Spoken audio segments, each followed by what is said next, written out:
geographer who was followed in some degree by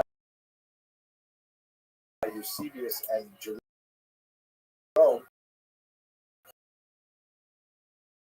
who were church fathers who lived in subsequent centuries, who said that it's possible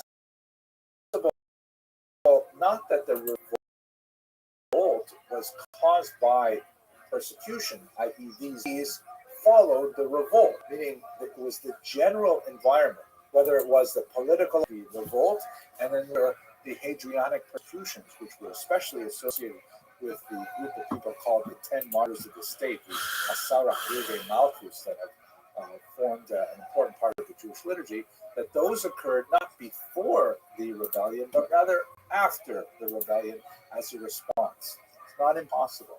At any rate, these are the major theories currently floating regarding the origins of the war. We will have to conduct further research and hopefully find some more archaeological discoveries that will give us some greater insight. For certain, however, the war was quite brutal, and it lasted for about 3 years.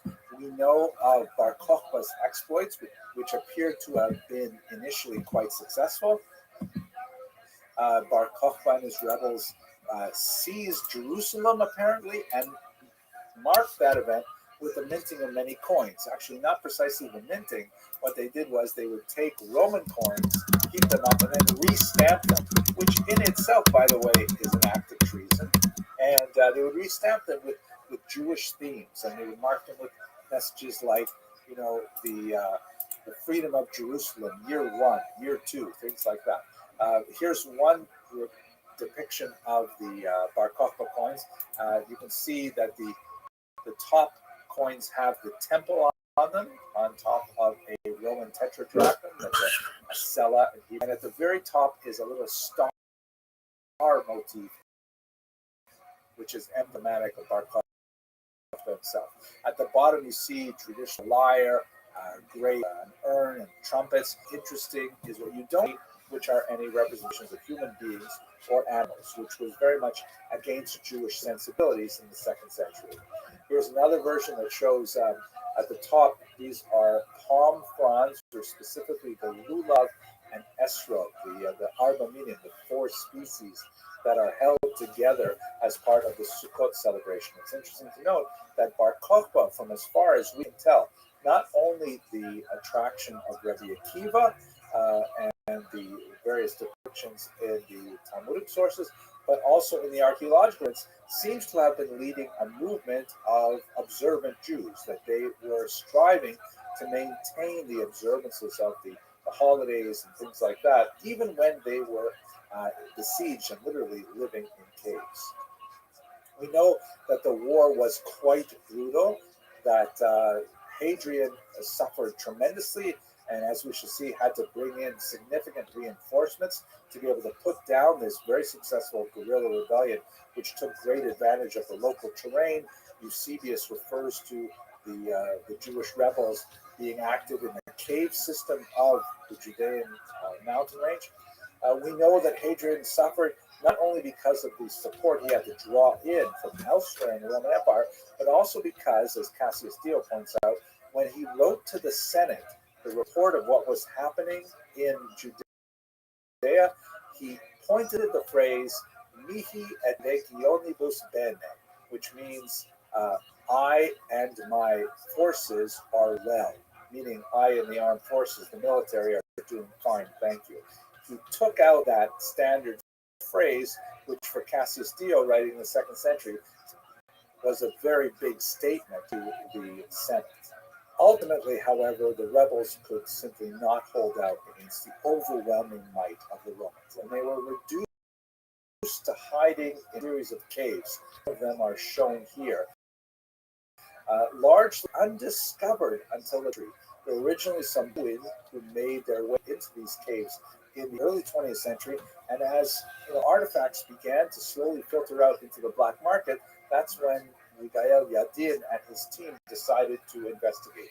And in the early 1960s, they found several of these caves and found some amazing discoveries that we're going to look at in this lecture. and a couple others as well. For example, these urns, which are quite remarkable in themselves, but one of the things that tells us about Bar Kokhba is that they used to have like decorations here of facial features that were intentionally defaced, as were all of the implements that had decorations of this nature in the cave. So, in other words, these may have been made by Romans or Phoenicians or something like that, but the Kokhba rebels, not wanting to transgress the commandment against making graven images, specifically defaced them to remove them. So we get a sense of their religious orientation. Several other indicators of this as well, such as, for example, the discovery of balls of unworked yarn that was dyed with what they believed was the techelet. Techelet is a color. This may be a little bit distorted by age, 2000, and photography in the 60s, right? And this would have been used for the single blue thread in the fringed garments worn by religious Jews, the so-called tzitzit. What chemical analysis of this particular dye, however, and these threads indicates that the Bar Kokhba rebels were apparently holding some forged techelet, which the Talmud says was a problem in the era because with the technology of the day, it was impossible to know whether this was the actual techelet made with the specifics that produced this dye, or whether it was made from a vegetable source, which rendered it unfit for the talis, for the prayer, but nevertheless was frequently circulated in the black market. Many more mysteries surrounding this, but nevertheless, you get the idea that the Bar Kokhba rebels cared about Jewish rituals. Now, as the war went, Hadrian, seeing that he was having a difficult time, he summoned none other than Julius Severus from Britain. This is an incredible general who had tremendous success in putting down a difficult riot way on the other side of the Roman Empire. So he was specifically brought to Judea in order to maintain the order. Hadrian also summoned to Judea 6 legions, an estimated 50,000 troops when all were calculated, and that's an amazing number. It's impossible to imagine that Kokhba had more than perhaps 10 or 15,000 troops at his disposal, and even that is definitely on the high end of the estimation. Nevertheless, the Roman casualties were described by a contemporary, Marcus Cornelius Fronto, as being very similar to what the Romans lost in Britain. So that indicates that it was really a pitched battles, one after another. Dio does give us a sense of the Jewish casualties. He gives us the very 580,000 casualties over almost 1,000 villages and 50 outposts. Now, it's possible that, especially in terms of the casualties, the numbers are hugely inflated. Even with these large numbers, we do know that 6 legions were in the area, so it certainly would have been an absolute horrific massacre, all told. The last stand was at Beitar, shown here, and as the last of the Bar Kokhba rebels were killed by the Romans, there was this particular event was actually enshrined in the liturgy. The grace after meals includes a blessing, which specifically was composed in memory of the martyrs of Beitar. The name Bar Kokhba resonates throughout Jewish history. We have, for example, the youth scouting movement led by Vladimir Jabotinsky, shown here in the center of this group of scouts, was a very important movement that had a very important role in the founding of the State of Israel, and by extension to it, the Likud party itself, through people like Menachem Begin, a prime minister of Israel, for example. Thank you very much for watching. What are you sick of, Theophon? Sick of celebrities telling people political stuff. The best thing about Democrats, it's good. It's easy to be nice in a theater when you're rich, dude. Go to a porn theater, dude. People are humming. There's a sister hitting you in the back of the head with something for nothing. You didn't do anything wrong. Tell us what grinds your gears. A sister hitting you in the back of the head? But yeah, I mean, it could be an urban girl or your actual, blood sister. One of the most consequential questions in Jewish history is a very basic one. Who is a Jew? Now, you might think that this is a settled law, that there is really no question about it, but in fact, when you look a little more at Jewish history, you see that there are several periods in history when it becomes a very important question. For the vast majority of Jewish history, in particular millennia, most Jews have regarded a Jew as someone who has a Jewish mother. That is, it is matrilineal. The nominal identity of a person follows that personal status, regardless of affiliation with a religion or self-identification, but that has not always been the universal case for Jewish history. What I'd like to do today is focus on this question as we introduce the question of women in ancient Israel in general. Now, let us recall that this is certainly a controversial question as of the late 20th and early 21st century. And this is primarily because of a decision that was made by the Reform movement in 1983 that recognized patrilineal descent. More precisely, it's both matrilineal and patrilineal descent. But in other words, this represented an acknowledgement by a major Jewish movement that as long as one parent was ethnically Jewish, however you define that Jewishness, then the child could also be Jewish. There's more to it than that, and perhaps one of the most important things to think about is, did this decision, initiate change, or was it simply a recognition of change that had already happened because intermarriage, especially in American Jewry, was at such a high level that we already have the phenomenon of children like a Jewish father rather than a Jewish mother, and wish to identify the Jewish community and the time that they are shut out because the book has been the dominant one for the last 2,000 years. And it's resulted in a lot of really painful moments. For example, in this article on Tikva, written in 2019. It's a very difficult and personal issue.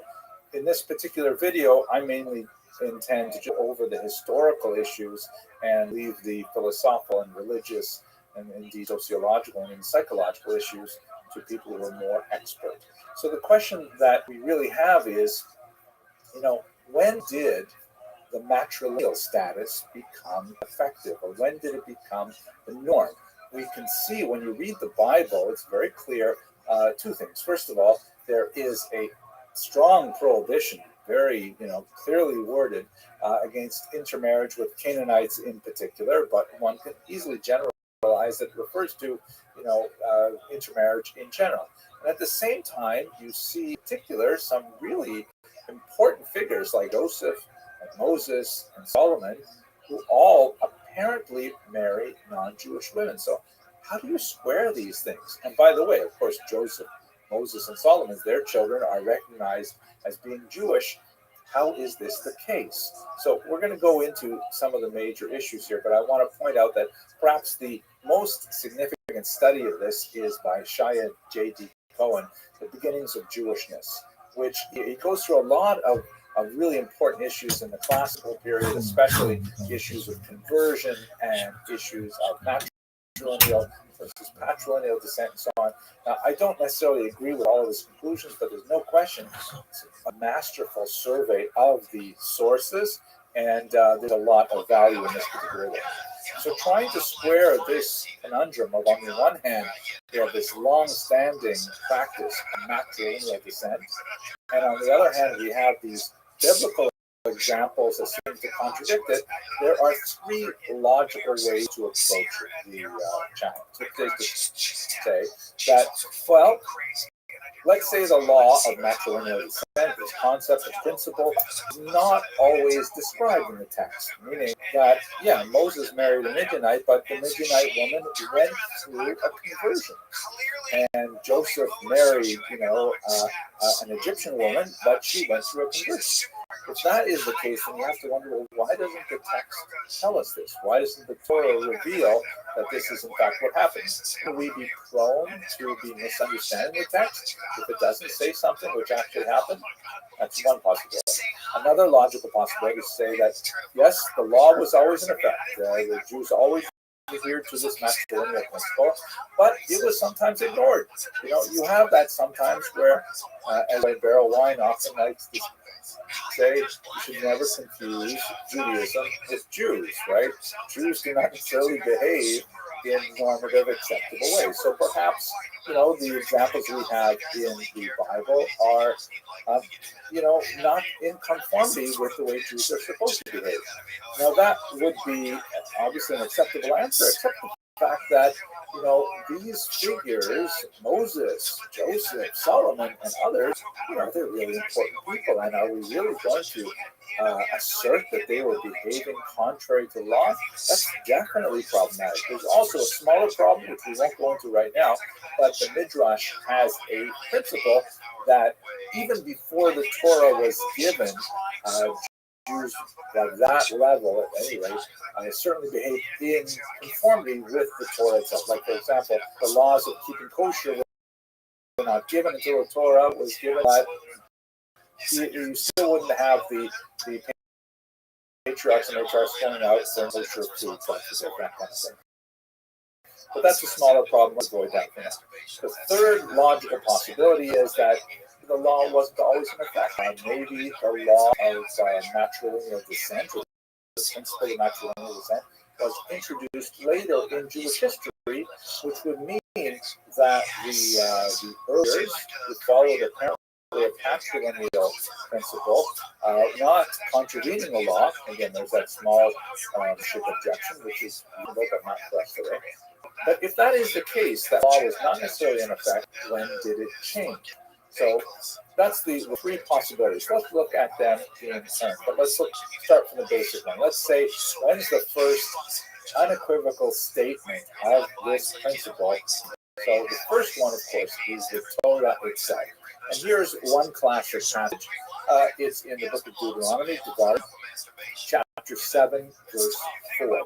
So verse 3 says, do not intermarry with them, meaning the surrounding non-Jewish nations. Do not give your daughters to your sons, or take their daughters for your sons. And then in verse 4 it says, Ki yasir et bincha me'acharai, v'avdu Elohim acherim, v'chara af Hashem bachem, v'yishmitcha ma'he. Right? Now let's look at the translation. It says, for they will turn your children away from me to worship other gods, and the Lord's anger will blaze forth against you, and he will promptly wipe you out. Right? Really strong criticism, I think.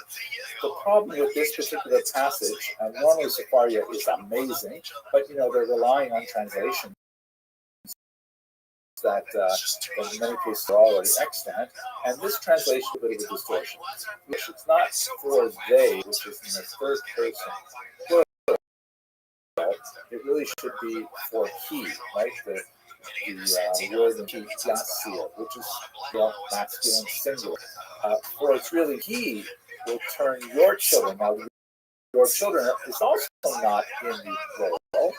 It should be in the singular masculine, for your son, which in this context would mean your grandson.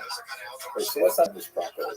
It says for he, meaning your son can't be your daughter-in-law, because it would say for she, it would put it in the feminine. And by the way, in Hebrew, there is no neuter gender.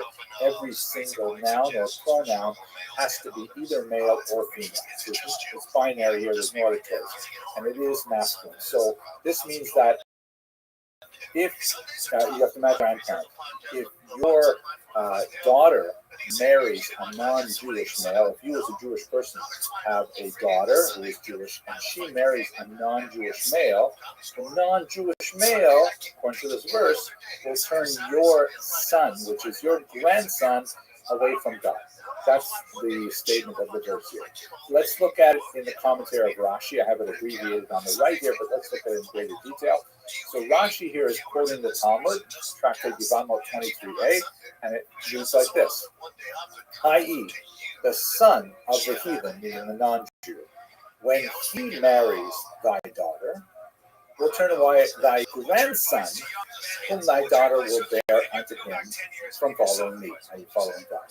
This teaches us that thy daughter's son, who is born of a non-Jewish father, is still called your son, But your son's son, who was born of a non-Jewish woman, is not called your son, right? Because the verse only talks about the situation in which your grandson by your non-Jewish son-in-law would go away from God.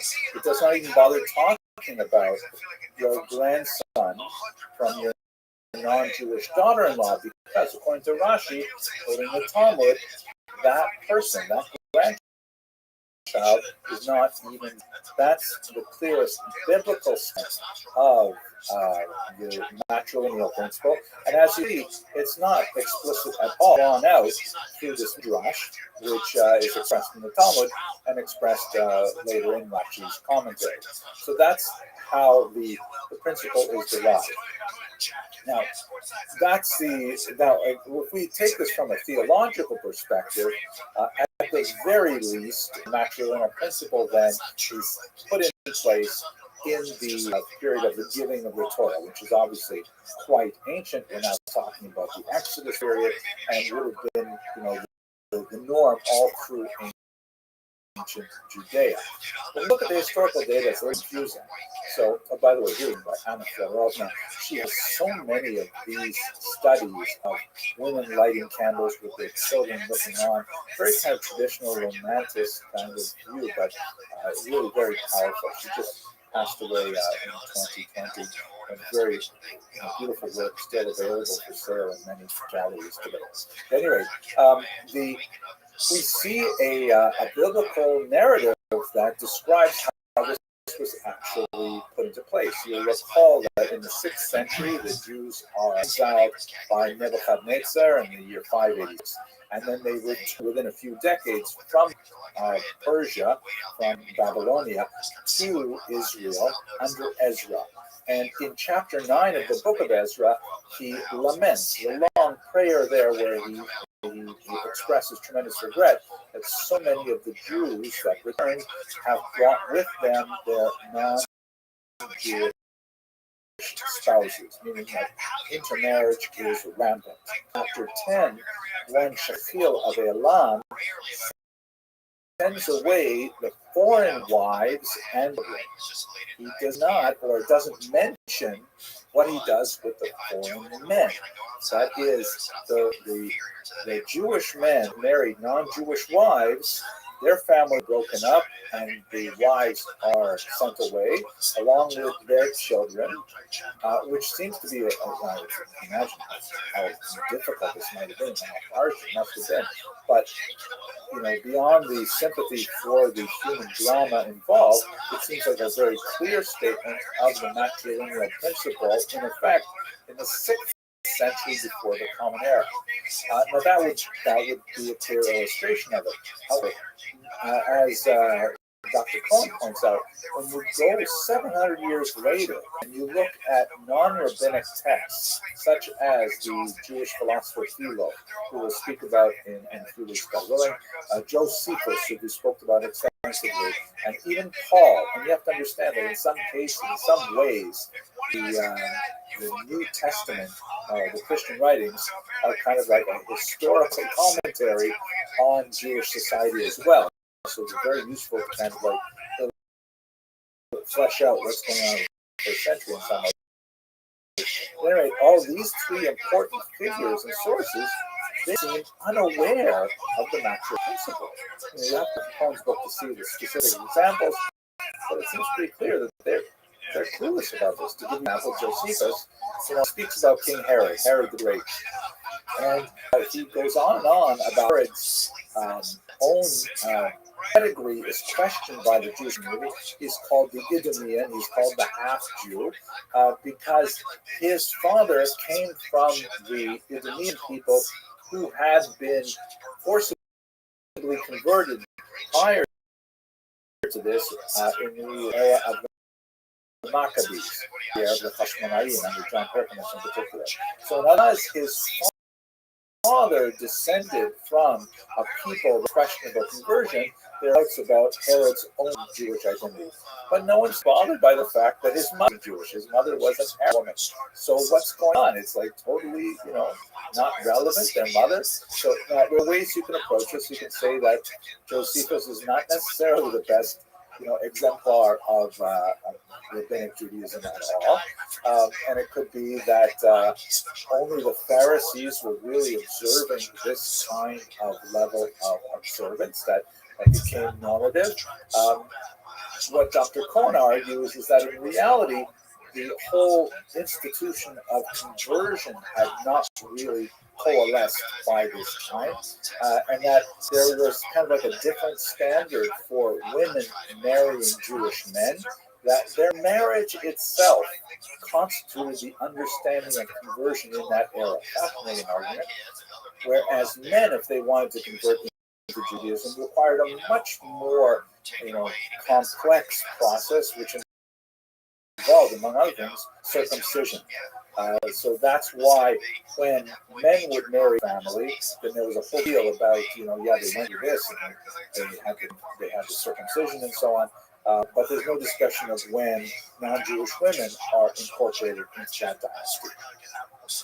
For certain, however, by the time you get to the Mishnah, which is about the turn of the year 200, about the turn of the 3rd century, there's no question that rabbinic Judaism is absolutely down with the idea of the matrilineal principle, reaffirming what we saw in Rashi quoting the Talmud, which the Talmud, of course, is not going to be written until quite a bit later, but the idea is that matrilineal principle is very, very strong in the rabbinic tradition, certainly from Mishnah on. And again, a little theological here, from the Orthodox Judaism, the Mishnah, though it only achieved a written form with Yehuda Nasi around the year 200 to 220, it was the embodiment of oral teachings that went back far earlier, and in fact the core teachings of the Mishnah go back to Mount Sinai itself, which corresponds with the way the Talmud read that particular passage in Deuteronomy.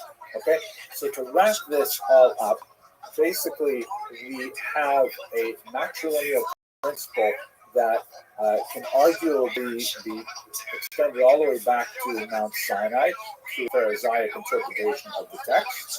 When we look at the actual behavior of Jews, we see that they're not always conforming to this matrilineal principle, sometimes at great cost to themselves, as we see in the book of Ezra. By the 1st century of the Common Era, some very prominent Jews seem to be out of touch with the matrilineal principle, but by the time the Mishnah is codified, this becomes the dominant view, without question, overwhelmingly so, and any deviations from this are taken in a very serious way. I should mention one last caveat, because it's a very important one. We started about how basic this question was, and one of the things that we tend to see in Jewish history is that, Jews can have a tremendous degree of dissent. There's room for a lot of diverse opinion within the large, tent of Jewish identity. But this particular question of whether or not a person is Jewish, rail-type questions that tend to result in fissures, in schisms, and when it remains unresolved, it has very dire consequences for the integrity of the larger Jewish population. So I leave it to people who are expert here. I hope you found this short video useful, and we're going to continue with our discussion of foreign information with the Thank you for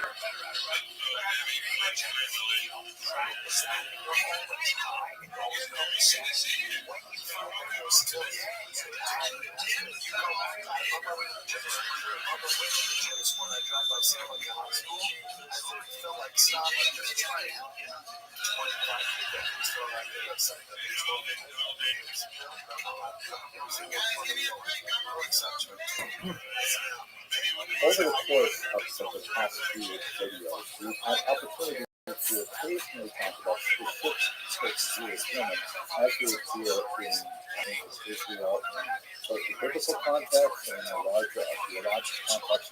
But let's just take a step back and have kind of a macro look at the methodology of studying the nature of source, some of the challenges that are associated with this extremely important topic. One of the ideas that's circulating right now, which is very valuable, is something called the conject test. Named after this person, Daniel Conject, also pronounced convex, after the contacted to find out all the pronunciations they use. But in America, we tolerate conject. But anyway, she actually was trained to, so it was a nice conversation. Her test, which had a lot of popularity in Jewish revolution, especially in what we call twin, is inspired by the so-called test. The Bechdel test is something that has been used for modern films to sort of purity check the quality of a film from which it has a feminist analysis. And that is, that in order to pass the Bechdel test, a movie has to have two women speaking with each other about something other than a male character. Right? So you would think that this would be a totally normal thing to do, but apparently a lot of films don't pass this. I've seen some other details that suggest that the women should have names, so it should be main characters and so on. And obviously the idea is to try and expand the presentation of women, even in something as contemporary as modern film, to try to discuss women and queer people. Now, Project takes us a different direction and says that in terms of the study of the Jewish tradition, any source sheet, which is a tried and true pedagogic model where you choose quotes from rabbinic literature, from the Bible, and other things, and put them together on a mimeograph or photocopied sheet, and people look at these sources.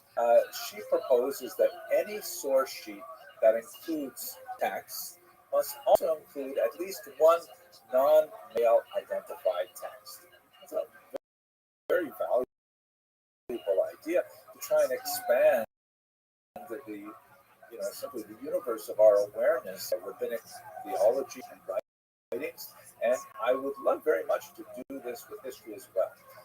We see that we are living in an era where this incredibly important aspect of the human condition, the experience of women in history, has been, ignored for centuries. And it's so hard to find women's ancient sources, but it's something that we really want to recreate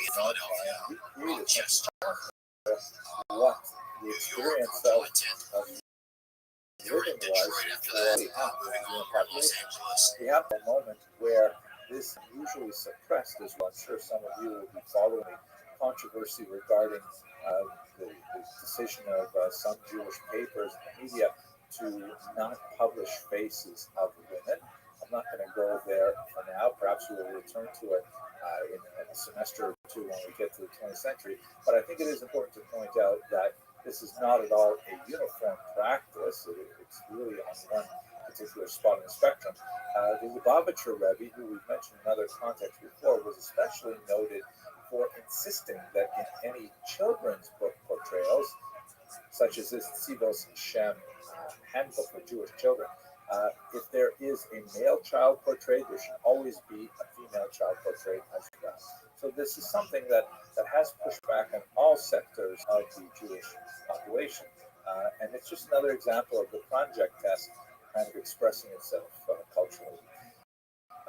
When we come to our challenge, which is trying to understand the experience of women in ancient Israel, the difficulty is that the vast majority of our sources are by men, for men, and about men. This is especially true in the literary realm. If we look, for example, at classical rabbinic texts, we have Mishnah, which on the one hand you say, great, look at this, it has a whole section called Nashim, which is all about women. That should be it, right? But not really, because it's mainly describing how men relate with marriage, divorce, levirate marriage, and so on. So women are included, but at the same time kind of fenced off. Another way that it is, in the temple courtyard, there was a section called the courtyard of women. So that means that women were part of the overall functioning of the temple, but on the other hand, there was relegated space for them. By the way, we should also understand there are relegated spaces for all kinds of people who are not Kohanim and not Leviim and not involved in sacrifice, things like that. They are mentioned, they're part of the story, but they're also relegated. Our idea is to try to understand their experience in the broader scope of Jewish history. When it comes to archaeological sources, archaeological sources, finds that you get at digs and so on, they are extremely limited in nature, much more so even than literary sources, and they're incredibly difficult to interpret. As we saw, for example, with the Bar Kokhba caves a while ago, and I'll speak about them a little more, you find cosmetics in a cave, and it's reasonable to assume that these cosmetics belong to a woman, but not necessarily. Ancient coal, for example, kind of eye makeup. So what can we really glean from women's history when the sources are anonymized like that? Very good. If you find a bowl, a certain bowl, one may assume perhaps that it was more likely that it belonged to a woman, or a woman was more likely to have handled it, but there's no guarantee on that either. So it's very difficult to actually, on a theoretical level, reconstruct women's experience of history in ancient Israel based on the sources we have materials. However, especially when we get to late antiquity, for example, we have this Rufina inscription from Smyrna in the 3rd century, and if you can make some of the Greek alphabet there, it's basically a funerary inscription that describes this woman as an archisynagogus.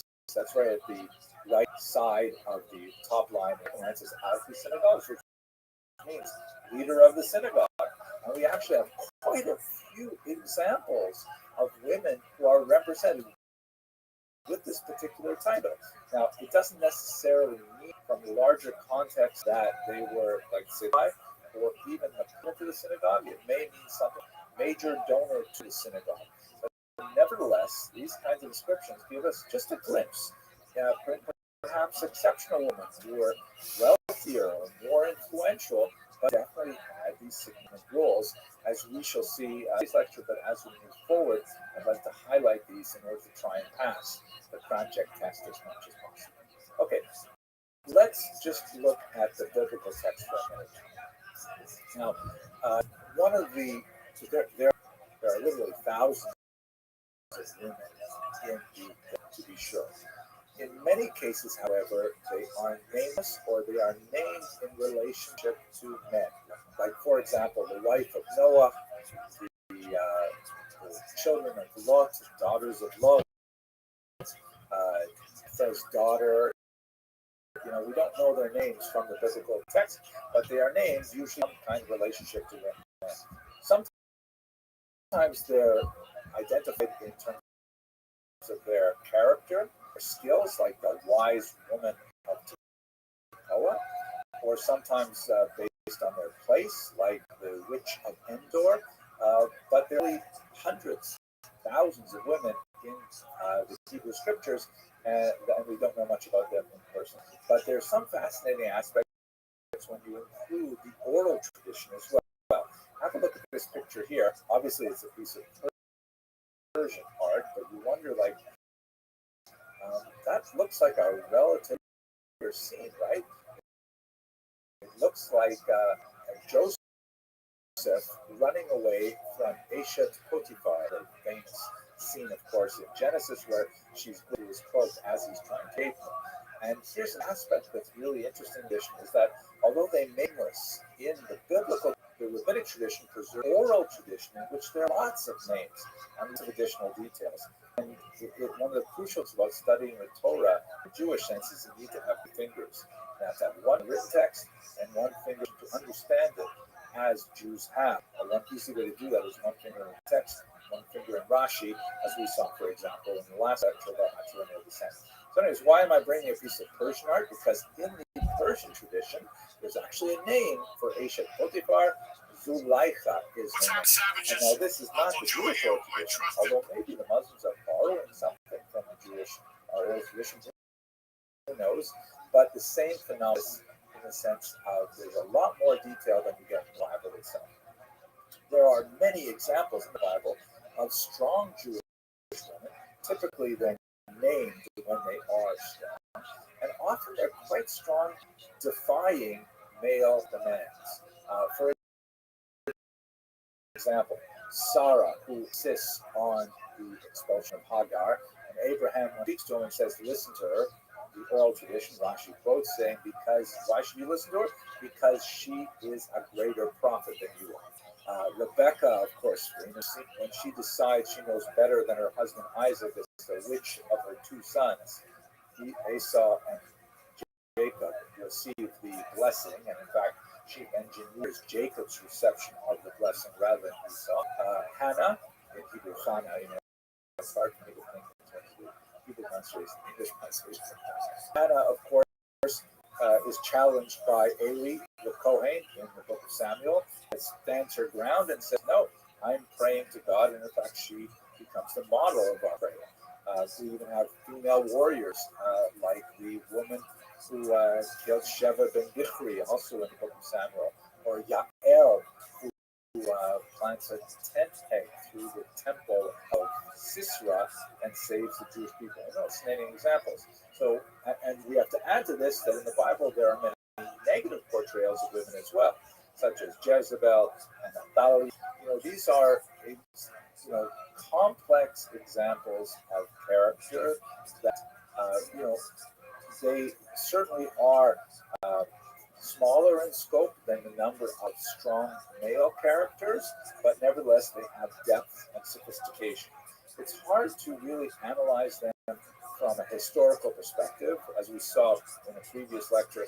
Occasionally these tempting artifacts come up from archaeological finds, such as the seal that may have belonged to Jezebel, but for the most part we are totally reliant on the biblical text.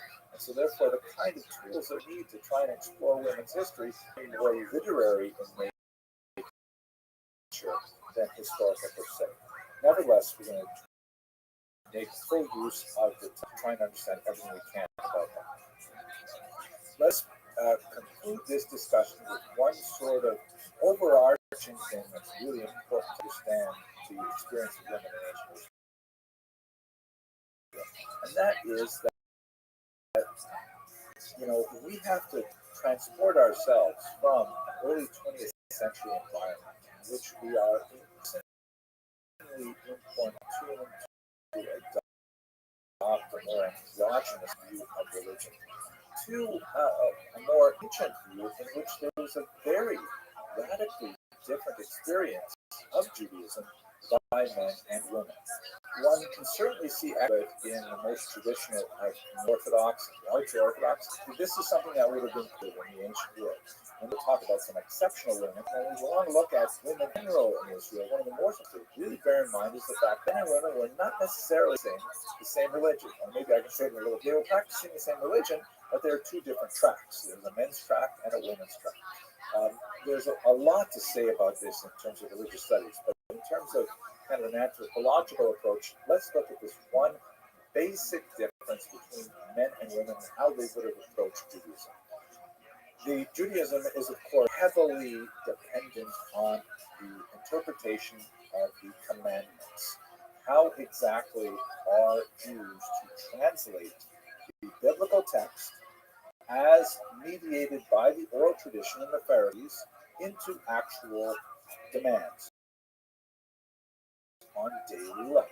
So one of the ways to categorize the commandments, which, by the way, enterprise of the medieval thinkers, and we'll get to that, God willing, in a few minutes, is to divide them onto four different quadrants, shown here.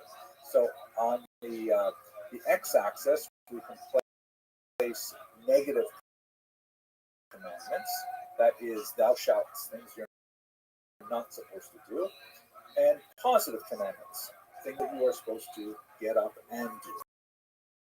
And then on the y-axis, we can posit those actions which are defined by time. That is, they're restricted to a particular time, or those which are open-ended and always apply. Let me give you examples. Neg commandment that is defined by time is no eating bread on the holiday Passover, right? You can eat bread lots of other times during the year, but on the week of Passover, no bread. Okay, fine. How about negative, not defined by time? No pork. It is and is not defined by time. Now, a positive commandment that is not defined by time would be something like you have to honor your parents. Kids, you have to honor your parents. The time when this is no longer applicable. What about a positive commandment which is defined by time? Come on, you fucking Let's say the prayers of Judaism, which are recited typically in a fixed window called morning, the fuck? a fixed window called afternoon or mincha, and a fixed window called evening or mahar. So this is one way you can categorize the commandments by negative versus positive, and defined by time and not defined by time. To return to our discussion of women, here's the key point. Women are obligated in 3 of these categories, but they are exempted from positive commandments defined by time. What does that mean? Exempt? In general, it means may choose to do these commandments if they so wish, and they will receive reward for performing these commandments. But they choose to, they are exempt from performing. There's exceptions to this rule. For example, lighting the candles Friday, which is something which is specifically associated with women, is a positive commandment, and it is associated with time. Women are generally considered obligated in that, or women at least are obligated before men are obligated. Another example would be drinking before Passover, also a positive commandment defined by time. Women are obligated, and the Talmud goes through a whole bunch of these exceptions and why they are. The general rule is as such. Now, obviously, this has tremendous implications for style because one of the most disruptive elements of a day, that's putting it in a negative, it's a positive disruption, is prayer 3 times a day. And clearly, for women who are strongly involved in duties of home, childcare, that the exemption positive commandments are defined by time are extremely useful. Can't necessarily run up to children or screaming toddler. There's a lot more to say about why women were obligated in this way and not in another way, and whether the rabbinic formulations come after the sociological realities. I am logging you shitbag. I will leave that I didn't confirm you're not about to people who are experts in religious studies, women's studies, and so on. But nevertheless, this is the schema of women's experience in the ancient world and for traditional communities through much of the medieval world and into the modern world when we see the more Orthodox communities. There are also beyond this specific experiences that women had that tend to be more biological in nature, for example, regular visits to the nursing tour, and one of the most beautiful things that resurrected in the early modern period is the composition of specific prayers that are associated with women's experience of the commandments, such as going to the mikvah, experiencing menopause, or things like that, which are largely disappeared from the regular canon of text because they were primarily guarded by men.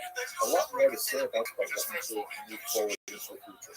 So these kinds of religious structural elements define many of the traditional divisions between men and women, and their experience of Judaism and the world as women tend to be relegated to the private sphere of life, but not at all exclusively. We have lots of interesting examples of women stepping into the public sphere. Women tend to be involved in particular crafts such as the production of clothing, very, very time-consuming work.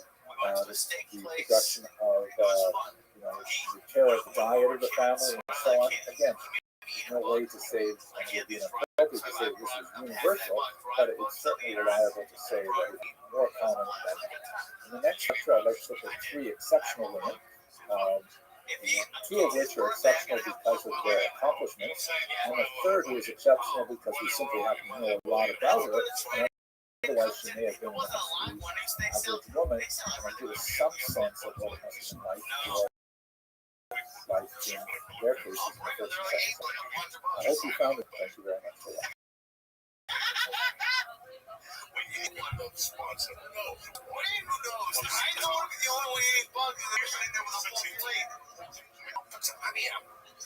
You know what?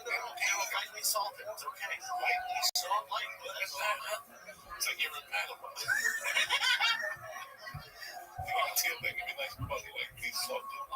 The restaurant was pissed. We were like a private dining room. Okay, now that we've had a look at one specific issue, that of millennial descent, and then we looked a little bit at some of sources and methods, challenges of studying Jewish women. Let's look at three exceptional examples, and we'll to learn from these examples some kind of contrast to the average woman in general society. It's not a very way of doing things, but it's very difficult to work with the nature of the sources that we have before us today.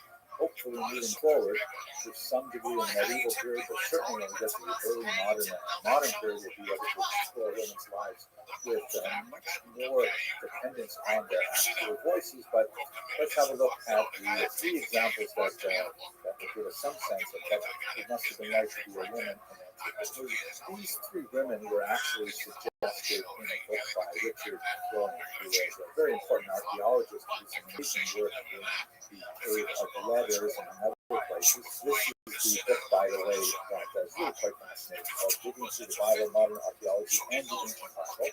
And he's just these three characters. I want to mention that he was some of the pioneers who used colonoscopy tools in exploring hard to reach caves, right? Because his doctor suggested that's a great way to get into hard to reach places. And I have to mention that he has a striking resemblance to another famous archaeologist. I can't quite put who it might be, but look, oh my gosh, I wish I could explore. I studied so many things, but one of them was probably these archaeologists. Anyway, he suggests that we should look at the life of Leah as an unusual woman of the second century. It's much harder to get back earlier in time as we discussed. But what do we know about Leah? Well, first of all, she was mentioned frequently in the Talmud. She's the wife of a very beloved mayor. She comes from an important family. Her father was one of the martyrs of the Adrianic persecution that was related to the Bar Kokhba war. So that helps us stage what besides the mayor of probably this is a sense of our lifetime sometime in the second week. We know from this account that her sister actually taken off to captivity to Rome, although Dr. Point has some interesting thoughts on that as well. Now, one of the fascinating things about her work is that she is so exceptional in that she is mentioned frequently in the Talmud as sage. Let us understand that there are about 2,000 different Amoraim, or later rabbinic figures in the Talmud, who actually have his voice in this massive. And there can be more than 20 women who appear anywhere. And most of these women are unnamed, or they have a title like Matronisa, something like that. Luria stands out so much as being an incredibly important woman in the actual intellectual given state of this massive document. She often collects the sages who respect her learning, and she often does it in a way that has kind of like a biting sense of humor. Like in one particular example, when she is accosted by another rabbi who asks her for directions in a rather, polite manner, and chats back at him saying, Galilean fool, he asked me something from Galileo. Did you not read says, and she goes to another teaching, do not talk over much. You should have abbreviated your statement to me and simply said, which way go, right? In other words, she's sort of throwing us back at them. you get the sense that sometimes a proto-feminist critique in the things that she said, but that's a minor aspect of her teaching. Her life story and the kind of things she talked about are often profound and very deep. She speaks to the nature of personal tragedy. Her father and her sister also lived with the children. Reddy Mayer, who died in one particular Sabbath week in terrifying kinds of things. That's a good one. And she's really a teacher of a lot of service wit and perspicacity, an amazing woman. And but primarily as like a big exception to the rule of women who are silent, who are nameless or voiceless in the family. The end of her life is described in a bizarre passage that is only recorded 1,000 years after her life in the commentary of Rasha on the Tractate of Zara. It doesn't occur anywhere else in rabbinic literature, and although it appears in a very authoritative commentary that of Rashi, a great sage, nevertheless, it's so out of character with what we know about Rabbi Meir's life and what we know about Julia's life, that it describes her and as being very beautiful. I believe that actually rabbinic scholars to debate the nature of that particular story. Nevertheless, Luria stands out as one tremendous counterexample to the vast majority of women who did not have the same kind of access to Torah learning that is so exemplary of her life. So that's an exception in terms of the realm of scholarship. This course would be extremely important in the development of Jewish history over the next millennia. Another very important figure now in terms of politics would be the figure named Berenice. She was actually royalty in a literal sense. Her name was Berenice. It was somewhere around the year 26 through the year 85. She was the daughter of King Agrippa I and his wife Sipra. You will recall that there were a few puppet kings in the Roman period in Judea. Some of them were very powerful, like Herod the Great, Berenice, great grandfather, if I calculated that correctly. And those were quite diminished in authority. Agrippa I was the latter category. He happened to be a more sympathetic figure, supported several times in Talmud, usually in a very positive light. He was in the year 41 through 4. As a royal Jewish princess, she was married off primarily for issues of lineage and connections, things like that, to one Marcus, who was son of Alexander the Symmachus of Alexandria. He, in fact, was the Alabah of Alexandria, essentially the leader of the Jewish community there. And not only that, he was the nephew of the very philosopher Philo, who will speak about going in another lecture. She was widowed, and then she remarried her uncle Herod of Chalcis with a second time, and then she essentially moved in with her brother Agrippa II. Josephus, in this context, a nasty relationship. Rumor about two of them, which is only because it is not repeated by Roman historians of the time. It's not impossible because this was a known practice among Romans, but Jews it would have been extremely scandalous to say the least. At any rate, at this point she was a secret authority. She was referred to as the Regina or Regina, Queen, Basileia, and she actually served famously in the trial of Paul later on in his capacity. She married a third time to King Polymus II of Cilicia, who actually was and was circumcised. But another fascinating thing about it, she was in Jerusalem at the time of the outbreak of the rock in the year 66. She was there because she was fulfilling a Nazirite vow, which is interesting on its own context. Nazirism is something that's recorded in the Bible, and of course is a tractate of one comment, in which basically a person has some kind of like moving experience, and they want to like do repentance for it, they want to do tshuva for it, and so they undertake some restrictions on behavior, like their hair growth, refraining from alcohol, wine specifically, and then the end of this period, which is limited, usually 30 days or 60 days, they come to Jerusalem, and then they offer a sacrifice. So she was there at that time when the revolt broke out. Some kind of sense of what kind of person she would be if she took on an act like that. And she stood up for us.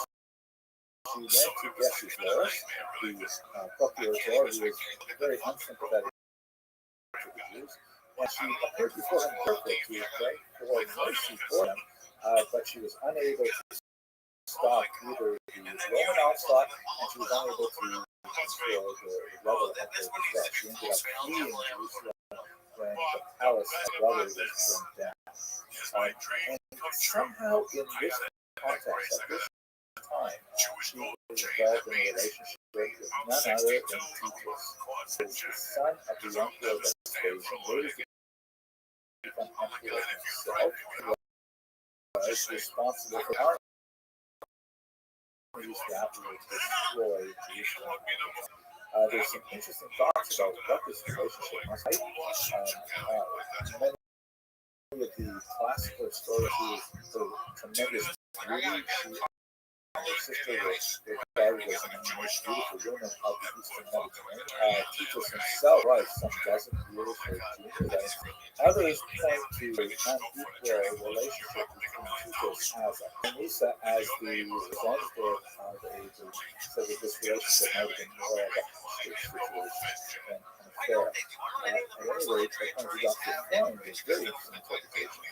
Her relationship with Titus might have been instrumental in allowing the scholarly refuge in Yasmin to persist. To recall it, Rabbi Yochanan ben Zakkai famously asked for a retreat so the sages could stay somewhere safe and not participate in the revolt and not be destroyed, and this was granted. So Dr. Freund argues that maybe there are relations with the teachers that allowed this to happen, and if that is the case, then of course she contributed to the survival of Judaism and Jewish people as a whole.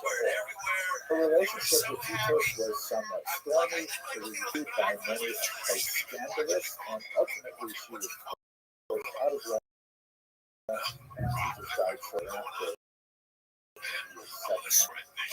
She's a fascinating and exceptional individual in the sense that she's a top of society. She was involved in that royalty are involved, with marriages or setting, relationships. She's involved in the highest levels of government, speaking with emperors, and she deals with, political issues like the revolt. But this is clearly in contrast to the vast majority of them who trace on the political record. But it is worthy to note, it is in her romantic relationship, real mark on art history as well. The relationship of Berenice and Titus has been celebrated in a number of literary, musical, and so on, including like the Mercy of Titus, Wolfgang and a bit Mozart, a famous opera. Her role relationship has created in Western cinema far outside the Jewish awareness of her existence. Let's now turn to a final exceptional individual. Looked at Luria as an sort of exceptionality in that she was a renowned scholar. Berenice, because of her high level of political activity as a Jewish especially. Now a woman who is exceptional in that we suddenly get a huge amount of detail about her personal life, although otherwise she would be unknown to us. I'm speaking about a woman named Tabitha. I'm only going to speak for a few minutes right now, but I would urge you to have a look at works on her by Dr. Hannah Hutton, by Dr. Freund, and others. I also have an hour-long lecture on behalf of those in case much more detail. She was one of the people hiding with the Bar Kokhba rebels in the caves in the Dead Sea region. We spoke about a couple of videos ago. And she may have died there. It's impossible to tell which one of the human remains, female remains, would have been associated with her. There were many women and children in these caves. But it's likely that she did die there because she left behind this pouch containing a trove nearly 20 documents that all link to her personal legal history. And by investigating documents, which are in a variety of languages, Hebrew, Greek, Nabatean, it also speaks of her extensive legal battles. And in these legal battles, she saved these documents, also like marriage contracts, things like that. She saved these documents because clearly she was deeply involved in these battles that had to do with inheritance issues, that were parents to her, and all property that was husband's left to her. That second husband had a co-wife in this relationship, not unheard of at that time. Over some pictures of date bombs. And also she had who the court had appointed to the chair of apotropai, or custodial officers, and she was seeking to get more control over her children and arrested from the courts. So, this is not the place to go into the ins and outs of the specifics of her controversies, but the documents portray her as, very much a woman in charge of her own affairs. It's not clear whether or not she was even illiterate in images. She may have had scribes, involved drawing them up and so on, but she clearly knew what they were. She kept them all together. This house, and she treasured them like, I have the family documents like passports and things like that in a special little box and things like that. This is very valuable documents for activity. And this is a sense of the Jewish woman in the 2nd century who was not what she was probably like upper middle class, dealing with property issues and so on, who took charge of her life, and she was an agent involved in her life. Imagine by the doctor's example that the national is passive and allowing kind of lash over them and being passed from them to them and various ways. So this is a woman who is deeply involved in finding some success. There are some interesting questions. Why was she married to Bar the rebels herself? It's possible that the general destruction that was going on with the Romans, there was one particular figure who appears to have linked her to Bar Kokhba, because he's also mentioned in terms of the Bar Kokhba chain of command, so perhaps it was a familiar relationship. We really don't know, but we get a sense of an average woman who has a very important detailed legal history, like many of us do even today. And so this is a corrective to the silence that we get from the sources on women's conception. So she's exceptional, not so much in what she did with her life, but the fact that we know a lot more about her life, and we will hear some stuff, but many more fascinating things are going to be learned, I'm sure, as we analyze the method of biography. Okay, I hope you found this video useful. We are definitely going to be incorporating more and more discussion into the lectures as we move forward in time. But the next series is about the Jewish diaspora. Okay, thank you very much.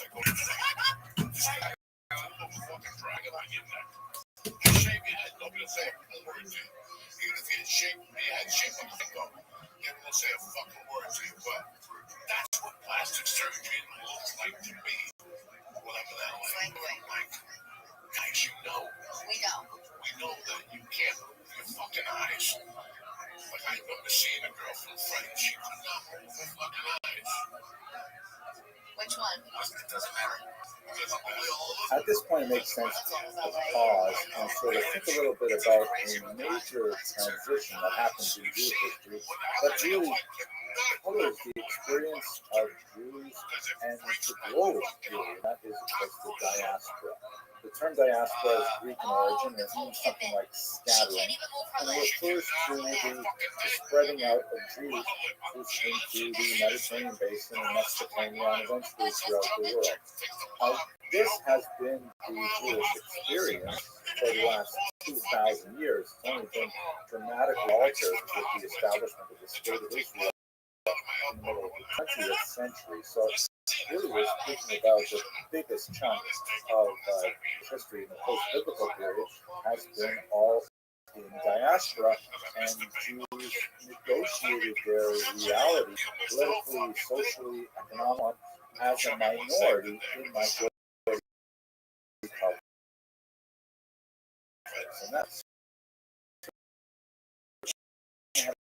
a lot to say about what kind of people the Jews. Now we should note, of course, that the term that was used internally within the Jewish world, at least until the 19th century in particular, was not diaspora, which was kind of like a neutral concept, but the word exile in Hebrew, galut, or in the Ashkenazi pronunciation, galus. Jews were thrown out of their land. And this is a little bit of a misnomer because of tremendous devastation and suffering in the wake of the destruction of the temple, and there was an expulsion of Jews from Jerusalem. They were not actually expelled from the land in the first century like they were with the also the population transfers that happened under the Assyrians and Babylonians. They were, let's say, encouraged to leave by the desperate conditions, tens of thousands taken off into slavery. But the concept of from their land is something that wasn't, reasonable in law. So there was a presence within the land of Israel, sometimes an incredibly small population, but nevertheless always did maintain temple presence in Israel throughout the long 2 millennia of diaspora. However, the majority of the Jewish population soon found themselves outside of the boundaries of Israel, hence experienced as galut and exile. It's really pointing out, not in this particular series, in one sentence, that the concept of exile on a theological level pertains even when the Jews have returned to their land and have a state, meaning theologically, Jews consider themselves still in exile, even if they're still living in Jerusalem. Today, there is a concept that until the Messiah comes, there will be a diasporic or an exilic condition pertaining to Jewish existence. But anyway, let us take our time and look at the diaspora before the destruction of the temple, and maybe a little bit after the destruction of the temple, before we move into the. Here's a map that gives you a sense of the diaspora after the Bar Kokhba rebellion. You recall that the Jewish war in the destruction of the temple in India, and also called Masada, and as we shall see, there was definitely a version of Jews within Israel itself, but the conflict throughout the Mediterranean basin and Mesopotamia had begun centuries earlier. On this map, you see the kind of hatched rings that the Mediterranean referred to the greatest extent of Roman Empire, which would have been in the early 2nd century.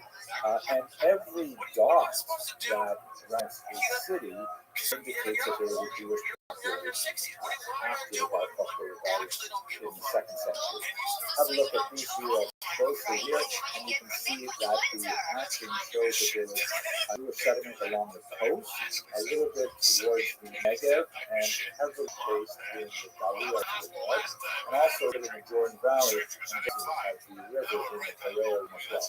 But conspicuous by its absence, of course, is the region around Judea, which is empty of Jews because of the Roman attacks on Bar Kokhba and the destruction of Jewish villages there. A lot of Jewish population moved, in particular north, to where the new center was existing. Jews were in fact banned from Jerusalem at this time as well.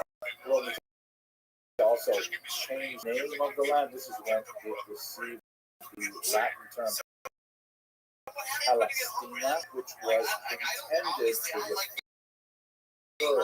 to the biblical enemies of the Jews in the Philistines, police usually.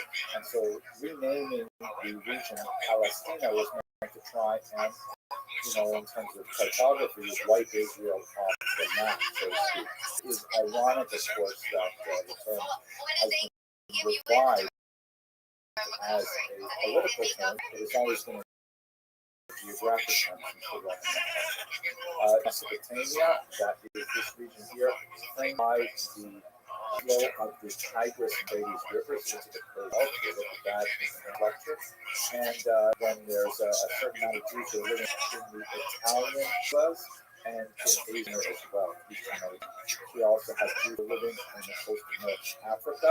We looked at one of those in the context of the Quitos Rebellion of the West as the Iberian Peninsula and the south of France as well. So we're going to look at all of these, however briefly, in the next couple of lectures. But the main center of the Jewish life at this period of time was undoubtedly Egypt, a very, very important place where Jews had been living literally for centuries. There was a long connection between Israel and Egypt after the Exodus. The Bible describes many relations between Egypt and Israel, quite often hostile, and quite often not hostile. For example, King Solomon marries an Egyptian princess, and Isaiah refers to communities in Lower Egypt. Jeremiah spends some time there unwillingly as the assassination of Gedaliah, and there was a fast day every year. The Jews were primarily concentrated in the southern region in the earliest period. That is down at the bottom. You see the town. I always pronounce that, by the way, Elephantine. I looked a little more carefully. It's supposed to be pronounced Elephantine. This is known as the upper, even though it is the bottom of the map. Earliest, now it flows to the north at these intermarried seas. So therefore, upriver, which is south, or the upper Nile, and down is the lower Nile, where you have the cities of Alexandria. So there is a very military colony in Elephantine, and I'll look at that in just a second. And it may go back to the roots of that settlement, or somewhat understood, but it may go back as early as the 7th century before the Common Era, when Judah had relations with Egypt and the colony. So let's look a little more carefully at that particular site. A satellite view of the Nile River. You can see the green represents obviously the tremendous irrigation power of the Nile. And down at the very south, the little red part, there are some cataracts, which means that the river constricts and it loses its depth, and it's moving toward the north, have to find a way to unload their cargo or negotiate the rapids or put it on the land in kind of portage situation. And so that's a really dangerous spot for any kind of transition, and that's where robbers and rapes on. Hence, it makes sense to have some kind of military. And we know a little bit about this community because the record is written in papyri and Mustafa, right? Those clay pits or clay shards. We know that the Jews had a temple there, and that they would have some kind of, because after all, the Bible is about any other temples outside of Jerusalem, but there were actually two other temples in existence in the pre-destruction of the Second Temple period. We have one in Shem, which is Nablus in modern terminology. Samaria, that would be the Samaritan temple, which regular Judahite Jews consider. And we are on this, which would be in Egypt, this is referred to as in the Talmud, so what is going on in those temples is fascinating. A little bit beyond have in these records some records of for example. Here's my chance to throw in the block and check out the kind of that. We have one very wealthy woman who owns several homes and things like that. Her name is Midkafia, which we were kept up in the trust to have faith in God. She was married 3 times, first to a Jewish faith, and then apparently to 2 types of construction engineers or maybe architects called builders. Maybe they were local quarries or something in the region. It's not clear. Another fascinating archive was to a man named Ananda, who was a temple official Jewish, who married an Jew named Tamut. Tamut is definitely not a Hebrew name, because if you go to a Tamut means she will die, right? That's probably not a good name. So the fact that he's marrying an Egyptian slave is in itself bizarre, but you also see from the documents that in fact he wasn't even being married to her in a Jewish sense. It certainly does not follow any of this described in the Talmud, because she was simultaneously owned by a different man, her master, someone Meshulam, who was also a Jewish man. And he owned the son, whose name was Koki. If Ananya were to default in a relationship and after a divorce, then Meshulam, the owner of the slave woman, to get the child. The whole thing was also interesting, though, pretty much in contradiction to Jews who just started divorce at home, which is something rabbinic law does not. Lots more to say about that. I'll come back to it. Maybe in the medieval period. At any rate, fascinating details about families and existence in Elephantine, and there's even some fascinating archaeological discoveries of the actual site of the temple itself. Another major central settlement in Egypt and the early diaspora is Alexandria, which of course is a big city very in the western part of the Nile Delta. You can see where it is here, right on the coast. The Jews of Alexandria go back centuries. In the 3rd century before the Common Era, Jews were involved in translating the Bible into Greek, making it available to the broader Mediterranean society. This had an incredibly influential role in promulgating the ideas of Judaism and was especially influential on the early church.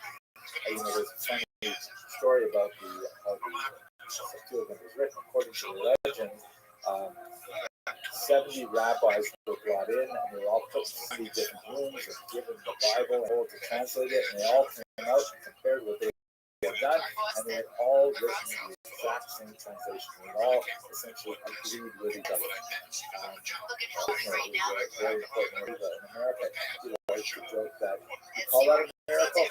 That's not a miracle. If you get 70 rabbis together and you put them in one room and ask them to be on it, that's a miracle. By the 1st century, numerous malfunctions. And we had one neighborhood which was specifically the Jewish neighborhood, and we also had 5 neighborhoods they were populating as well. There's a significant amount of controversies with the Greek population. You recall that, Alexander the Great swept through the entire region and established almost millions and new cities, Alexandria, that's not a coincidence. And there were a lot of people who had privileges under the Greek regime. I was telling them that when the Romans came, they were not happy with the displacement that occurred as a result of new management. Jews, on the other hand, saw it as a potential for them to increase their status and their privileges in society. And so Jews actually welcomed the Roman armies when they arrived in the middle of the 1st century before the Common Era. We have fascinating description of a major upheaval of the Jews in the year 30 years, which some have called actually the first pogrom. This was reported by the philosopher Philo, very important Jewish thinker of the era, who approached the Bible primarily in a Greek sense, with the Septuagint. So it's extremely important and interesting, and at least there was such a way to understand the book. He did not that much traction in the Jewish tradition. He did not write Hebrew, and many of his ideas were really quite contrary to much of what the rabbi thought, but nevertheless extreme. So once again, on the Christian tradition, not so much on the Jewish tradition. At any rate, tribes, this first upheaval as the result of the Jewish populations in the city that were exacerbated in particular when King Agrippa the First. You remember him, he ruled in the middle of the and he visited the region. Jews locally asked him who would maybe intercede friends in Rome on their behalf. And he chose unwisely to have a kind of a guard town of Alexander. And the Greek rebels of the Jews actually mounted sort of like a mock counter parade in which they openly made fun of Agrippa the First, and sure enough, it eventually translated into violence against the Jews. The local procurator, who had his own issues with Rome, even though he was a Roman official, there was a change of the guard in Rome, who was concerned about his own position, and he decided to take the side of the Greeks, and he ordered, among other things, that the Jews should be limited to one neighborhood, and the forced concentration of Jews into one of those two neighborhoods, which some would argue actually constituted the real church ghetto, was also occasioned by significant anti-Jewish violence and attacks on synagogues, which was really an unusual thing for the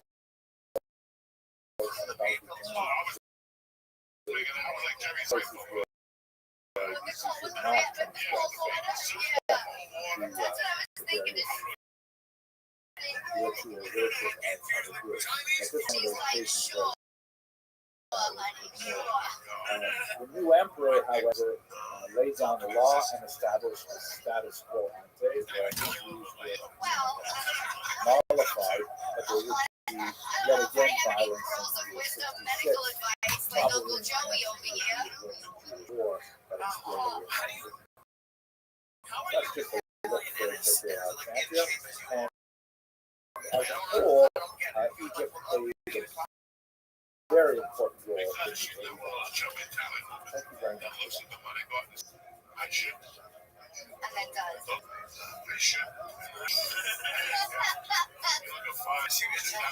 Last time we see this, she had one neck, now she got three. They might as well put the other fat finger in the guy looking all like the boy here. Take the look, be looking fit. I eat pasta every day. So let's continue our discussion of the diaspora and antiquity by looking at Mesopotamia. So we saw that Egypt was an incredibly important center of Jewish settlement. Babylonia is perhaps more distinguished because it is the location of the first Jewish settlement of Jews, which was the original home of the patriarch Abraham, but nevertheless, Jews were forced to live there in the context of the invasions of the Assyrians and Babylonians in 826. Those 2 centuries were periods in which they were forced to move Jews from Israel to the region of Babylonia, and it's more appropriate to use the term exile or galut in that context, but even those exiles were partial, represented a small portion of the overall population. The majority of the population remained impoverished, probably gender imbalanced, because men may have been taken away from women, but otherwise, many minorities. Here's a look at a map. You see where the arrow is pointing to the region of Mesopotamia. That term is a certain war representing between the rivers. That's what Mesopotamia means, between the rivers. And it's sometimes called the Babylonia, although that's a term that obviously changes.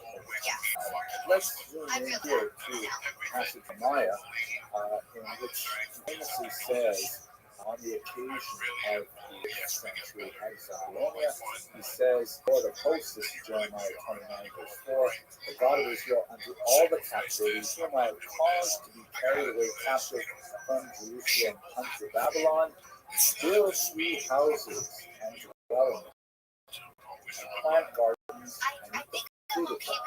Take ye wives and beget sons and daughters, and take wives and give your daughters sons, that they may their sons and daughters and multiply there and be you're just doing to get up. I would do anything to get up. Whatever I have taught to be pray to the Lord for it, for in the peace that I shall. This is kind of a mission statement of the concept of exile into the notion that this exile is dilute, this diaspora, to use neutral term, is something that is God ordained, and that Jews are to commit themselves to the lands in which they now live, to work to build it up with houses and vineyards and so on, to raise families there, and to pray for the wealth, of course, is part of the standard ritual.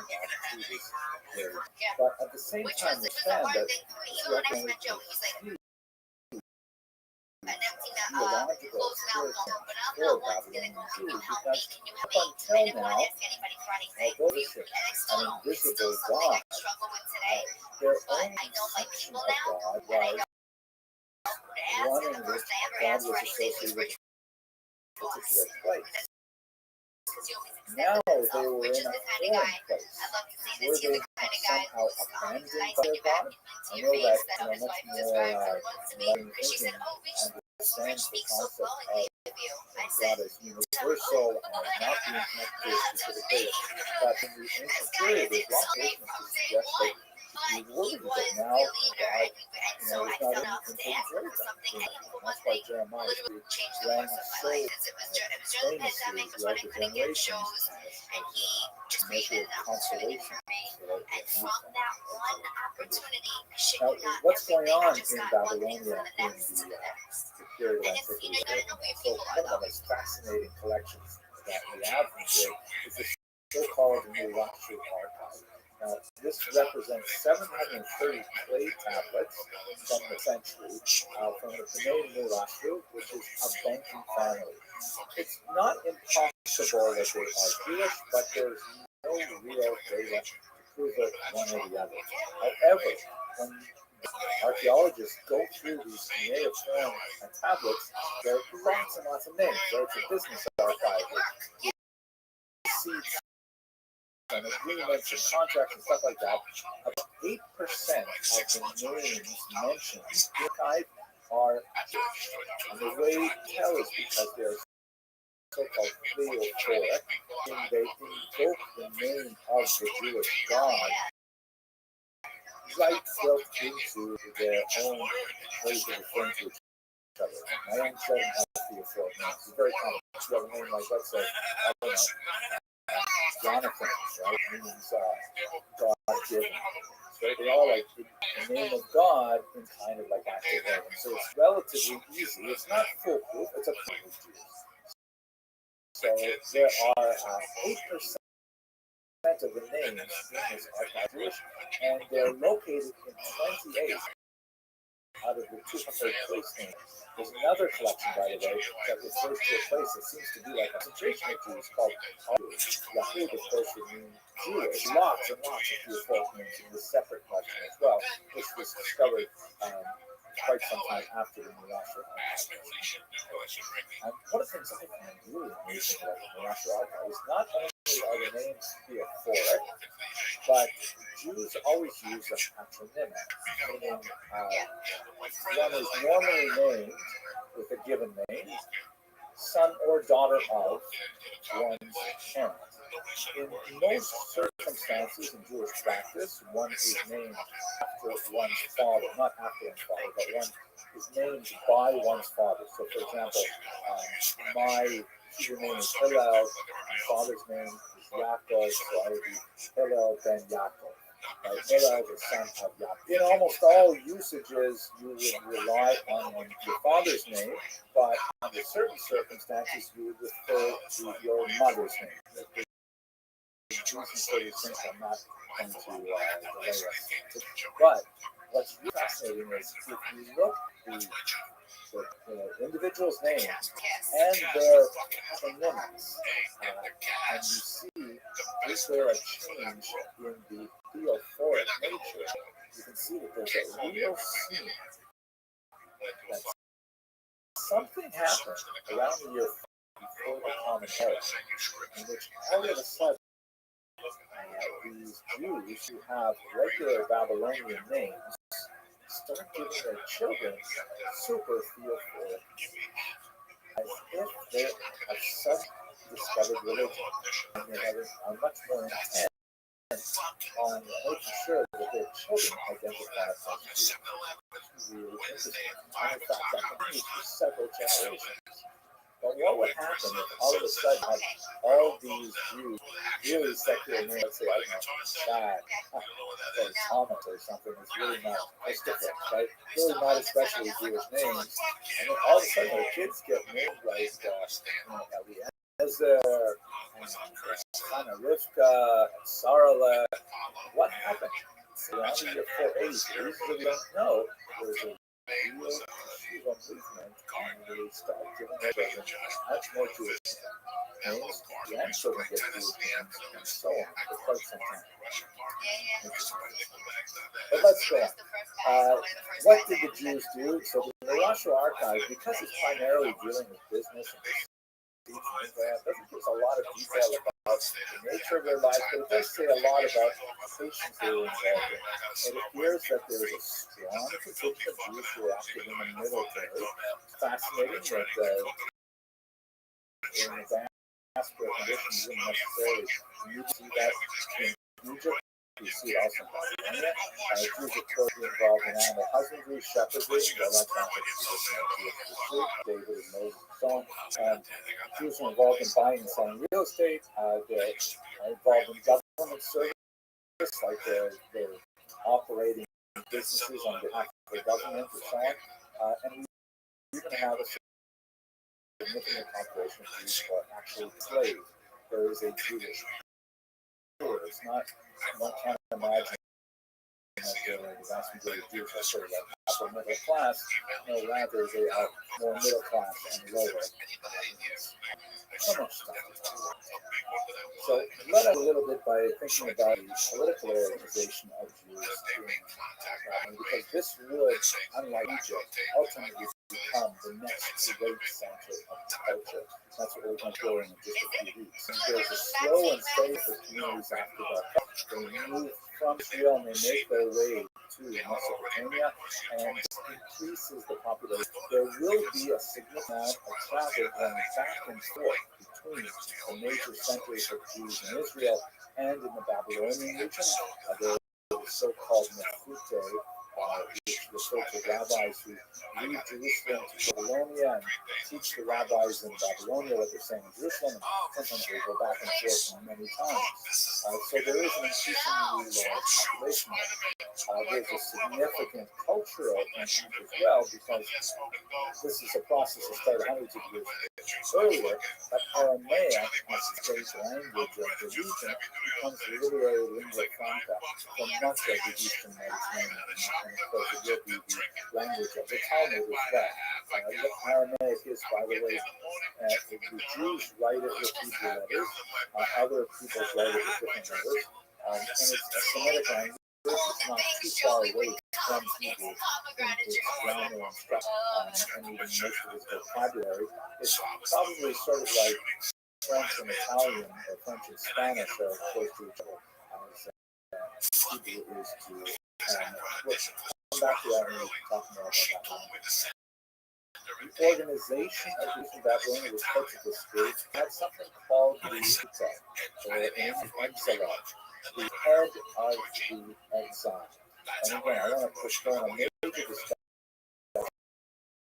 of this a little later on in this semester, but this is basically a figure recognized by the Parthian Empire as the head of all Jews in the region, and respected by the Jews, although sometimes they get into conflict with their leaders, in particular as the enemies begin to grow.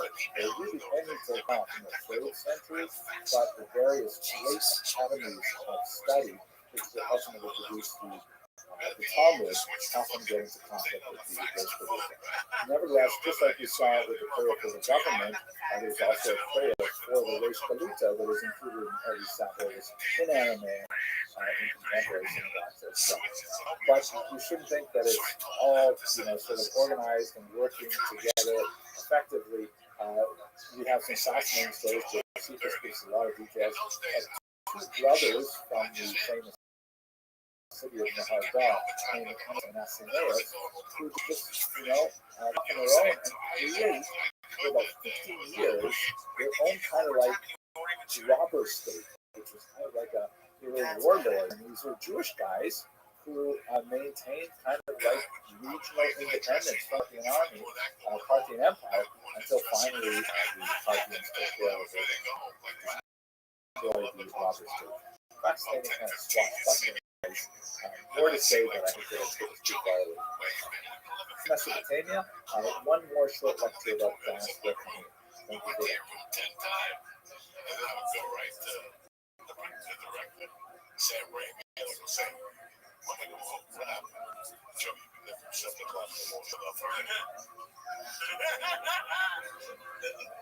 Just show up like what time you gonna be here for? The second that's here is 6. It's my call 7, but I was showing for the night before just to get like a fresh breakfast. Okay, let's just take a few minutes to say a little bit about the rest of the Mediterranean.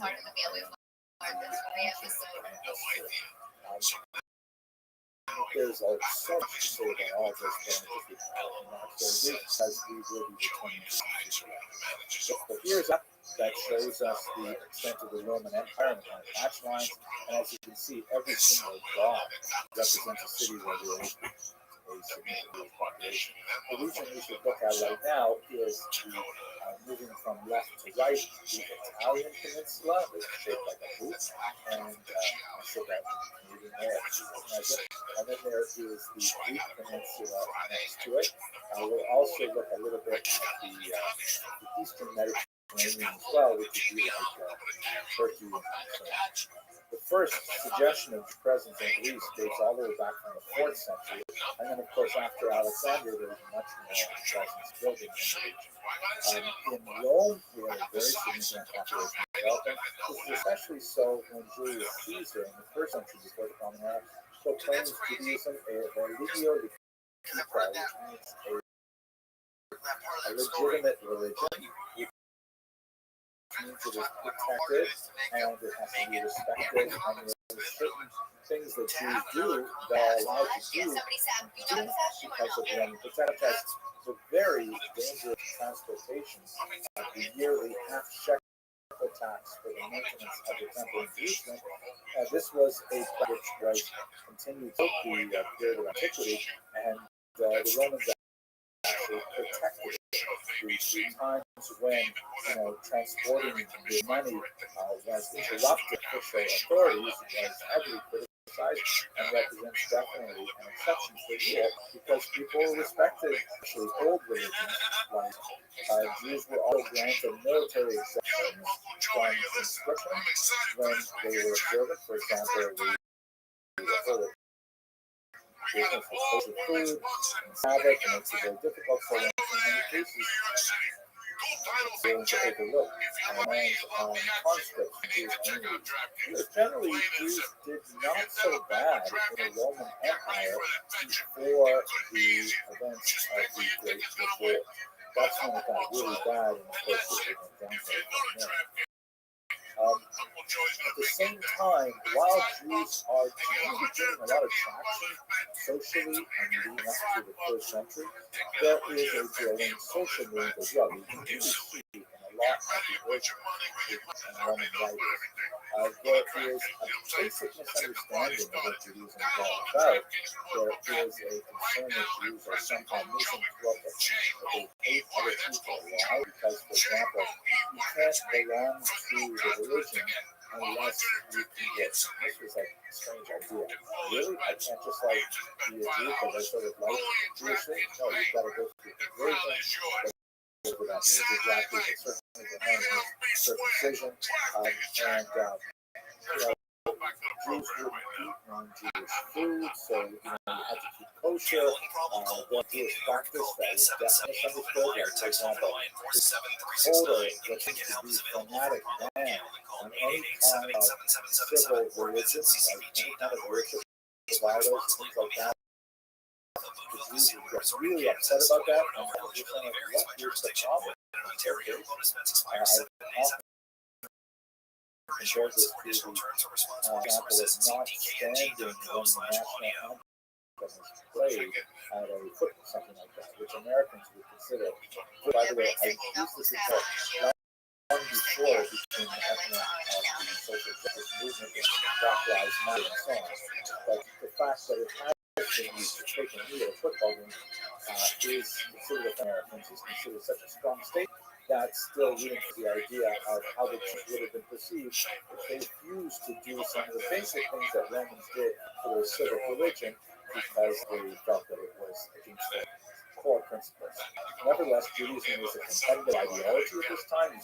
A lot of people are attracted to Judaism. It represents some real attractive alternatives to the fatalism inherent in Roman paganism, and you have a growing population not only of ethnic Jews who are living in the Italian peninsula before the first century, but also fellow travelers, both converts and those who are just kind of like sympathizers as well.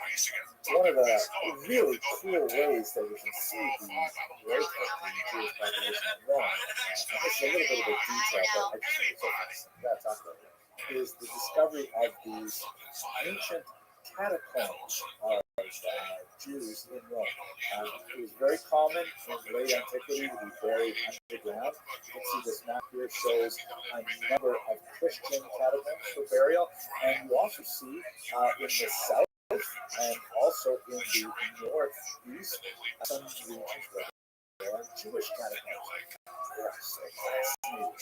You go them and you see that they've got these sort of like shelves on the walls where the bones would have been interred. It's possible that they practiced a two-step build.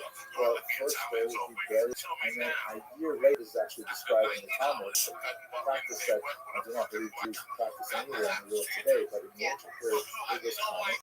On the roadside, on the anniversary of the death, they would go and they would exhume the bones, now diseased without flesh, and there would be a ceremonial bringing of the bones to a and so they would enter catacombs and put them on a shelf next to the ancestors and things like that. How spooky by modern sensibilities? I think that's really fascinating. And these catacombs are beautifully decorated like this really charming palm tree on one wall, and painted ceilings with sometimes decorative animals like peacocks and things like that. Some very moving examples of parental love, like this highly unusual statue of a dead child. You see these pattern of puppies. It's a great work of art, I think, but tragic at the same time. Carries the kind of pathos across 2 millennia. And the inscriptions are fascinating. They're almost all in Latin, like this one, or in Greek, like this, which indicates that the awareness of Aramaic is probably lower if the first language for something as permanent as a grave marker would be in its own. There are some Hebrew and Aramaics, but the symbol of the north is very, very common, and that's considered like much more than the Star of David, which is a far later introduction to images. The menorah is one of the oldest. I just want to be out done with it. I'm already done with it, so it's like I can be out with myself. Like you're ready. I'm ready. So whether I did it myself or not, I wanted to do it myself. This year, my gosh, yeah, I spoke to him, and he's like, go on yourself, figure out and then offer somebody else to do it. And I was like, all right, in advance. So I said, okay, this, makes sense. Just and we see that once again, the role of Jews in the military is quite I like the significant. bullets in my head too, in the sense of I would have done it, but I would have, not that I would have sat on my ass with it, but it's when somebody's like, no, this is the thing, this is the place, this is what you gotta do. So I take all of that part of the thinking from me. rebellion, including 2,000 Jewish families who were military families transferred from Babylonia to this region. Really unusual to see that. There's a strong Jewish community in Antioch in particular, but they have the same kind of connections with Greeks living there as we saw in Alexandria. Throughout the region, there are the presence of synagogues even well before the year 70. And this is something we can also say about Egypt and about Mesopotamia and about the Roman Empire. Well, Jews did have gathering places for prayer. They were referred to with the Greek terms or synagoga, which basically means like gathering places. The term synagogue does not intrinsically have a religious context. It's actually a translation of the Hebrew term Beit Knesset, which means a house of gathering as well. Jews, even while the temple was operating, wanted to have some kind of way to express their connection to God in a communal fashion. And we have descriptions of this from Josephus and let's just take a look at the Western Mediterranean. In the previous lecture, we looked at the region of Tunis, Cyrene, a little bit at the island of Crete. Let's just go quickly to the Iberian Peninsula, all the way on the western part of the Mediterranean. And we'll speak a lot more about this region because, of course, it is the heartland of Sephardic Jewry that we have not yet introduced. Up until this point, Jews don't really recognize kind of like differences in cultural orientation. They refer to each other with graphic locators like Babylonian. It's actually what some Jews in the Talmud. They won't necessarily regard them as being slightly different rituals or slightly different, family customs as we do later on. But the heartland of Sephardic Jewry comes from the region of Spain. The first indication we have of any Jewish person in Spain is some evidence of a Jewess living in Adria. And this is from an early 2nd century gravestone, which was transcribed in the late 18th century. A reliable transcription, even though the original gravestone has been lost. The transcription read like this. There's something wiped out, and then the end of the word is Nia, and then a new word Salo, something missing, Mula, and then the word Uno, Mens, Quattro, Dia, Uno, Judea, which translates as probably something like Dear Lives. Girl's name is in letters N-I-A, Julia, something like that, of Solomon, a 1 year, 4 months, and a day. You can see that the Roman numeral 4 is 4 dashes rather than ID, which also is attested to this antiquity. And finally, she is specifically denoted as a Jewish girl. And this is our first indication of Jewish settlement in this region. But this more. For now, let's wrap up this discussion of diaspora.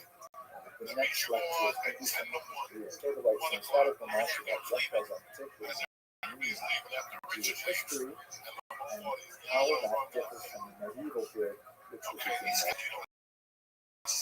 Thank you very much. That's what makes you strong. That's what makes you strong. Again, I got the happy people. I got the comedy store on Monday night.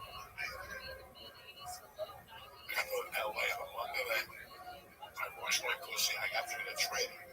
Me and my stripper girlfriend lived in a trailer. We drove all the way from Seattle. By the way, in San Francisco, the frame broke. Yeah, you have no idea. That was another week. I showcased everything in San Francisco. I got to like 3 o'clock and then the truck broke down. Hello and welcome to another in the Jewish History Lab series. Today's class begins with a rhetorical question. How did the Jewish people survive antiquity? I say rhetorical because don't get excited. I really don't think I'm going to give you a complete answer by the end of this. My goal is to try and recap the period of antiquity, which we have spent the last 15 odd weeks looking at in detail, and kind of provide a moment to breathe, to step back, to reflect what we covered, because it's going to change dramatically in the next semester when we go into the medieval period. So again, I'm not going to really answer how did the Jewish people survive antiquity. I certainly have a few thoughts on this, and I'll share some of them in the next video. But for the time being, consider this just a moment to reflect on what we covered and to take a deep breath and then go to the next adventure, which is the medieval period. So here's a beautiful photograph from Samarkand. It's actually an antique photograph from the beginning of the 20th century, and it has been colorized. So it's gorgeous. You really get a sense of like, yeah, life in history was actually in color, not in black and white. We're so used to these photographs. Let's begin with a quick recap. So here's our map of the Middle East. I put a little marker for where Jerusalem is, the land of Israel. And we start with Abraham and Sarah's migration from the land of Ur, from that was the ancient Sumeria. And most historians place this somewhere around the year 1750 before the Common Era. The challenge of working with this data, of course, is that everything is derived from one source. The Hebrew Scriptures, Tanakh, presents a whole range of challenges that we discussed way back at the beginning of the semester. Look at the video on approaching the Bible as a historical source for some of the different measures. At any rate, according to the narrative that we have in the biblical text, Abraham and Sarah make their way from Mesopotamia to the land of Israel. And then there's some interesting kind of side trips to Egypt that occur not only with Abraham and his descendants, but most significantly with Joseph, who ends up, an amazing story, becomes this vizier of Egypt, and then his family follows them because of famine, and the Jews end up being enslaved there for several hundred years. Note, by the way, I'm using the term Jew here anachronistically. They would not have called themselves Jews. Most likely they would have called themselves maybe Hebrew or Hebrews, which comes from Eva Hanahar, the other side of the river, meaning they originate from the other side of the river. I have a video on the evolution of their terms, such as the Israelite, Judean, Jewish, and so on. And I tend to sort of divide them all and call everybody Jewish. The next sort of event, of course, in the Bible is the Exodus, which occurs sometime around 90 before the Common Era, resulting in a settlement of Jews in the land of Israel. And this is where we begin to slowly get more and more archaeological evidence, such as the stele, which refers in Israel, or that is referred in this region at about this time. Itself, the first 5 books into the early prophets. We see in the period of Judges, there's a discussion of kind of like a tribal organization of governments in the land of Israel, and then that culminates, described in the book of Samuel, in the appointment of Saul as the first king of what will become a united monarchy. This is the golden age, followed by David and Solomon, where you have really the period when the nascent experiment in Jewish sovereignty in this land expands significantly, both territory and influence and so on.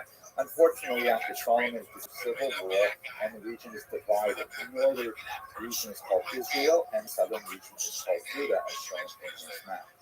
Then if we move forward a few centuries, we get to the Assyrian invasion, when Israel, the northern kingdom, is attacked, and a good portion of its population is shipped off in a population transfer to something common in the 8th century. This is the origin of the 10 law, which is a little bit of a misnomer because a lot of people were left behind in the region. Many of them migrated south and blended with the population as well, but nevertheless, a significant population was taken into the north. Then another invasion of the southern kingdom, Judah, and destroys the temple that was built there in Jerusalem, and exiles once again a significant portion of the population, especially the elites, off to Babylonia. This occurred in the early 6th century. This exile, however, is fairly short-lived because 2 decades later, Cyrus, leader of the Persian Empire, grants religious Jews and many other people in his kingdom, and the Jews return to the land of Israel and reestablish the temple there. This refers to the Second Commonwealth, that is the the second resurgence of some level of Jewish sovereignty in the land of Israel. It's not a complete sovereignty. They're still really part of the Persian Empire, but nevertheless, Jews are in their land and governing themselves. When the Greeks come in the 4th century, the Jews are overwhelmed by them and overwhelmed more significantly by Greek culture, Hellenism, and this sparks a dramatic revolution in the year 165 called the Counter Rebellion, when the Jews throw off the dominance, the political dominance, and ultimately the spiritual, cultural dominance of the Greek Empire that was then based in India, the Seleucids, and they reestablished a Jewish kingdom under the Maccabees, also known as the Hasmoneans or Hashmonaim in Hebrew. The Greek culture keeps exerting its influence, and even though the Jews have established some sovereignty, they are not free from the cultural influence of Hellenism, and ultimately will continue along that path. Romans invade in year 63, not a really good word to use, I should have, because they don't exactly invade. They kind of invited in because of disputes between the Maccabean kings. But with the Roman advance into Israel, then you have gradual and sporadic limitation of Jews. The Romans do is they allow the Jews, like they did with many other peoples they conquered, to have a level of self-government, and the power of the kingdoms in now what is called Judea varied depending on how adept the Jewish king was at negotiating the borders. Welcome. For example, How are you? Yo, what's up, pimp? And he had a very long rule in the How you living? Tremendous amount of public What up, baby? What's good? He was an incredible time. Murdered much of his Living own the dream. family. Every day's a holiday. Every meal's a feast. How'd you find out about me? Jews will rebel in the first century of the Common Era. Fuck yeah, man. Absolutely. Welcome. Do you mind if I tell you about myself? Oh, well, I appreciate you. Do you mind if I tell you about myself? Roman exile from the I'm a Rothschild. I stream my life 24 hours a day, 7 days a week, 365 days a year for world peace. I've been doing so for more than Yeah, dog. I've been doing so for more than 3.5 years. Have you ever seen the movie The Truman or the television show Big Brother? All right, well that's cool. KA, they're basically just like constant videos of people, and I've done this now. I'm live on 22 different YouTube streams simultaneously, and I do so for world peace. I don't want war anymore, and I want to bring the world together by showing the world that we're not all that different. I have been streaming 24/7 since the pandemic. We've seen the death of a queen, the birth of AI, the coronation of a king, and everything in between. In 2018, The Economist magazine stated that data was Earth's #1 resource, more valuable than food, gold, air, everything. It overtook petroleum. And I have more data archived on the internet than any person ever, which may make me a very, very influential person.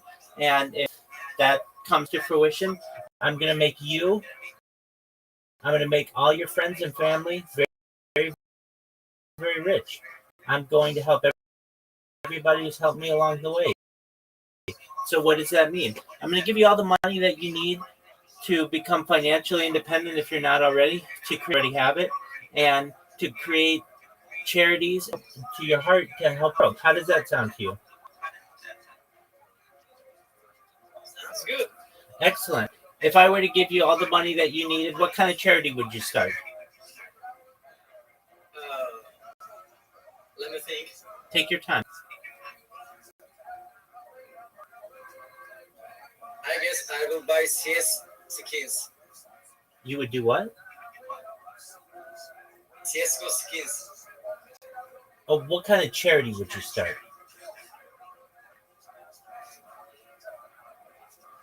Do you know what a charity is?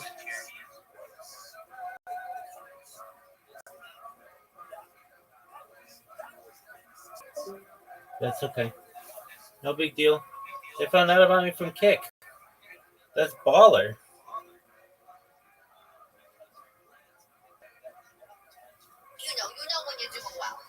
the year 70.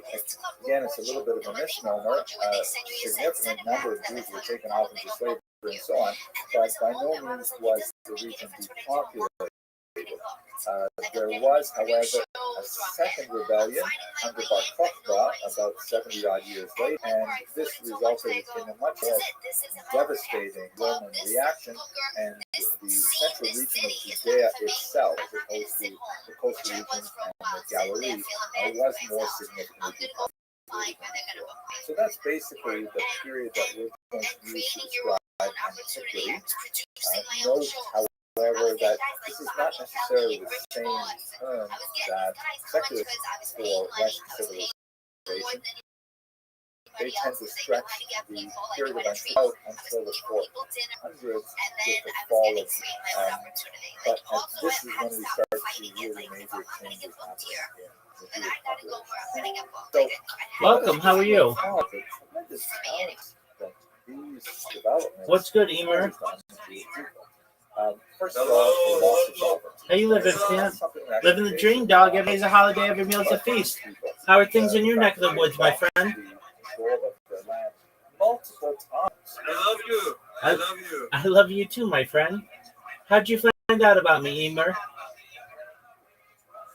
What? How did you find out about me?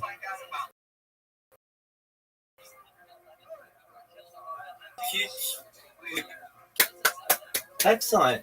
Emer. I'm glad that you're here. Thank you. Thank you. Absolutely. Do you want to tell you about myself? But mother is scared. Why are your children scared? Because you. Okay. Well, that's all right. I'm not for children.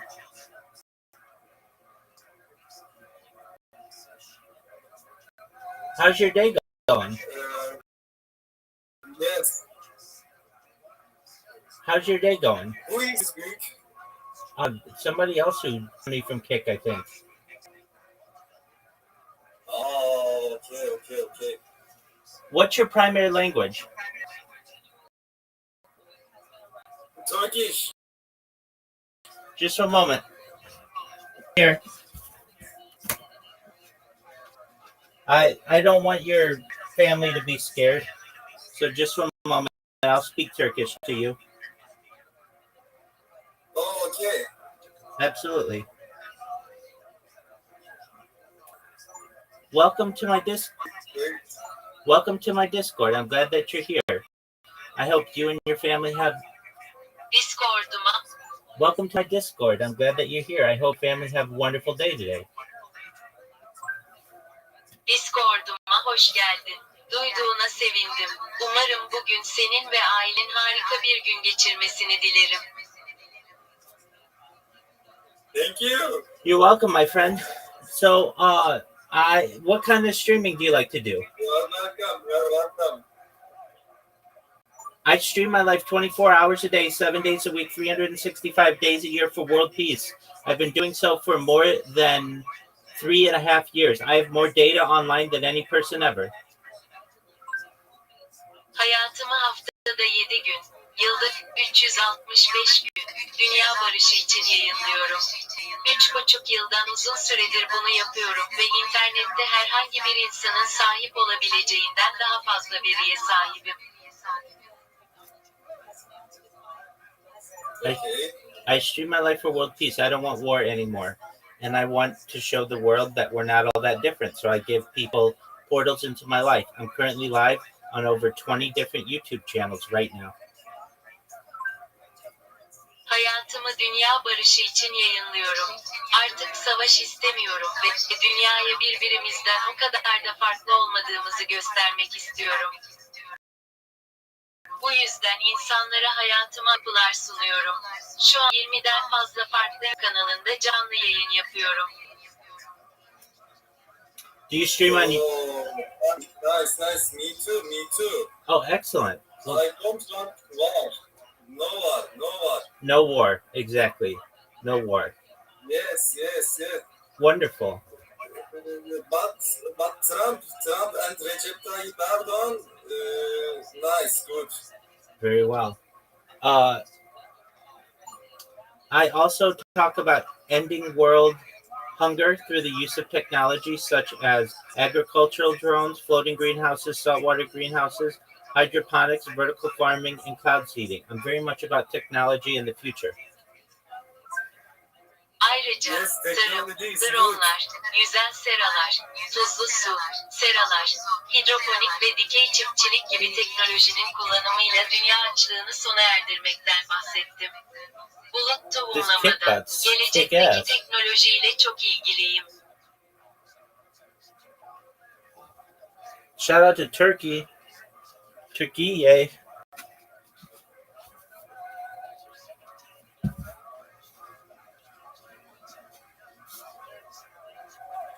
Look at this athleticism.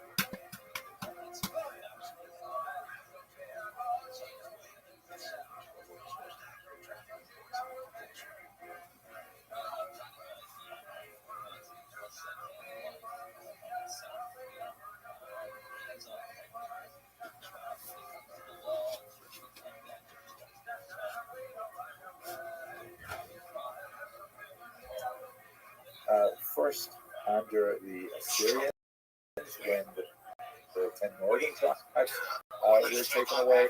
Then under the Babylonians, when Judah was destroyed. Under the Greeks, when their level of self-rule, Persians was threatened, and then the Romans, of course. It's like repeated loss of sovereignty. Jews keep coming back, nevertheless, and reestablishing some level of self-rule. Welcome. Jump ahead. How are you, Joel? How you living, pimp? Kicking ass, taking names. How are you? Secondly, not only loss of sovereignty, this is a Jewish history podcast. Close one of your mics, please. You can mute the one that is not here. Okay. So the guy who is mute. Yeah. His name is a little bit Turkish, I think. That could be. I'm also Turk. Oh, very cool. I just I haven't. wondered what happened in here. What do you mean? What happened in here? Don't you know? No, what happened? I don't know. I came to ask you. Certainly. Well, first of all, how'd you find out about me, my friend? Bro, you already sent me too many inviting links to my Kick channel. Oh, excellent. You found out about me from Kick. Wonderful. Well, I'm glad that you're here. Yeah. Do you mind if I tell you about myself? Yeah, no. You can. I'm Rabbi Rothschild. I stream my life 24 hours, 7 days a week, 365 days. I've been doing so since the pandemic. This stream goes back to 2020, essentially more than 3.5 years of content. Have you ever seen the movie The Truman Show or the television show Big Brother, Jill? Yeah, I have seen it. Okay, excellent. Well, that's essentially what life is. I'm live on 22 different YouTube streams, 24 hours a day, and you can watch my whole life. I eat, I sleep, I do everything that a person does, all being live streamed, and I do it for world peace. I don't want war anymore anywhere in the world. And I want to show the world that we're not all that different. I also talk about things that I feel will help the world, such as ending world hunger through the use of technology, such as agricultural drones, floating. Can I ask you something? Absolutely. If you don't mind? Go ahead. It's a little bit special thing, by the way. I think so. Can I? Yeah, go for it. I don't hear you. Yes, go ahead. Okay. Bro, when you live for 724, Yes. how do you turn it off?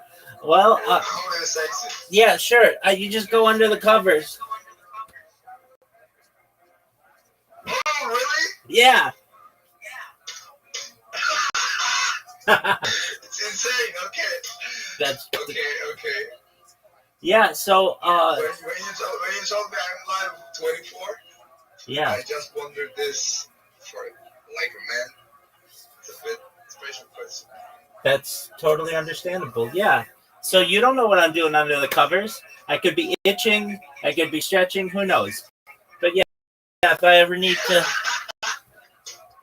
Okay, it's perfect. That's right. So I created a timeline or a time capsule for human history. Back to the pandemic. We've seen the death of a queen, the birth of AI, the coronation of a king, and everything in between. In 2018, The Economist magazine stated that data was Earth's number one resource, more valuable than food, water, gold, air, everything. It overtook petroleum.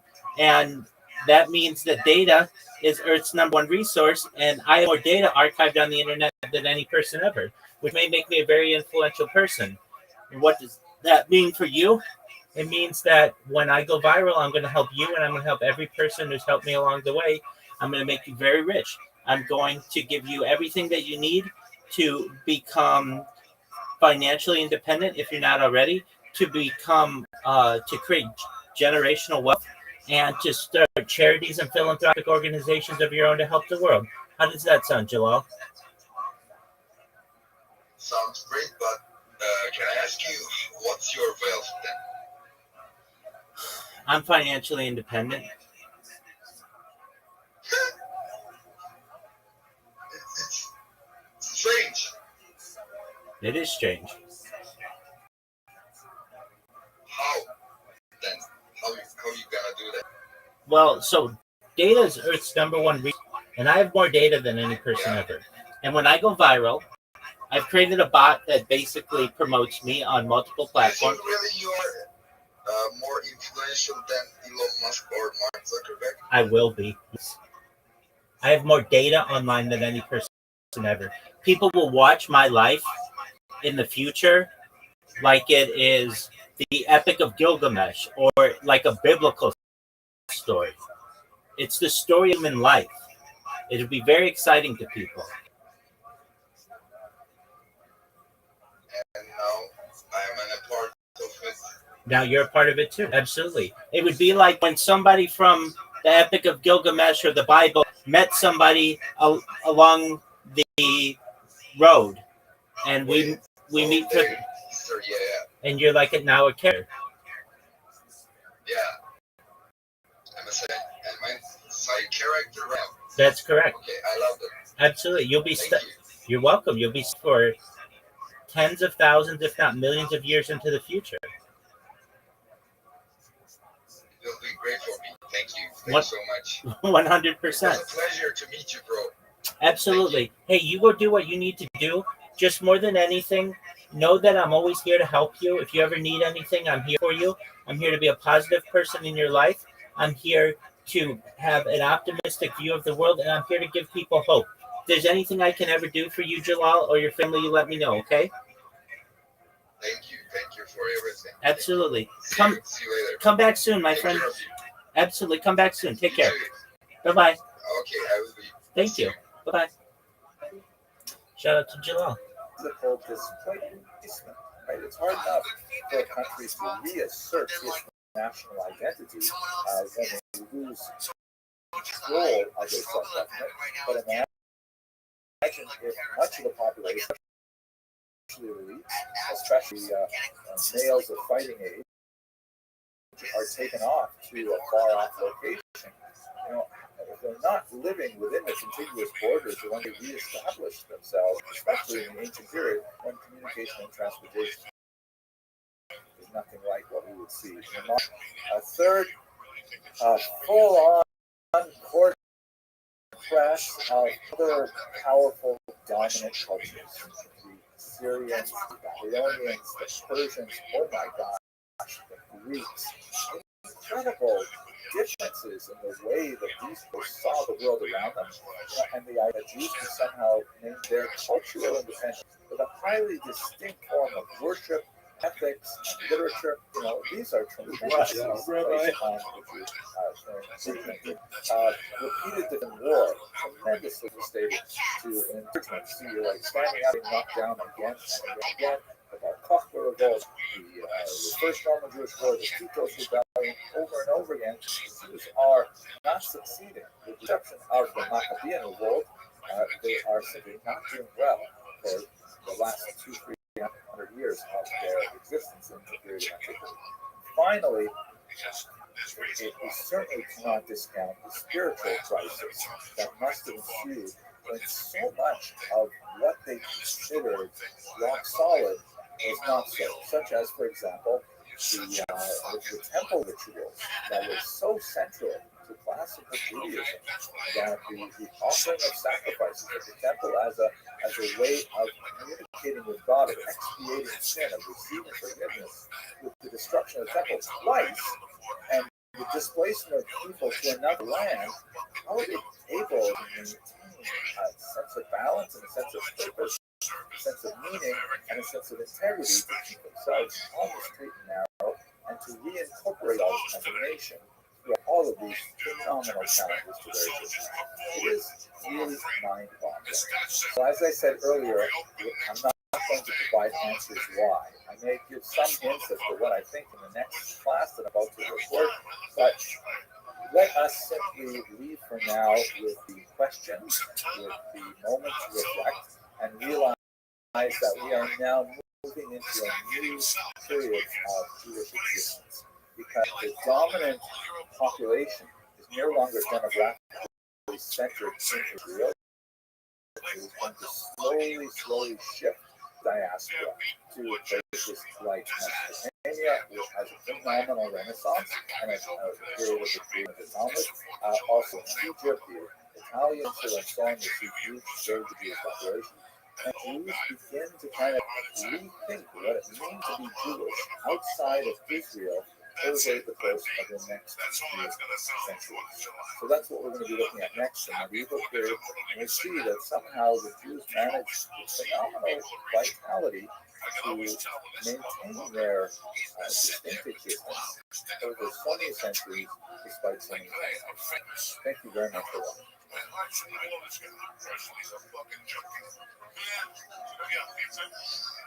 If this guy is the shoot hero, he's been on damage. Or whatever he is on ping pong tables. Whatever, ping pong bills out there. What the fuck they do? Today, my heart's and prayers with the people in Texas. Stop! Stop! I know you. You don't even go to Texas. Welcome to another episode of the Jewish History.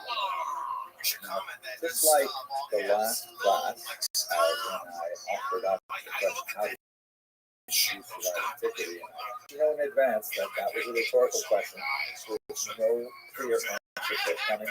I want to warn you in advance that the same thing applies to this, perhaps even more so. I have some thoughts on the question of what is the meaning of Jewish history, and I will give you some sense of where I'm coming from towards this video, but please don't think that by watching the next few minutes you'll get this and be able to impress all your friends and relatives at the Passover Seder. For those of you who are Douglas Adams fans, Hitchhiker's Backseat, 42 is in fact the answer to everything, including this question, but that's not the sense that I'm using. You may ask a very honest question, wait a second, why are we the meaning of Jewish history in video number 42? I mean, are you serious? This should be video number 1, or maybe video number 2. How is it possible that we've gone through the entire ancient period and we haven't gone to this particular section? So you would be absolutely right in asking that question. Ideally, I would like to talk about these theoretical things right from the very beginning, but most people approach Jewish history, they just want to know, just tell me the story already, just tell me what happened. I don't really want to get into like big theoretical thinking about what it all signifies, and so I have reserved this particular topic to our first kind of reflection moment, the scene between the ancient period and the medieval period, and this is the right place for us to start talking about theory. Now that we have heard some of the history we're talking about, I think it's a good time to reflect on what does it all mean. Again, I'm not going to give you the answer at the end of the particular class, but I hope to at least pose some of the major questions related to the overall question. We're going to be looking at some of the questions raised by a great historian, Professor Moshe Ross, shown here just recently, the Rothschild Prize, fantastic at Bar-Ilan University. I owe a tremendous debt of gratitude to Professor Rothman when I was a young graduate student with him, and he was very gracious in sharing his thoughts. But we're looking at this book, just recently, How Jewish is Jewish History? And there are some amazing essays, very thoughtful book. We're going to focus in on one specific aspect, that is the meta or what I call the grand narrative. Now, Professor Rossman uses the term meta history in a kind of sense of metaphysics, right? It's kind of like a philosophical term. Meta means above or beyond or past. So, like, for example, if physics is the study of the physical universe, bodies in motion, mass, velocity, things like that, then metaphysics is like the study of what's beyond that. The nature of God, the nature of the soul, things like that. That aren't measured with conventional scientific tools, but they're beyond what those tools are able to easily measure. And what he's really referring to is like, what are the theoretical underpinnings of any work of Jewish history? Like, what is the larger story of history? And of course, the word story is embedded inside the word history. What is the grand narrative to which this Jewish history applies? So, just looking at a few examples of how historians have approached this, you have the Tzemach David, a very interesting work written in the 16th century by a brilliant and rather idiotic individual named Rabbi Gans. I actually have a friend who is a descendant of Rabbi Gans, David Krauss of Prague, great local historian. At any rate, the Tzemach David presents a kind of early encyclopedia of history. It's not really a history in the sense that it is a chronology. In this year, this happened, in this year, this happened, and so on. Not a lot of analytical processes applied to it, not a lot of questions asked of it. But what's interesting is that Tzemach David divides the work into Jewish history. These are all the things that happen to the Jews, and then this is world history, as if they are two totally separate things, impacting the rest of the world and not impacting the rest of the world. By the way, I think the word impact is a word that I can help. Like, Jews live inside the world, and the world affects Jewish history. Jewish history affects secular history, if you will. That's another question that we'll have to get into later. But he separated them out entirely, as if Jewish history was kind of like somehow walled off from other events. Now, when we get to the 19th century, a much more advanced critical historical scholarship is going on. He's the great scholar Heinrich Renz. And his work has been characterized as a combination of Leidensgeschichte and Literaturgeschichte.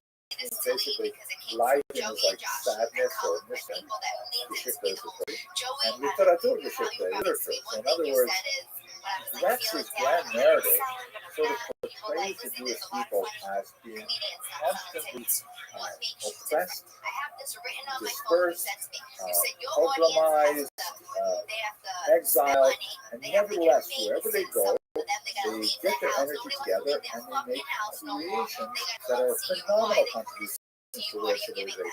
They're writing these amazing books. They're developing science. They're engaged in so much productive work.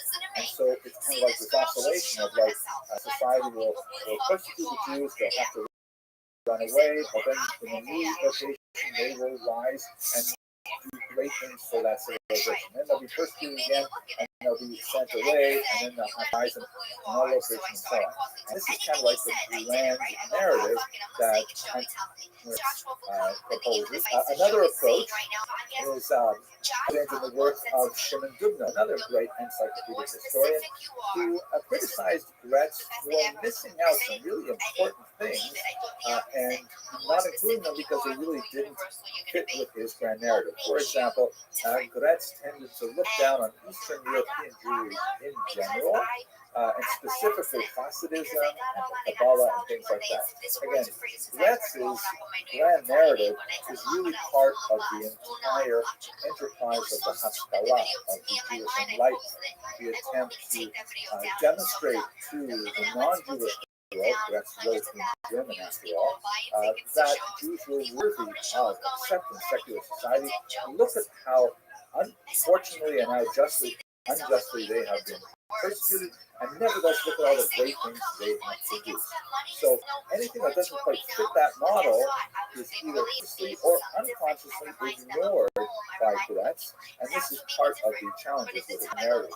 So for example, when you look at the Hasidic movement, which represents in many ways not a rationalist approach to Judaism, not an attempt to come to terms with general society, but rather a insular, inward-looking approach, and especially when it's the 19th century and there's a lot of conflict with the more rationalists, with their accusations of the Hasidim engaging too much in alcohol and rock behavior and things like that. So Gretz kind of looked at that as sort of like backwards superstition going the wrong direction of history, and therefore the Hasidism tends to receive a lower grade in Gretz's history, and that's something that Dubno wanted to correct. He was much more in favor of looking at people created of themselves. And Hasidism is, of course, not a popular movement that the general Shimon Dubno was enamored of a philosophy which came to be associated with diaspora nationalism, in which he said, it's really about what the people are developing on their own. And what have they developed? They have the ability to exist outside of the trappings of a conventional state. And he says this is something truly amazing, and we should not ignore it. That Jews once had a state in ancient Israel, and then they were exiled, and that should have been the end of their story. How could they possibly exist without borders and currency and a flag and an army and passports, things like that? Possibly continue. He says the reason they continue is because they advance beyond what a state requires. That they have developed the ability to, as an integral unit, even in a diaspora, even as a minority culture, living within very, very different host cultures. He said this is something which should be strived for. This is an ideal. Everything that is coming from these people, like Hasidism, is something which is positive and should be developed. And rather than, trying to fit in with secular society, we should encourage the development of specifically Jewish cultural projects. A lot of fascinating things to say about his worldview. So everything in towards that. Obviously, when it comes to something like Zionism, had a dim view of Zionism because he said it's going backwards. The Jews have already proved don't need a state. They can exist very well in modern society, specifically without a state. And we want them to go back to a more barbaric age. So he definitely, his grand narrative, soft-pedaled Zionism. On the other hand, there, of course, are many great Zionists, Ben Dinor, who said that no, the grand narrative of Jewish history is the return to Zion. It's the constant urge of the Jew to resettle and walk the sands of the Judean desert and so on.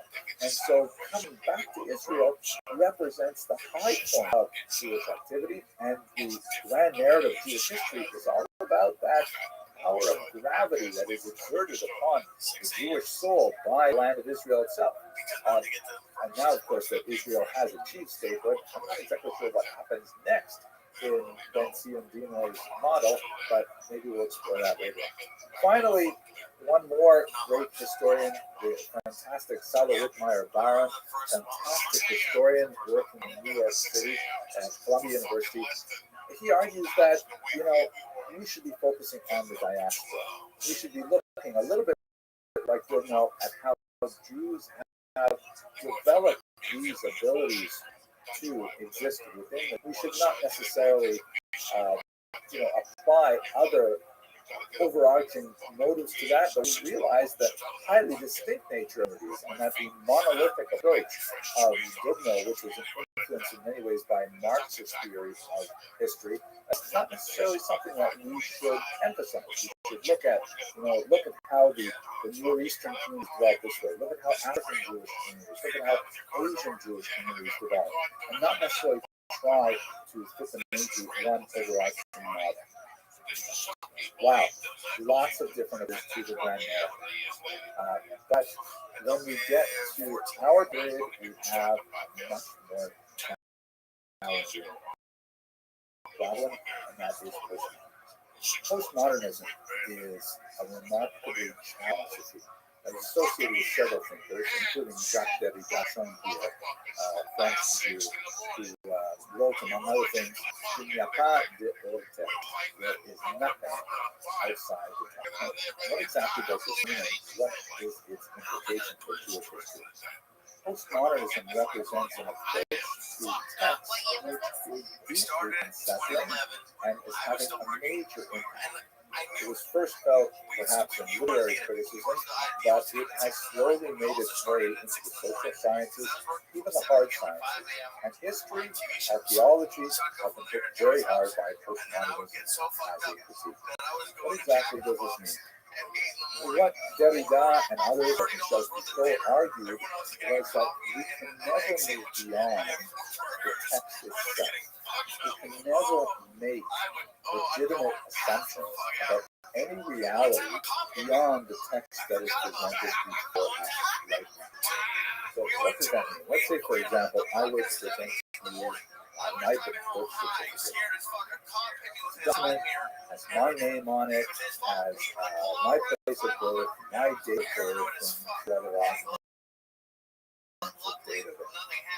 And you might be tempted to say, oh, so we know that Henry Abramson was born on such a date in this little town in northern Ontario, Canada. And you might be very well correct in making that assumption. After all, you've got a document that says that. But postmodernism would argue that no, all you really know is that you once encountered Henry Abramson on a video who presented his birth certificate, which said that he was born in such and such a place at such and such a time, and so on. What's the world of difference actually represents the truth? Who says that this document hasn't been forged? Who says that this document isn't the result of a mistake, a clerk's mistake? Perhaps I am deceived in thinking that this is the correct document. Perhaps my parents gave it to me, but they're really hiding much larger secrets. I don't know. So you might say, okay, fine. Well, we can verify that. We can go back to the small town where Henry Abramson was born, and we can rifle through the card catalogs, and we can find, the original document, and we say, look, here it is. Same thing. All you say is that here's a document that says the same things as that other document. So now you have two documents, but there's a possibility that both of them are wrong. And this becomes even more complex when you look at something like narrative. Like a government document is a pretty straightforward thing. It's either mistakenly written down or not. Well, let's say, for example, you find a memoir. How do you know that the person who wrote that memoir actually wrote that memoir? And how do you know that the things that the memoir claims to remember actually happened? All you have is that could be what someone he or she remembered at a particular time. You can never go back to what actually happened. You are stuck in the text itself. And this is deeply unsettling, because if you cannot make any kind of generalization of reality beyond the text and documents, archaeological finds that we discover to make history. Derrida famously once said, "Je suis le dernier jour. I am the last." And so these cryptic things that postmodernists tend to say, not exactly, but it appears that he may be referring to the idea that, you know, Judaism as a whole, Jewish history, is entirely predicated, like all history, on our reliance on prior documents, and that we are essentially trusting that such and such thing happened because there's something that says it happened. And we never go beyond the documents logically to say what actually happened. In other words, if I want that yes, I guess it is what actually happened. We can never know what actually happened. We can only know what document has been presented to us.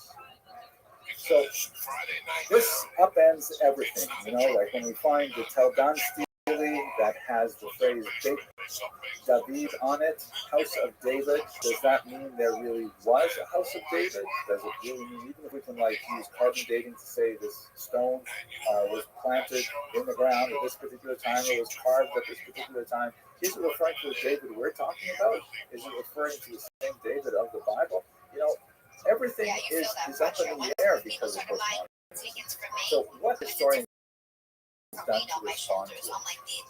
In my generation, when I was going through graduate school, we were already feeling the appearance of postmodernism. And the tendency among scholars, which has only increased over the last few decades, is that historians tighten the focus. If you can't write about a large period of history, because every single document you encounter never really represents what is beyond it. You only have the document itself. So therefore, one would have lots of documents and lots of testimonies, but the problem. So, for example, rather than trying to write the history of revolutionary France, history of one particular person living in revolutionary in a few years, gather all the documents and focus on that one person's biography, and hopefully, with more points of contact, and say something useful about how this person experienced that revolution. And you can't say anything else about how a woman would have experienced it, or a king, or a traveler, or a Jew, or a black man. None of those experiences are recorded because you focus so narrowly on one part. But on the other hand, you only have a finite lifetime. How can we possibly examine all those sources and do the same thing for a larger focus? I mean, it just gets a nightmare trying to figure out, is it possible to write anything larger, any survey history? So here's a black and white photograph of me. But it really doesn't have to be here, but I sort of like it. It's a beautiful work that speaks to who I imagine myself as a historian. This is what I look like as a historian. And so, since we have so many beautiful photographs, I have to give credit to my photographer who reached out to me to do a shoot because he put together a book. And I'm very proud to include it. Subject, he really hasn't. How you living, pimp? Somehow onto Good. I was just seeing if it's really that's the picture. Percent. Do you mind if I tell you about myself? Yeah, I've heard about you through other people, but feel free. Excellent. How'd you find out about me? Somebody in Aliens played it. Oh, very cool. I stream my life 24 hours a day, 7 days a week, 365 days a year for world peace. I've been doing so since the pandemic, more than 3.5 years. I essentially am live on 22 different YouTube streams simultaneously at any given time. And I do so to show the world that we're not all that different. How's that sound? That's fire. Where can I tune in? If you look in the left corner where it says 24/7 YouTube stream link. Do you see that? Yeah, Yeah. just plug that link in right now, and you'll see all my streams, and you'll shit yourself. Oh my gosh. Look at how many of them are live. They're all just a different Angle. view. Exactly. And I have redundant streams. If in case of them get taken down or any of them, like the app crashes or whatever, I've got backups of backups. That's fire. I appreciate your commitment. Absolutely, my friend. 25 in life. 100%. Have you ever seen the You movie? sleep on cam? Absolutely. Single night. Yeah. I have a ceiling cam. Have I seen what? Have you seen the movie The Truman Show or the television? I've seen Big Brother. Excellent. Well, they essentially have those people on camera today, and that's the same with me. I've streamed as far north as Santa Barbara, as far south as San Diego, as far west as the Pacific Ocean, as far east as the desert and mountains. I've streamed Beverly Hills and Santa Monica and Los Angeles, Disneyland, basically everywhere in Southern California. And so I do IRL streaming in addition to desktop streaming, though desktop is much. But yeah, I'm always live, available to you if you ever need anything or to be a positive individual in your life. I'm here to give you an optimistic view on the world and to just give people hope. If you ever need anything from me, just know I'm here to help you, okay? For sure, man. I appreciate that. Absolutely. What do you do with other live streams when you're IRL? Well, do you have a bunch of different angles of IRL streaming, or? Yeah, it's more difficult for me to do because I'm just a single individual. So I have when I've done it, I've had 4 different streams. So I'll have 2 on different phone mounts. I'll have sometimes a chest mount, GoPro. That's fire. I'll definitely have to tune into your streams. Absolutely. Well, just know if you need anything, I'm always here for you. Okay, big dog? I appreciate it. Absolutely. You have a good day. I'm tune into the stream. Absolutely. Feel free to hop in whenever you have time, okay? All right, for sure. My friend. Situation with how historians write that our documents cannot claim to represent any reality greater than are as we see them. You can't generalize beyond that. Then we degree of reliability. Why is this not in the fiction department? Why isn't it there just like any other novel or play? So I said to myself, I know I got this residency. I know it's about money. Now I look for more liberty to say yes or to travel for things I gotta go myself. Comedy for me is to say it. There's no ego. I see it myself constantly. But now I'm not doing it anymore. I used to be able to because I had people tell. I had people my meal, I had people my travels. I don't like it club thing. And this was recently. Somebody, Not a so professional no historian, idea but a that. very So talented you know what? I looked at Tyler it is this way. straight I up know I'm gonna deliver. I know the storyteller. audience. I'm Remember, when I was probably about gonna pull 13 them. I'm years gonna or make so them follow me. old, Let me tell you something. This year was my first tour. my parents How many somehow people had came in the and told house me and they paperback saw me when I copy. first opened up for Use that God person? and history. So I'm And like, as you you know can see what? it from the I cover, think he I also got my wrote a money book back. called The Indestructible Jews, which I have to admit I've never actually When read, although it all makes one piece for me. I just recently ordered another copy of Jews, God and History so I can try and relive a little bit of what it must have been which I like had to accept. I just wanted to enjoy the Interestingly, little by the way, moment before we because now I leave look at Jews, this and I go, this is my life. I'm not young. let's point I want to be able to incredibly listen to my popular opener. I book want to take published Leo on the first in road with me. I can take Dan 1960s, outside on the eventually a road with me. second And I can hang edition, out with my friends. which I'm you'll serious. know I was don't published in a couple being on different the versions. fucking road This in a new version city here could be depressing. says basically, 1.5 million dollars books. I nervous This anymore version about my version, shows at night. this So I covers can enjoy the day. I used to something get very nervous. I significant. just want to stay in the room Edited and and work on my set. revised by I'm gonna showing show you it a to lot of my friends. pictures I just of want to make it white lovely so I whales can including myself, that work in history, but we don't know how much of a contribution Echo did not made to this book. She herself is also a published author. She suffered a head injury and wrote a book about it. But one of her big claims to fame was very much involved not only in the second edition, but in the first edition of this. So we don't know a lot about her involvement in this, but that's not controversial in speaking male history. She passed away in 2014. So Maxai Dumont's approach to history really emphasizes the indestructibility of the Jews. And that's something that made a big impact.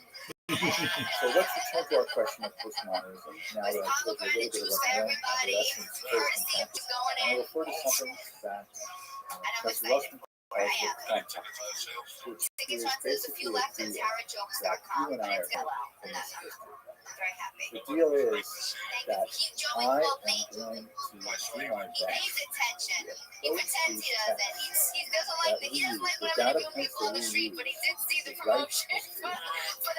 I'm going to be as conscious as I can of my own proclivities towards a grand narrative, towards a meta history, which in my mind is very closely related to Maxai Dumont's first presentation of the and I am going to let those biases be upfront. When I am troubled by, I'll try and let you know about that. I'll try and avoid, overarching and huge generalizations in my history, which may make it not quite as dramatic as some other historians can portray it, including perhaps Maxai Dumont. But nevertheless, treat you with a level of respect to say, I'm totally sure about what I'm saying here, but it seems to say this. And you, on the other hand, so you're part of the compact, you're going to read and you're going to critically analyze and subject to the same level of academic rigor that I hold myself to. When you respond in the comments or in email or whatever, I hope you will be respectful and understand that I am just a human being trying hard to present the material as best as I see it within the parameters of my own personal weaknesses as a scholar and as a human being. I hope you won't hold me to any kind of religious yardstick, whether I'm too orthodox or whether I'm not orthodox enough. Not Christian enough, or not Muslim enough, or whatever, not secular enough. I'm just who I am, working with the data, the same way you are. That's the difference between history and fiction. In fiction, you're like tossing out a whole story, and this is like, I'm making this all up. And I can make it up any way I want, and I don't care what you think. In history, we have an agreement. But I'm going to do the best I can to present what I think, what actually happened. Yes, I can get today's involved, and you are going to understand that with humility, that I'm approaching it, and you will analyze it with your empathy. Finally, I wanted to offer some greater sense into my grand narrative, and for that, I'm going to turn to the work of Cecil Rock, a phenomenal scholar who was incredibly encyclopedic in his knowledge of things Jewish. He, in fact, even forced behind the massive intellectual project of the 20th century, the kind of equivalent of the genome sequencing project Jewish fame. That is the massive encyclopedia. Judaica, he was the prime intellectual force behind it. And he wrote a survey of Jewish history. And he actually revised it several times, it was translated several times, and there are certain key passages that are identified in Professor Rosman's book that actually differ from edition to edition. And he seemed to be kind of like uncertain about how he wanted to phrase this idea. But here's a version of his conclusion to that survey as he put it in the 1950s. He said, the preservation of the Jew was certainly not casual. Time after time in his history, note of course that it's not gender neutral language, but early 1950s. Time after time in his history, moreover, he has been saved from disaster in a manner which cannot be described excepting as providential. Providential is, of course, a word which Hebrew speakers know as hashgacha pratit, or as divine supervision, meaning like divine involvement in the survival of the Jew. Dr. Roth goes on, the author, speaking of himself in the third person, something which I really like doing, especially on Twitter, the author has deliberately attempted to write this work in a secular spirit. He does not think that his readers can fail to see in it, on every page, a higher image. So in other words, what Dr. Roth is saying is that he's going to use the tools of secular reasoning to use the Western university-based critical skills that were trained in him by instructors at the great colleges of Europe.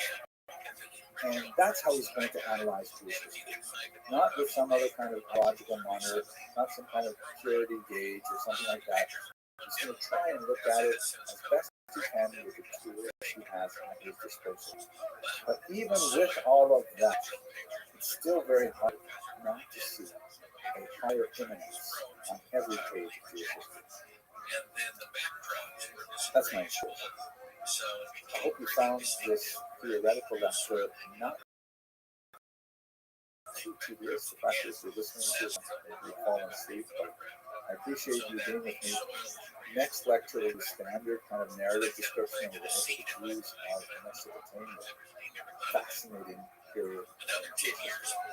Thank you very much for watching. I'm now a professional filmmaker, so my job as a filmmaker is to make fantasies real.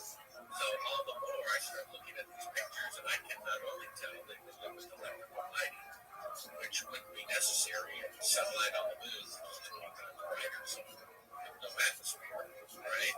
I can tell you what kind of light they're using. They're using an umbrella light. The period after the destruction of the temple, in the year 70, and the Second Roman Jewish War under Bar Kokhba in the 30s is an incredibly important period in the development of Jewish history in general. This is primarily because the Jewish people had to learn how to adapt themselves to a radically new environment. Without the temple, the fulcrum of their relationship between themselves and their God had disappeared. And they had to articulate a new way of centering that fundamental religious identity. Secondly, on a political level, there was no question that after disastrous revolts, the Jews would not be able to their land. And so they had to find ways of themselves in order to maintain integrity, in order to maintain their identity. And in fact, they were quite successful at doing so. Many historians have described this transition between the Tanaim and the Amoraim, very important terms, they're technical in nature. They refer really to intellectual history. The Tanaim are the main teachers from the 1st century before the Common Era up until the early 3rd century of the Common Era, and their main activity was memorizing and teaching the Mishnah. It is the oral tradition that we discussed a few lectures ago, or what exactly is the Mishnah, but these are the teachers who play an incredibly important role in focusing Jewish energies on their continued spiritual life, which would of course be related very closely to their communal life, their identity, and ultimately their political life as well. The Amoraim, or the speakers, Tanaim means teachers, Amoraim speakers, these people are especially associated with the development of the Talmud, and there are Amoraim in Israel, and also, more importantly, in Babylonia, where the Babylonian Talmud will be developed. So the period of the time basically comes to a close at the beginning of the 3rd century. The Amoraim pick it up from there with their development of the Talmud, although the function of the Tanaim in terms memorizing the Mishnah is still very relevant for centuries, but they will primarily be into the Amoraim intellectually, in that they will be the repositories of all this memorized, even when it is in a written form. There's still tremendous utility for people to have a massive intellectual storehouse of it. Amoraim will then be exploring and discussing it, as I hope to discuss in the two lectures. At any rate, let's look at this period in a little more. So at the end of the temple, perhaps the most important city of Jerusalem was a small and close to the coast of Yavne. And as you may recall, there's a famous passage that we discussed earlier in the Talmud in which Yochanan the Zakkai appeals to Vespasian, the future emperor of Rome, "Ten li Yavne v'chachameh, give me Yavne and its sages." There's some dispute over the historicity of that particular incident, and there's some interesting reflections on what role Berenice may have had in protecting Yavne. But what we know for certain is that Yavne itself became a major center for concentration of sages. At first, under the leadership of Rabbi Yochanan Zakkai, later under Rabbi Gamliel and the other stories. I'd like to look at one specific episode in Yavne that has some fascinating implications and illustrate, for our purposes, the sense of what's happening in terms of the intellectual refocus that's happening among the Jewish people at this time. This is a passage that occurs in the Talmud, Tractate Bava Metzia 59b, the Babylonian Talmud. The dispute centers on the status of a particular oven called the oven of Achna. It's a particular design, and the rabbis are arguing as to whether or not it retains its ritual purity under certain circumstances. They particularly boils down to two main sides of the argument. Rabbi Eliezer Gadol, the great sage, who tends to follow the teachings of Shammai, and perhaps I should just make an interlude at this point. Shammai and Hillel are two of the greatest of the Zukot, the generation that preceded the Tanaim, and their teachings, which are by now like 200 years old, have created two large schools, School of Shammai, Beit Shammai, and the School of Hillel.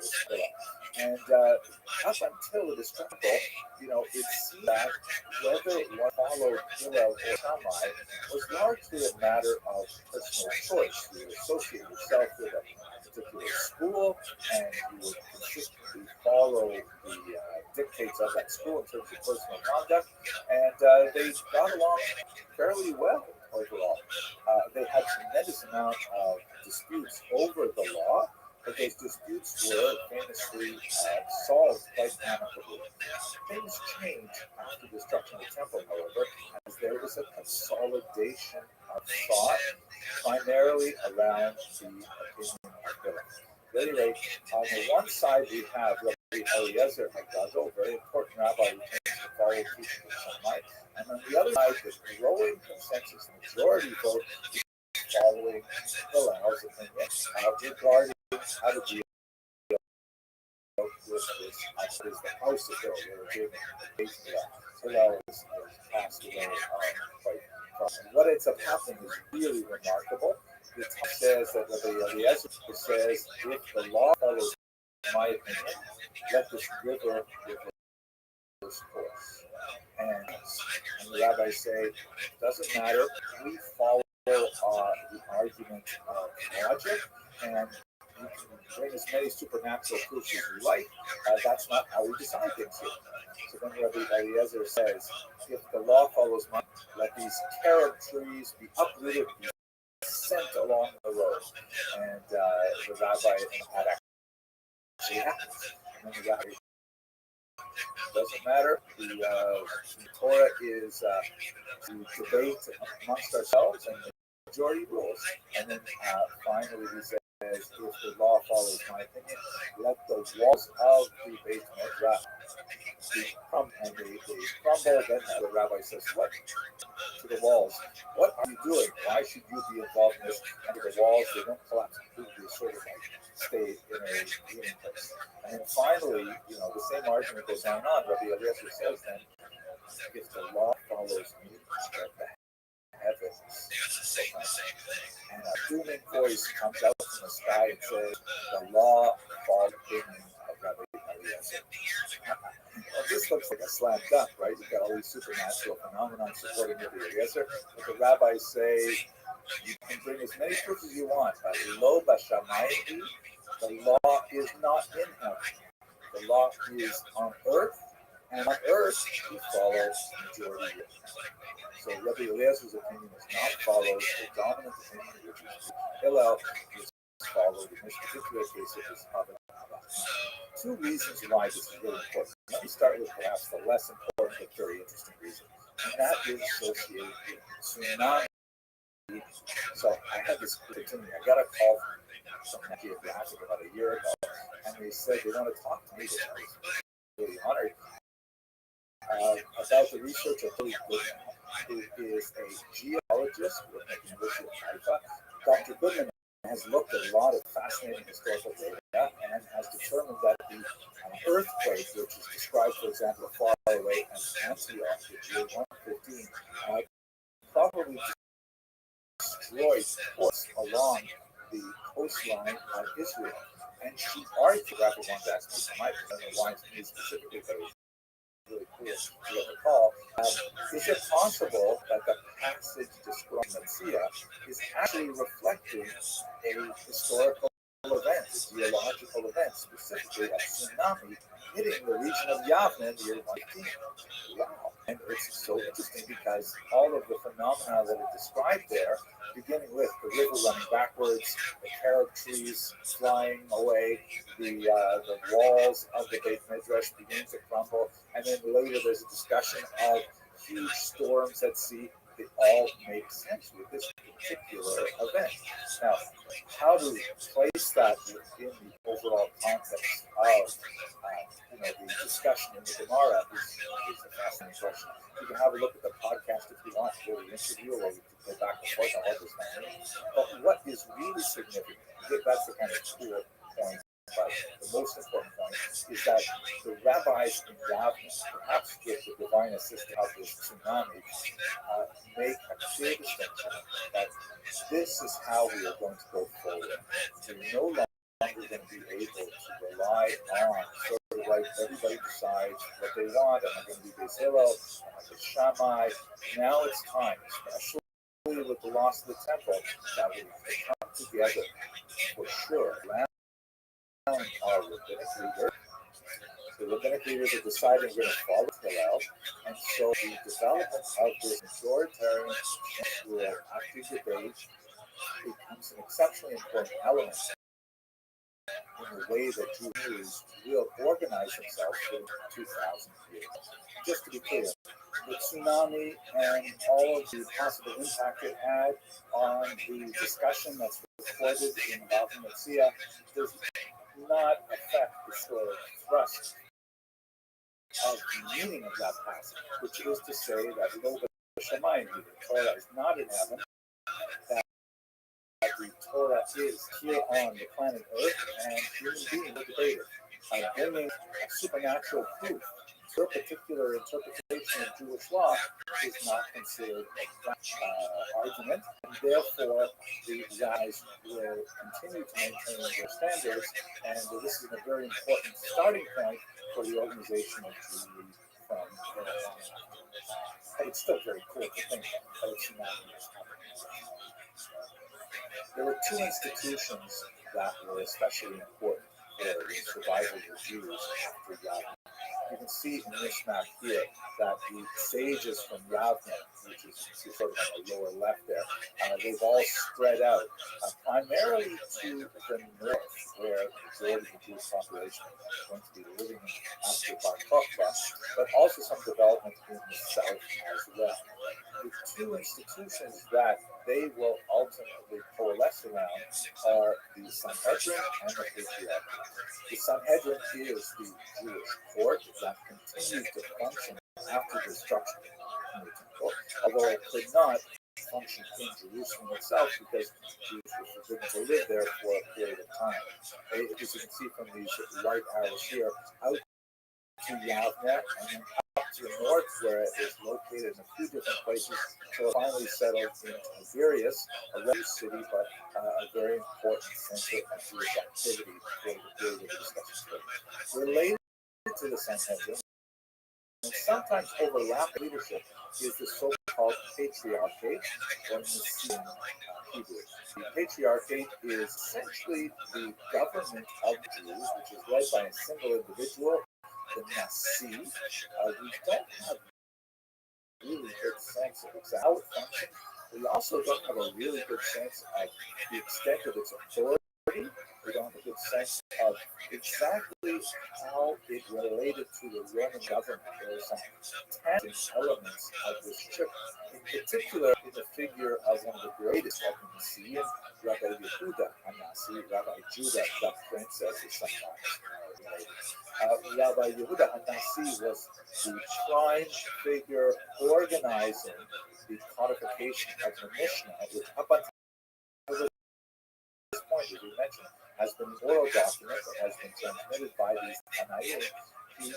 Its codification into its textual form, written form, which we have today. This happened around the year 200, perhaps 220 of the Common Era.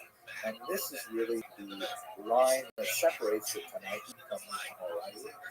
After the Mishnah is confirmed in writing, its primary points will be known as the Hammurabi, and the documents that they will eventually produce as the Talmuds. One of them was produced in Israel, actually primarily in the northern region, to a certain degree in the coast, although it tends to be called the Yerushalmi or Jerusalem Talmud, sometimes the Palestinian Talmud. Both of those terms are kind of inaccurate and misleading in one way or another, but there is a Talmud a Talmud created first in Israel, and then a later one, much larger one in Babylonia, which is the subject of the next. One of the challenges studying this period is that we are essentially locked into rabbinic documents. To a certain degree, we have some Roman documents, we have some church historians, but most of our really juicy sources are rabbinic in nature. And so the rabbi primarily is not interested in giving us history. They want to tell us about law, about religion, faith, about philosophy. Those are the things that are, the primary energies of the rabbis at this time. We do have some chronologists, like the Seder Olam, which is the order of the world, one of the earliest chronologies compiled by the rabbis. We also have the Gila Talmud, with ancient sources, but they're not really histories. They are kind of like, on this date this happened, on this date this happened, without really analyzing and fleshing out why things happen and so on. So when we look at other sources, we have, for example, the Gabatha archaeology, which we discussed a little bit when we talked about Kokba. This is the archive of some 30 documents, primarily legal documents that were collected by a woman who was hiding with the Bar Kokhba rebels in the cave of Letters. And what we can see from her is that while it's hard to generalize from one woman, we have another source, also a woman that comes from around this time as well. It seems that Jews were not hesitant to use non-Jewish courts, which suggests some limitation of the rabbi's authority. Obviously, they frowned on the abandonment of Jewish courts for Roman courts, or in this case, Nabatean and other courts.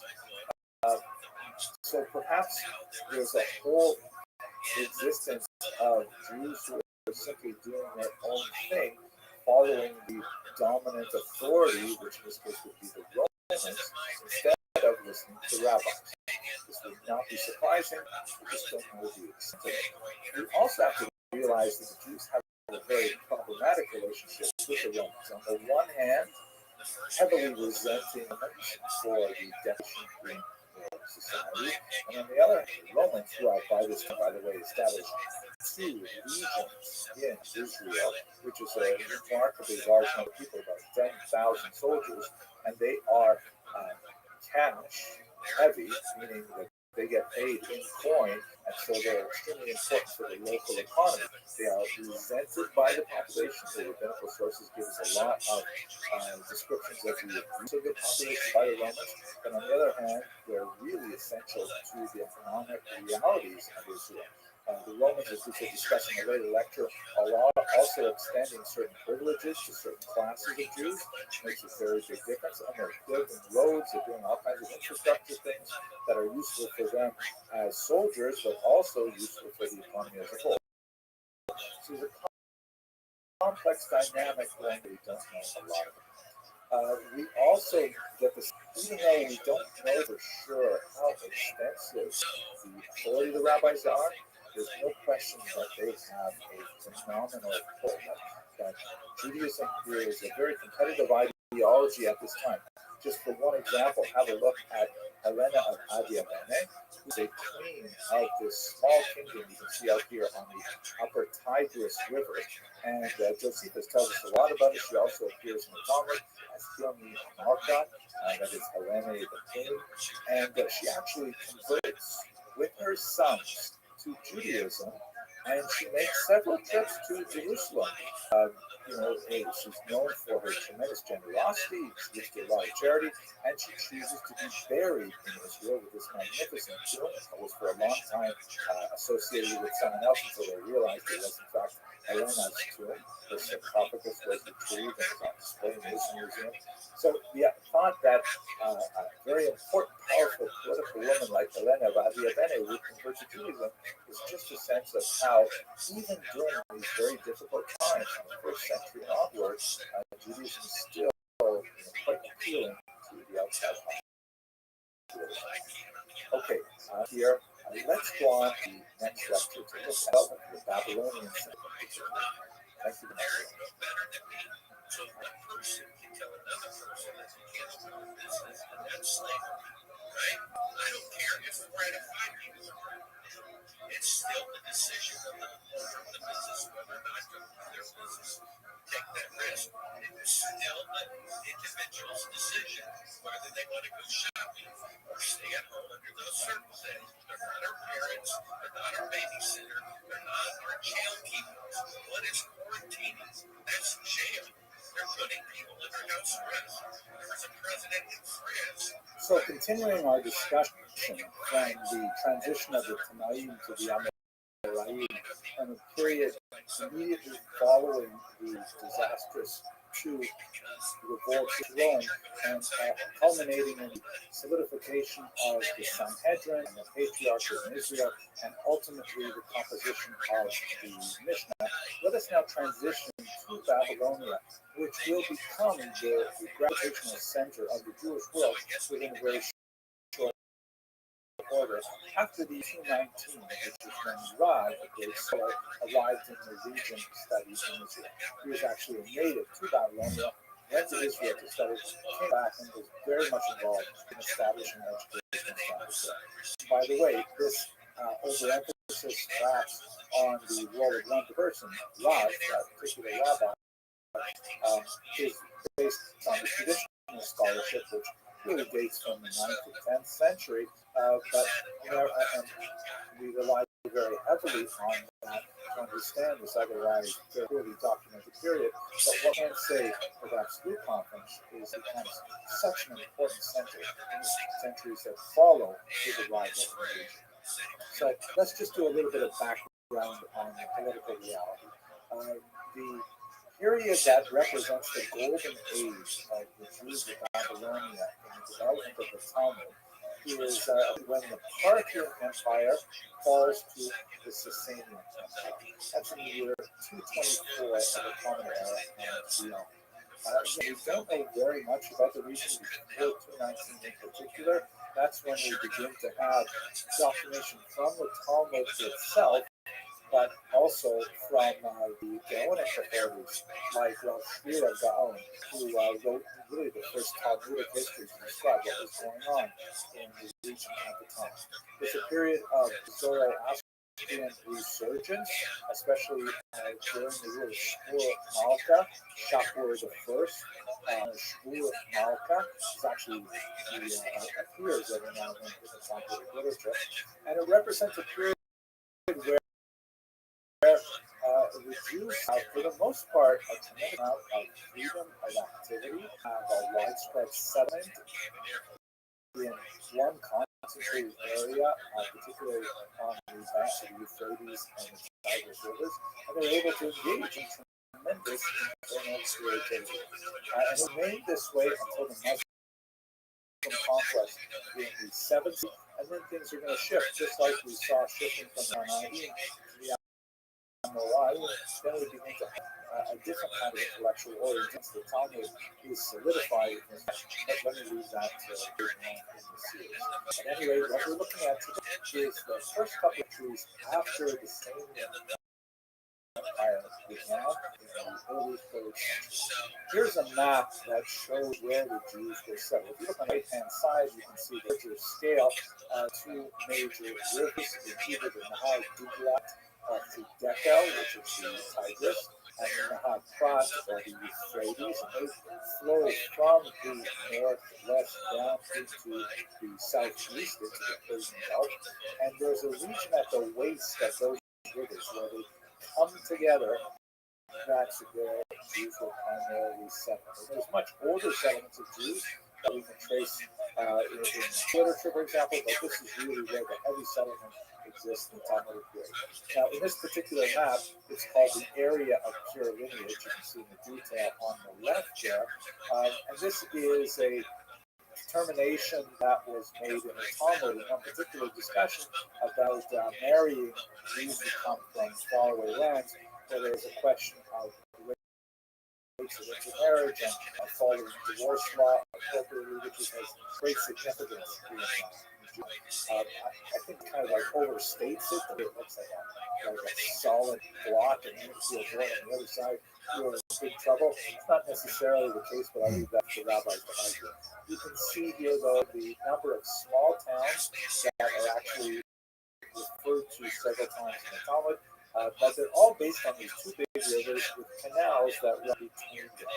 Here's a Hebrew map that I think condenses some of the information for some of the most important sites. You have the great yeshiva at Sura, the great at Sura, at Nahardah, and that is the story of these three yeshivot.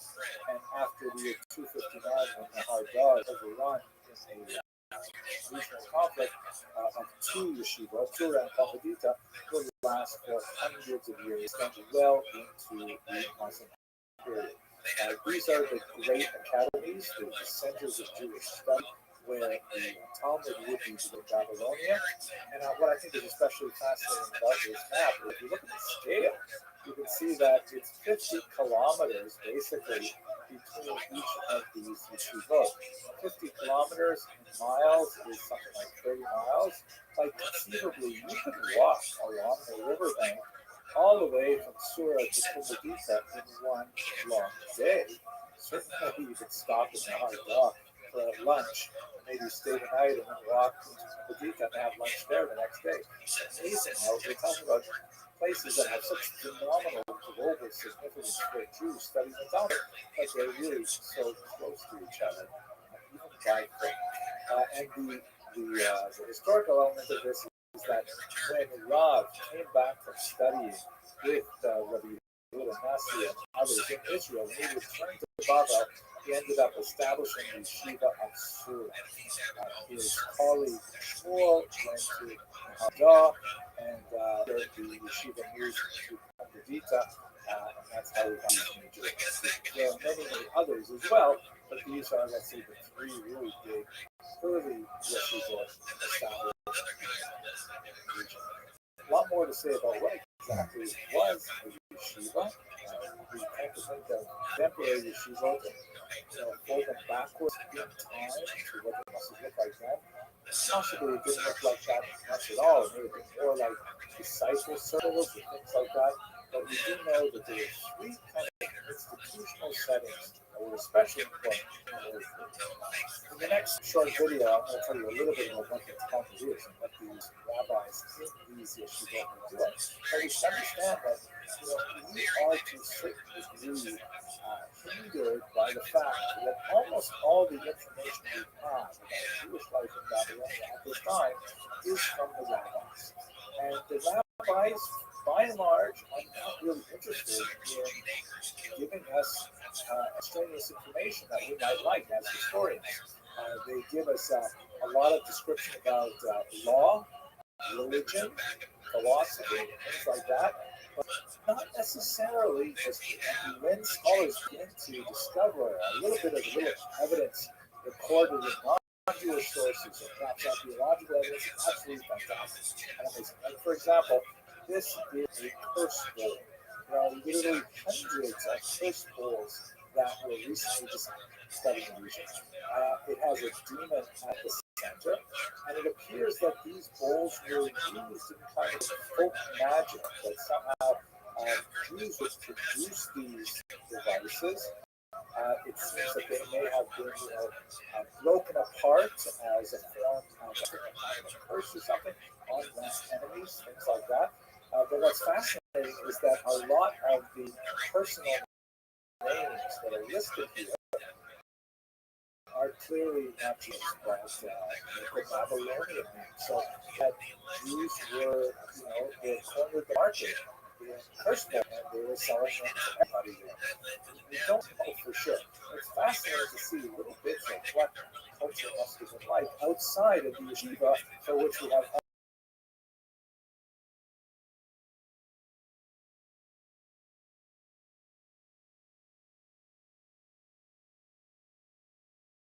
sources that there was a form of the kind of self-government of the Jew Babylonia at this time. It's not entirely clear government role that it did enjoy some recognition, legal power. There was the Jews did have some kind of self-government, which did have official standing to some degree or another with the royal kingdom. It was led by someone called the Exilarch, or America, Reish Kalita, the head of the exile, probably modeled on the patriarchy in Israel, just like Rabbi Yehuda Nasi was a descendant of King David and had that unique leadership role, so too the Exilarch was reputed to be from the line of David and so on.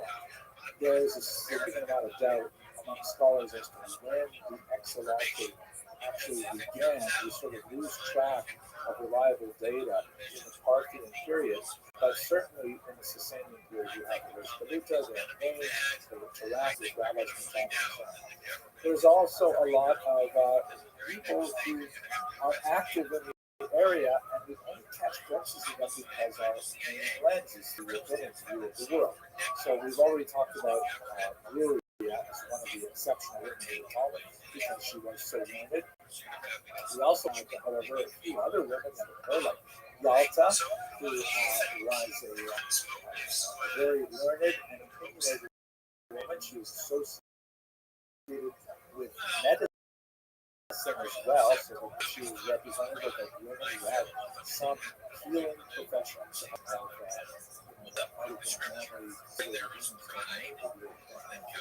and we have some really technical portraits of women, like, for example, the otherwise unnamed mother of a guy who wasn't actually his mother because his mother died in childbirth. He was raised from uncle, but the woman who was his stepmother, who cared for him,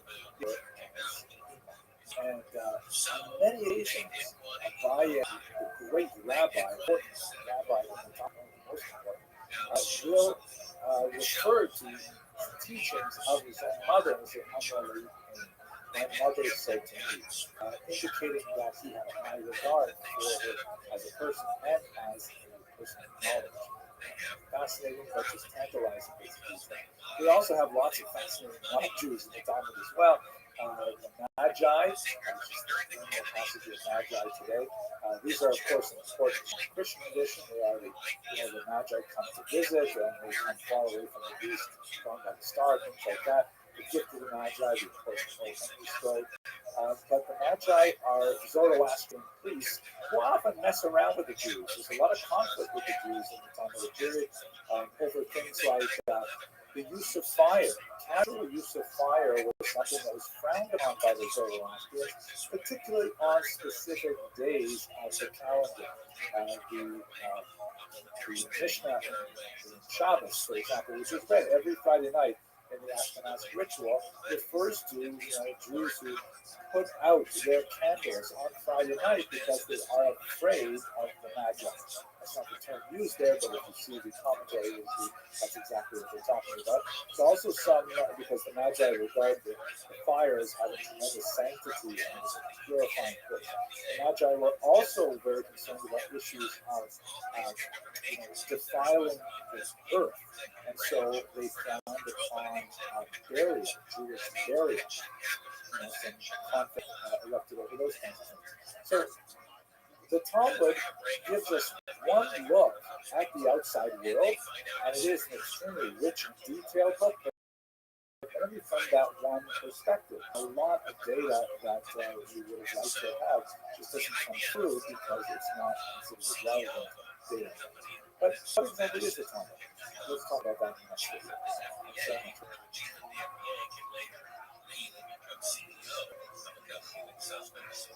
That should be illegal. Why that's even legal? Do you realize that in your country there are 17 ingredients that if you put them in food, people will go to jail? But they're perfectly legal in the United States of America. People are swallowing plastic in their pizza cheese because technically it's biodegradable. And therefore it's got chlorine in it. Therefore, we allow plastic to be swallowed by people. Okay, I've only given myself a few minutes to describe what the Talmud is, and I think that's a crazy impossible task. It is such a strange and unusual and amazing and wonderful document that to just kind of scrunch it down to a few minutes is going to be very challenging. But nevertheless, I think I have a couple of ideas, and let me share them with you. First of all, let's look at something a little more prosaic. What exactly is the lecture of the Talmud and its purpose? So probably the best way to understand this is by look at a modern printing of the Talmud page, as you can see here. And this has been helpfully color-coded to give you a sense of the kind of literary archaeology that is present on every page of the Talmud. The section we have to look at is this sort of coral color, the pink color, and that is the Mishnah. Now, we had a whole class several weeks ago about what the Mishnah was, and so I'm not going to summarize all of that class here, but the Talmud is really a commentary on the Mishnah. And just like the Mishnah is sort of like a law code, and it's a little more organized, and it has like general subjects like this whole order deals with the Jewish calendar and Jewish holidays, and this whole order deals with damages and things like that. So it has some structure to it, but it really is not the same as a law book either. It has some very wild references. The Talmud is essentially a commentary on the Mishnah. Immediately following the Mishnah, we will have a discussion that will include literally tens to hundreds of speakers, primarily rabbis, but also, as we saw, occasionally you'll see a non-Jew make a statement or a woman be involved in the story, and this is what makes it really strange. It's like kind of like it's highly arcane in its language. It's very coded, and it takes a lot of training to be able to decipher.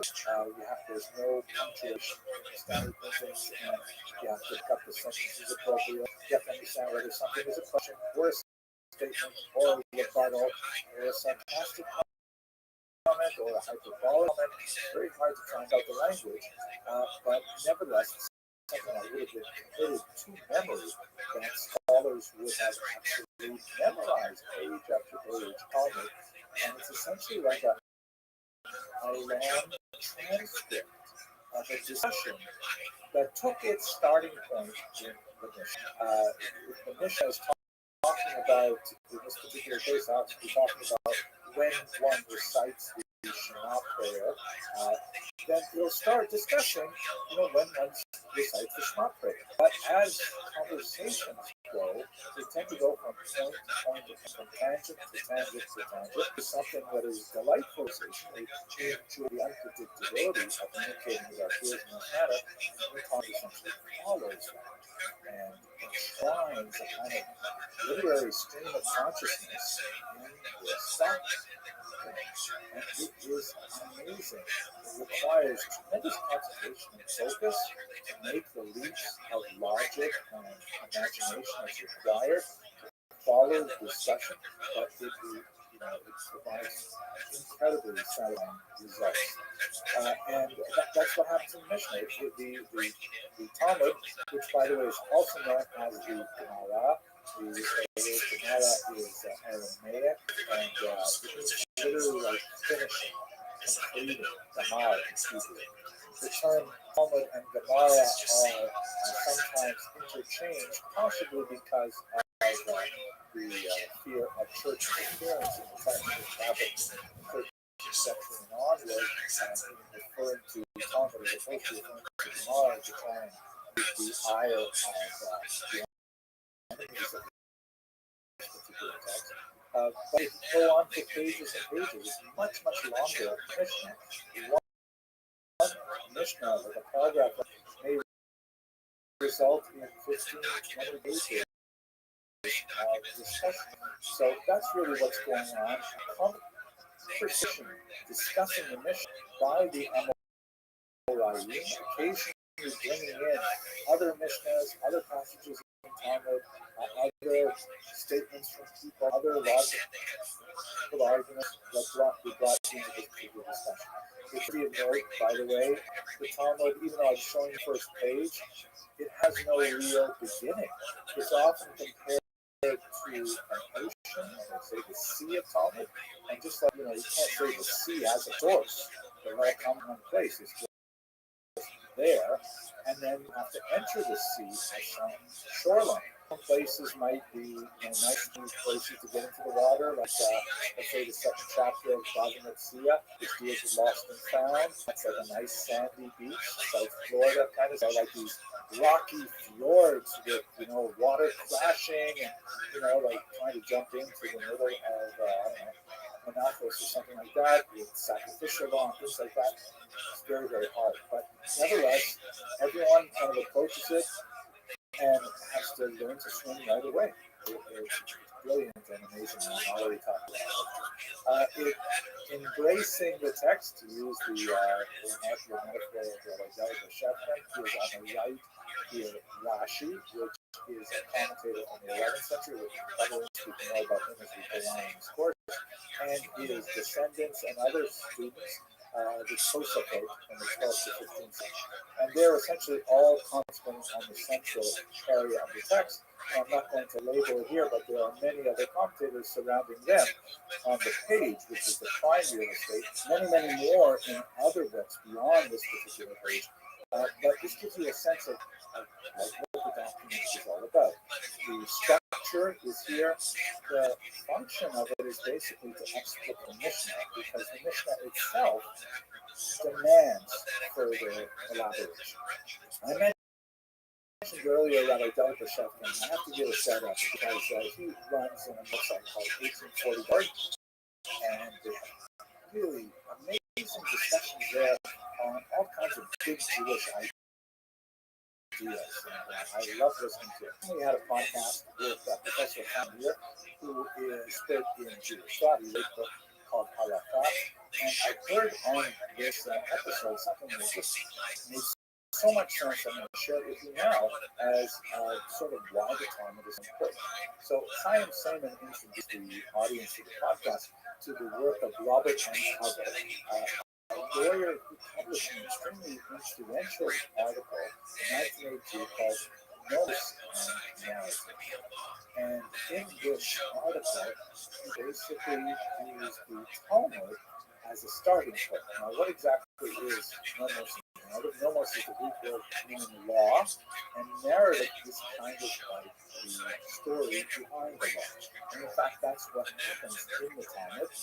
There's lots of like dense, legal, sometimes Picayune discussion of tiny little details, sometimes theoretically details that can't possibly happen in real life, and then interest with, a big excursus on the meaning of life, the purpose of the world, the nature of the afterlife, philosophy, recipes, the behavior of a cat, all kinds of things are popular sayings. They're like they simply thrown in there. And some commentators felt that it's kind of random. It is hardly actively intentional. Professor Kerr wants to say is that in order for a legal system to work, and the Talmud is at its foundation a legal system, it's called by some the Constitution of Judaism. Three constitutions can't hold it properly unless it's on a phone or something like that. The Talmud measures nomos, law, is narrative, is the story behind the law. And this is really important because if a society, argues Mr. Prover, Professor Prover, if a society simply lays down rules without explaining to society why those rules exist, without providing the narrative behind them, then ultimately that's tough tyranny. The rules are arbitrary. They could be made up any way you want. On the other hand, when you support the rules with the narrative, as I've often found even in my administrative capacity at the college, people understand and can accept and know to their request. If they understand the why behind it, that's essentially what the Talmud is doing. The Talmud kind of wanders between big discussions of nomos related issues to discussions of narrative related issues. And it forms a somewhat complex and sophisticated whole, bringing together nomos and narrative events. I strongly urge you to have a look at that podcast on the Talmud. I'll put it in the first notes So that's really what's going on in the Talmud and this concept. Now, I have written a lot more about the Talmud. I have many other videos on the Talmud on the site as well. I am very much involved in actually producing a daily video on the Talmud. It's studied in a format called Daf Yomi, which means a folio a day, 2 sides of 1 page per day. And this is a program used by thousands of people around the world today, perhaps hundreds of thousands even, called Daf Yomi, and it takes 7.5 years to complete the entire time. So I'm in the middle of this big project to produce 2,711 little history videos that go with every page of the Talmud, and folks can have a look. So I'm not going to say much more about the Talmud here. What I will say, though, is that it is a document that has managed to retain the fascination of its students for centuries. It is absolutely engaging, refreshing, and sometimes enervating, but always energizing, and is the document around much of Judaism has evolved for the last 1,500 years or so. Enthusiastic about it? I hope so. Okay, I hope you found this video useful, and look forward to speaking to you next time. Saying that, one of the potential remedies, and he's a medical authority, he has a degree in medicine. They took it down. They said, no, only people, medically authorized churches, are allowed. He's a doctor. It used to be, in fact, there used to be a public service announcement back when they made those mandatory that said when one doctor gives you a suggestion that you take your foot in a second opinion. Now they was like, no, second. Looking at the period from the 3rd to the 7th century, I think it's useful for us to go through a little bit of political history to try to understand the remarkable changes that were taking place in the Eastern Mediterranean at the time. And There are three really big cities involved: Rome, Constantinople, and so from the third through the fifth, Rome goes through a pretty significant period of decline. As you can see in this 19th century Russian painting by Karl Gulov that shows Rome being sacked, and it was actually sacked several times by the Vandals and others coming from Central Europe. They're taken away here. You can see the menorah and all kinds of things, whereas the church seems kind of stable on the far right there. So anyway, it's a period when Rome is going to go through a series of significant steps downward in its authority, and this is going to affect the balance of power in the entire region, as we shall see. Israel will remain within the boundaries of the empire, but just barely, because I'll show you in a map in just a second. The eastern border of the Roman Empire gets pushed steadily towards the west, and Israel just maintains, with the exception of about 15 years, that space on the easternmost part of the Roman Empire, which is once so huge, and it's just barely hanging on again. The Christian population in Israel during this time, however, is growing significantly, both from conversion to Christianity from the indigenous populations, Jews and others, and also from immigration into the region for a whole host of reasons. Remember, Israel is a kind of a crossroads, and so as Rome was able to consolidate its control of the region, the presence of the region, and so on, as development of infrastructure, there's attractiveness in that region to many settlers. We see the population actually increases at this time, but the balance of the population will change. The local Christian population in Israel will grow, which is not necessarily a good sign for the Christian. In the middle of the 4th century, a revolt that erupts in northern Israel, where Jews are very dissatisfied with the leadership of one Gallus. This is, however, put down quite decisively, and ultimately will accelerate the pro-Christian orientation of the Roman Empire, definitely of the local Jewish population. There is a moment of respite shortly thereafter when the Emperor Julian, in some quarters as Julian the Eighth, tries to make some kind of connection with Jews in Israel and diaspora by promising to rebuild the temple in Jerusalem. This generates a lot of enthusiasm in Jews because you'll recall until this time the temple has been desecrated by Hadrian, who rebuilt a temple dedicated to Zeus there, and actually, or Jupiter actually, and also even forbade the visiting of Jerusalem by Jews except on the anniversary of the destruction of the temple. So Julian the Apostate's offer to rebuild the temple, although it's short-lived because he will be killed in battle, ultimately increases the enthusiasm of Jews and evokes even more ire of the local Christian population. The tensions are increasing, and one of the last things that the patriarchate was able to do, you recall that the Jews do have some kind of self-governing rulership under the patriarch, the Nesiut. The patriarch Hillel II, also known as Hillel Messiah, to distinguish him from the Hillel who lived before the Common Era, he designed a 19-year calendrical cycle, which was later added on in over centuries, but basically he sketched out the possibility of working with a calendar that's mathematically calculated rather than relying on the traditional sighting of the moon, which is something that was in place for many hundreds of years. But there were a couple of moments in Jewish history when, for example, the Samaritans and now possibly local Christians might have interfered with that process.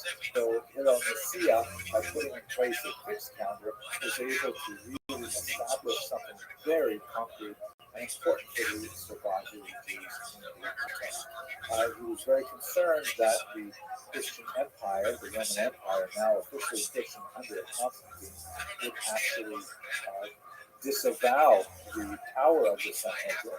And in fact, this would come to pass, although not under Constantine, would happen in the 5th century. So that's basically what's going on in Rome as it falls into decline and how it has an impact on the Jewish people, particularly in Israel. if we look at Constantinople, we see an acceleration of this negative trend. So first of all, where is Constantinople? If you have a look on this map here, you see it's the big red mark, and it's on a very important strait called the Bosporus that separates essentially the Mediterranean Sea from the Black Sea. Very important site for maritime trade. It was originally known as Byzantium, and the Emperor Constantine in the year 324 renames it Nova Roma, the New Rome. It was also known as Constantinople, which is Greek for Constantine City. And this essentially becomes the center of what's called later the Byzantine Empire. It's the Eastern Roman Empire, and as Rome goes into further decline and is sacked many times, Constantinople becomes even more important. It is, by the way, now known as Istanbul because when it was conquered in 1453 by the Turks, then it received this new name. So Byzantium becomes Constantinople, becomes Istanbul. And one last detail while we're at it, not relevant to our period, but since we already went to the 15th century, when Istanbul is no longer a Christian city, then Moscow takes upon itself a kind of mantle of Eastern Christianity, understanding itself as the third Rome, right? You have Rome, the first Rome, and you have the second Rome, or Nova Roma, in Constantinople, the Byzantine Empire, and then finally Moscow is self-understands as the third inheritor of this entire Christian tradition. For Jews of this shift from Rome to Constantinople are also generally negative.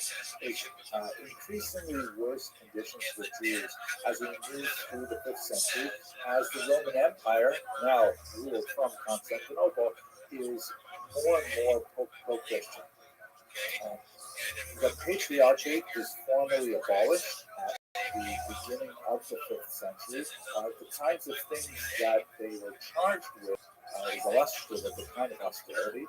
The emperor charged that Jews were using the Patriarchate to build synagogues, right? The idea being that synagogues should fall into disrepair and then never rise again. We're going to talk a little bit more of that in the next lecture. That Jews were holding Christian slaves or non-Jewish slaves, and they were circumcising them, which was part of halakha. There's a discussion here of how slaves are to be treated in Judaism, and circumcising them, essentially making them partially Jewish. Upon manumission, they would be completely Jewish. That was something which was viewed with tremendous hostility. And finally, the rabbis in Israel under the Patriarchate were occasionally adjudicating legal cases that also involved Christians, and this was seen as an affront to Roman law and especially to Christian sensibilities. So this is a period of time when there are more and more legal restrictions placed upon Jews in Israel. The Patriarchate is declining and eventually is completely abolished in the 5th century. Definitely not a great time for the Jews. Now let's go to the final city, Mecca, and I'm only just going to touch on it because really we're going to spend a lot more time talking about Islamic influence and rule in Israel, which will last much longer. But just to get the political history together, it's really not only Mecca, it's also Persia. Because basically what happened is, if you have a look at this map here, this represents the diaspora, the Jewish diaspora in the Roman Empire. And you can see that there are three big chunks of Jewish settlement in the Roman Empire at this time. You've got some in Asia Minor, which would be here in western Turkey. You've got a big chunk of Jews living just north of what would be Israel, in places like Antioch and Damascus in Syria. And you've got another big chunk in Egypt. This map doesn't show the settlements in Israel as well, but there will be a lot, of course, centered in northern Israel in particular. And then as you go across the Mediterranean basin, you see lots of dots. Those dots represent individual Jewish communities, and you've got them all the way up in the Rhineland in Germany, in France along the Rhone River, and on the southern coast of France in the Mediterranean. You've got them in Spain or Spain, and then you've got some in North Africa, like even Carthage and Syria earlier. So they're all inside the Roman Empire. there is only one really large Jewish population outside of the Roman Empire, and that is just to the east, just about where my head is on this map. This is, of course, the Babylonian center, which would become powerful, and ultimately Babylonia under the Persians will invade Israel in the year 614. And Israel will very briefly fall under Persian control once again, but only for a very brief period of time because the Byzantine Emperor Heraclius would come back in, and by the year 689 he is back in Jerusalem again. This would also be short-lived, as we shall see shortly, but before we leave the Byzantine Empire, I just want to point out one other area where there was a Jewish settlement, at least up until the 6th century, and that is into the region of contemporary Yemen in the so-called Kingdom of Shinar. This is so bizarre. So here's the Arabian Peninsula, and you can see where the Kingdom of Shinar is in the southern part of it. There's a new book out by Professor Bauerstein called The Throne of Abdullah, which tells the amazing story of this Jewish kingdom in the region which lasted for quite some time. So here's the story. We know that Jews lived in this region for centuries before the period we're discussing here.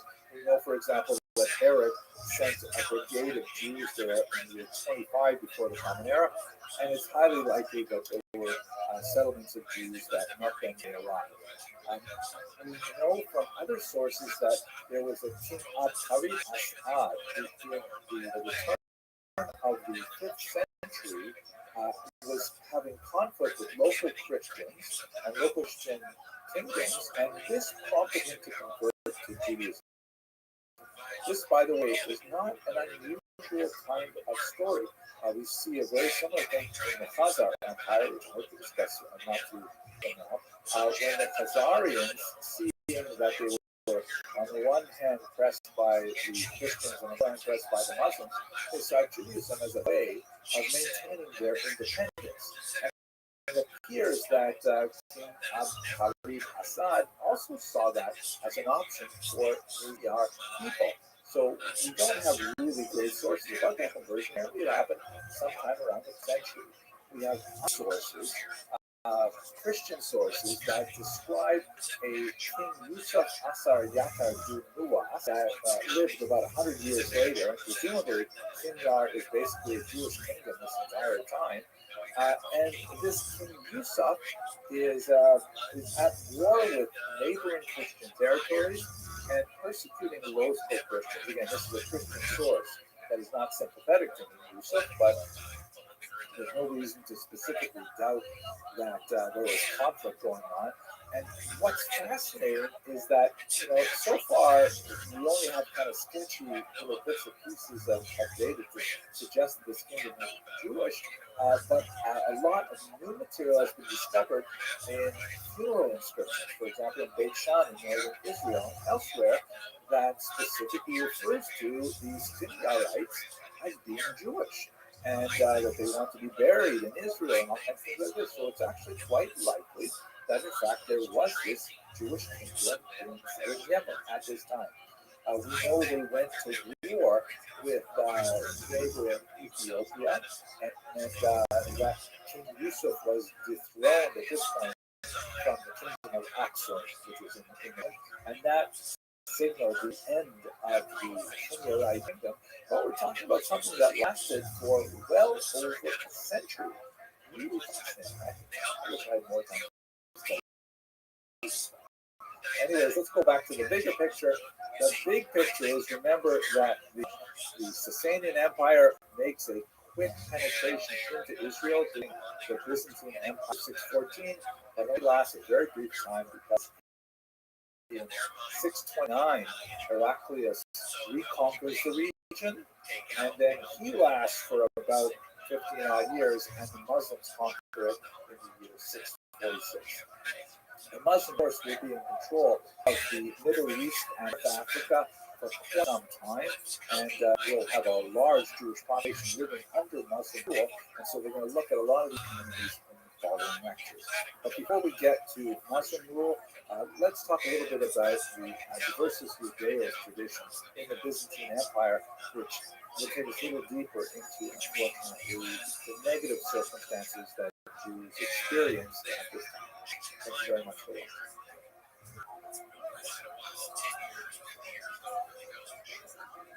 Which agricultural failure and people being dependent on it and eventually killed as early as 12 months people on the earth.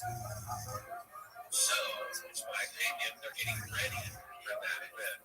By this first little scenario we've been through for the last 3 years, and maybe the next scenario, which it looks like is going to be genuine. That doesn't, and if Bill Gates knows about it in advance, then either he's got, one of the more consequential aspects of the Jewish experience in the late Roman period is the development of something called the Adversus Judaeus tradition. This is a group of ideas and ultimately policies that were developed by the church fathers in the late Roman period. Adversus Judaeus, the title is generic, it's taken from a series of sermons delivered in the 4th century by St. John Chrysostom, who will speak about in just a few minutes. It says that against the Jews, they say here in the United States, against the Jews. Besides regional differences, because there are clear distinctions to be made between those ideas that were generated in regions where Jews had very and it was an increasing Gentile environment, those areas where there was much more of a mixed population and non-Jews actually interacting with Jews on a significant level. But it's also really important to note that Christianity becomes a state religion in the early 4th century with the adoption and approval of Christianity by the Emperor Constantine. And so these ideas that begin as kind of theological disputes, early Christian thinkers trying to articulate the identity of Christianity against the background of Judaism, largely theoretical kind of ideas, which may have had more of a rhetorical import than a physical one, become much more policy ideas once Christianity is joined with the empire. And so some of the ideas which are, perhaps understandable in a rhetorical environment and people speaking and, hyperbole and things like that, it can become quite significant when there's real power behind those ideas. Anyways, let's have a look at a couple of the aspects of this versus Judaism. Let's start with Justin Martyr, shown here, and I have to tell you, as a quick sidebar, as I was preparing this lecture, I came across this amazing book on the internet. Here's the citation: André TV, Les vrais portraits et vies des hommes grec, latin, et païen. So, translation is the true portraits and the lives of these men from Greece, Rome, and I'm not sure what païen means, it means peasant, which really doesn't make sense to me. But at any rate, 16th century book that illustrates the true portraits of these people, which I find absolutely amazing and hardly credible. Although some of the images, like Socrates, for example, seem to be taken from busts that are from the Greek period. So maybe a couple of them are more accurate than others. But otherwise, it's hard to believe that this 16th century work actually portrays people for real, but nevertheless real. Okay, so here's Justin Martyr. As you can see, he was called Justin the philosopher as well. He lived in the 2nd century, very important early thinker. And among his many works was a book called The Dialogue with Trypho, which is essentially a dialogue with the Jew. And Justin Martyr really takes a lot of the ideas that were nascent in the Gospels and develops them to articulate a rather harsh approach to Judaism as a whole. First off, he clearly makes a distinction between his vision of Christianity, which is ethereal and spiritual, based on ideas and morality and emotion, as opposed to Israel, the Jews, who are carnal in nature, dedicated to really, like earthly things, sacrifices, and blood, and like which spoon went into which pocket, meat spoon and milk pot, and things like that. And he wants to say essentially that the Jews are all wrapped up in physicality, and that's a negative thing. Whereas Christians are more thinking about the spiritual aspects of life. This is an unless it creates a kind of a dichotomy that will be repeated over and over again. Also, at the same time, it seems to me a little contradictory that while he's the Jews for their carnality, he's saying, and besides, we're the real Jews. Christians are the quote unquote true Israel. That is, that what the Jews are doing with all of those mitzvot, all of those commandments, those were totally wrong and totally physical and not the way God wanted to go. Christianity, which has abandoned all of these things, is much more of the true Israel. I have to tell you, as a little bit of an aside, I often get a lot of comments on this site about, you guys are not the real Jews, you are Khazarians, or the true Jews are actually Black Americans. And, it doesn't bother me that much if other people want to claim that they are the true Israel. It'll all sort itself out in the end, I guess. But what bothers me is what does it matter to you myself? I can call myself an alligator if I want, right? Why is it such a big deal to you if I decide to identify as an alligator? At any rate, that's something that is a very pronounced idea that reverberates throughout the centuries. Also, at the same time, Justin Martyr really emphasizes something called the obduracy of the Jews, meaning their stiff-necked nature, their refusal to admit that everything that Justin Martyr and other church fathers are saying is true. And this is why, according to Justin's thought, the Jews deserve more punishment, because really, by refusing to admit the truth, they brought it on themselves. Right? So in other words, the Justin Martyr would demand that Jews admit something, and if Jews refuse to admit it, then they should be punished for obduracy. Definitely a kind of not such a great start for Jewish-Christian relations, and it is a very important early theme in the church life. As we shall see, however, there are some very important correctives, especially with Augustine. But before we get to him, let's have a look at briefly at the work of Saint Jean Chrysostom. And look, isn't this amazing? Hey, we have another one of the portraits, another true portrait of Saint Jean Chrysostom. This one seems to me rather captures a certain element of his thought. Anyway, he is a 4th and early 5th century thinker based in Antioch, and as I mentioned earlier, it is to his work that we owe the very term versus Judaeus, because there's a whole cycle of sermons that he delivered in the 4th century that became especially influential in the Eastern Church, but nevertheless set a tone for the entire church as well. The main thing that John Chrysostom was upset with was the participation of Christians and pagans in Jewish public ceremony. We should pause for a second and just about Jewish theology here.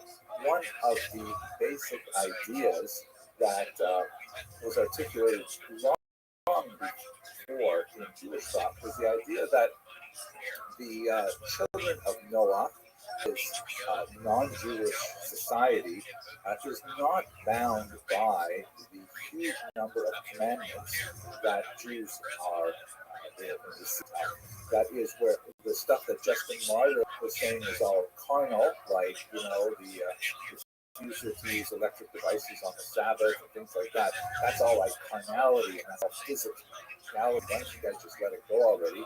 But in Jewish thought, that is something which is not mandatory for non-Jews at all. In fact, the Talmud describes 7 specific commandments which are imprinted upon all humanity.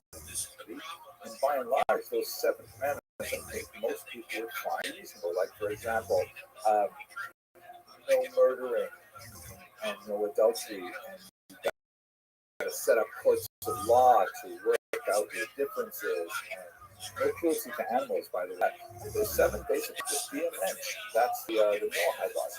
And according to Jewish theology, there is no reason whatsoever for Noahides, that is, the children of Noah, general humanity, to take on any more commandments than they were originally given.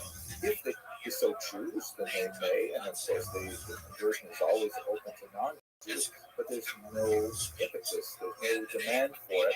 They will enter heaven and receive reward for their righteousness and so on, so long as they observe these seven commandments. Nevertheless, this makes Judaism essentially neutral on the participation of non-Jews in their services. Non-Jews may, there are some interesting exceptions to this, which I won't go into in this little class, but non-Jews are welcome to come to Jewish synagogues. Non-Jews are welcome to participate in all kinds of rituals, and there's nothing really, it's not like a closed society. And from what we see in Chrysostom's rather venomous comments in his sermons, this is exactly what is happening in Antioch, that the fair open society, non-Jews are getting involved in Jewish activities and going to synagogues and participating to whatever degree they feel like they want to within Jewish circumstances. And he was really upset with this because this was making it very difficult for Christianity to clearly identify what it's about as opposed to Judaism.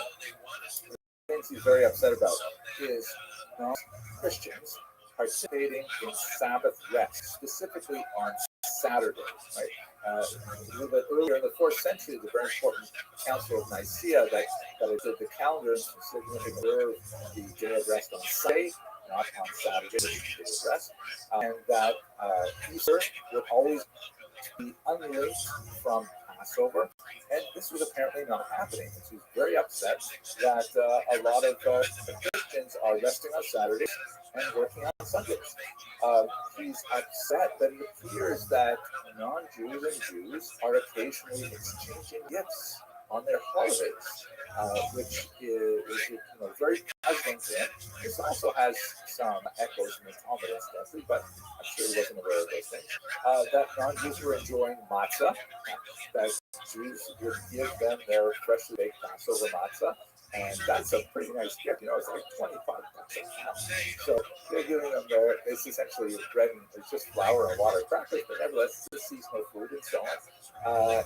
That non-Jews were engaging in feasting and in fasting with Jews. So sometimes Christians would participate in Jewish fasts, like the fast to commemorate the destruction of the temple and so on. That he refers to non-Jews kindling lights on the Jewish festivals, which appears to be some kind of reference to non-Jews acting as a Shabbos goy. The term goy, by the way, can be used in a derogatory sense, depending on how it's used, how it's, the tone in which it's stated, but it literally means nation. In fact, the Jews themselves are called a goy, a nation, in the Bible and in the liturgy. It's kind of like the word Jew, which I use in really a neutral or positive sense, but someone says to you, hey, Jew, in the street, that's probably a negative sense. So the term Shabbos goy means the Sabbath non-Jew, and it's a non-Jew who will occasionally help out with things that are forbidden for Jews to do on the Sabbath, such as kindling lights. Now, by the way, kids, before you ask a non-Jew to do this for you, there are lots of restrictions on this.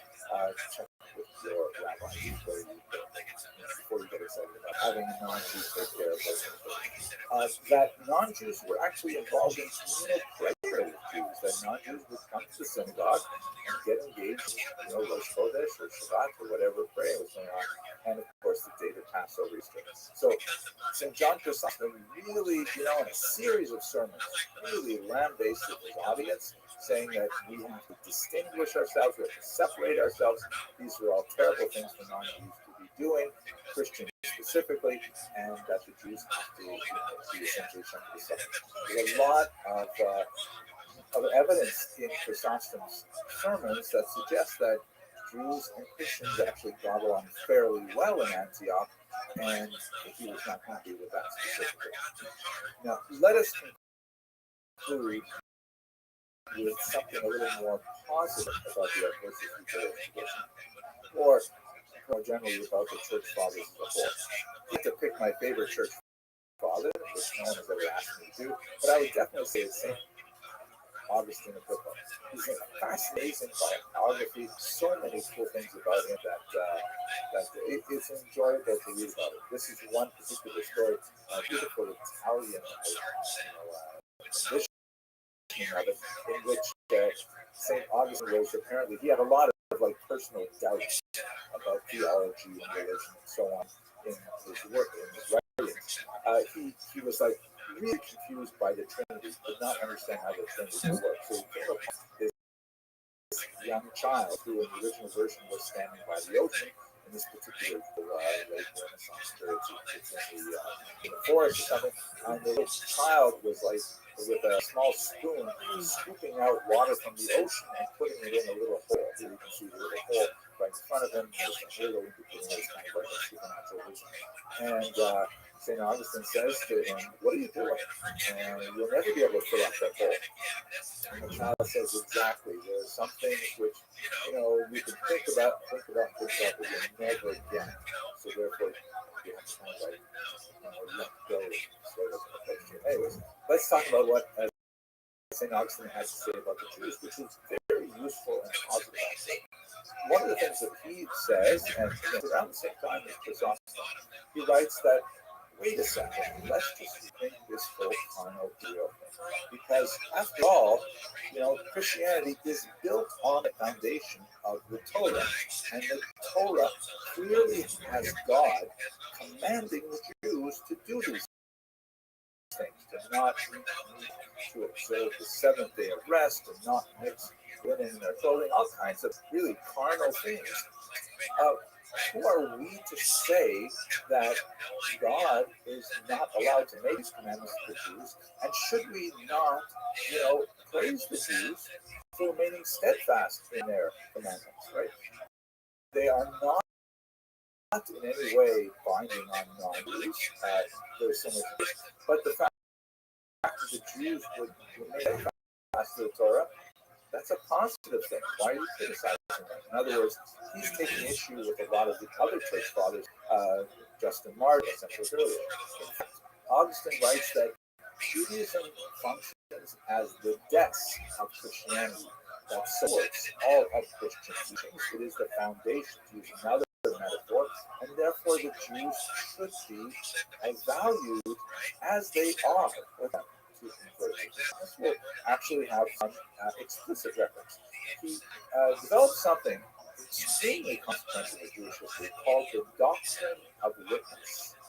It argues that the presence of Jews and their maintenance of the Torah is an essential testimony to the validity of the entire enterprise, including Christianity.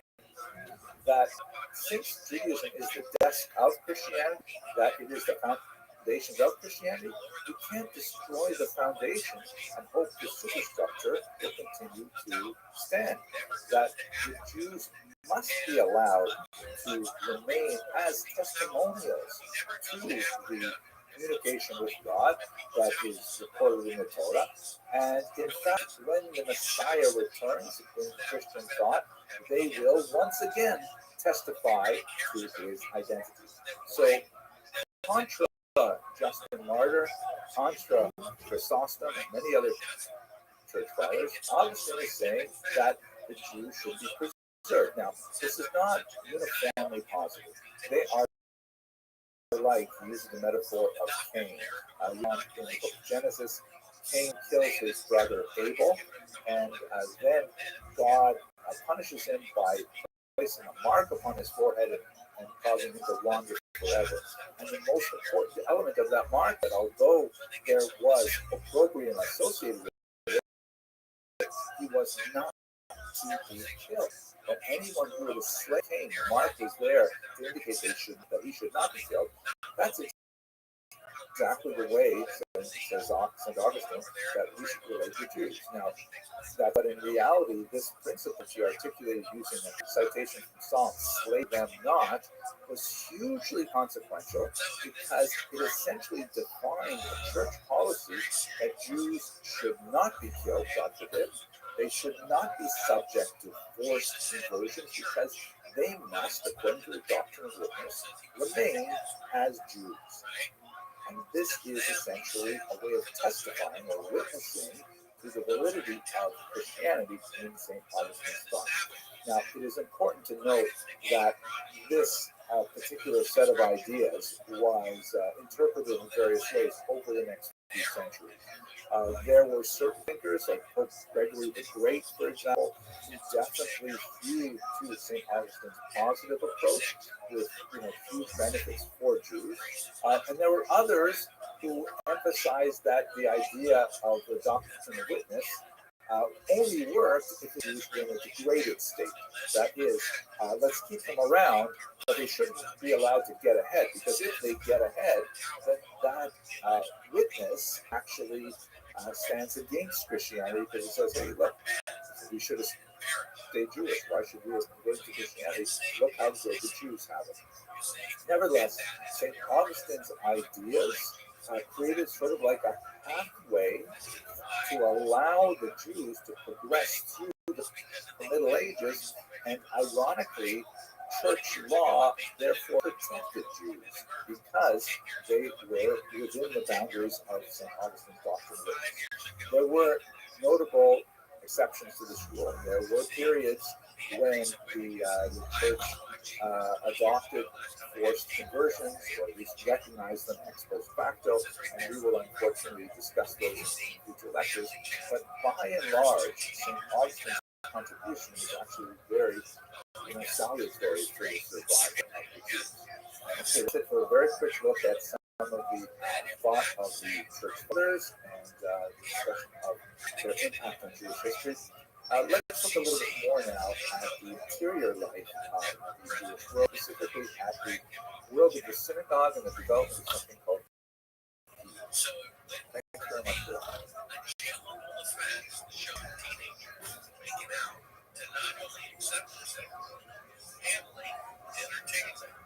You see, promoting sexual personality among people under age, right?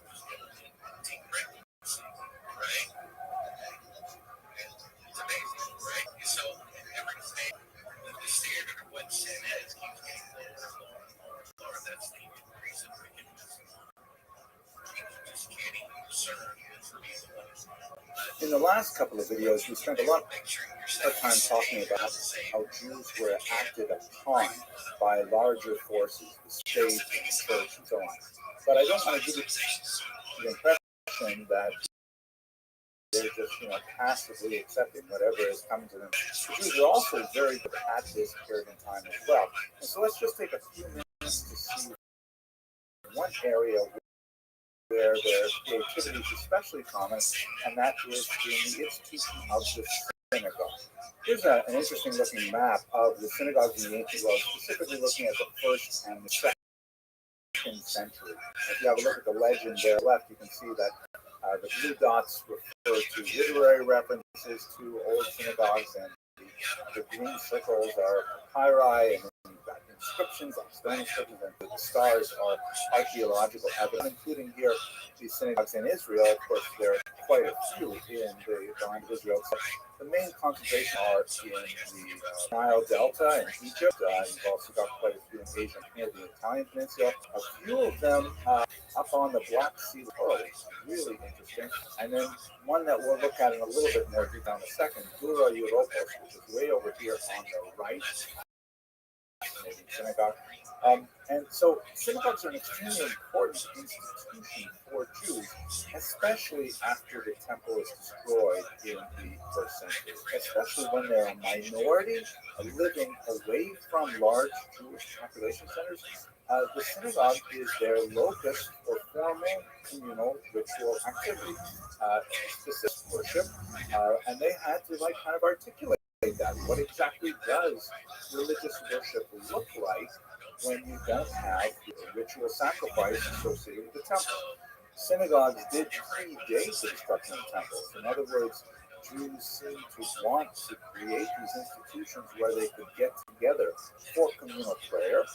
There's a lot of fascinating discussion in the Mishnah, and the Talmud, and the Midrash that describes the evolution of the prayer service and what connects to what, and references to the patriarchs, fascinating kinds of things like that. But we should understand that the synagogue, the word itself, by the way, is Greek meaning place of gathering, is effectively a Jewish community center, JCC, for a minority population. And it would fulfill all kinds of different functions, not just religious, but it would be a place of gathering for discussing internal affairs, for adjudicating disputes, all kinds of things. The basics of the service that is familiar to synagogue goers today took centuries to evolve. And if you look at the prayer book, that's really an archaeological textual representation of the wanderings of the Jews in diaspora as well, with core elements that go back to Israel, and then other elements and other prayers that were added in many different iterations throughout their long history. One of the things that I find especially fascinating is that women are remarkably well represented in the sources that we have.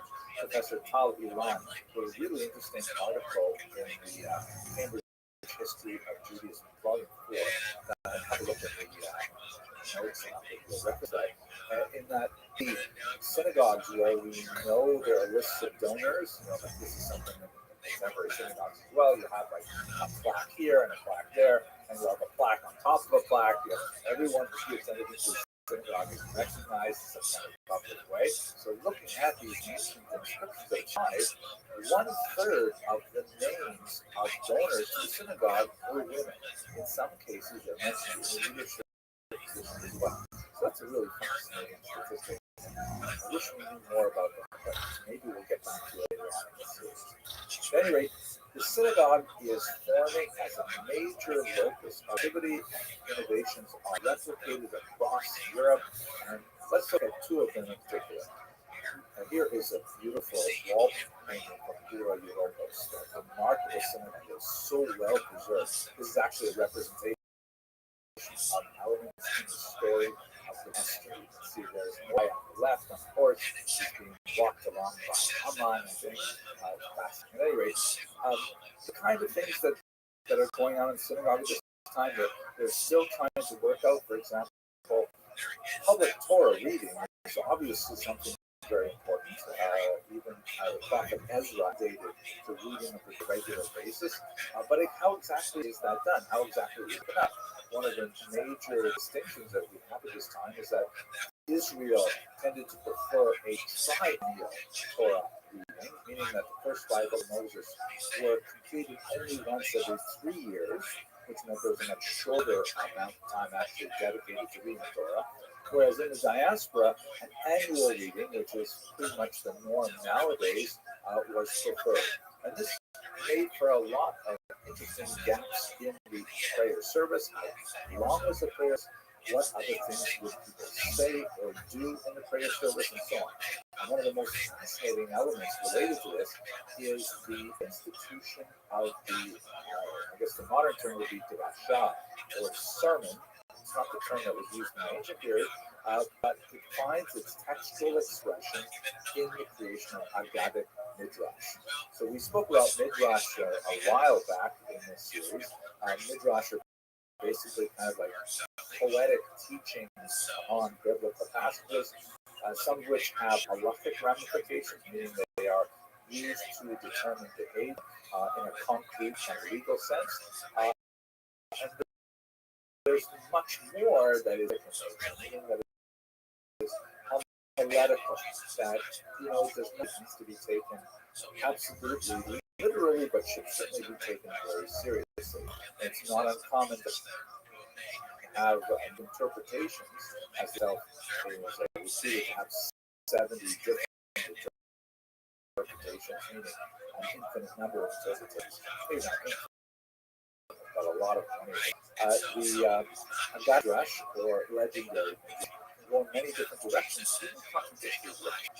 And the collection of these midrash, which are tied to their utility in the synagogue service, is especially at this period of time. You can see the textual version, books like Genesis Rabbah, for example, which is now widely studied as a source of these kinds of midrashic teachings. Again, the oral tradition that supports these midrashim is much older than late antiquity, but they begin to coalesce in a written format around this time. We also see a promulgation of Targum. Targum literally means translation, and this is the rendering of the text into a foreign language, most specifically, most commonly Aramaic, because particularly in the eastern Mediterranean, the Jewish populations are speaking Aramaic, and having the Torah read in Hebrew, although it's a closely related language, they don't have a precise understanding of what's going on, so it is very common to have the Torah reader actually read the text in Hebrew and have the Turgaman, a translator, standing next to him, it would be a him, repeating it in Aramaic translation. This is still practiced, by the way, in custom. So the several Targumim were composed. Perhaps the most famous is that of Onkelos, which is traditionally printed in the standard editions of the Torah, the Tanakh. But there are several other Targumim, especially of other parts of the Bible, were circulating and were widely used at this time. But it gives you a sense of how the synagogue is evolving, what do we do in the synagogue, what do we say, when do we say it, how long does it take, what do we add, etc. One last detail, and I know I'm going through this very quickly, I wish I could spend more time on this, the development of something called which is probably best translated as liturgical poetry. This era sees efforts of an attempt to kind of encapsulate the prayer, specifically the fixed prayers that we have already had pre-existing periods, such as the Shemona Esrei, the Amida, to restate them in language as an artistic endeavor, something that would appeal to the literary and aesthetic sensibilities of the synagogue goers, or as amplifications of prayer, as longer discourses on events that are described with very sparse language in the biblical text, but expanded upon in an imaginary and artistic manner. This is a fascinating period where we have more and more of these paitanim, of these poets, creating liturgical innovations, that many of which are preserved even to this present day. The institution of Kiev, of course, would reach its apotheosis in the Ionic period, which is several hundred years distant, but this is the period of time in the initial development of the synagogue ritual as we understand it today, that Kiev becomes a very important part of that process. The image, by the way, that we're looking at is a mosaic, very common motif in synagogue art from the Beit Alpha synagogue that was discovered in northern Israel. Okay, that's just a very quick look at some of the creativity that's going on in the Jewish population at this time. I hope you found it interesting, and we're going to go to Spain in the next series of lectures. Thank you very much for watching.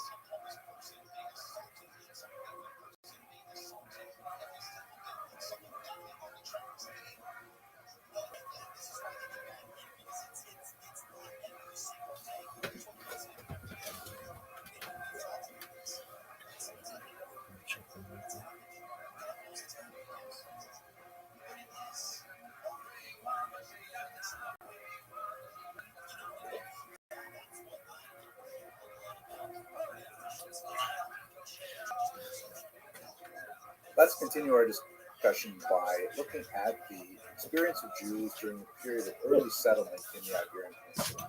Now, one of the things that's really important to understand about this entire period is that there is an Iberian exception. And what I mean, so why is the Iberian Peninsula different? Really crucial. The Iberian Peninsula represents an unusual moment in Jewish history where you have three major monotheistic cultures interacting with each other for an extended period of time.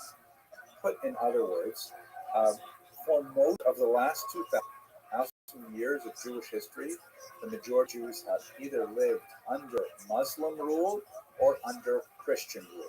And there's a lot of interesting contrasts and comparisons that hopefully we'll be engaging in as we go through this history over the next year or so of lectures.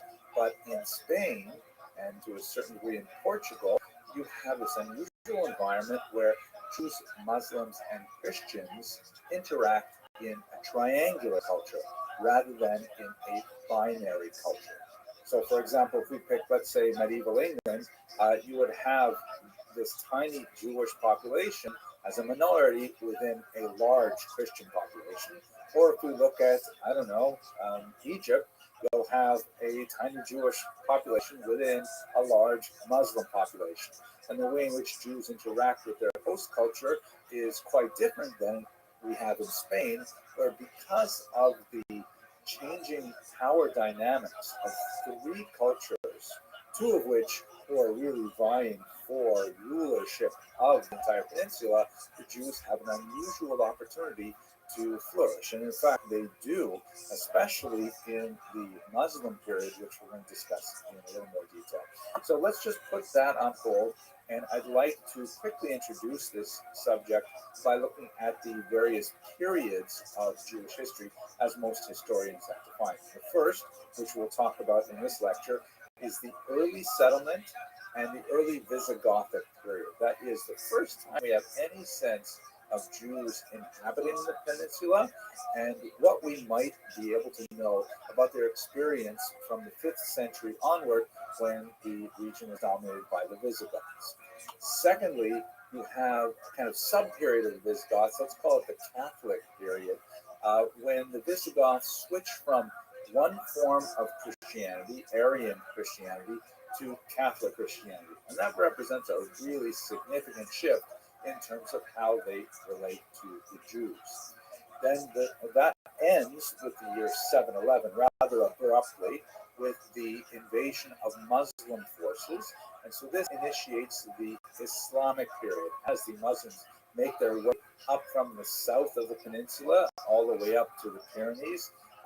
This is the Islamic period. Now, most of the activity is focused in the southern region, in Granada and Cordoba, but there is some fascinating things that are happening here. This is what's often called the golden era of Spanish Jewry. Somewhat of an overblown term, but nevertheless, there's a lot of merit to it, as we shall see later on in this course. Now, the Christians begin to push back from the north, and that is called the Reconquista, or the reconquest of Spain. It happens slowly. The north, of course, are conquered, and it's only in 1482 when Muslims officially lose even their toehold in the south. But during this period, which overlaps with the Muslim period, because the northern section will be Christian, the southern section will be Muslim. That's also very significant for our study of the Jews, because the Christians, when we conquer the peninsula, will have a very different orientation toward their Jewish minority than we would see under the Muslims. And although, of course, there is the dramatic and terrifying expulsion of the Jews in 1492, and then subsequent developments in Portugal with a forced conversion and also a mass migration in 1497, you have what I'd like to call the crypto-Jewish period, because there's still a very significant population of Jews living as Christians in the Iberian Peninsula. And there's a whole spectrum of what that really means. There are some Jews who are like just clamoring to get back to their Jewish practices, but are feigning Catholicism simply for the time being. And on the other end of the spectrum, you have Jews who become enthusiastic adopters of a new faith.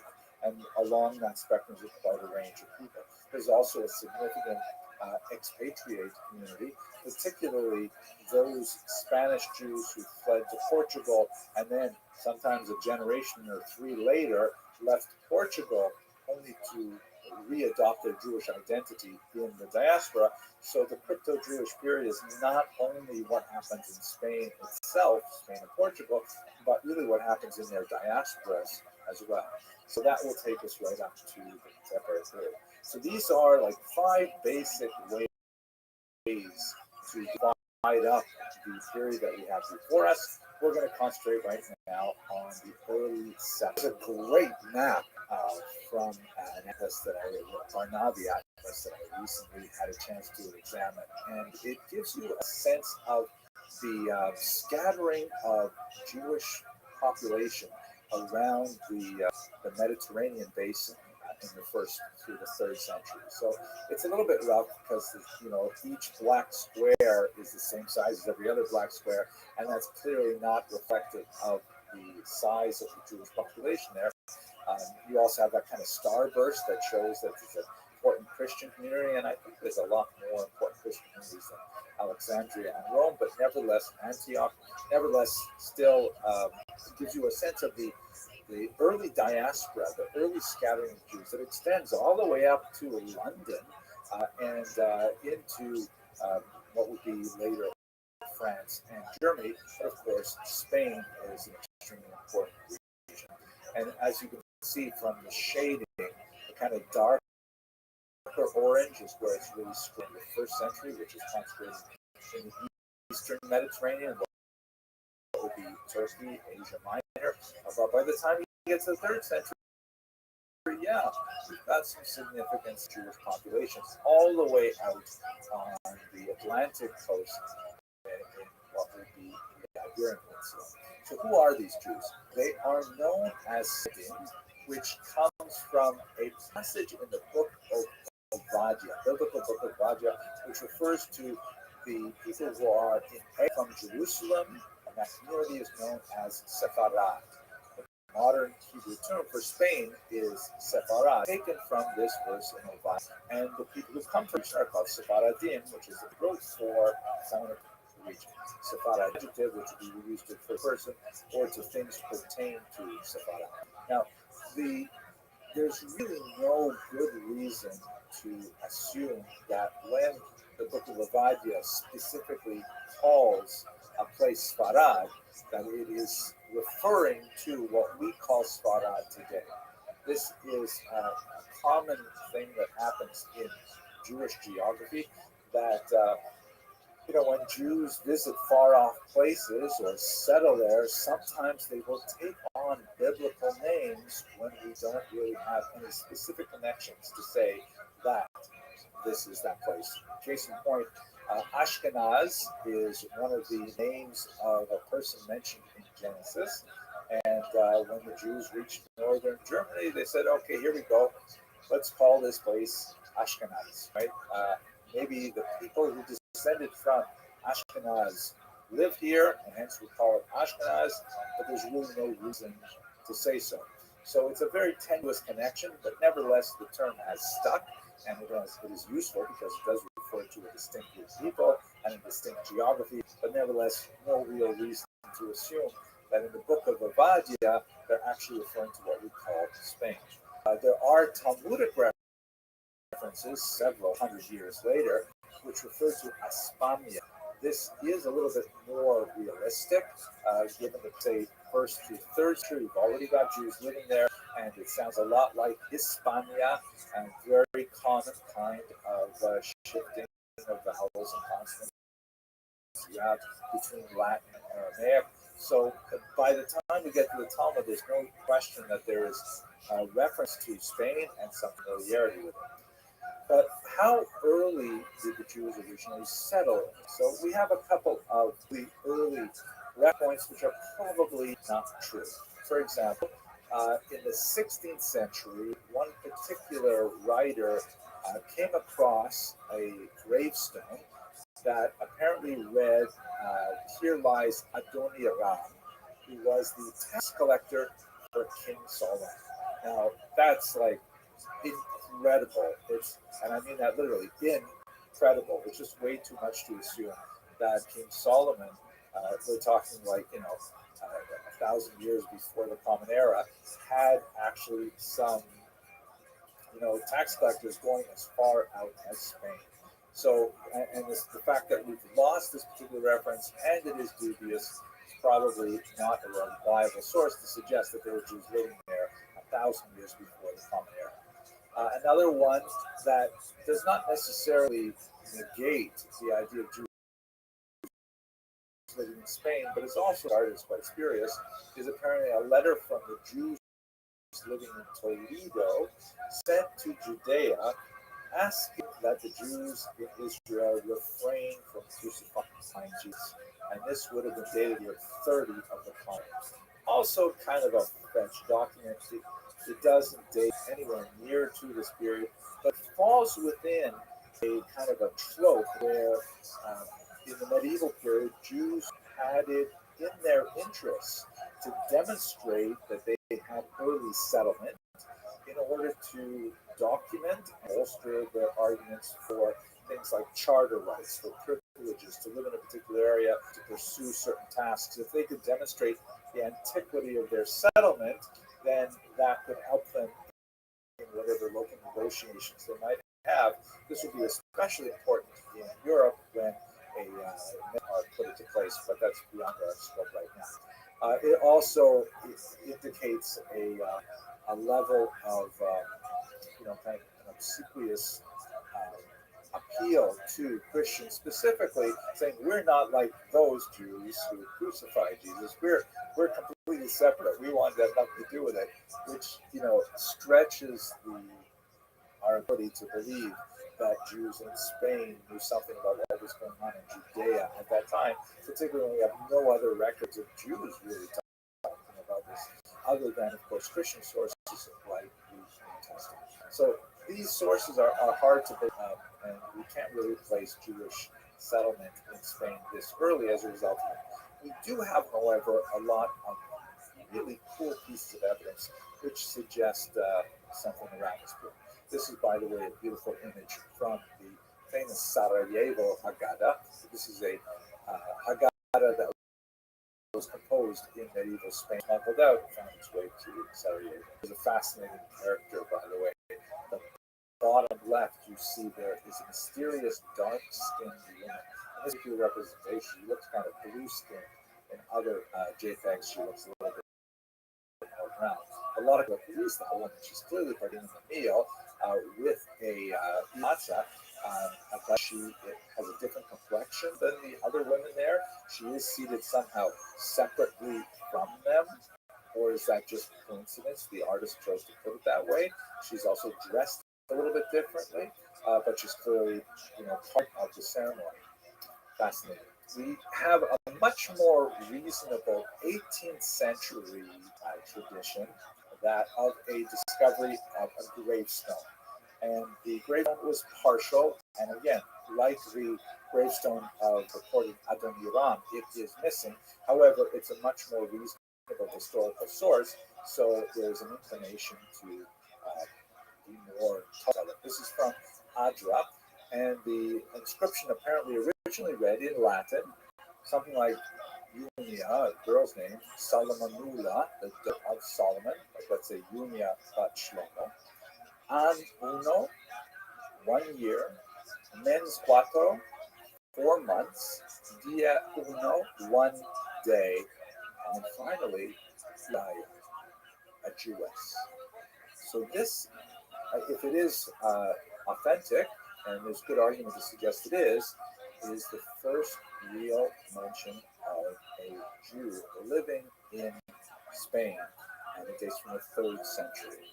Fascinating, and it's tragic how you see that the father specifically laid out exactly how old she was when she died, right down to the day, but he regarded as very significant that he noted that she was a Jewess, the Jewess called Adra. Very moving. At any rate, it's in hand anymore, but it is a significant indicator. We also have a literary evidence of the possibility of Jews in Spain from the 1st century in the Christian scriptures. In Romans chapter 8, there's a discussion there where Paul indicates his desire to visit Spain.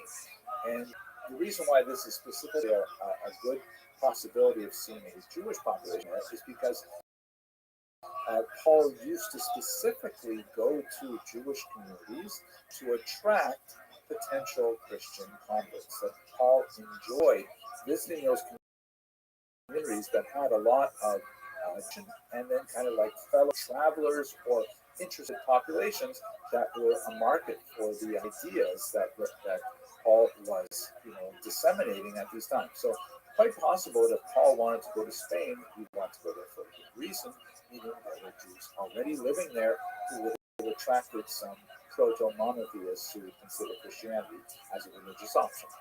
We also have an amphora that was discovered in Ibiza that has 2 Hebrew letters, so it indicates at least the possibility of trade in the region.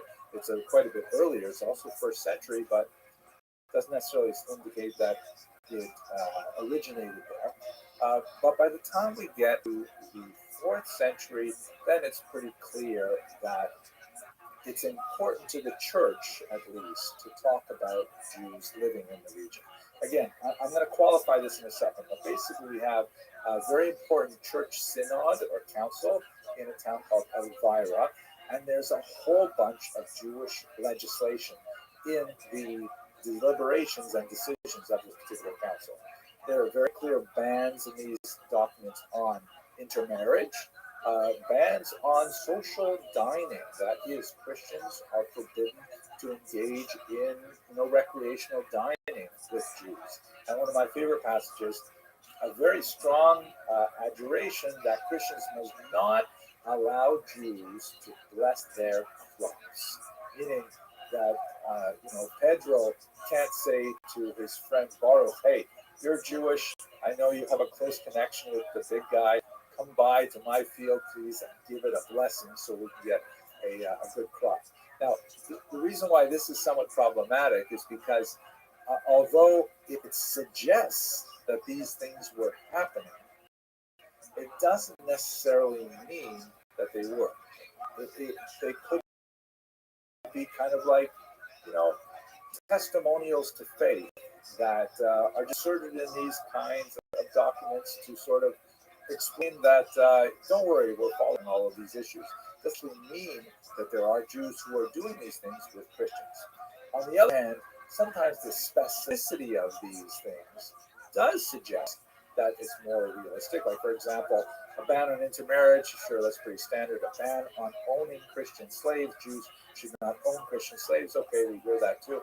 But mixed dining, blessing the crops, that will sound sort of specific. Like, let's say, for example, I understand there are laws on the books here in America that also, prohibit a person from riding his horse in, certain areas of New York City. Now, nobody rides horses except for policemen and maybe those guys with the special carriages, so it doesn't apply to anyone, but there's no point in taking that law off the books. And even if you renew the law code for a reason, I mean, it doesn't hurt if you just keep it in there.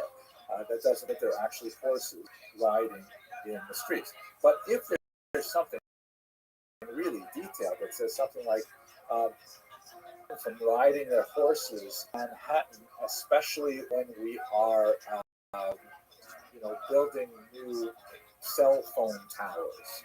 Oh, look at that. There's a detail there that within the modern period, it makes it more suggestive that it might actually happen that people are riding horses and interfering with the cell phone construction. Kind of a stretched example. At any rate, so it's possible that the Council of Elvira was actually talking about real Jews engaging in real relationships with Christians, but we simply don't know for sure. One more source, which is a letter from Bishop Seps of Minorca in the year 418, is also quite tendentious and could easily be entirely fabricated. But again, the level of detail suggests that such a thing actually happened. In this particular letter that the bishop wrote, he refers to a local conflict between Jews in a Christian community, and he specifically numbers the Jews. I mean, the level of detail and specificity suggests that it's more realistic than not. They have in this particular letter, which is fascinating for lots of reasons, he depicts a situation in which Jews not only get along with Christians, but they actually have some level of authority. They serve in kind of like municipal councils and so on. And in the end, these Jews are forcibly converted to Christianity. And it's possible that the entire story is fabricated, perhaps for religious propaganda purposes. but there are some thematic elements in the story that are quite ominous, as we shall see this recorded in much more authentic sources for several hundred years afterwards. What we can say with some of it is that by the 3rd century, there are some Jews living in Spain, and it is certainly on the periphery of the Jewish world, but this population increased. And by the time of the 8th century, in the Muslim conquest, certainly have a much better sense of the size and the distribution of the population. But let's turn now to the Visigothic period.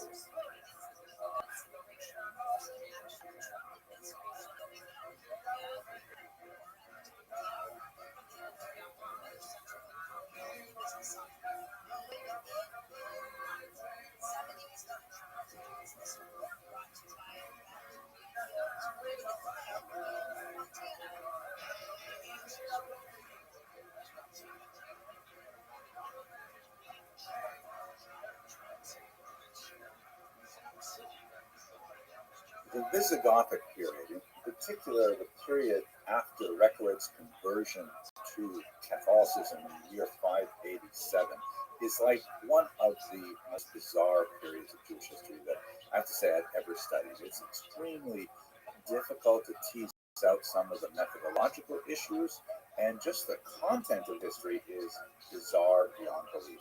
Here's a map that gives a sense of where the Visigothic kingdom was located. You can see the capital, Beirut, and it occupies much of the Iberian Peninsula and over into what would be southern France, right up around the Rhone River and so on. And they invaded in the 5th century, and initially the Jews that were located in this area probably fared fairly well because the Visigoths were originally Arian. And what I mean by that is they followed Bishop Arius, Arius, not Arys, hence the term Arian with an I. Nothing to do with Aryan nations or Nazism or anything like that, obviously. But this particular bishop had a vision of Christianity which was somewhat distinct from Catholicism, particularly with regards to the figure of Jesus and his relationship to divinity. This is something that is really significant for the early church, trying to exactly figure out, was Jesus God, was Jesus human? If there's a spectrum between those things, how does that work? It's really beyond me and certainly beyond the scope of what we're discussing, but for the relevance, the Visigothic period, the school of Arius had a much more human leaning towards the interpretation of the figure of Jesus, and this was declared a heresy by the Catholic Church. So when Recollets converted to Catholicism from Arianism in the year 587, this marked the beginning of the truly bizarre era in Visigothic Jewish relations. So let's just have a look at this remarkable work of art that I had in the cover screen here. This is Antonio Munoz de Gran, the conversion of Recollets. And as you can see, Recollets is obviously in the center there. He's got this heavenward gaze, and he's obviously entranced by his spiritual transformation.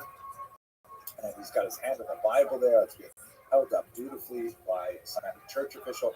Really image, I have to say, and I think it captures the kind of excitement that must have gone along with this conversion. And at this point, I think it's significant for us to sort of reflect on the concept of the zeal of the convert. Many of us, are regular commerce with converts in our various religious communities, and they're people in many ways. But one of the fascinating aspects of converts is they often tend to take on more religious events than people who were born into that faith community. I think we can say this, by the way, not only about the religious conversion, but I think we could say it about political conversion to different political parties, things like that. At any rate, in this context, we often find that converts, in the Jewish community, they will be saying something like, isn't that lashon hara? Isn't that forbidden speech? And don't you have to say a special bracha, a special blessing after you eat 2 pieces of pizza? All kinds kinds of things like that that may irritate Jews who are raised in a tradition because the converts are actually spurring them on to take on additional responsibilities, or at least recognize responsibilities they may already have. In this particular context of the Visigothic era, one of the unfortunately tried and true methods of demonstrating one's zeal for Catholicism in the medieval period is to show just how anti-Jewish you can be. So what happens in the Visigothic era is that there's a whole series of kings, and you have a very good set of their rules and regulations that were passed over the course of the next century and a bit.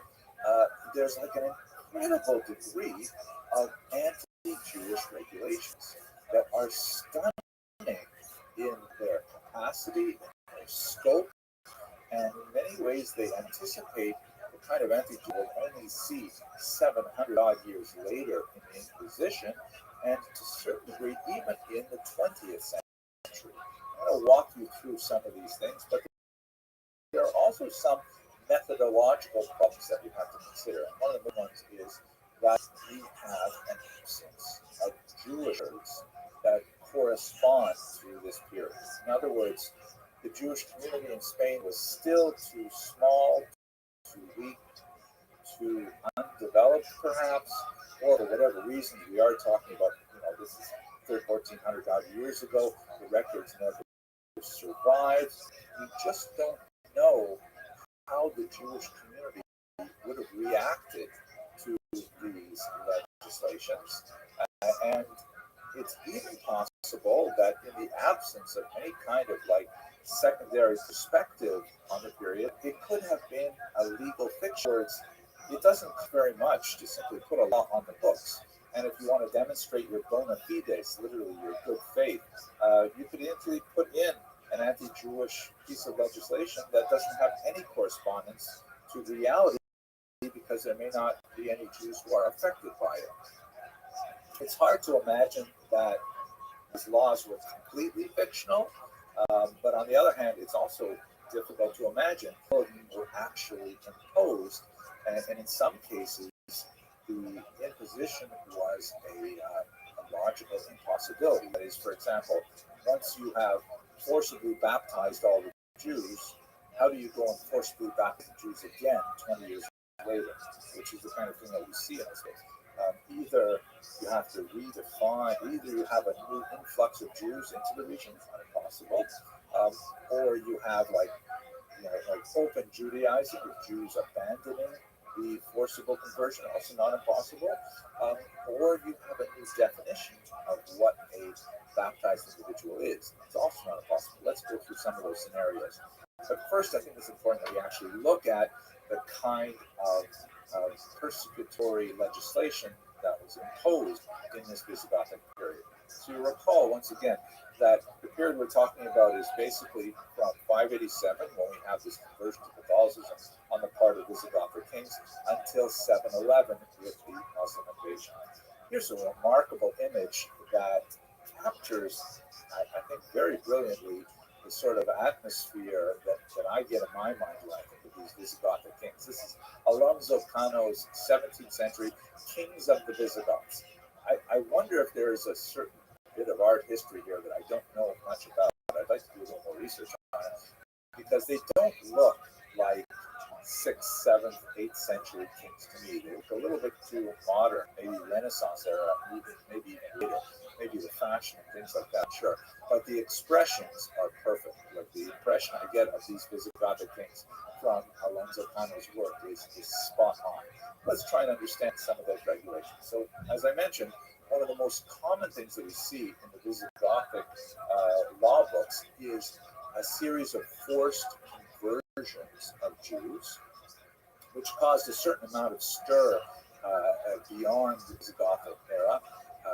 The church, the higher church, never openly approved of forcibly converting Jews, and depending on the era in which we're studying, there is more, disclaimers or more discouragement of local kings to do this.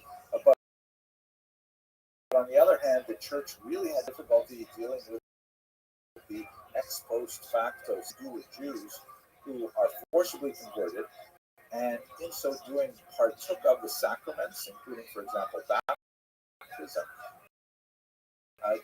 Can you simply ignore that and say, no, they're actually Jews, it doesn't count, do over? Or do you have to say, well, you know what, we shouldn't, but now they're. So we have this situation where the Visigothic period, and again, think of the echoes to the Inquisition that we discuss later on in this course, the forcibly converted, and then they're charged with Judaizing, of going back to Jewish ideas, especially practices. This occurs several times over the course of the century.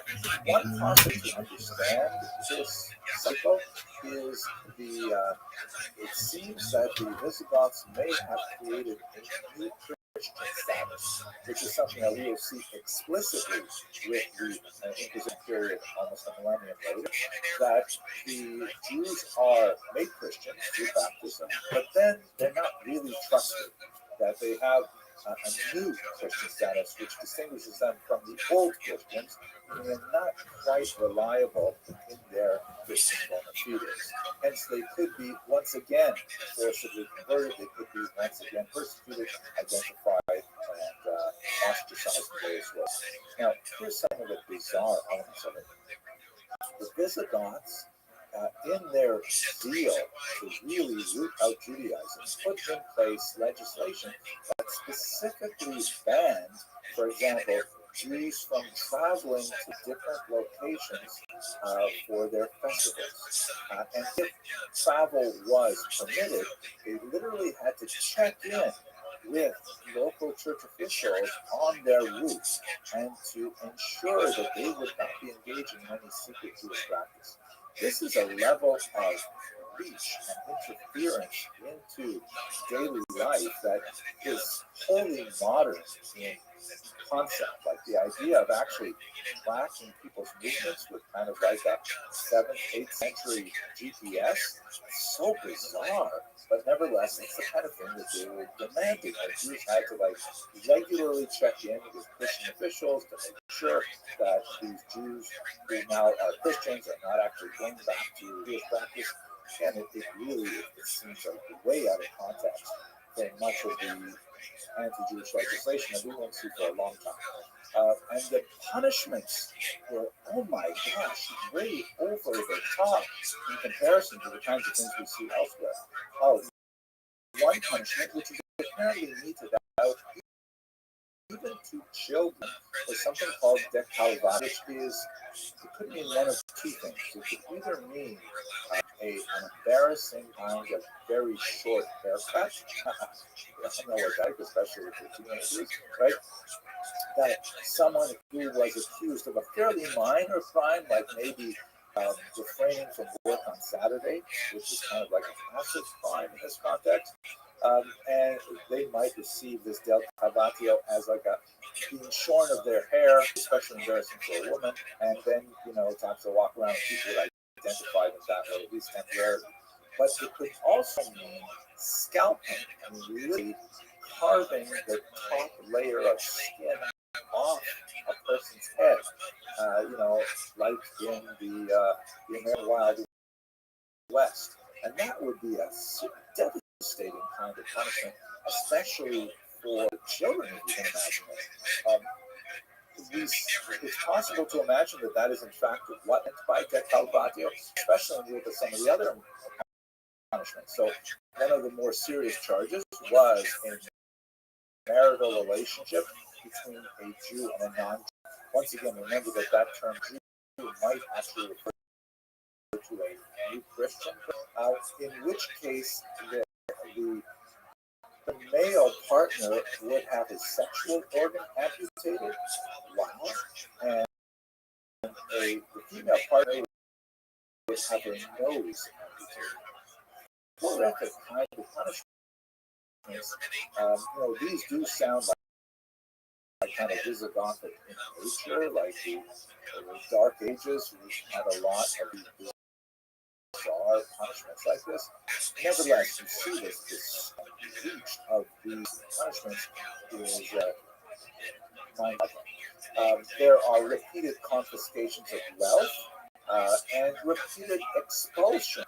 Like all Jews have to leave Visigothic kingdom, and then 20 years later, all Jews have to leave the Visigothic kingdom. So once again, how do you do that twice? Does that mean that there were Jews who traveled to the region? We have examples of the middle period. France, for example, expels its Jews 3 times in, I think it was the 14th or the 13th century, and then they're re-invited back in. So did that happen, and we just don't have a record of them being invited in? Or perhaps these are just simply fictional laws are stated in order to, like, show whoever reads these laws that in fact they are adequately persecuting the Jews. Again, the methodological problem is that we don't have the reaction documentation from the Jewish community suggesting that they're protesting or that they were hiding or they were dissimulating, then that would validate the laws as being something that was actually practiced, but otherwise we have this legal text and we don't know how much it corresponds to reality on the ground. We do have some sense of it based on how the Jews would later react to all of this about the death. Let's turn to that in just a minute. First of all, I want to point out that this from 587 to 711 is one of those strange kind of moments in which we only have one little kind of pinprick view of history, and it is incredibly dense with text, but absent octaves, it's hard to know what the big picture is. But I'm hardly the only person to comment on the so-called line of history, that a lot of the elements that we're seeing in the Visigothic period would later be expressed, especially in the Iberian Peninsula, especially in the era of the Inquisition.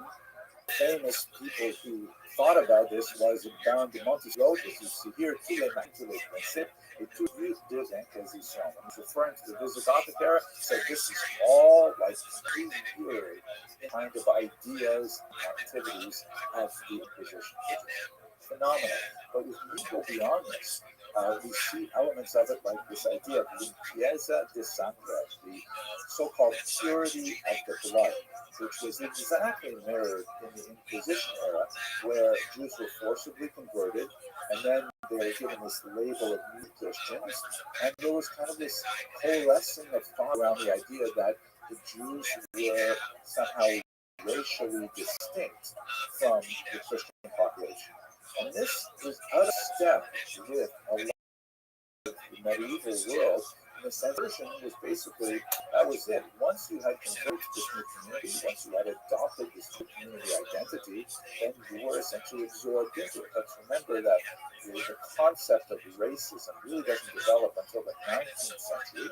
There is color bias, to be sure, and there is cultural bias, linguistic bias, things like that. But generally speaking, conversion meant open doors to the new society one entered.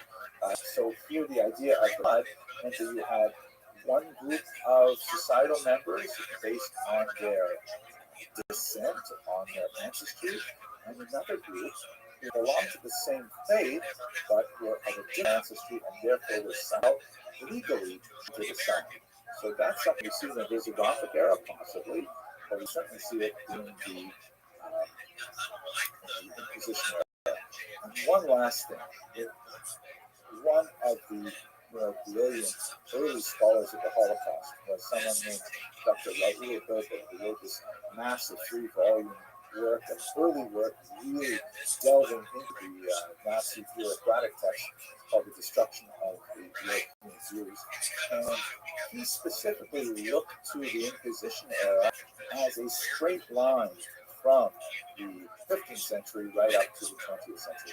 And when I first read that, I didn't know as much as I do now about the Inquisition era, and I thought, oh, come on, please, that's like history backwards. And I really doubted it. But now I'm feeling that, you know what, there is a lot of symmetry between some of the thinking of the Inquisition and the Holocaust. specifically the ideas I mentioned earlier, and also the incipient totalitarianism that we see in this era. The idea that the state can really reach so deeply into the private lives of citizens, something which we do not see really happening until, let's say, the 18th, 19th century at all in Europe, and especially in the 20th century, that requires technology, communication, record keeping that can be distributed over a large geographic area. These kinds of things really aren't possible in the Visigothic era, but in fact we see them at least making the attempts in the Visigothic law codes. So it's a terrifying thing to think about this as being the roots of something that would only mature in its darkest form in the 20th century, but nevertheless I think it's worth contemplating. This all comes to a dramatic conclusion in the year 711 with the Muslim invasion of the peninsula, as you see in this map here, coming up from the south, and with remarkable speed and power, the Muslims completely dismantle the Visigothic state and begin a new era for the peninsula. Now, the Jewish reaction to the Muslim invasion is complex, but on the whole, they were definitely pleased to see the Muslims. There's a certain amount of debate, which I hope to engage in when we come back to the peninsula, as to how much Jews evolved with the early Muslim invaders. There is a historiographic tendency to portray the Jews as traitors of the Christian nation. And there is another historiographic tendency which argues that they may not have actively abetted their entry, but once they were there, they saw it as a very positive development. I tend to lean towards the second interpretation, but let's get to that when we get to that particular theory. At any rate, this is kind of like a backwards reflection on how the Jews must have reacted to law codes of the Goths, and it's really unsurprising to think that they would have welcomed these Muslims quite actively, given the level of persecution that they experienced under the Byzantines. Okay, let us continue our discussion with the beginnings of Islam in the Arabian Peninsula, and it's a fascinating discussion to be sure. I'm looking forward to speaking with you again. Thanks very much for watching.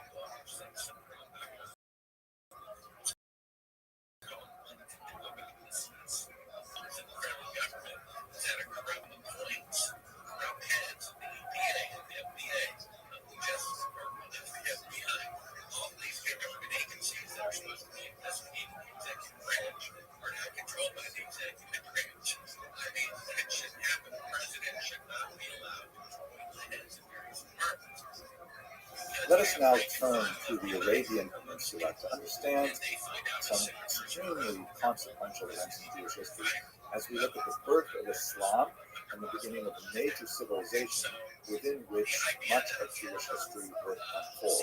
But before we get to some of the really meaty historical elements, I'd like to begin with a prolegomena that specifically outlines the kinds of things we should bear in mind before we approach this subject. The first of which is, I'm really happy that I can use the word prolegomena. I think it sounds so cool, but it really just basically kind of a preface. And so this is a preface to our study of the history of Jews. Here we go. Beautiful image, by the way, in the background. 13th century Spanish representation of a Jew and a Muslim playing chess, kind of like an iconic representation of the convivencia that we'll speak about when we get to a discussion of Allah. The so-called coexistence theory, which is in many ways considered the high point of Jewish Muslim history, at least in the expectation of the high point of the future. To really understand the 7th century context of the birth of Islam and the relationship of early Muslims to Jews, we should really look at it from the perspective of the 19th century, and in particular, a struggle for Jewish emancipation that occurred in central Germany at that time. One of the most important early scholars on the relationship relationship of Jews to Muslims is Abraham here, who's perhaps more well known as the intellectual founder of the reform movement called liberal in Germany. But what is perhaps less well known is the fact that he was quite a talented historian. And he came out with this book, Was hat Mohammed aus dem Judentum aufgenommen? What did Muhammad take from Judaism? What did he derive from Judaism? It's a very important influence. It's actually sort of reoriented a lot of Jewish scholars to the close relationship between Muslims and Jews and Islam and Judaism that had pertained for much of the medieval period. And he really required historians to look at this period very differently. Now, this was one of those rare historical books that sort of seeps out past the narrow attention of historians to the broader Jewish world as a whole.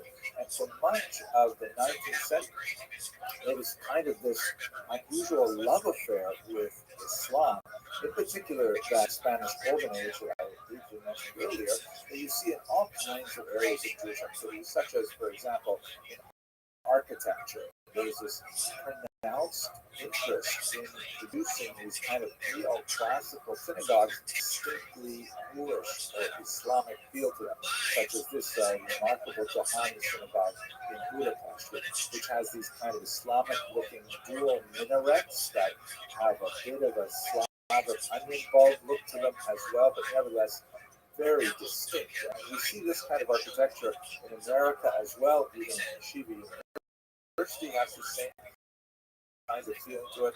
It's all alluding to this kind of influence Islam, or this kind of codependent influence of Judaism and Islam that was celebrated in the 19th century. By the way, since we're looking at this synagogue, here's a picture of the interior with my colleague David Krause of Prague. It's absolutely gorgeous, fantastic synagogue of the status quo movement, and I'm really looking forward to hopefully getting back there. As long as the pandemic subsides, then I'll be there. I'm really with an amazing institute called the Ashkenazium, which our colleague Dr. Michael Figo is bringing together some amazing faculty from all around the world, including myself in this cool picture, to talk about Jewish history and thought in Eastern Europe. It's going to be done during, my part will be done during in October, so if you're in Budapest, check it out. At any rate, why was this so significant for 19th century Germans in particular? Perhaps the best way to understand this is in the context of something which is called at the time the historian struggle. And the two main figures involved were Heinrich Goetz, the great encyclopedic historian of the Jews, who wrote this multi-volume history of the Jews that he spoke about Jewish classes, and this German historian, Heinrich von Weizsäcker, who essentially argued that the picture that Goetz made of Jewish history, and especially the contrast of the experience of Jews in Islamic lands to the experience of being in Christian lands, was completely unfounded and unfair and to be denounced. Exactly what he argued.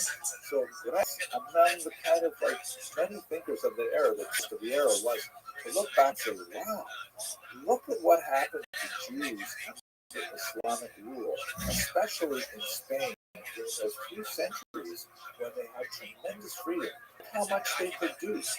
Look at poetry. Look at the philosophy. Look at the unusual, additions that they provided, how they enriched Spanish culture. Wow. It's so much worse in Christian lands, isn't it? This is essentially the argument. And it was used at the time to try and lever additional concessions from German society and government to formally emancipate the Jews. We will return to the topic of Jewish emancipation, God willing, in about a year when we get to the modern period. But in the context of the 19th century, many Jewish thinkers really look back to this golden age, which was somewhat exaggerated, as we shall see, and contrasted unfavorably with the contemporary 19th century German experience.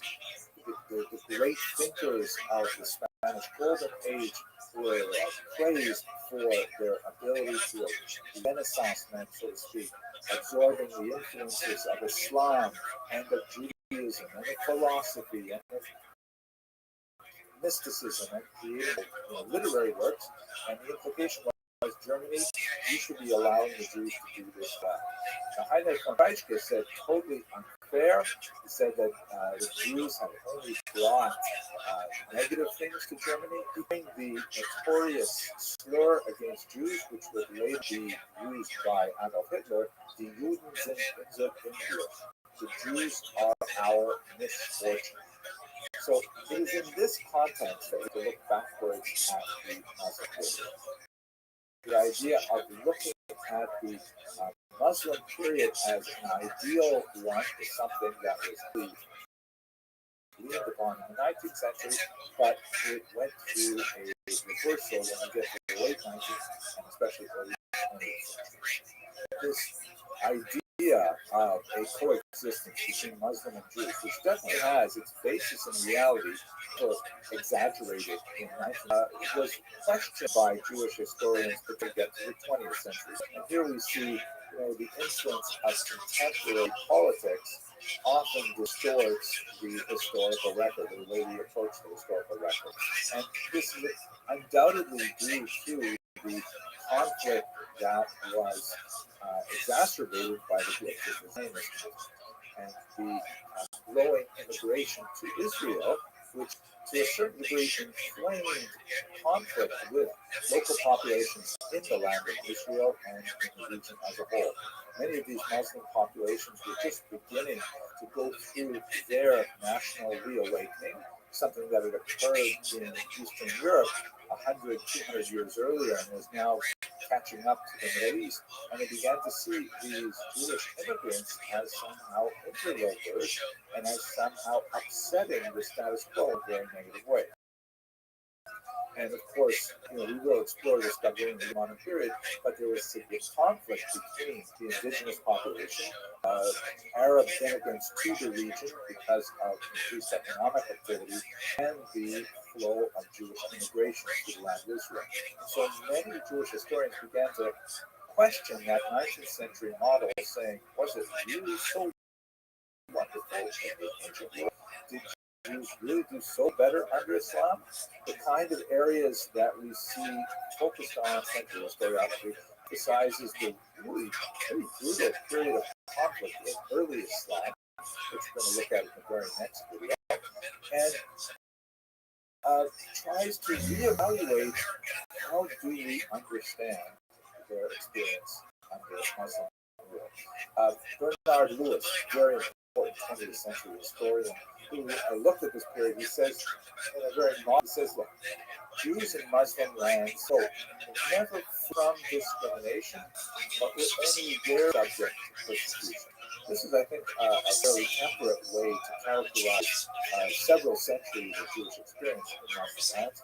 And when you compare it, pound for pound, incident for incident, there's no question that the moments of violence that punctuated Jewish-Muslim relationships was nothing compared to the Christian Europe, as we shall explore over the course of this lecture. He also said, and this is also a helpful kind of way of thinking about period, it was never as bad in Muslim lands as it was in Christendom when Christendom was at its worst, nor, on the other hand, was ever as good for Jews in Muslim lands as it was in Christendom when it was at its best. And I think that's a fairly moderate, even-toned way to characterize these centuries. In other words, in Muslim lands, as the British historian Mark Gilbert put it, there was no Inquisition, there was Holocaust, but at the same time, Jews never achieved the same level of full legal emancipation and broad acceptance that they would, for example, in England or in France.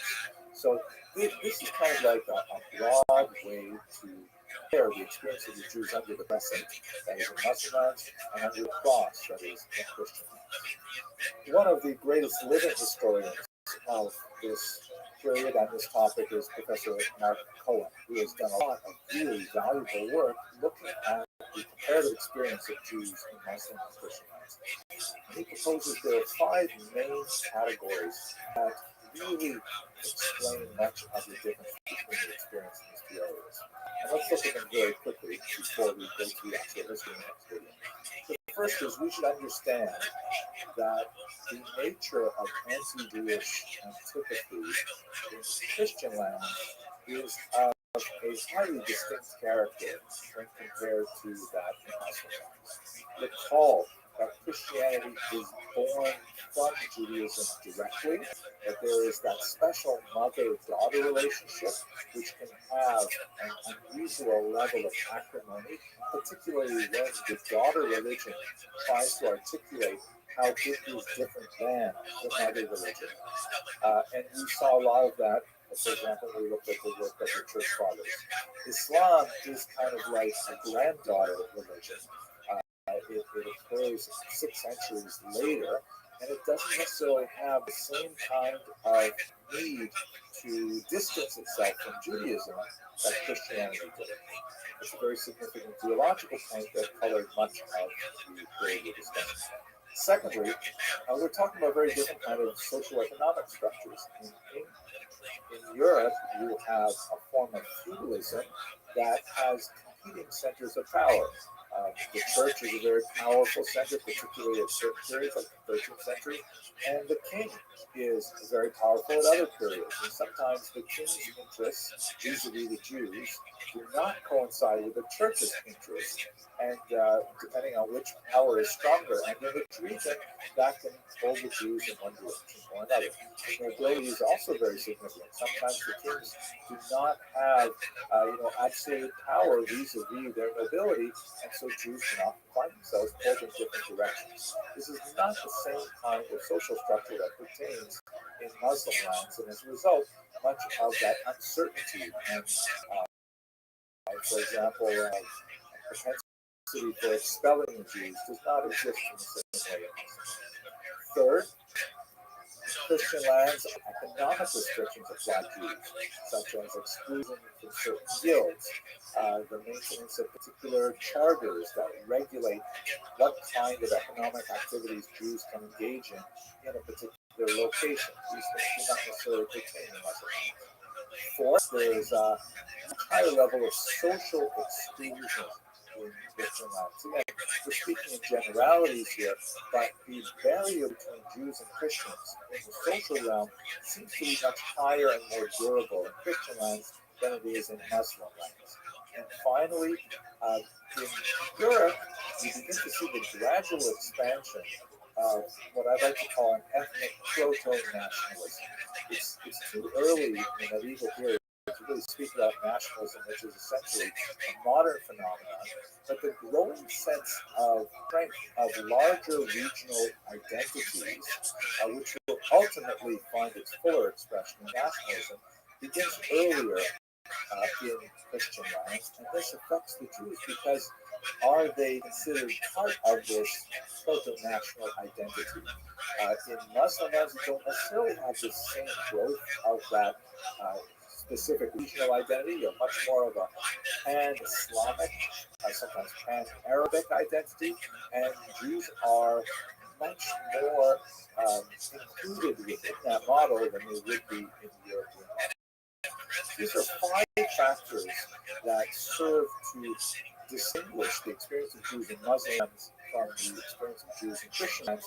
And as we go through the next few lectures, hopefully this will become much more apparent. The gold age in Spain really was a golden age. There's phenomenal things to see in that period, and I'll tell you about it shortly. But nevertheless, placed in the larger context, hopefully these ideas will give us a better sense of how to fairly characterize the relative experience in the realms of Jewish history. Wow, so much talking. Okay, thank you very much for listening. Let's go now to look at the experience of Jews in the Arabian Peninsula at the time of the birth of Islam. Thank you very much.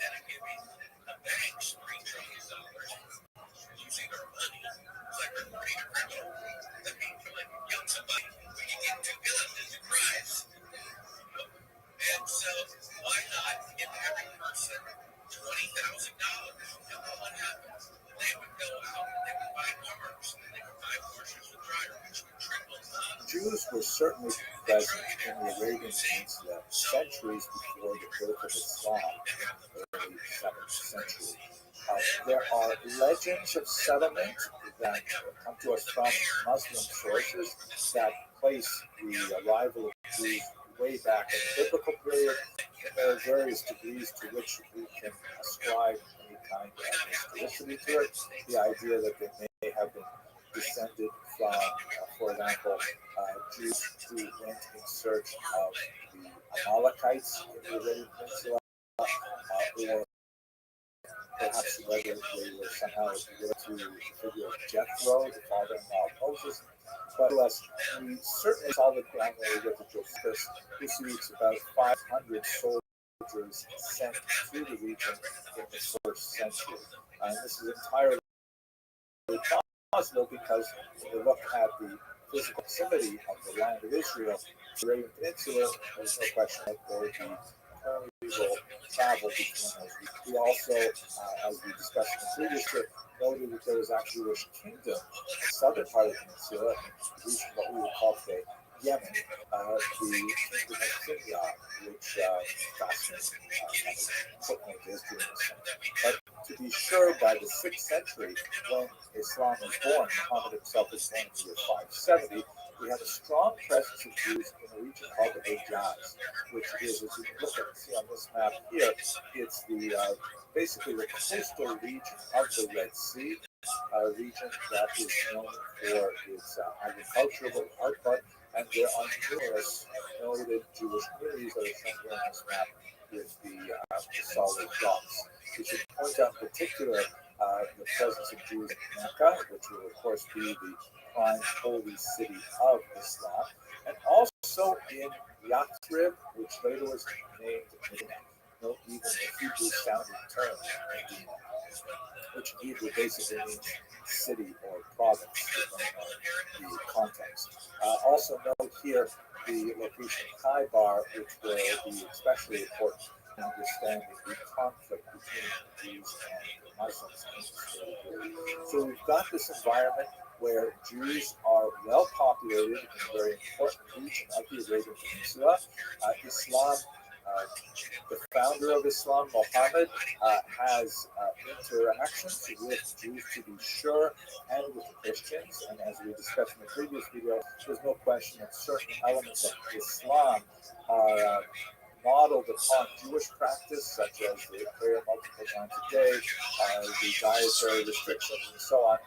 So he has some familiarity with Jews and Christians, and Islam shows the impact of a lot of these ideas. But it would be unfair to say that Muhammad's early encounters with Jews were positive. In fact, it would probably be more accurate to characterize the Jews as one of armed conflict. Much of this early period, based on the sources that we have, that come from 3 biographies of Muhammad that were written over a century later, are of his extensive conflict with many of the Jewish tribes in Mecca, and in particular in Medina. Let us understand that the Jews who lived in this region at this time were actually Arabs. We should distinguish between these terms. Arab is an ethnicity, it's a goal. It also is a culture that involves certain modalities of dress and certain kind of patterns of economic activity, and of course a language. And Jews were fully participating in these things. The Mishnah Talmud has lots of interesting references to Jewish Arabs and their behavior, much like today we'll talk about Jewish Americans or French Jews. They are Jews who live in France, and of course they speak French, and of course they enjoy baguettes and things like that. So the Talmud, for example, speaks about the way in which Jewish women dress in the Arabian Peninsula, and they call simply Arab Jews, and it's not considered a contradiction. Islam, on the other hand, is a religious faith, and Muslims are those who participate in Islam. So it would be inappropriate to speak of Jewish Muslims unless you want to say that they are Jews who have converted to Islam. But you could easily say Jewish Arabs because they participate in that ethnicity and that culture. Muhammad's biographers describe a series of alliances that Muhammad attempted to form with the various Jewish tribes with varying degrees of success. In general, the Jews were happy to speak with Muhammad, but had no interest in adopting Islam, at least not on a tribal basis, although there were many significant individuals who did leave Judaism to join the Muslim faith. The tribal alliances sometimes ended in betrayals and were followed up by bloody battles with terrible beheadings and all kinds of acrimony. Captives were taken from the women and children. Muhammad himself actually took 2 wives from Jewish captives, who later formed very significant positions within his circle. One of the most notorious of the incidents of violence which followed an alliance which was betrayed was the location of Khaybar. In fact, ironically, for Muslims, Khaybar actually occupies a very large place in their kind of map of historical geography. Martin Gilbert, in his introduction to his book on the Jews and Muslim lands, specifically notes that one of the terrorists who engineered the bomb, he shouted at his child, Jews remember Khaybar. It's actually very large in their thinking regards the understanding of their relationship to the Muslim world. But I think what's perhaps the most important takeaway of this entire period, which I have only sketched in the very broadest of terms, if you look at some of the sources that in the notes, you can get into great detail about what happened to him and what violent episodes. I think the most important takeaway is that much of this is kind of like normal conflict between tribes that we would see in this kind of society in this time and place.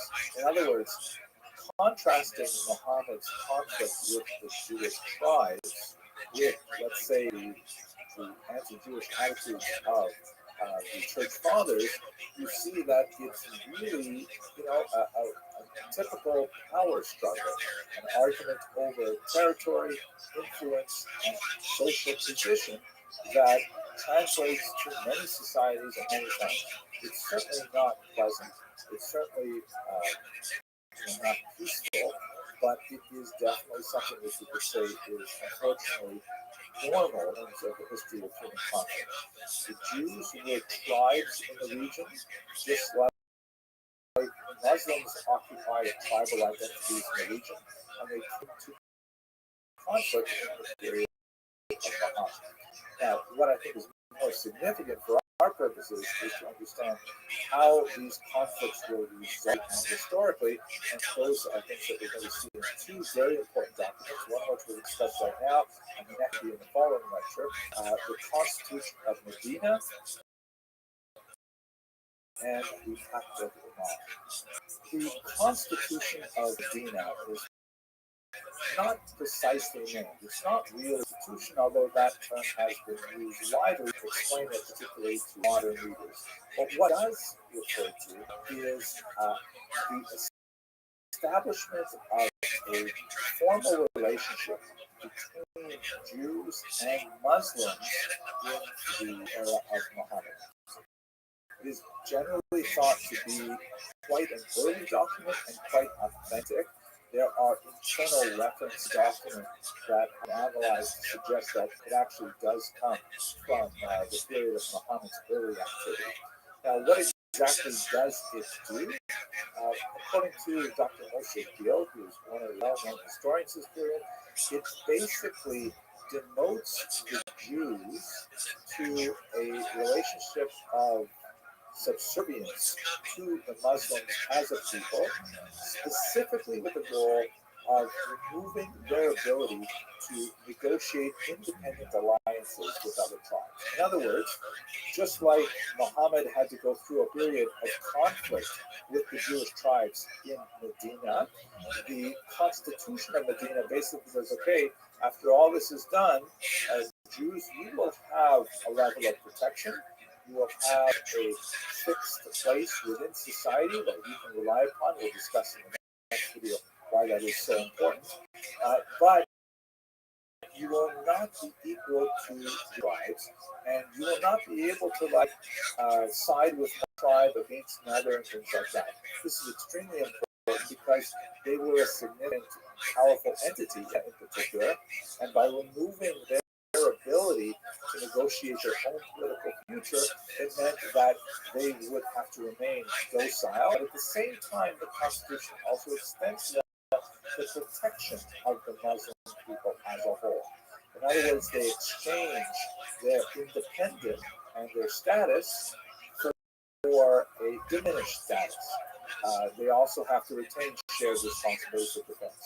And what's significant about it is that the Jews may not have a high place in society, an equal place in society, but they do have a reliable place in Muslim society, and that will be exceptionally important for their future historic development.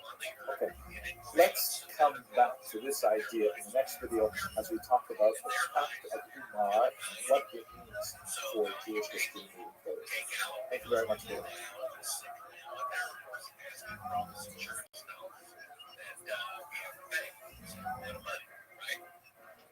And they're going to get ready for this event because what's coming, I know one meteor strike in particular that would not be a planet killer, but a country.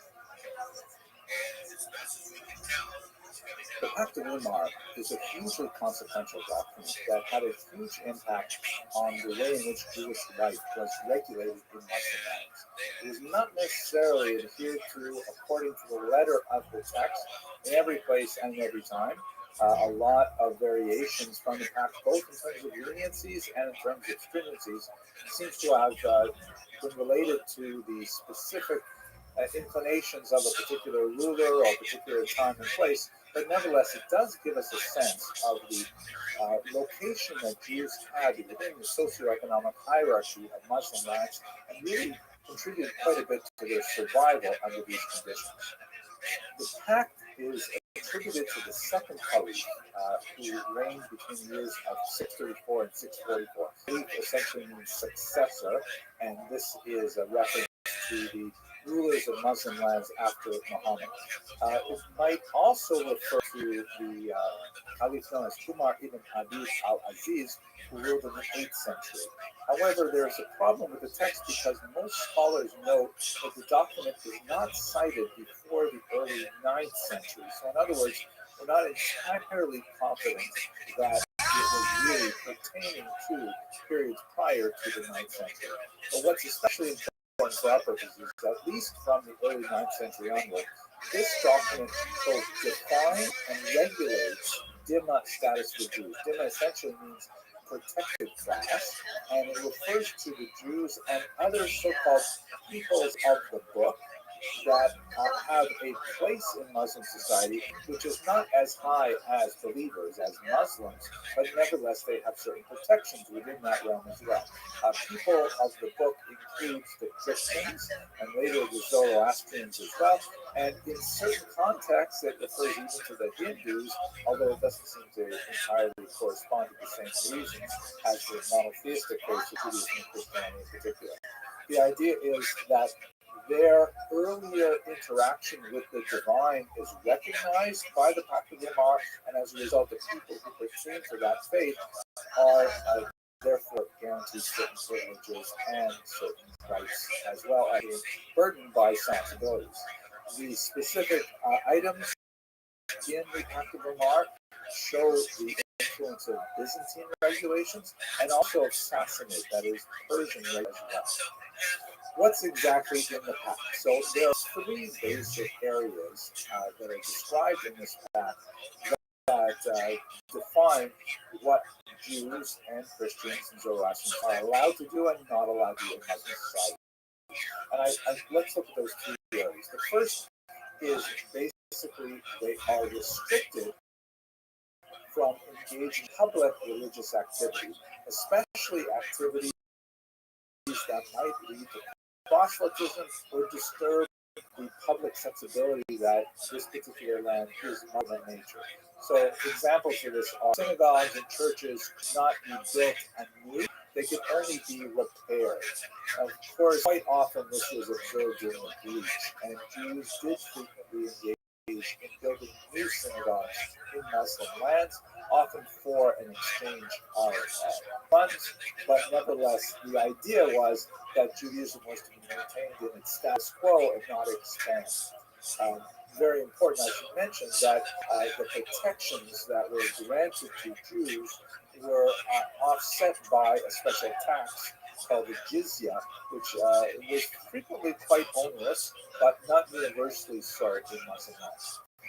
But to continue, Jews and Christians could not engage in loud public displays of their religious activities, like outdoor parades. The act also refers to using noisemakers like clappers during services and so on. This was perhaps more relevant to Christian activity and Jewish activity, but the holiday of Purim, of course, does involve the use of noisemakers. These kinds of things were prohibited by the Pact of Umar, obviously for the purpose of not attracting Muslims to features of the non-Muslim faith. So in other words, Jews could reserve and observe their own religious activity, which is of the Jews, but they have to kind of constrain it to make sure that it doesn't impinge on the religious sensibilities of the population. Jews were particularly happy about that and very pleased to accept it. Jewish practice was protected. Secondly, arrange small symbolic discriminatory practices and social. For example, Jews were not allowed to bear arms, carry a sword, wear certain colors or certain types of clothing that were associated with Muslims. In fact, they had to wear distinctive clothes that set them apart from Muslims. Again, quite often these practices were simply ignored or bribed out of existence. Jews could not ride with saddles, they had to use bareback. And whether or not these rules were enforced really depended a lot on local conditions. So the idea, though, however, is that while Jews were a protected class, the Dima, nevertheless they were a subjugated class at the same time. But overall, fairly limited restrictions on things like economic activity, so on the whole positive. And third, certain preferential support for Muslims, both in terms of financial support, for example, jizya, but also in maintaining Muslim travelers. Jews were required, for example, to extend a certain amount of hospitality to Muslim travelers. They were prohibited from engaging in certain economic activities like the sale of alcohol, which of course is prohibited in Islam. And then there were, things like they could not build houses taller than Muslim houses, structures as well. So it was kind of like put in place another reminder that Muslims were a nation and a superior right, and Jews and so on were a subordinate population. Again, protected. This is something that Jews really appreciated.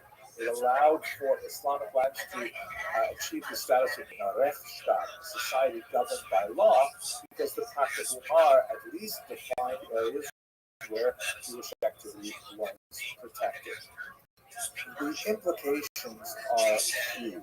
We think that Jews could rely on certain structures being in place for their maintained activity. It's true there are these symbolic placements that kept them in a second-class status and theoretically prohibited them from expanding in size, building new synagogues, and things like that. By and large, these things were not especially strong prohibitions to their advancement. What I think is especially interesting is to contrast the Pact of Umar with the doctrine of witness that we discussed when we looked at the church fathers, because this provides us with a kind of counterpoint that illustrates the difference of Jews in Muslim lands as opposed to Jews in Christian lands. Jews in Muslim lands had to recognize their subordinate status, but nevertheless had a tremendous amount of freedom within those boundaries. In Christian lands, Jews were to be preserved in order to later provide testimony for the truth of Christianity, a theological purpose which posited their future existence, but at the same time kept them in that subordinate status in Christian lands as well. So ironically, the Pact of Umar is kind of like the Muslim version of the doctrine of witness, and very similar socio and economic implications. And we'll have to see in the next few lectures exactly how that played out within Muslim society. In the next lecture, however, we're going to go to the continent of Africa to look at the fascinating and not well-studied history of African Jews, and much of this takes place within the Muslim world. Thank you very much for watching.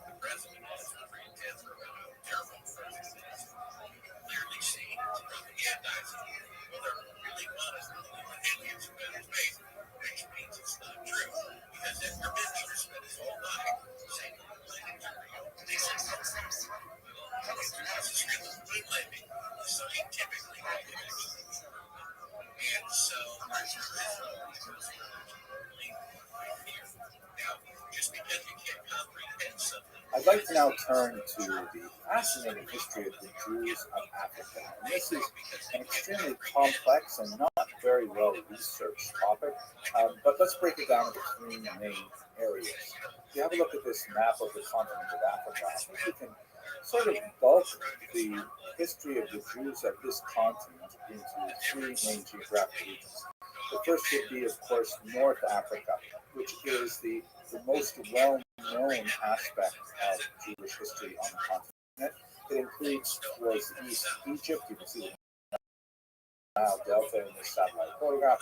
In important regions like Tunisia, Morocco, which have long established, because when the Jews were exiled from Israel in the first century, they followed a path that had already been trod by many previous migrants. The pattern of Jewish settlement in the ancient period basically extends across the coast of North Africa up into Spain, and then later across the Pyrenees into Europe. But it also includes simultaneously settlement of the Italian peninsula, the Greek peninsula, and so on. But the coast of North Africa is a fairly well-known area for Jewish history. We've already treated it a few times in previous lectures, and we'll come back to it again in future lectures. So I'm not necessarily going to give out a special lecture just for North Africa, because much of it really is integrated with other things that are going on, particularly in the Muslim world, and so we will return to those later. Then there is the fascinating story of the Jews of Ethiopia, and that's so unusual that I'm going to devote at least 2 lectures to Ethiopia. The next lecture in the series will start with the Ethiopian Jews and take them up to the late 19th century, and then later on when we get to the spring semester, hopefully we'll return to look at them in the 20th century. And then finally, in the deep south, you have the major population of Jews in South Africa, and most of us are migrants who come from Eastern Europe in the 19th century, however, and so it's better for us to treat them, this semester, a little bit like, I used to live in Miami for quite some time, and South Florida is way north of North Florida in terms of American culture.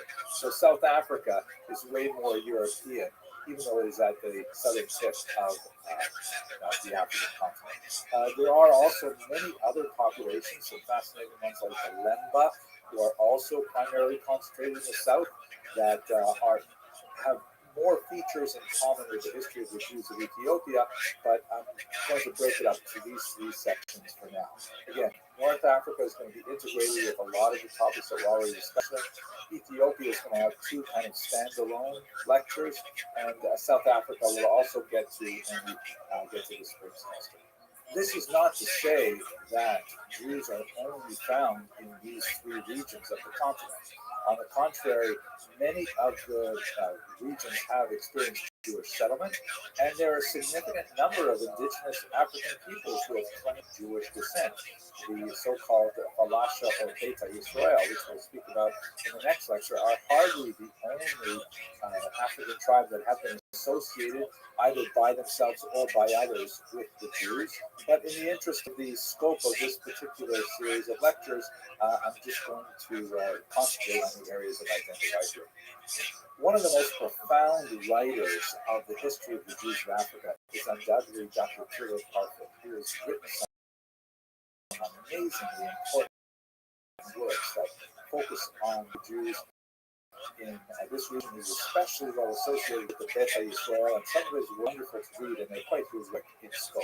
But he identifies something which I think is extremely important for us to understand, and that is the misapplication of the so-called Hamitic myth. The story, which you may recall, goes back to the book of Genesis. Here it is represented in the 15th century Nuremberg Chronicle, where Noah, after successfully, braving the waters of the flood, he lands his boat and he immediately plants a vineyard. Once he discovers the intoxicating qualities of the fruit of the vine, he falls asleep in his drunkenness and naked. His three sons, Shem, Ham, and Japheth, shown here, all find him drunk and passed out like this. And Shem and Japheth, not exactly as portrayed here, but Shem and Ham elect to cover him up to respect his dignity, and Ham does not. So when Noah wakes up, he finds out what has happened, and he is especially angry at him, and things which we'll have to left aside for now, he actually curses Ham's son, Canaan, or Na'ah. And this curse, for much of Western history, has been associated with slavery. It has been used as a justification for slavery of Africans in particular, because the descendants of Ham are especially associated with the settlement of Africa. A fanciful association, the word Ham in Hebrew means related to the word, one of the words for son. And the medieval argument is that Africans receive darker skin because of their exposure on the equator to sunlight and so on. So there's this idea called the Hamitic myth after Ham. It really should be after Canaan, but you have a look in Dr. Perfect's work, Dr. a little more about that. But how it's been used is fascinating. It's been used as a kind of a justification for some of the achievements of Africans in order to say that it's really not possible for indigenous Africans to have come up with these remarkable discoveries, such as, for example, Great Zimbabwe, which is one of the most important of the archaeological sites found in the southern region of Africa. And 19th century European explorers said there's no way that local Africans could have built this. It's simply too fantastic. It must be that there were Semites somehow involved, because the local population are descended from Canaan, from Ham, and have to be held at a lower cultural level. Even though later researchers have pretty conclusively identified that this was an indigenous African culture. But from this Hamitic myth, you have a long series of attempts throughout African culture to make distinctions between the so-called pure descendants of Ham and the intermixture of Semites, who may have come into the continent at one point or another, intermarried with local populations, and so on. This sort of intellectual exercise is engaged in not only by the European powers in Africa, who wish to make distinctions between many, many different peoples of Africa, and they use this Hamitic myth to elevate one at the expense of others. It's also sometimes used by Africans themselves, who choose to identify with an earlier Israelite origin, perhaps the most famous of which is Olaudah Equiana of the Igbo tribe, and there have been some interesting associations. Who, of course, to write a remarkable book about his experience as a slave, which had a tremendous impact on the abolitionist movement. But he wrote about childhood memories of associations with Jewish practices because of his presumed tribal affiliation with an original Israelite origin.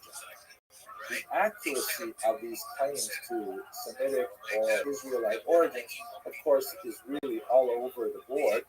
Some are quite significant. The Lemba tribe has, for example, demonstrated through DNA studies that there is definitely a linkage with Semitic people living in the Middle East. But in other cases, it's purely fanciful and would serve primarily to bolster claims of superiority of one people over another for whatever reason.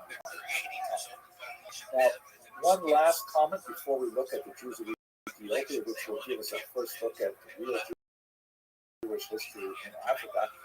We have many different populations that use the words black or Hebrew or Israelite or Jew or African in many different contexts. So let me just clarify that in this particular series of lectures, right now I'm really focusing on the distant historical experience of Jews in Africa. And specifically, we're going to look at the Ethiopia in the next lecture. But I'm not speaking about many other peoples who claim similar origins, especially when they're living here in the United States of America. It's an entirely different phenomenon that is definitely deserving of study, but not necessarily historically linked to the populations that I'm going to discuss. There are movements in America that call themselves Black Israelites because they identify with these ancient Hebrew Israelites, sometimes with a bit of animus to people who identify as Jews who do not necessarily have African origins. There seems to be a certain amount of hostility to Caucasian Jews, for example, with the claim that somehow Caucasian Jews have supplanted the true identity or true racial features of Jews by portraying themselves as Jews, whereas the real Jews would have been of a darker skin hue. I am not going to evaluate those claims in this particular lecture. We may come back to it in the future later, but right now we're just going to focus on the Jews of Africa. It's also important to note that there are many Jews who are of African origin for whatever reasons, including conversion. There are some tremendous individuals who have converted to Judaism because it is effectively colorblind.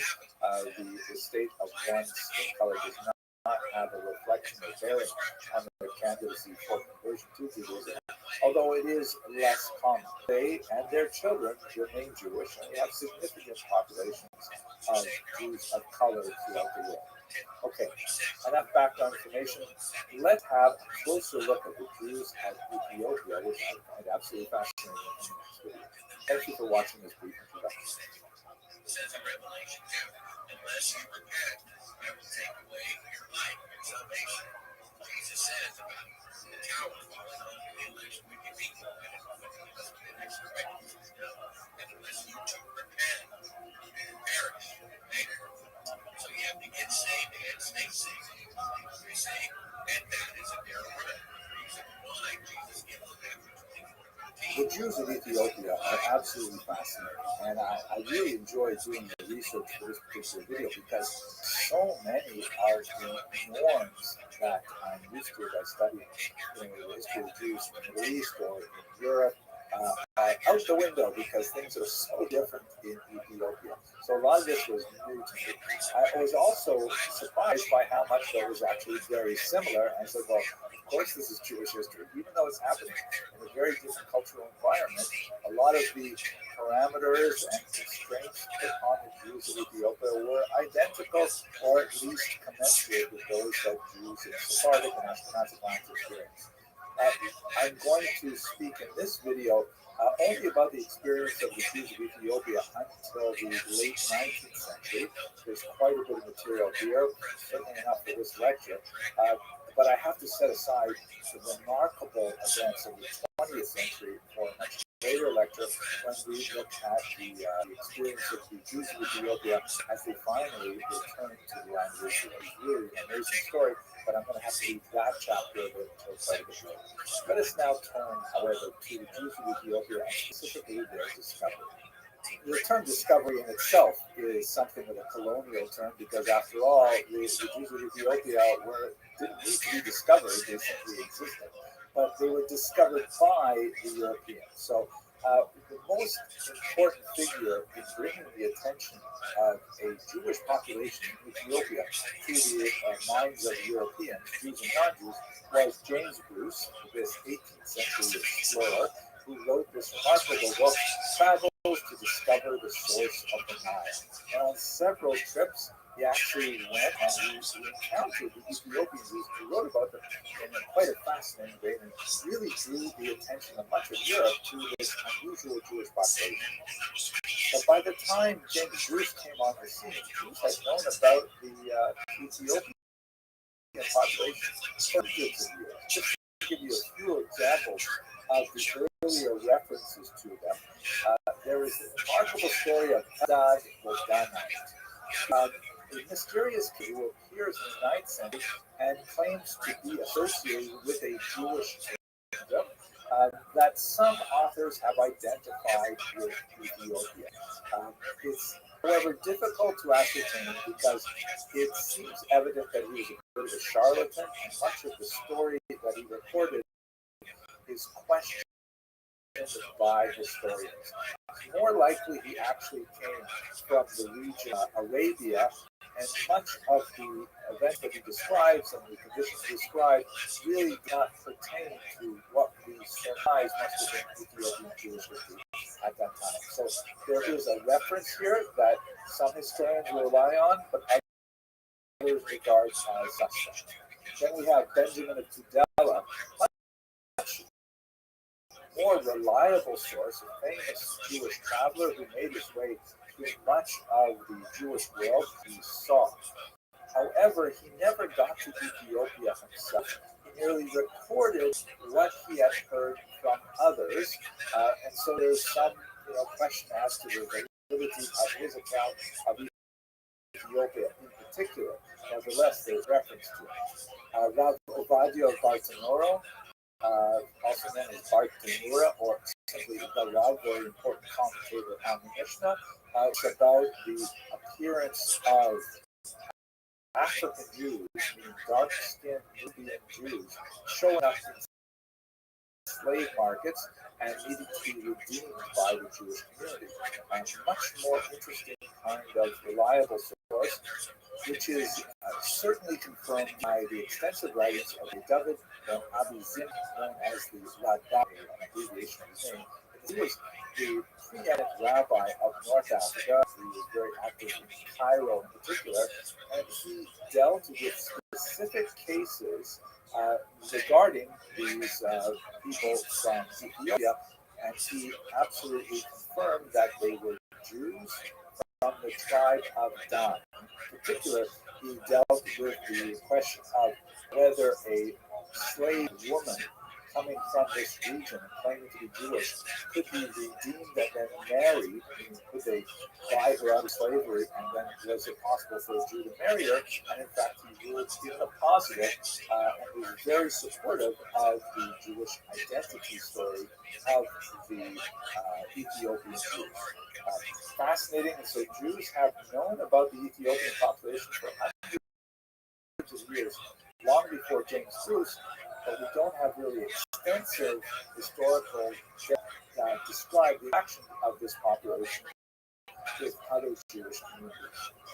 Here's a map that shows you precisely where the majority of the Jews of Ethiopia were located, around Lana. As you can see, the proximity to Saudi Arabia Yemen is very significant, 4,000 miles south of Israel, however. And I think we should turn now to a discussion about where did they come from? How do you get Jews in Ethiopia? They don't seem to be fitting into the any patterns of migration that we know of Jews from Israel. According to the Kebra Nagas, which is a medieval account of the history of Ethiopia, The entire Ethiopian royalty comes from Israel. Echoing the account of the Hebrew scriptures, the Queen of Sheba, which is located just to the east of Ethiopia, across the Red Sea, traveled to Israel and met King Solomon. Then she returned, and this time to Ethiopia, and she was expecting a son by King Solomon, who was named Menelik, and he formed the beginning of the Ethiopian royalty. So, ironically, Ethiopians regard themselves as Israelites, particularly because of this particular royal connection. In the oral traditions of Ethiopian Jewry, this is one of the several stories that may account for their existence there. There is, however, no other data to support this other than the oral tradition. There are similar oral traditions that suggest that perhaps the Ethiopian Jews were a break off from those Jews who left Egypt in the period of the Exodus, or perhaps the tribe of Dan from northern Israel who successfully evaded the Assyrian invasion in the 8th century before the Common Era and made their way to Ethiopia. And all of these are kind of like legends that are lost in time and have no real way of validating. Other theories, which may have a little bit more validity, or at least maybe a little bit more credibility, is the influence of Jews through Hinyar. You recall we spoke about them a few weeks ago. This is the kingdom in South Arabia that converted to Judaism sometime around the 4th, 5th century, and they had significant conflict with the kingdom of Aksum, which was based in what would be today called Ethiopia. So it's possible that maybe Judaism arrived in Ethiopia through the influence of the Himyar. But what is without doubt is there is a certain population of people in Ethiopia who identify as Jews. We'll see there's a little bit of a caveat on what that word actually means, living within or alongside the Christian kingdom of Ethiopia. Here's a representation of the Christian king speaking to the historical data on the experience of these Jews is not fully fleshed out until much later, but it appears that they had some degree of self-rule. It's debatable whether they had a full kingdom of their own, but they definitely had a certain amount of territory and authority that was often in conflict with the Christian rulers of Ethiopia. There is a famous Queen Judith, Yodith, who is sometimes identified as a Jewish queen, and historians have identified the high point of their self-rule in the 16th century, followed by a marked decline, as they slowly begin to lose as much of their landed status. Their occupational profile changed from farming going into crafts, pottery, and other types of semi-urban expressions, still very strongly represented in the martial arts, but gradually losing their connection to ancestors, which would have very negative consequences when we get to the 18th and 19th century. Now, let us speak a little bit. We call these people. I kind of found it, and the Ethiopian Jewry is sort of vague. It is important to note that they would call themselves the Beta Yisrael, the House of Israel. And this was designed to contrast them from the Christians who were called the House of Christianity. They would not call themselves, ironically, Jews. The term for Jew is Ayud, part of my Amharic pronunciation, which is really rusty. But only the term Ayud was used by all time to indicate people who are opponents, people who are against the status quo. And so the Beta Israel, calling themselves Israelites, were recognizing their his origin, but knowing that the Ethiopian Christians also claimed an Israelite origin, they used this more specific term, Beta Israel, or Beta Israel, which designated that they were not following the same faith as the Christians. They were following the Jewish faith, although they wouldn't call it that either. Now, the term falasha, which came into wide use through the 19th and 20th century, that's actually a derogatory term. It means roughly outcast or landless person, wanderer, and this was used to describe the Beta Israel during the period of their lowest ebb in terms of their economic and political power. They were gradually, over the course of the 17th and 18th and 19th century, pushed out of ancestral land holding, as I mentioned earlier, and so the negative term thrown at them was falasha, meaning they were landless, they were wanderers, and so on. The term of respect would be Beta Israel. Now, let us look specifically at the content of their faith, which is called the Haymanot, which means literally faith.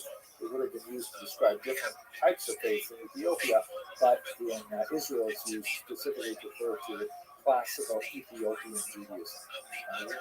Perhaps we can, by looking at their Judaism, understand a little bit more about their origins. Here's a picture of a typical Ethiopian synagogue. It doesn't look so much like the synagogues that I pray in, but nevertheless, it'll work. When we look at the practices of the Ethiopian Jews, we see that they are entirely biblical. They show no evidence of rabbinic or Karaite influence. Rabbinic, of course, means the whole tradition that we've described in great detail in the past, with the Midrash, the Mishnah, and of course the Talmud. They do not have the Talmud, and they don't have any of the Talmudic teachings. Karaism, which we're going to discuss a little bit during a couple of weeks, is essentially a sort of a break off from the rabbinic movement that tries to rely entirely on the biblical text without the Talmud, but nevertheless, it's impossible to do so without specific interpretations anyways, and so we don't see them as Karaites either. Nevertheless, the Ethiopian Jews, on pain of martyrdom, hold to their beliefs with tremendous tenacity. But what does it look like, their faith? Well, fascinatingly, they retain a priestly sacrifice. The role of the Kohen is extremely important in their daily life. Extremely punctilious about Sabbath observance, although again, they're not observing it with the rabbinic overlays, just the understanding of what Sabbath observance requires. They also have strict dietary laws. They practice a form of menstrual separation, which is similar to the laws of Judah. Interestingly, their calendar preserves Esther, which has been associated with events that are situated in the before the Common Era. But they don't have, which is something that, of course, centuries before the Common Era, which might be a nice placement for perhaps the ancient origins of the Ethiopian people, but it's also possible that they may have absorbed this either through the influence of Qumran or others, and they absorbed it imperfectly, so it's not an absolute certainty. But there are several things in the Ethiopian Jewish faith which are definitely not common to other Jews. So, for example, monasticism, very strong emphasis on the leadership of monks. And they have incredibly heavy reliance on the texts created within Ethiopian Christianity. Here's a look, for example, at the text they call the Orit, which is related to the word perhaps Oraita, meaning Torah, the Aramaic word Oraita. You can see it's written Ge'ez, which is the ancient scriptural language of Ethiopian Christianity, and also of the Ethiopian Jews. And it appears that they simply took the Ge'ez translations of text, probably taken from the Greek, and they used those as their central religious texts. So there are some things that are going on in the development of Ethiopian Judaism which are not similar to what's going on in the rest of rabbinic Judaism. This will pose significant consequences for 20th century debates over the fundamental Jewishness of the Ethiopian people. We'll speak about that in a much later lecture. But I will note at this point that great scholars like Rabbi Ovadi Yosef, chief rabbi of Israel and one of the most well-known 20th century rabbis, agreed with the Ridvaz, said that they are Jewish in origin, and that really paved their way towards acceptance in Israel. Let us move now to the 19th century. And one of the things that I can also say about the Ethiopian Jews, things that I've learned in my own research for this lecture, they have an incredible yearning for Zion that is demonstrated throughout the centuries. In 1855, however, there was an unfortunate event which began when an Ethiopian Jew, with the blessing of his elders in Ethiopia, brought his 13-year-old son Moshe to study in Jerusalem to try to learn what is it they're missing, what is all this rabbinic stuff, what is this Talmud, and so on. And his pious intent was to learn more about how they should be behaving according to rabbinic traditions. Moshe stayed behind. He was left with a group of rabbis to study, but then he disappeared shortly thereafter, only to turn up again under the influence of an Anglican missionary named Samuel Gobak. And this is one of the rather unfortunate aspects of the Ethiopian experience, that once their presence became known to the outside world, the Christian world in particular, there was a dedicated effort to convert this tiny pocket of Ethiopian Jewry to Christianity, and it was the subject of a significant effort by Protestant Christians in particular, as we shall see. However, the disappearance of Moshe ben Daniel was an unfortunate event because first people really raised questions about the status of the Ethiopian Jews was one of these rabbis, Rabbi Joseph Schwartz, who was assigned to study with Moshe initially. But let us return to the difficult aspect of this story, which relates to the targeting by Protestant missionaries.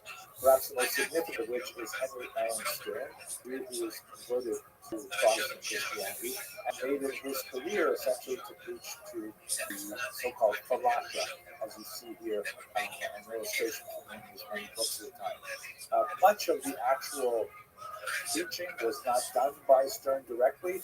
He actually spent remarkably little time in Ethiopia, and the time he spent there was not well served because at one point he was arrested by the emperor. But many of his acolytes were the ones, local Ethiopians, who adopted Christianity and went on to proselytize on his behalf. Now, in 1862, a crisis occurred when a young man named Kimbi Fanta converted to Christianity through this mission, and he was excommunicated by the village elders.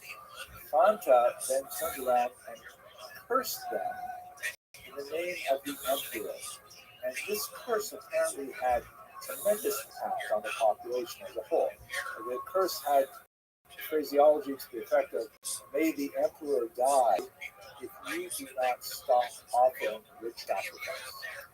Now, the Beit Israel took this very seriously. I think this is part of the cultural milieu of Ethiopia, with which I'm not that familiar. They took this very seriously, saying, "Oh my gosh, this curse must have some impact, and how are we supposed to behave to our religion if that will place a death sentence on the emperor?" So the Beit Israel went to court over this. In 1862, it's still modern era, and several courts, they went through the motions. They actually nullified the curse. People were still concerned about this, and ultimately this came into an appeal before Tewodros, the emperor himself, who actually issued a new decree to limit sacrificial practice, which was a direct infringement on the religious life of Ethiopian Jews. Now, in that same year, there is some debate about exactly the sequence of events, but in that same year, a large number of Ethiopian Jews, the precise number is not, decided that they had no Ethiopia, and they attempted to march to Israel on foot. 2,500 miles or 1,000 kilometers. Effort, although certainly to create the religious sincerity that motivated, ended in disaster. The huge numbers of Ethiopian Jews who hoped to make this great migration on foot were afflicted by hunger and disease, and ultimately the march ceased at Tigray in northern Ethiopia, when many of the survivors simply stayed there, and others tried to make it back to Lake Chad. So this is kind of like a low point in many ways for the history of Ethiopian Jewry, but there will be a glorious 20th century development that we'll have to discuss next time we come back to Ethiopian Jewry. the meantime, I hope you found this useful, and to say I find it absolutely inspirational. And I look forward to speaking with you next about the Jews of Khazarian, strangely related. Thank you for watching. That's the other side of it as well. You get a lot of people in there. You got keyboard warriors where they'll be negative and yelling through comments on YouTube to get over on Twitter. Or if you was to see that same person in real life in reality, you would be a completely different person than you know on screen. Well, I know how well it's like I mean, you know, like somebody wants to shoot. I've recorded about 500 videos on Jewish history now, and one of the things that used to surprise me, unfortunately doesn't surprise me anymore, is that in the top 10 of popularity, my handful of videos on the Khazar conversion remain very popular. And at first I thought, that's a really cool thing, but now I begin to think it says something unfortunate about humanity. So for this video and the next, which we're going to focus on the unusual chapter of Khazar, our larger project, I'm going to first speak about something that is simply posed as, and I'll answer definitively. The answer is no. Ashkenazi Jews are not Khazar. They are not descended from the Khazar people. If they have any connection to Khazar, it is very, very tiny in proportion. The overwhelming whole is largely European and Middle Eastern in background. So let's take some time to understand what the big controversy is about and what is the resolution to something which is a burning question for many people. First of all, what is the Khazar hypothesis?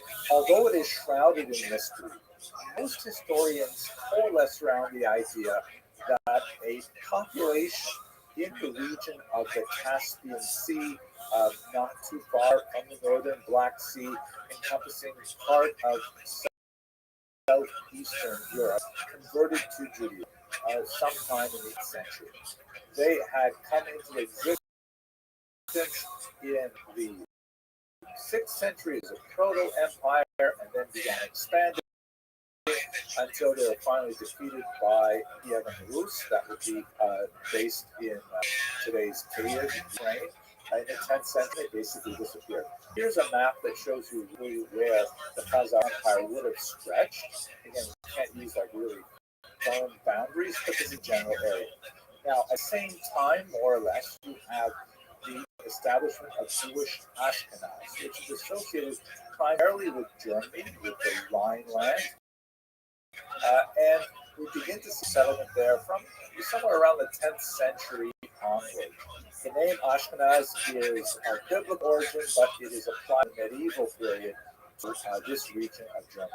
Now, from what we know from lots of other sources, there's a pretty significant eastward expansion or migration of the Jews of Ashkenaz to Eastern Europe for reasons that I'm looking forward to discussing with you in later videos.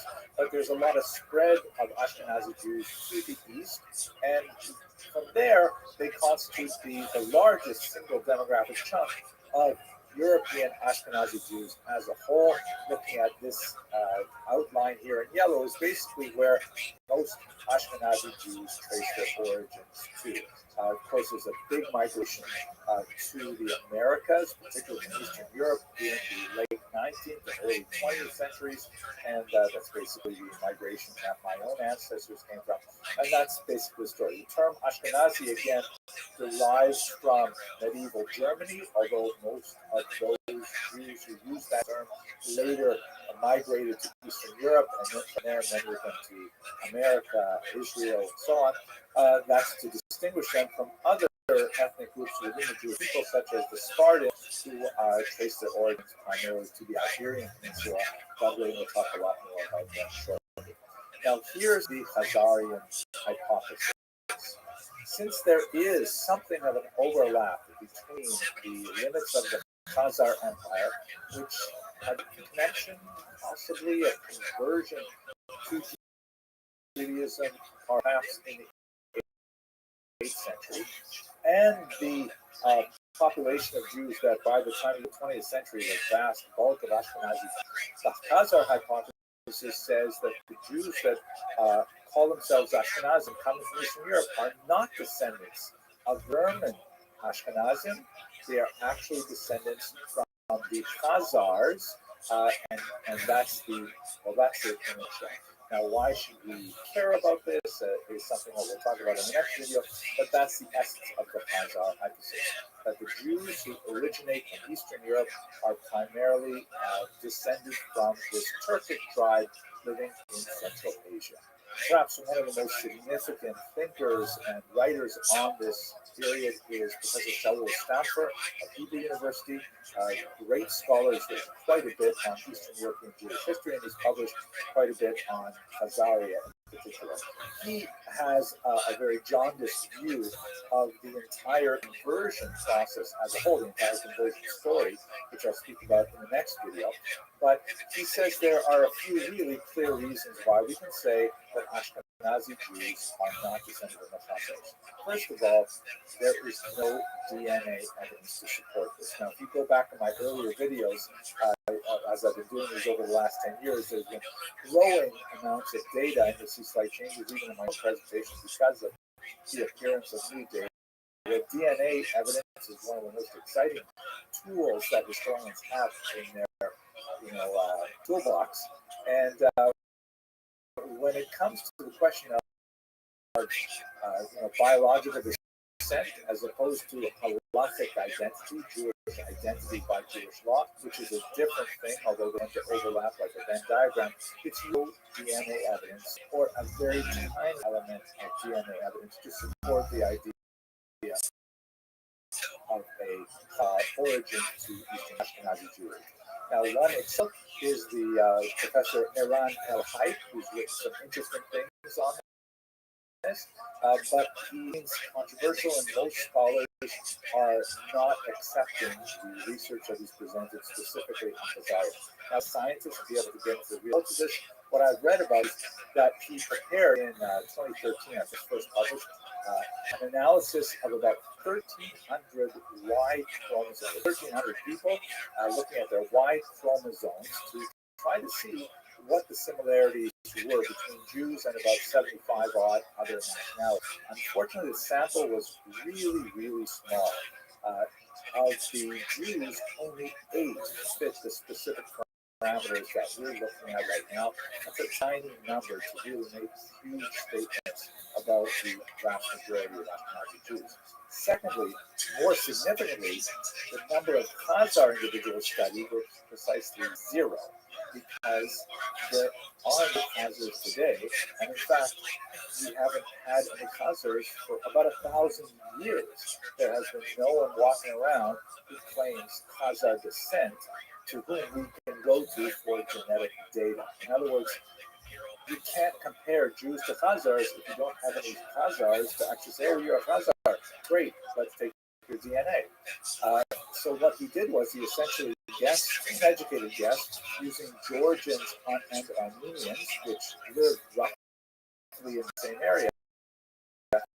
There's a population movement. It's really hard to say that that's reasonable at all. So it's considered widely a very unreliable estimate, and most scholars, particularly most historians, are not accepting this limited data evidence to suggest that secondly, we can pile on the burden of proof here. The second is there's absolutely no linguistic evidence of Khazar influence on Jews. And one of the things that we would certainly expect to see is that Jews would pick up Khazar terminology in their Yiddish, which, by the way, is the overwhelmingly dominant native language in Eastern Europe.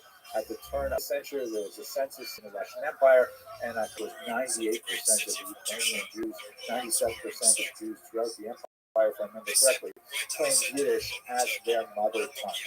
And there is no discernible evidence of Turkish in Yiddish. There are some interesting words here and there that are kind of uncertain derivations. The professor named Weinreich, who is one of the most important theorists of early Yiddish, who argues that the word daven, which means to pray, might come from a Turkish origin, but it's kind of up in the air. Absolutely, Yiddish is basically German.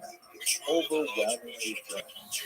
Arguments to the contrary that its grammar is essentially Slavic is nonsensical to anyone who has studied all three language groups. If you study German, if you study some Slavic languages, and you study Yiddish, you know that Yiddish is overwhelmingly German, written with Hebrew characters, with a significant borrowing of Hebrew, Aramaic, both Jewish languages, and a certain amount of French, and all the various words that come along as the Jews are traveling through their migration.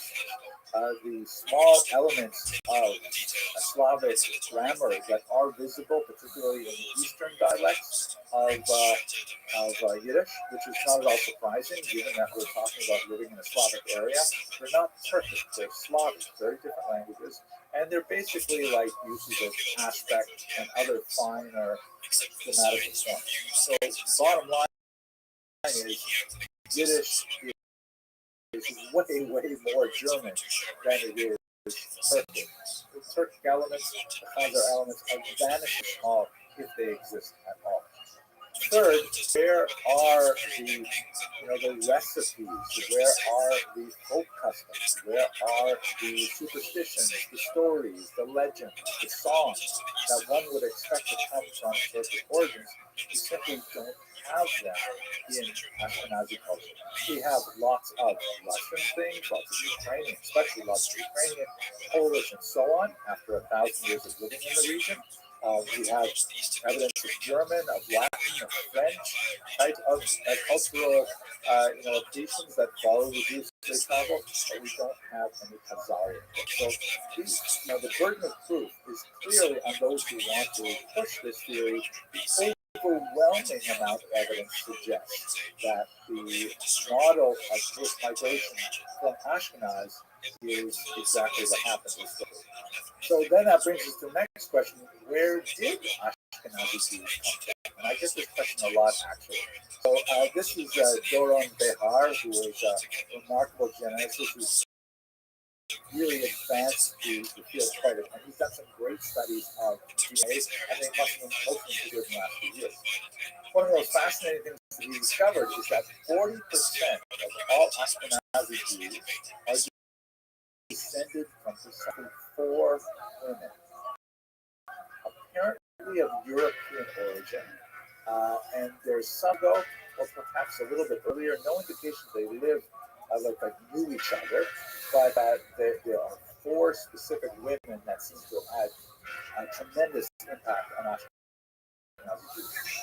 Furthermore, statistically speaking, there are significant similarities between Ashkenazi Jews, like Sephardi Jews, Iraqi Jews, and so on, with Ashkenazi Jews. So it still seems to be one big family, despite the superficial differences in skin tone and hair texture and so on. But Jews seem to be more or less one family, and there are significant distinctions between, especially in Eastern Europe, between Jews and the peoples among whom they live. So in other words, this all basically fits with the common sense idea of the Jews moving from Western Europe to Eastern Europe. The kind of elements that Dr. Bihar was able to map out include something called genetic drift, which helps to account for some of the superficial presentation of Ashkenazi people. As a layperson, my understanding of genetic drift is basically when you have, and by the way, I'll show you a white one that study in a second that shows a lot more about Jewish males than Jewish females. This happens when, as is very common and well documented, non-Jewish women adopt Judaism and marry into the Jewish people. This may be a much more pronounced conversion, women converting to Judaism than men convert to Judaism. This helps account for the physical distinctions between, let's say, Mediterranean Jewry and Eastern European Jewry. You also have a phenomenon which is consistent with the historical record of a genetic bottleneck, where you have a population of people that, for a variety of reasons, which could be social, economic, political. They could have to do with persecution, massacres, wars, things like that.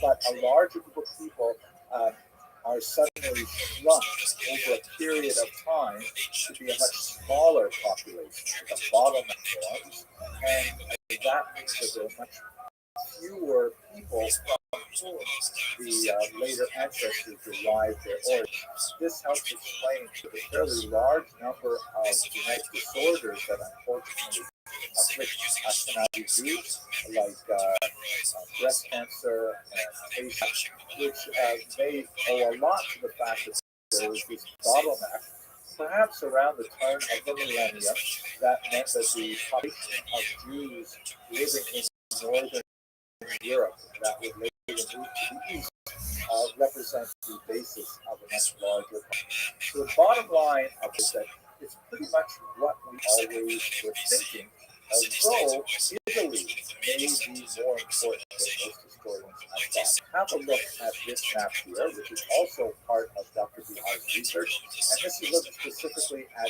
Levites on the Y chromosome. Now, Levites, like Kohanim, are members of the priestly family, and they are, and it's only the males that pass down father to son. Mothers do not pass down.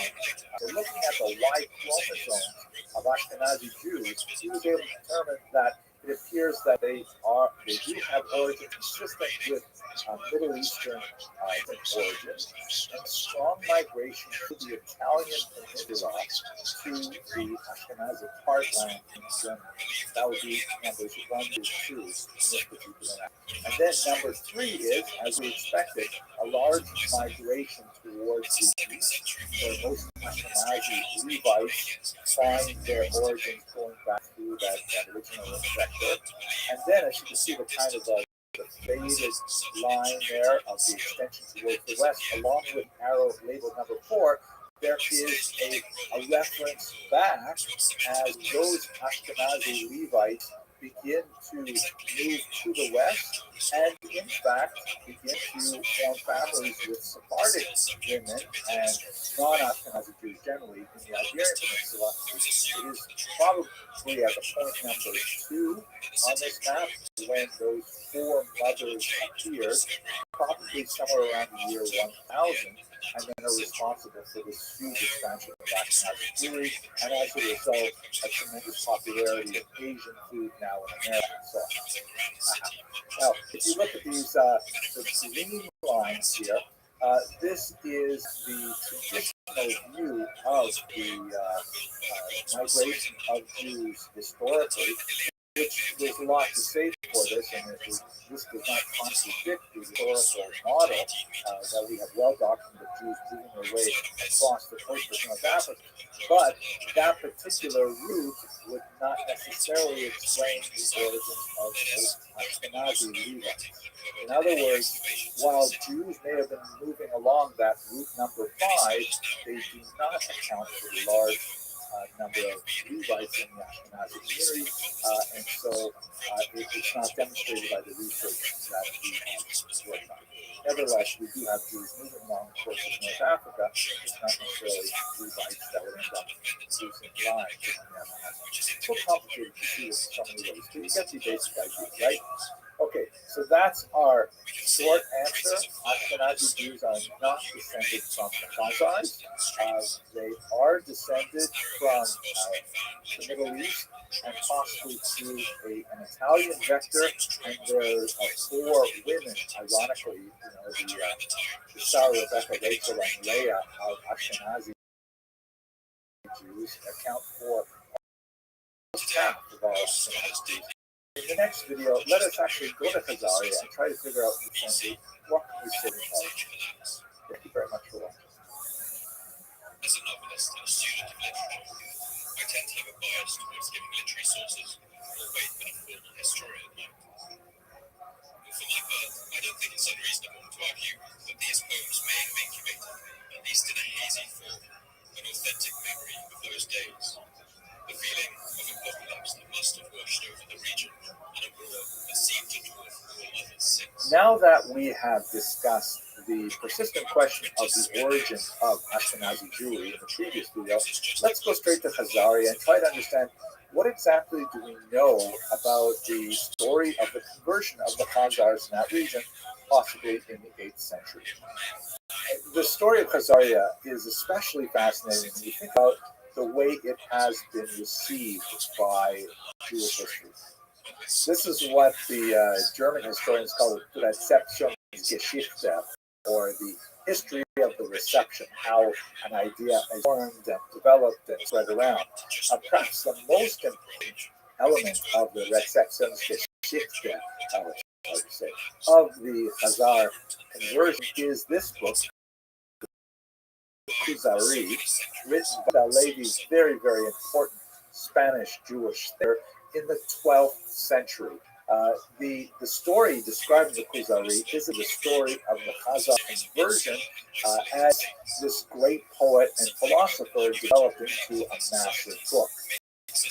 The story goes like this. Basically, there is this King Bulan, who somewhere around the year 740 is a very spiritual individual and with the practice of paganism among his people, and looking at the growth of monotheistic movements, particularly Christianity and Islam.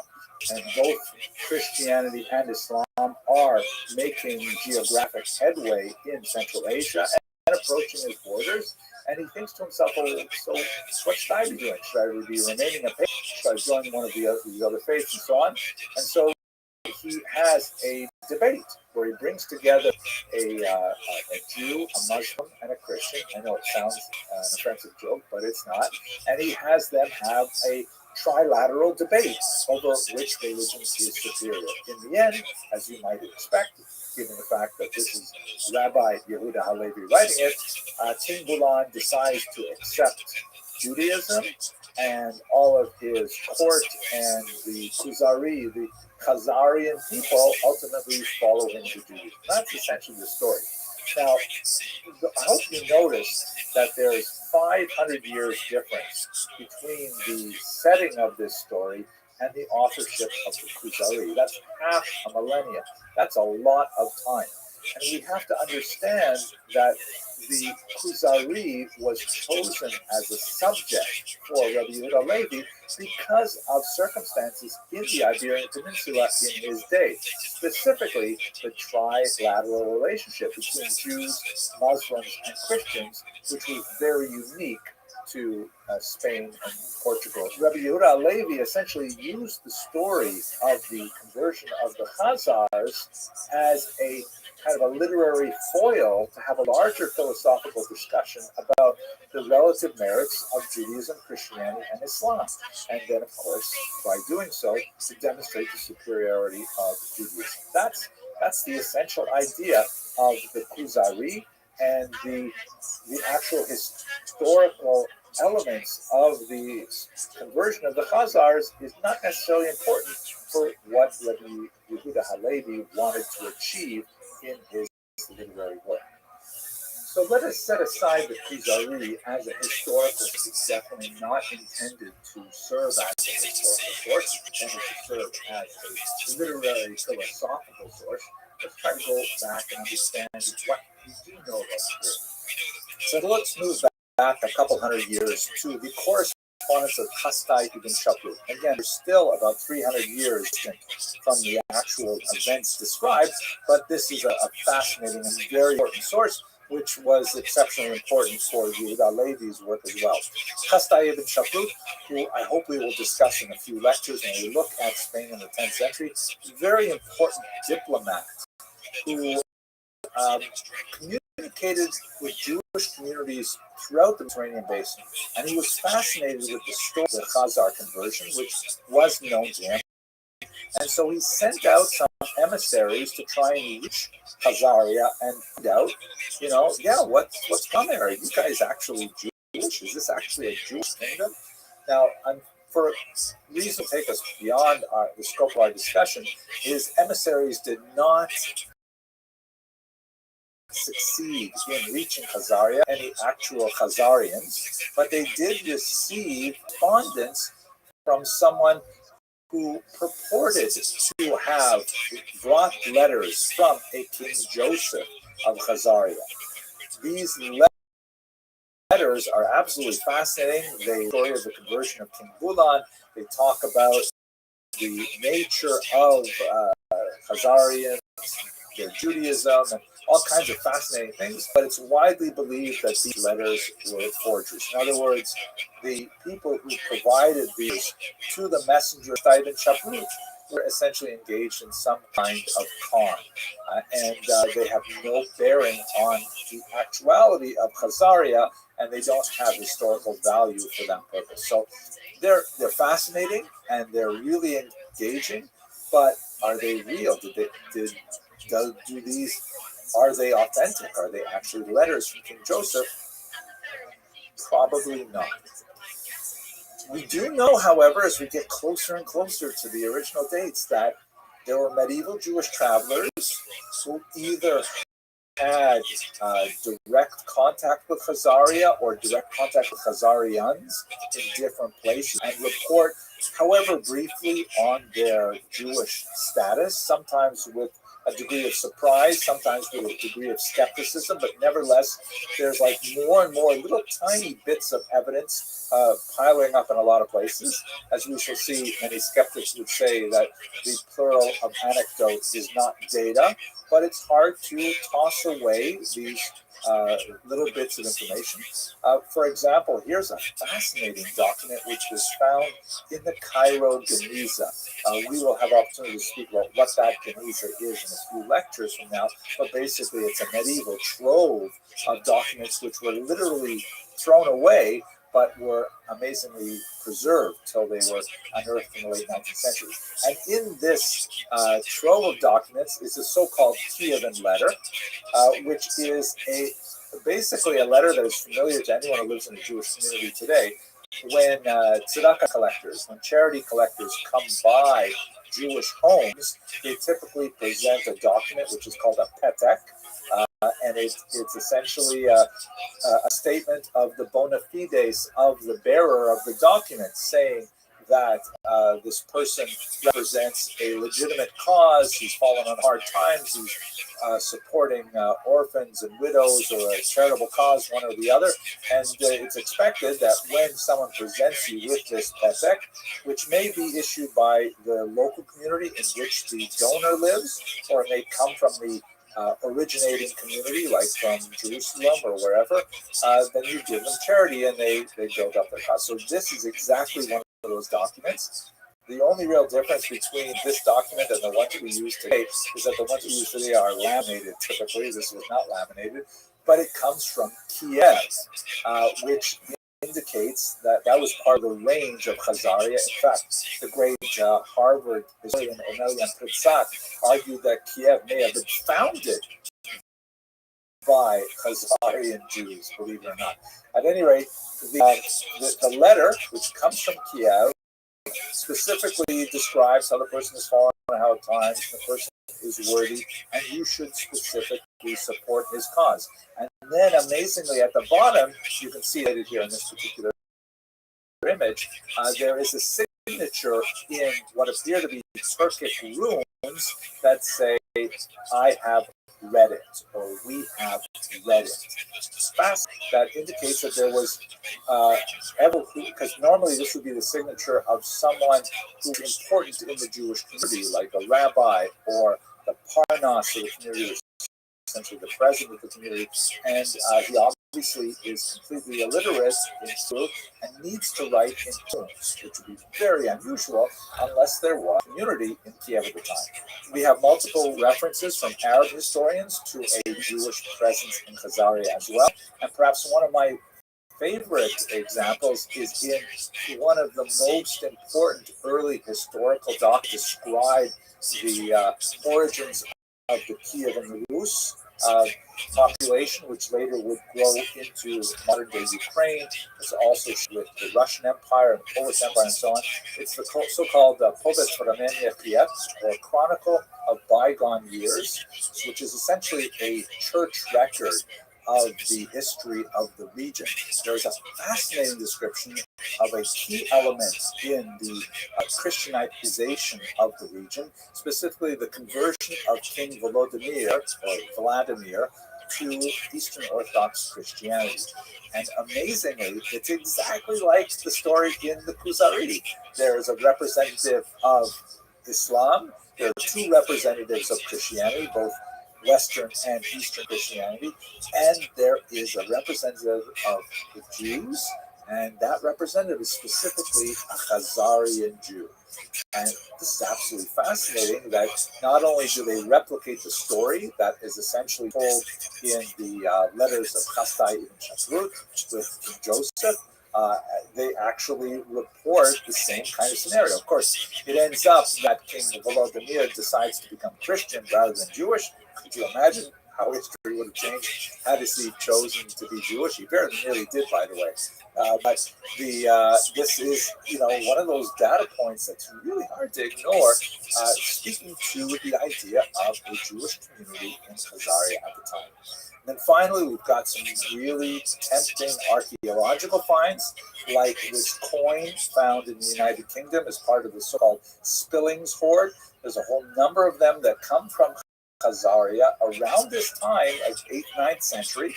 This one writes in Arabic, a sort of a paraphrase on the famous statement of Islamic faith: there is no God but Allah, and Moses is his prophet.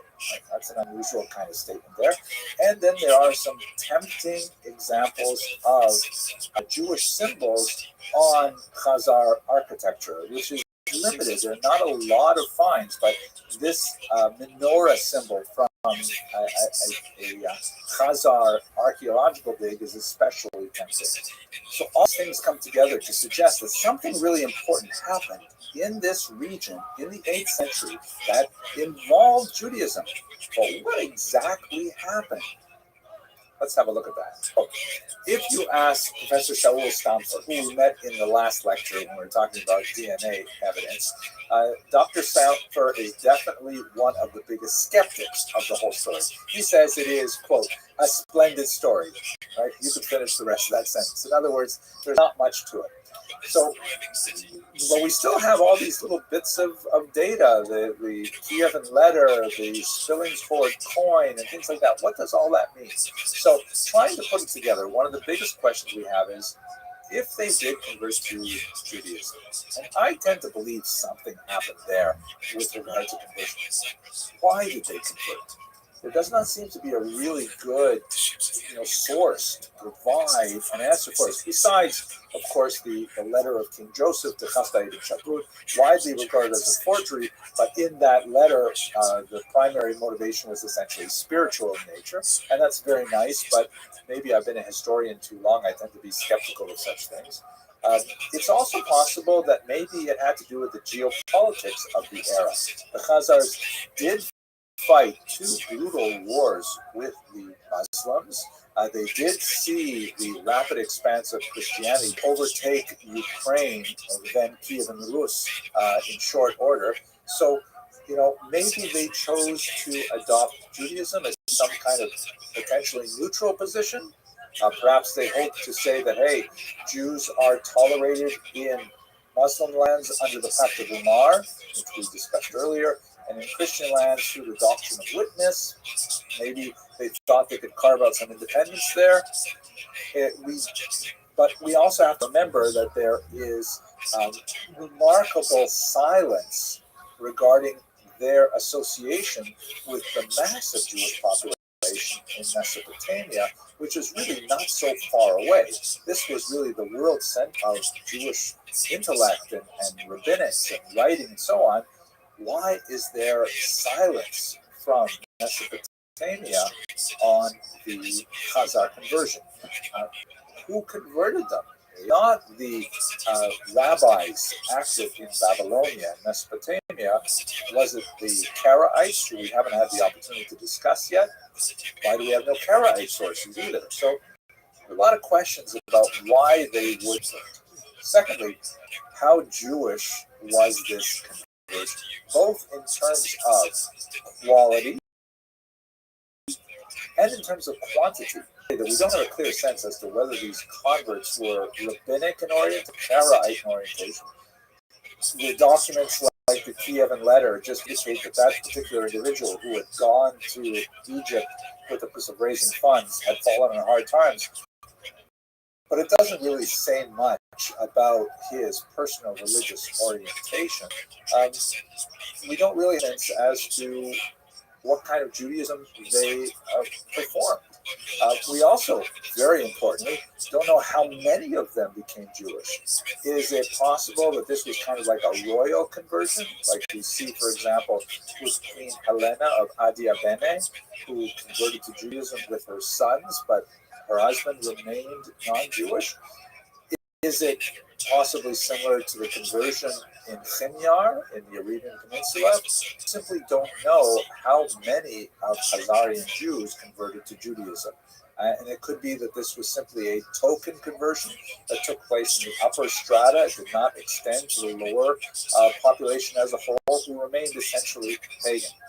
We don't know. And thirdly, perhaps contributing to the ongoing mystery of the Khazars, what happened to them? Where did they go?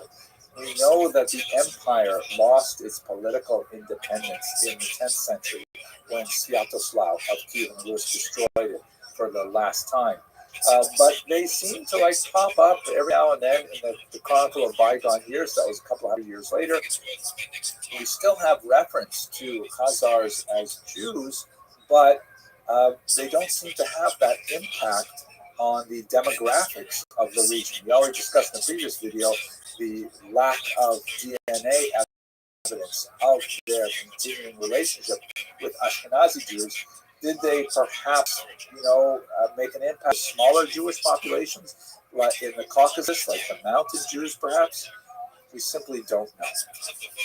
Now, as I mentioned in the beginning of the last video, I get a lot of questions and a lot of attention about Khazars. Sometimes I have to actually shut off the comments because they just get way out of hand. And you might wonder, if this is your first time encountering this question, why do people care? Right? Big deal. Some absurd 8th century event. So the implications are actually quite significant for 21st century politics. You consider, for example, the work of Professor Shlomo Zahn, who is an Israeli historian who has written quite a few controversial books. One of the most significant is this one here, the so-called The Invention of the Jewish People, in which he essentially argues that Ashkenazi Jews, as we discussed in the last video, Ashkenazi Jews are not really Jewish. That this entire sub-ethnic group of the Jewish people, which had such a profound impact on modern politics in particular, since the 19th century in particular, they're not actually descended from the biblical Jews of ancient Israel. Now, this has a lot of appeal to people who wish to see modern Jews taken down a peg. Maybe for religious reasons, that they want to feel that modern Ashkenazi Jews don't have a real share in the ancient patrimony that they claim. Again, not that it really makes a difference in terms of Jewish law, and although I'm not a theologian, I'm not even sure what kind of difference it would make theologically. The argument of some people, frankly, anti-Semites, that modern Jews are not real Jews is a way of delegitimizing their ethnic identity, and of saying that we don't have to afford them the respect that their ancient patrimony might otherwise be appropriate for them. We don't have to regard them as being, millennial followers of an ancient tradition, and perhaps therefore, we don't have to even apply the doctrine of witness to them. We could consider them usurpers, racial interlopers, who have somehow taken away the true patrimony. You see this sometimes among black supremacists who argue that the real Jews are actually black, and those Jews who claim to be Jews, they can't be Jews because we are. Right? As we discussed when we looked at the Jews of Africa, there are Jews who are black as well, and it's just not a It's not a factor in the theological or the halachic application of who is a Jew. Halachic being in terms of Jewish law. So a lot of Semites really like the Chazarian hypothesis. And for people like Professor Zahn, they also see kind of like a liberal approach to this as well. The right wing may see it in terms of traditional anti-Semitic views. The left wing, as we see Professor Zahn, he wishes to disassociate himself specifically with the Jewish claim to the land of Israel. If Ashkenazi Jews, the argument goes, are not really Jewish, and it is to be a homeland for Jews, that therefore, where the argument goes, invalidates the Ashkenazi claim to the land of Israel. And that's a pretty strong state politically. And that's why, ironically, you sometimes find the Khazarian hypothesis being advanced by those who have issue with Jews both on the right and on the left. That's why this issue seems to have so much traction, even in the 21st century. But in terms of the overall scope of Jewish history, it's just a tiny little footnote, a fascinating one, a splendid story, to use Dr. Stamford's message. But we're going to move on from this now. We're going to look at a much more significant talk at the growth of Middle Eastern Jewry, and we're going to look at the Geonic period. Thank you very much for watching. Ruled ancient Egypt for 67 years during the golden age of the New Kingdom, almost a century before. And for the most part, Ramses seems to have been a relatively good ruler, although it's worth remembering that we have only his inscriptions to go by. But it's clear Ramses at least wanted to be seen as a king who did the best he could for his people. He mentions planting trees to increase the shade on harsh desert roads, and protecting the rights of women so they didn't fear walking about the streets.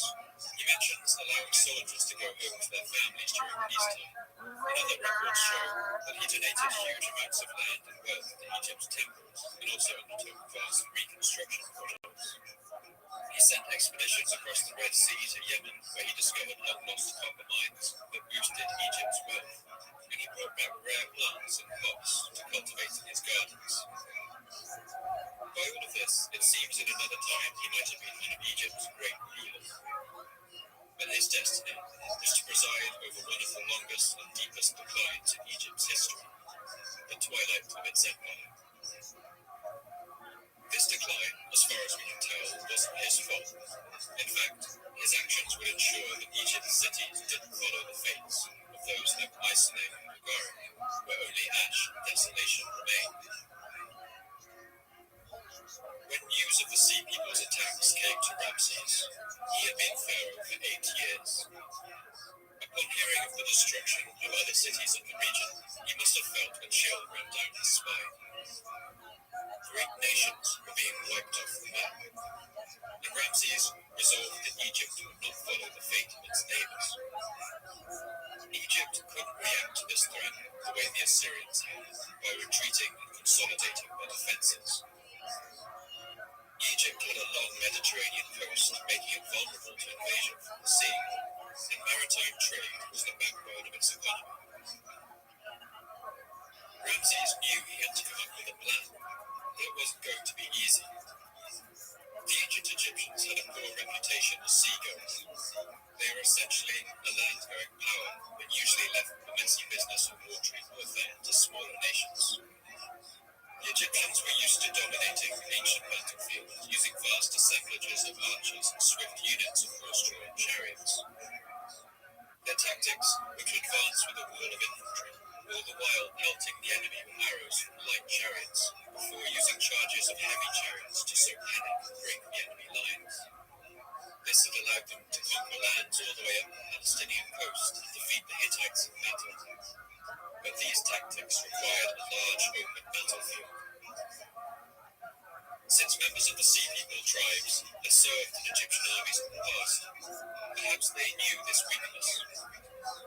The Sea People seem to have known that the one way to neutralize Egypt's tactics would be an attack on its very life, the Nile River itself.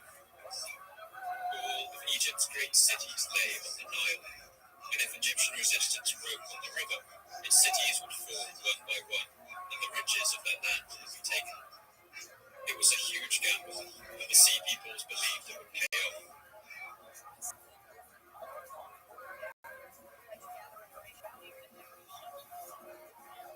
The decisive battle would take place in the Nile Delta. That's the part of the river that splits out into multiple branches before it reaches the Mediterranean Sea. It's a green land in the middle of a rolling desert, banked with fertile silt.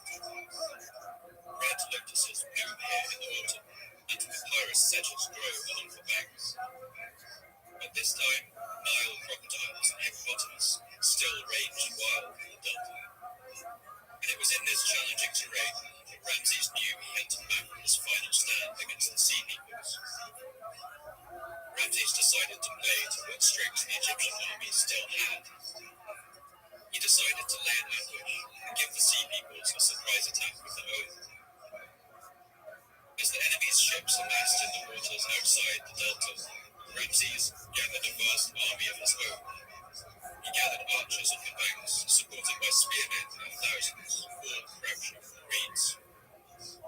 The tension must have been tremendous.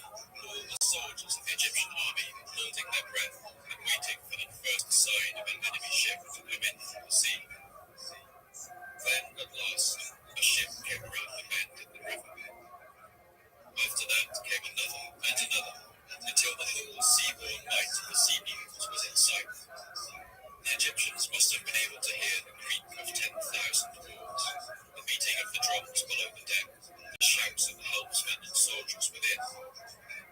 The ships of the sea peoples drew nearer until they were within range, and then Ramses unleashed hell.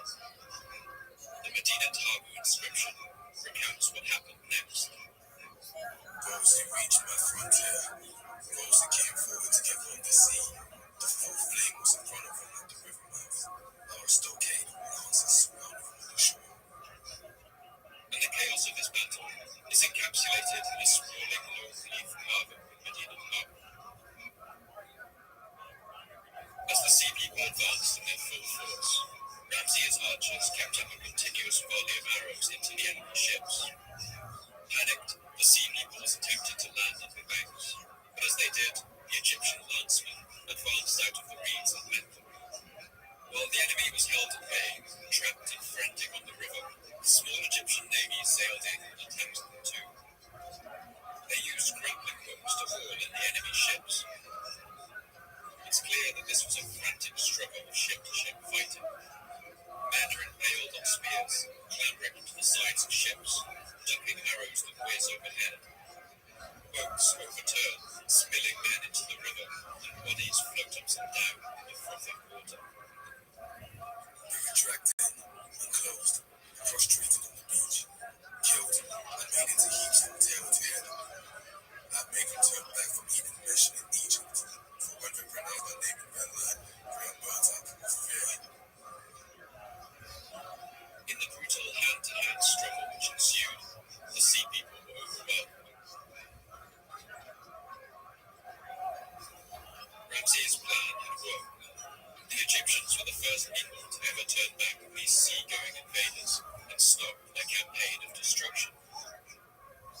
The hearts are taken away, the soul is flown away, the weapons are scattered in the sea.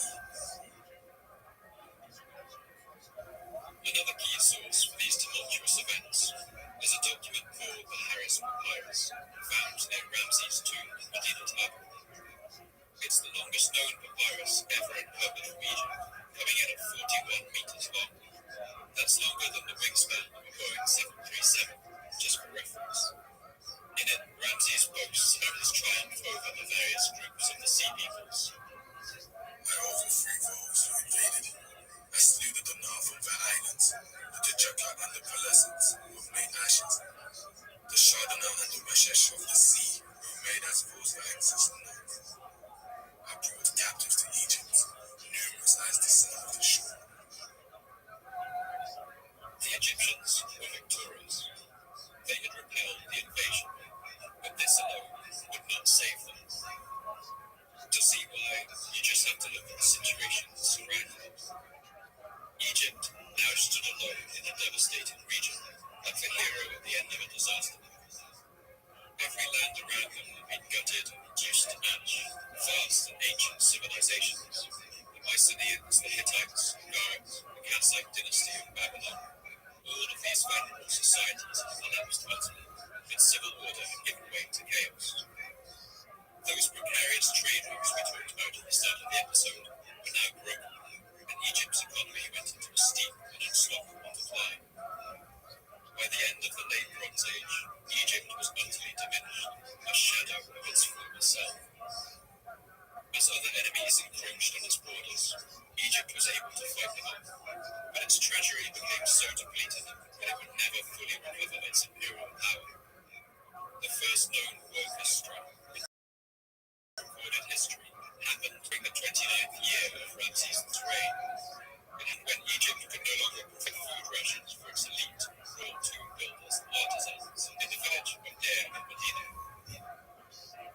Ramses III ruled for a total of 31 years, but his death was followed by years of bickering among his heirs.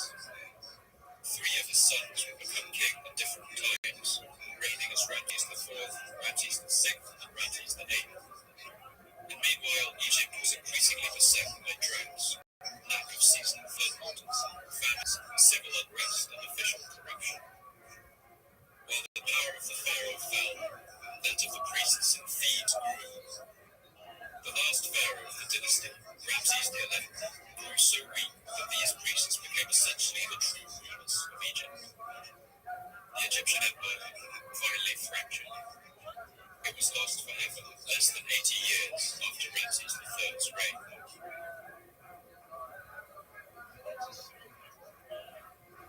Earlier, I used the example of the city-state of Gujarat to show the vast destruction that would be wrought by the sea peoples, and to paint them as a terrifying alien invasion responsible for the Bronze Age collapse. But we shouldn't be so easily seduced by the lure of this easy scapegoat. That's because the fate of other sites is actually a little more uncertain. The great city-state of Mycenae, for instance, the main belligerents in the Trojan War, was suddenly wiped out along with all of its surrounding cities sometime around the 13th century BC. But modern archaeologists believe this was actually not the work of the sea peoples, and today it's thought that the culprits were the Mycenaeans' belligerent northern neighbours, Andorians. We do have evidence of sea people's activity around the Mycenaean coast, but it seems more likely that while weakened and distracted by this outside threat, the Mycenaeans were no longer able to defend their northern border, and the Dorians seized their chance. The Hittite capital of Hattusha, where we opened this story, is another example. It lies far inland in the mountains of Turkey, and it wasn't likely to be the sea peoples who sacked it. A more likely explanation is that this was done by their long-term rivals, the Thracians, groups from the Balkans who seem to have migrated south during this time. These invaders must have seen their opportunity the moment raids by the sea peoples disrupted Mediterranean trade routes and caused famine in Hittite lands. And perhaps a key part of understanding this is seeing how much states of this era depended on their allies to help them out when they were threatened. But if a crisis like the attacks of the sea peoples happens across the whole region, suddenly everybody's military forces are tied down. Alliances that had previously kept everyone safe would suddenly become ineffective. No one could come to anybody else's aid. One great example of this happening is in Babylon. Babylon was a mighty city, one of the most ancient and powerful of the region, mentioned at great length in the Bible, and located about 100 kilometers south of Baghdad. At the time leading up to the collapse, Babylon was ruled by a dynasty known as the Kassites, who for 500 years had ruled the great ancient city. The Kassites had long depended on their allies in Assyria and the coastal regions to help defend it. But now those nations were busy defending themselves, and Babylon stood alone. To the north was the land of Elam, hardy people who lived in the mountains and lowlands of southern Iran. The Elamite king was a man named Kutur-Nahumte, and he believed that the crown of Babylon belonged to him. He threatened an invasion with fearsome rhetoric.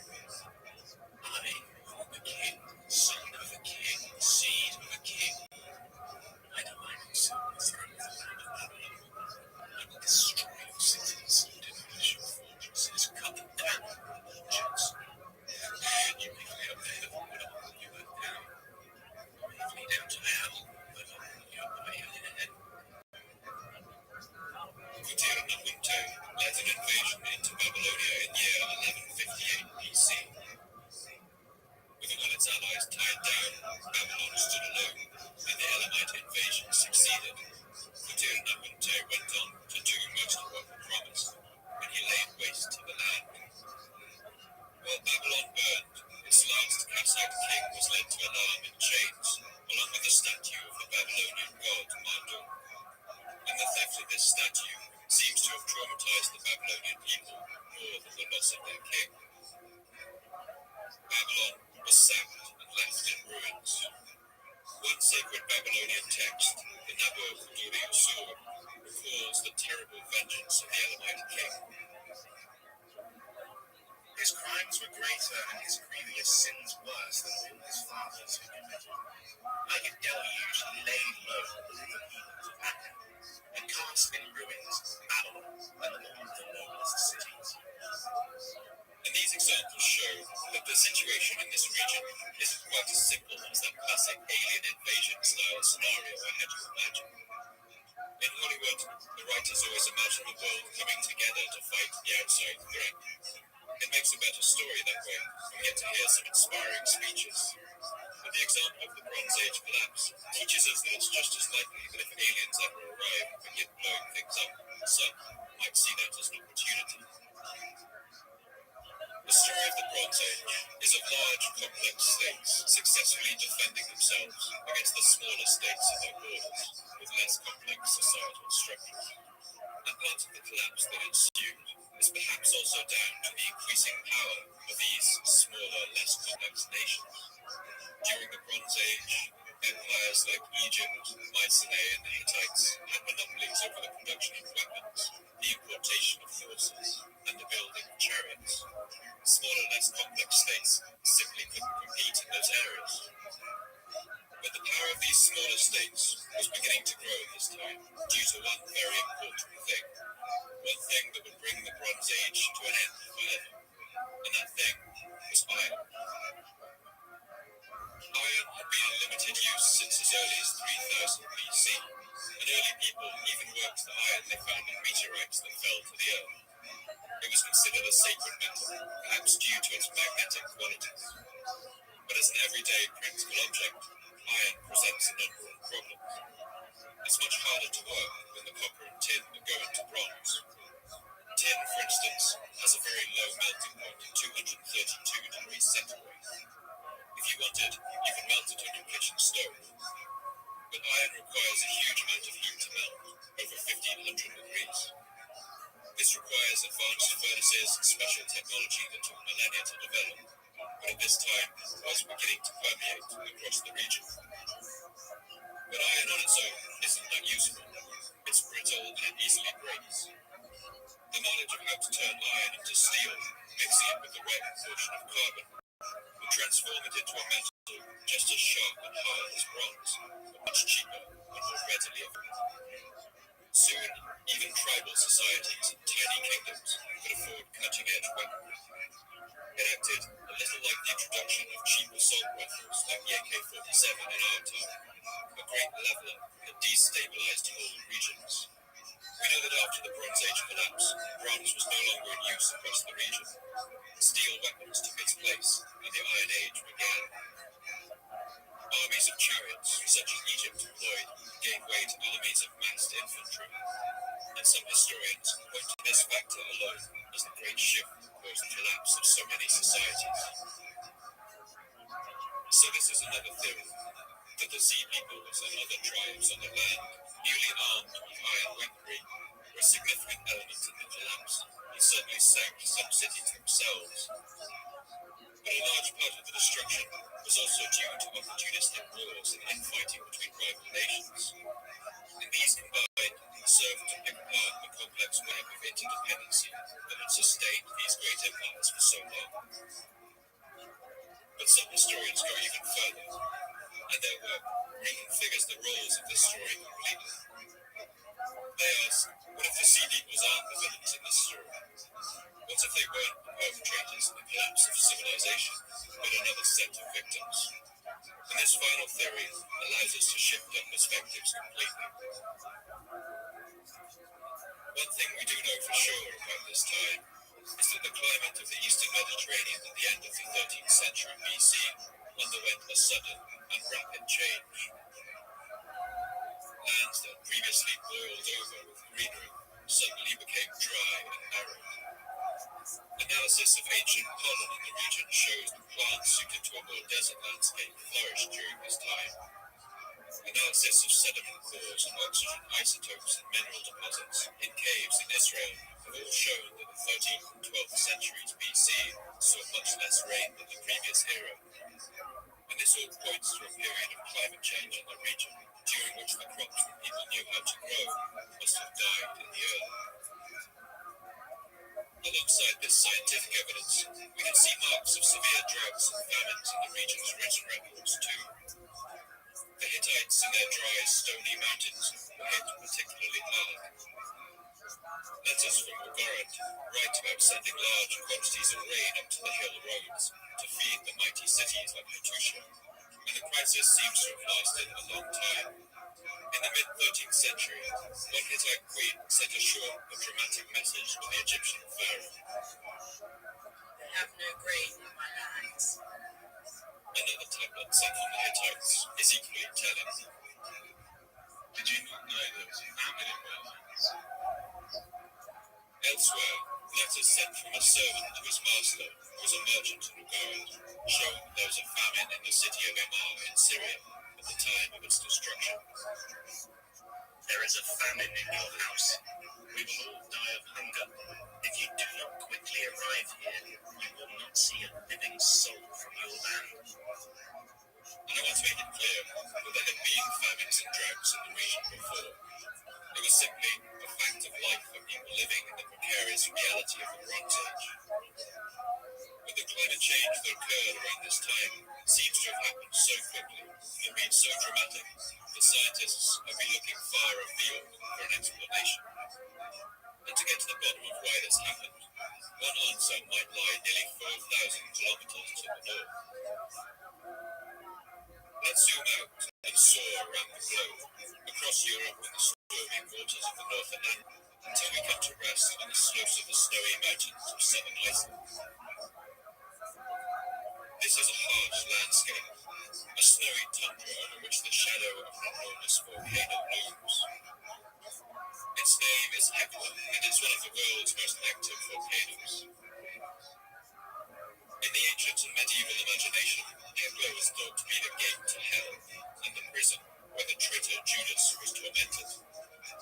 The Cistercian monk, Hébert of Clairvaux, wrote about it with particular colour. Mount Etna, the renowned fiery cauldron of Sicily, which men called Hell's Chicken. That cauldron is affirmed to be like a small furnace compared to this enormous inferno. So can it be a coincidence that the most cataclysmic eruption of Hekla we know about was the one that took place sometime around the year 1100 BC, right as the Bronze Age collapse reached its height? This eruption is known as Hekla 3. It threw nearly 7.5 cubic kilometers of volcanic rock into the atmosphere and covered the sky in a dark shroud of dust that would have lasted for years after the event. In Ireland, studies done on bog oaks, those are trees half fossilized in marshy waters, have shown that for 18 years after the eruption of Hekla 3, the trees barely grew at all. Across the Atlantic in the United States, bristlecone pines, the oldest living trees on Earth, still show similar records of this time of darkness and career, which seems to have lasted about 2 decades. And the effect on our region would have been dramatic. Crops would have failed, soils would have blown away, and more than that, the dark cloud that seemed to hang over the sun would have spoken to people of something dreadful on its way,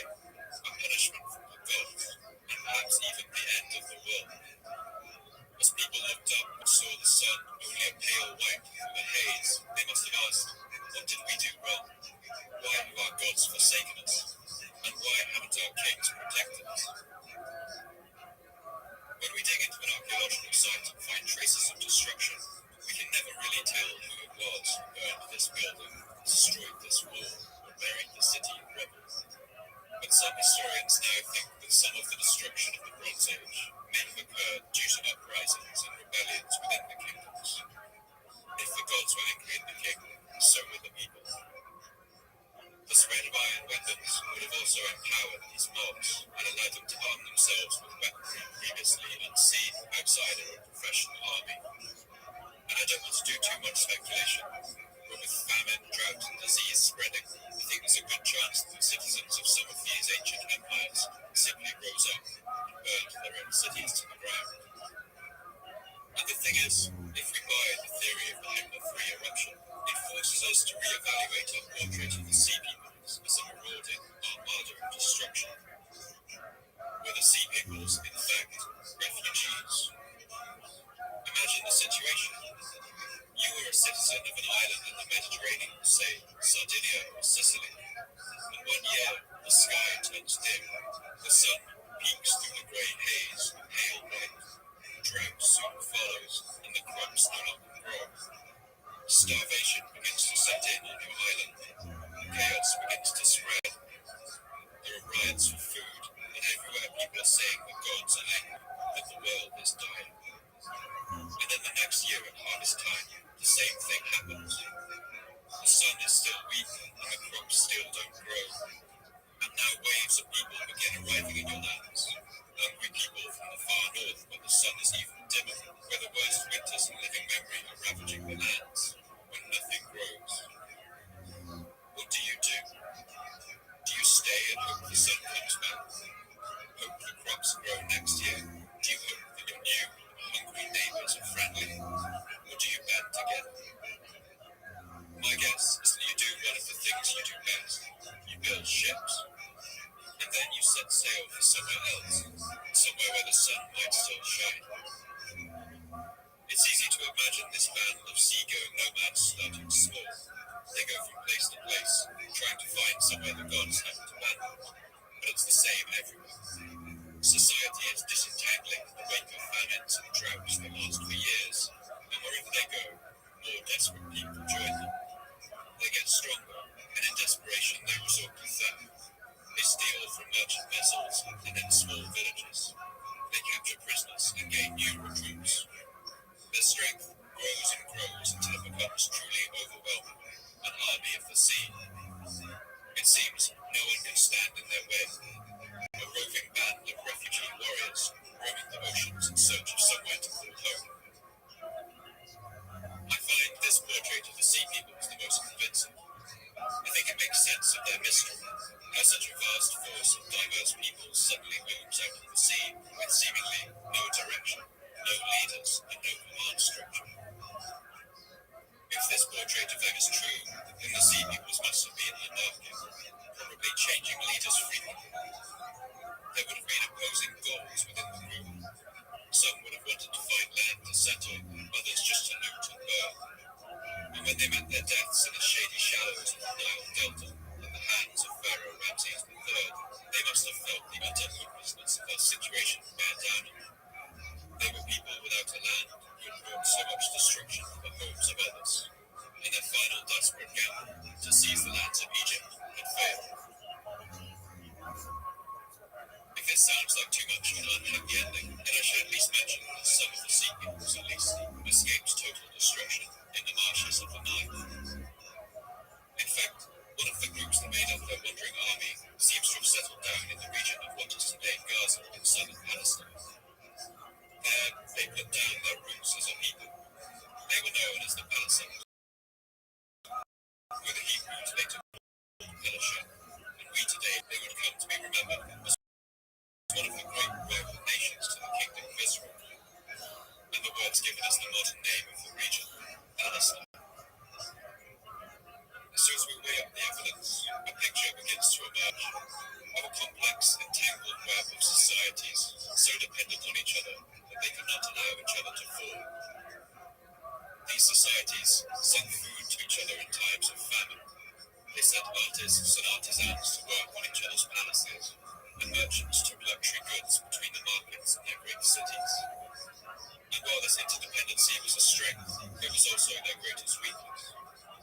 And with the climate changing, and people from other lands fleeing, perhaps invaders landing on their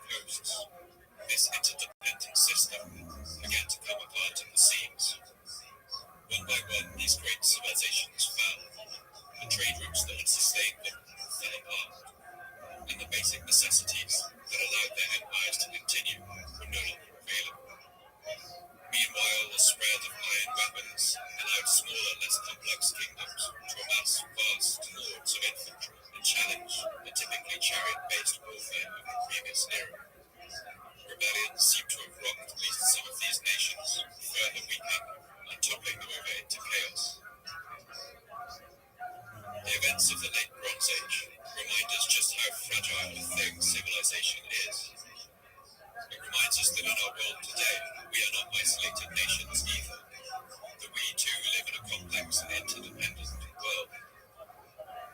But once war and violence are set into action, we can rarely contain its consequences.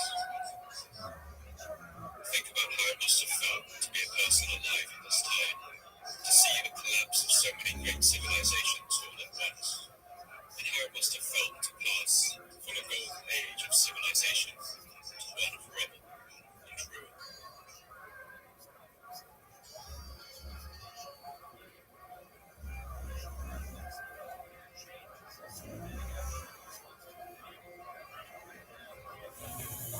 Thank you for listening to the Fall of Civilizations podcast. I've been Paul Cooper. I'd love to hear your thoughts and responses on Twitter, so please come and tell me what you thought. You can follow me at Paul M. Cooper. And if you'd like updates about the podcast, announcements about new episodes, as well as images, maps, and to see behind the scenes, you can follow the podcast at Fall of Civs Pod, _separating words. This podcast can only keep going with the support of our generous subscribers on Patreon.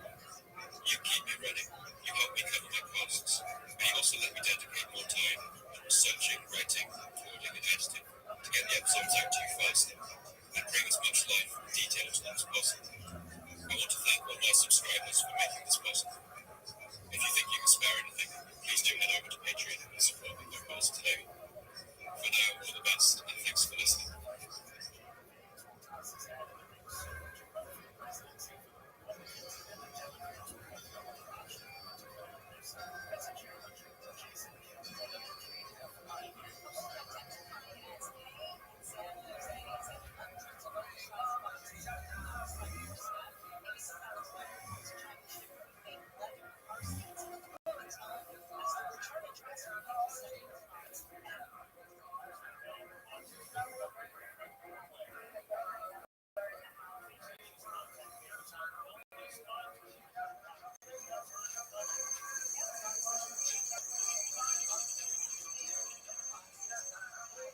In the year 1695, right at the end of the 17th century, a Spanish monk fled barefoot and starving through the tropical forests of Central America.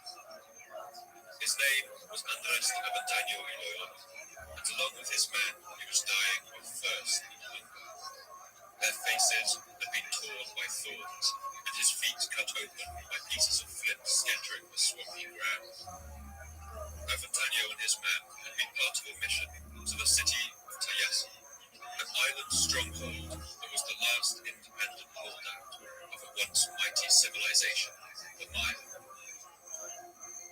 Avendaño's mission had been to convince the Mayan king of Tayasa to convert to Christianity and to accept the dominion of Spanish control, which had now spread to cover most of Central and South America. But Avendaño's mission had failed. The Mayan people of Tayasal had rejected him, and now Avendaño and his men fled through the jungle back to Spanish lands. Their journey was hard and treacherous. They climbed over hill after hill through thick forest cover, desperate for food and water, their legs almost giving out from under them. But then they came over the crest of one hill and saw something that stopped them in their tracks. It was an enormous pyramid of stone, jutting out of the forest canopy, tangled with roots and vines. And although Avendaño was weak from hunger and thirst, he still found strength enough to approach the ruins. There was a great variety of buildings. They were very high, and my strength was little. I climbed up them with some trouble. They were in the form of a complex, with small cloisters and many living rooms, over and arched like a wagon, quite faster. It seemed to us that these buildings would stand on a settlement. But we found ourselves, as we afterwards, very far from settlement. At the time that Avendaño stumbled across this ruined city, the Mayan civilization was a shadow of its former glory.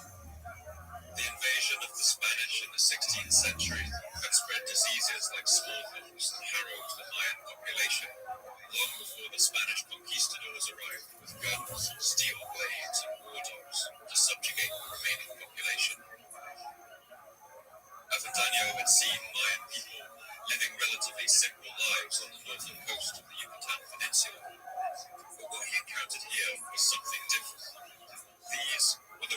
city that rivaled the ancient capitals of the Old World in size, magnificence, and grandeur.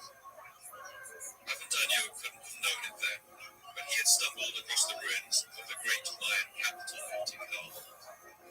For 7 centuries, Tikal had ruled a vast empire, conquered its enemies, and raised monuments of astonishing size and quality.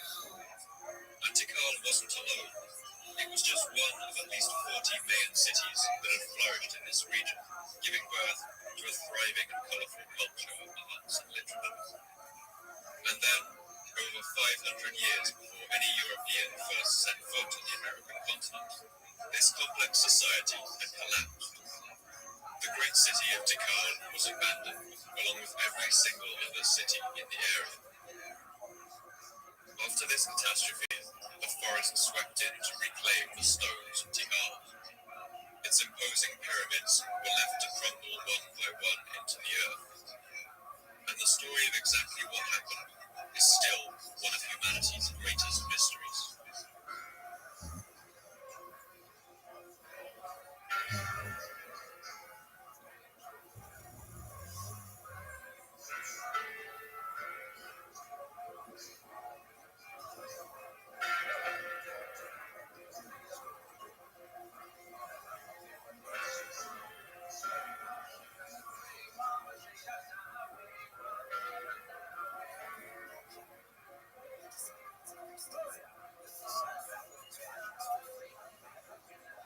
My name's Paul Cooper, and you're listening to the Fall of Civilizations podcast.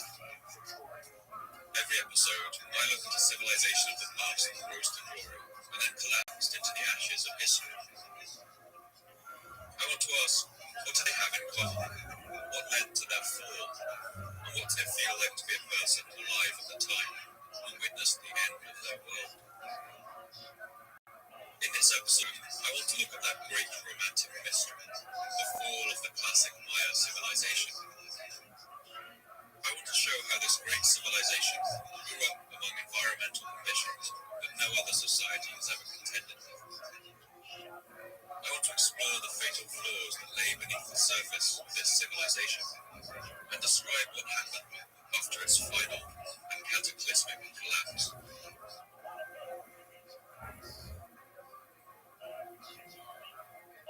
Despite Avendaño's encounter with the ruins of Tikal, the legacy of the Mayan civilization didn't really capture the world's attention until the early decades of the 19th century. This is down to the work of the American writer and explorer John Lloyd Stevens and his artist companion Catherwood. The pair had travelled together for 2 weeks through the deep Guatemalan interior, following rumours that the ruins of an ancient city lay somewhere in the jungle. They travelled in greater comfort than Avendaño, but their journey was still difficult. They were beset by mosquitoes and the constant mud of the seasonal rains.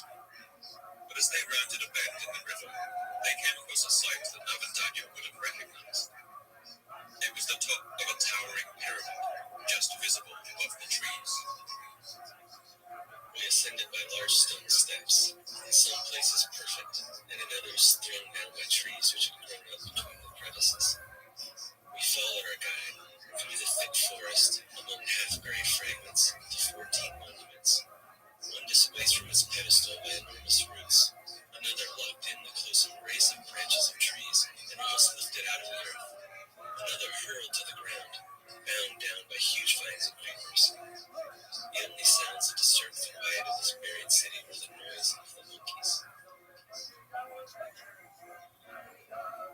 Stevens and Catherwood would go on to explore over 40 sites around the Yucatan Peninsula, and the book Stevens wrote, illustrated with Catherwood's detailed lithographs, created a sensation around the world. Until then, it was thought that only old world civilizations like Egypt or Babylon had built cities of such magnitude and elegance. People of the time simply refused to believe that such enormous constructions could be built by the people who now lived a relatively simple existence in Central America and called themselves the Maya. 19th century experts flocked to the news, proclaiming that ancient Egyptians, Indians, Chinese or Norse explorers must have crossed the ocean from the old world and built these towering pyramids here in the forest.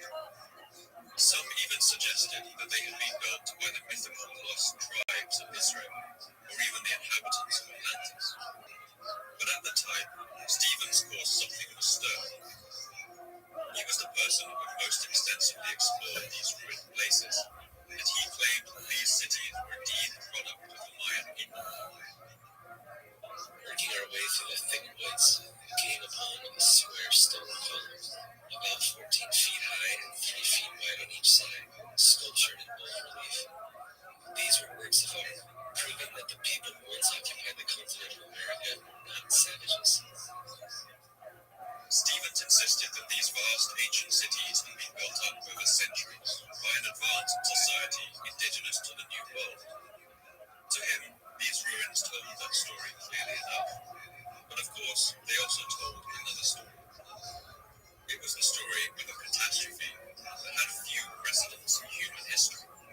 The dramatic and wholesale collapse of an entire advanced society.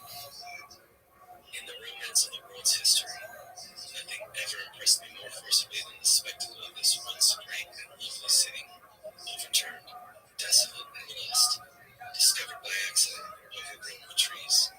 It did not even have a name to distinguish it.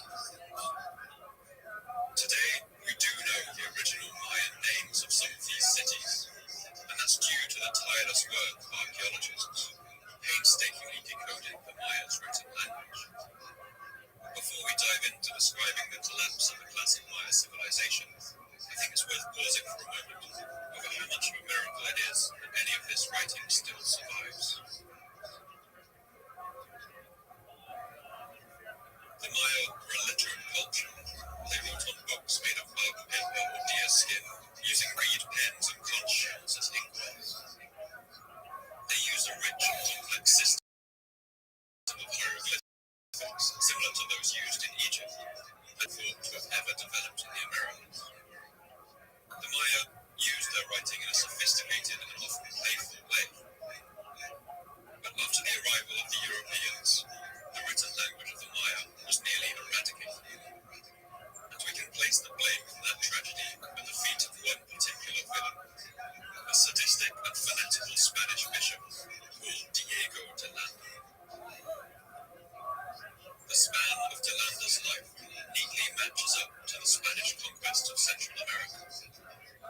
In 1521, 3 years before he was born, the great Aztec capital of Tenochtitlan had fallen to the Spanish. And by the time the baby de Landa arrived screaming into the world, the Spanish had already conquered a large part of Mexico, enveloping it into a vast colonial territory that they called New Spain. And from there, the Spanish conquistadors, or conquerors, moved south into the densely forested lands of Yucatan, the lands of the Maya. And in the lands they conquered, the Spanish colonialists ruthlessly exploited the indigenous populations. One surviving Mayan text, the Chilam Balam, records how the Mayan people felt at the time. It was the beginning of tribute, the beginning of church dues, the beginning of strife with guns, strife by trampling on people and horses, the beginning of robbery and violence, the beginning of forced deaths. But the Mayan people, without steel or gunpowder, fought fiercely against their colonizers. So fiercely, in fact, that it took the Spanish 200 years to conquer them completely. As the conquistadors advanced into the Yucatan, the Maya fought guerrilla campaigns in the forests. Their fighters were protected only by padded cotton armor, armed only with stone weapons and flint spears. But they ambushed Spanish soldiers with great effectiveness and laid spike traps for the Spanish horsemen. And it was into this atmosphere of insurgency that Diego de Landa born. A young man at the age of 25 when he first set foot in the New World. The year was 1549. De Landa was meticulous in his work. He kept detailed notes about everything he saw, about the Mayan culture, language, and society, and he did so in order to better identify its weaknesses. As a missionary, He soon earned a reputation for being fearless. He would often venture deep into the jungle, into areas that had only recently been conquered by the Spanish, where hatred of the Europeans was bitter. And perhaps it was this fearlessness that meant he was eventually put in charge of bringing the Roman Catholic faith to the Maya people. Until then, the Spanish had exempted the Mayans from the notorious cruelty of the Spanish Inquisitions. But the sight of Mayan people continuing to honor their old gods disgusted the new bishop, and Delanda soon announced the beginning of an Inquisition, the first of its kind in the New World. Delanda was brutal in his methods. He tortured countless Mayan people, hanging them from their necks as a form of interrogation. And in the midst of it all, he built a great bonfire in the center of one of the last Mayan cities. He gathered together all of the ancient books he could find, centuries of accumulated knowledge, writings on the history of the Mayan people, their study of mathematics, astronomy, poetry, and literature. And Delanda threw these into the fire and watched as they burned. He later wrote about this event in his memoirs. We found a great number of books containing these letters, and as they contained but superstition and the lies of the devil, we burned them all, which dismayed and distressed these people greatly. Only 3 Maya books are known to have survived this act. This ancient language was nearly lost completely. But history, as always, has something of a sense of sarcasm. Delanda's meticulous notes about the Mayan people have survived, and in those books he wrote down something that he called the Mayan alphabet. It's not a complete dictionary of Mayan symbols, because Delanda only asked for the letters that already existed in Spanish. But these notes were actually crucial to the later effort to decipher the ancient writings of the Maya. So this is one of the first ironies that gather around the story of the classic Mayan collapse. That much of what we know about their written language is down to the very man who tried his hardest to eradicate it. And as more of this language is gradually decoded, we've learned a huge amount from the inscriptions that the Maya wrote on pottery on their plastered walls that they carved into bone and shell or chipped onto the walls of their temples and palaces. These inscriptions have transformed our understanding of the society that once ruled the Yucatan Peninsula. We now know that Avendaño and Stevens were right, that when the Spanish arrived in the New World, the Maya were already an ancient culture. They had built vast cities and monuments to rival any in the old world. And then, like so many civilizations, their golden age had passed. Over 500 years before the first European ever set foot on the American continent, the whole of Mayan civilization, over 40 large cities and countless people, had collapsed. Hundreds of thousands, perhaps even millions of people, simply disappeared from the region, and the forests crept back to cover its ruins forever. Before we dive into discussing exactly how this collapse occurred, I think it's worth asking, who were the Maya? And it's important to understand they were not one people, one empire. They were a loose collection of city-states and kingdoms clustered around the Yucatan, right where the continents of North and South America meet. In modern terms, that's the area of Guatemala, Belize, Honduras, and the very south of Mexico. The Maya spoke a family of related languages and shared a cohesive culture that built stepped pyramids, drank hot chocolate from neatly patterned vases, and made headdresses of emerald green quetzal feathers. They were a people of contradictions who developed a mathematics capable of calculating dates in the millions of years, but who never invented the wheel, the arch, or the pulley. They gave themselves colourful names that drew from the natural world around them.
centuries, garish stories of human sacrifice formed the cornerstone of European propaganda and their justification for the theft of Mayan land. Evidence shows that ritual killings did feature in Mayan society, but it was usually limited and small scale. And as we've already seen, the Europeans could be just as brutal in the application of their faith. The Mayans famously played balls. One Spanish writer, Herrera, wrote one account of this sport in the New World. The Kings had much delight in seeing sport at north, which the Spaniards have since prohibited. Ball was made of the gum of a tree that grows in hot countries, though hard and heavy to the hands, it did bound and fly as well as offer balls. And if we knew nothing else about the Maya, the colossal ruins they left behind would be enough to prove their ingenuity. But when you acknowledge the environmental challenges the Maya faced in the forests of Guatemala, you really appreciate the monumental achievement that their cities represent. The Yucatan Peninsula is a shelf of limestone of a sort called karst. It acts a little like a sponge, and over millions of years, rainwater has bored deep channels into this soft rock and filled it with holes like Swiss cheese. There are barely any rivers here, since any rainwater that falls is immediately drained away into the twisting warren of deep underground caves. Instead, the water gathers in vast underground sinkholes called cenotes. These are pools of still water surrounded by echoing cave walls, often overgrown with vines and creepers. These were sacred places to the Maya, places where you could access the underworld and its gods. But they were also crucial to this civilization's survival. The Maya were constantly battling to preserve water, and to do this, they dug vast tanks, plastering the bottoms of the cenotes to make them watertight. They built complex systems of water control that allowed water to flow from higher tanks to lower and to irrigate their raised fields. And in all of this, the Maya couldn't rely on four-legged help. In Europe and Asia, domestication of animals like the horse and ox was one great driver of civilizational progress. Even in the Andes, in Peru, Chile, or Bolivia, the presence of the llama allowed peoples like the Inca to carry heavy weights across long distances. But in the Maya lowlands, the only large animal was the shy and reclusive tapir, which they sometimes hunted for food. All transportation was done simply on human backs, using the simple technology of a strap that tied around the forehead. And another challenge was the inefficiency of Maya farming. Their staple foods like corn were very low in protein, and the harsh landscape meant that agriculture was a constant battle against the forces of tropical nature. The soil in Yucatan is very thin, sometimes only a few centimeters deep before you reach stone. It easily loses its fertility or becomes washed away. The Maya largely relied on slash and burn agriculture, hacking and burning the forest away in patches in order to grow a few rounds of crops before letting the tropical forest rush back in to reclaim the land. And the storage of food was a problem too. In the humid environment of Guatemala and southern Mexico, it was difficult to store corn for more than a year before it started going moldy. And one final point before we move on is that for most of their history, the Maya were essentially a Stone Age society. Copper working began in Mexico in the 7th century, long before contact with Europeans, but it took several centuries to work its way down to the Mayan lowlands. The Maya never worked iron or mixed copper with tin to make bronze. To cut and carve stone, they used blades made of obsidian, a kind of volcanic glass that forms an incredibly sharp cutting edge when properly worked. So every one of the great pyramids and temples you can see today was not only constructed without animals and pulleys, but also carved in all their ornate intricacy without metal tools. But despite these challenges, the Maya flourished, the only great civilization to ever arise in the midst of such harsh conditions. The earliest signs of the Mayan civilization began around the year 1800 BC. nearly 2,000 years before the beginning of the Christian calendar. From this time, Mayan people domesticated maize, beans, squashes, and chili peppers, as well as the cacao bean, which they used to make a rich drinking chocolate.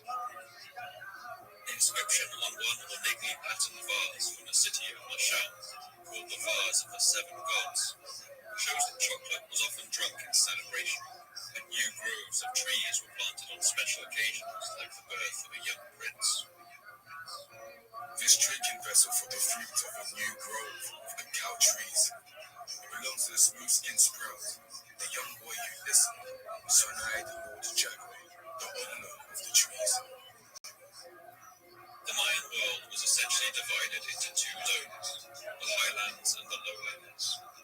The highlands were of crucial importance to the Maya, a spine of rocky mountains covered with pine forest that follow the line of the continental shelf.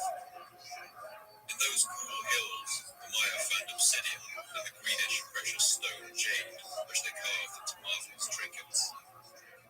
And the highlands were also home to the quetzal, a bird with bright emerald green feathers that the Maya used to create headdresses for their kings and priests. And if you stood in these highlands with your back to the Pacific Ocean, you would see ahead of you a flat, undulating plain stretching out into the distance. 400 kilometers away, the peninsula ends at the curving Atlantic coast, broken with bays and lagoons. And it's within this basin that all the great wealth of Mayan cities rose. This was a network of societies that looked a little like the classical Greece of Sparta and Athens, or Renaissance Italy. Think of the Pope ruling in Rome, the Medici family in Florence, the Doge in Venice. Different centers of power all sharing a common culture, but in constant opposition for power. In Mayan conceptions of the universe, the gods created three worlds previous to the current, each of them resulting in failure. They believed themselves to live in the fourth world. And it's true that when the Mayan cities of the classic period began to grow and thrive, there had already been a number of rises and falls. But through the 3rd and 4th centuries, Mayan cities began to grow with astounding speed. And much of the Mayan classic period, the largest and most powerful of these was the city of Tikal. When the fugitive monk Avendaño stumbled across the ruins of Tikal, it's clear why they had such an effect on him. That's because Tikal is home to some of the most spectacular ruins in the Mayan world. Its limestone temples tower up to a height of 64 meters, or 22 stories, almost as high as the towers of the Brooklyn Bridge. These temples were topped with enormous masks of the jaguar sun god, and originally painted a brilliant deep red. When making the first Star Wars film, George Lucas used Tikal as the setting of his rebel base on a moon of the planet Yavin. And it's not hard to see why. Today the ruins do look otherworldly, the tips of those ancient pyramids just peeking above the trees. But Tikal is also one of the Mayan cities whose history we understand the best. A long list of its rulers has been discovered, and excavations have uncovered the tombs of those same rulers. Archaeologists now believe that this city may have held as many as 90,000 people during its height. But to understand the history of Tikal, we also have to introduce another huge player in this region.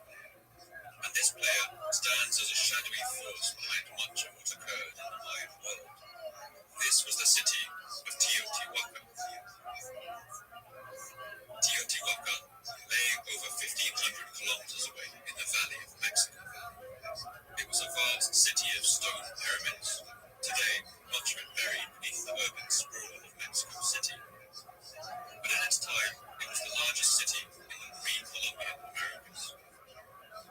Teotihuacan commanded a powerful military and controlled all the crucial trade networks across the continent. It had a monopoly over a particular kind of green obsidian that was exceptional hardness and quality.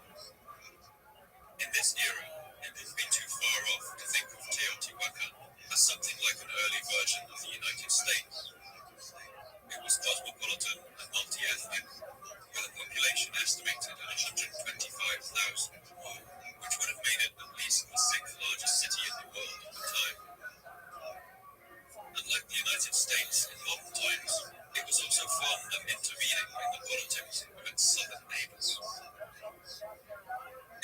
centuries of the first millennium, Teotihuacan began aggressively expanding its sphere of influence, extending trade routes far south into the Mayan lands, establishing embassies in faraway cities, and spreading that shining green obsidian far into the forests of Central America.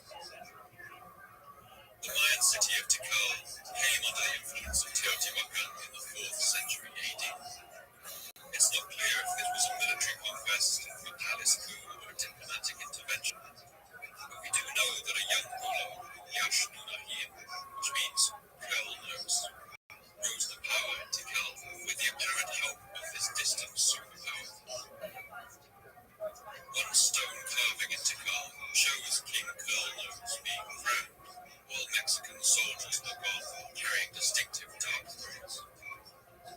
In the burial tomb of Curl-Nose, artifacts have also been found carved out of that telltale green obsidian that everywhere gives away the influence of Teotihuacan. One remarkable image, carved on a pot from Tikal, shows just how this cultural exchange happened. On the left of the scene, you see a stepped pyramid in the Mayan style. This is Tikal.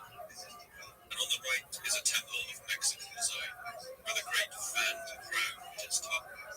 This is Teotihuacan. And from this Mexican temple, 4 foreign soldiers come, carrying those dark fruits, along with vases and boxes full of gifts.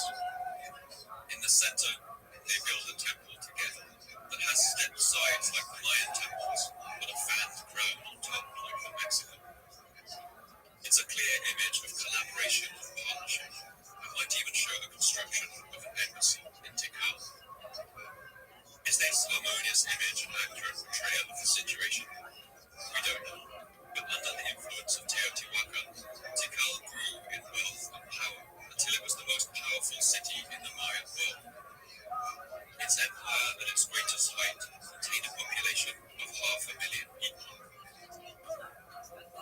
One useful hieroglyphic in the Mayan system is one called Yaha. It means his Lord. And when we see it in the inscriptions of one city talking about another, we know that this city has been subjugated. The other city has become their Aha, or Lord. Around the time that Tikal started its partnership with Teotihuacan, its neighbors began using this phrase to describe its kings. Tikal's soldiers fanned out across the Mayan world, armed with weapons made of that green Teotihuacan obsidian. And city after city fell under its banner. It was the beginnings of a true empire, and for a while it looked like Tikal's plan to rule the Mayan lowlands might have worked. That is, were it not for one very important thing in their way. That's their great rival, the city of Calakmul. Calakmul was a city with a very distinctive character. Like Tikal, it too was building an empire. And in every dominion it conquered, Calakmul's people marked the site with its emblem, a snake head, which in the Mayan script makes the sound ka. Its lords called themselves Vulcan Ha, or the Lords of the Snake. Another interesting feature of Calakmul is the emphasis it put on the female line of its royalty. Whereas the inscriptions in Tikal only speak about kings, those in Calakmul mention the joint rule of a king and a queen. And Calakmul was proud of its roots, which it traced back to the ancient Maya of the pre-classic period.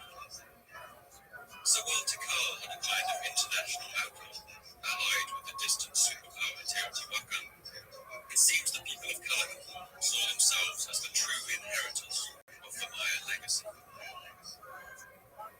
And Calakmul was a powerful city too. It was surrounded by a complex system of canals, and its many buildings are tightly packed, clustered like the skyscrapers of a modern city. But in the early centuries of the classic period, Calakmul looked matched by the might of Tikal, swollen as it was by the riches of Teotihuacan. The rulers of Calakmul, the so-called Lords of the Snake, have calculated that the only way to challenge the supremacy of Tikal was to outplay them in the game of strategy. Calakmul set out on a centuries-long game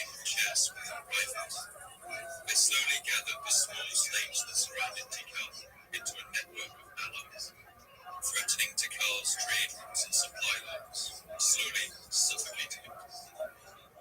It was a kind of cold war, and for this reason, the snake stones carved by Calico are by far the most numerous of all the Mayan city-states.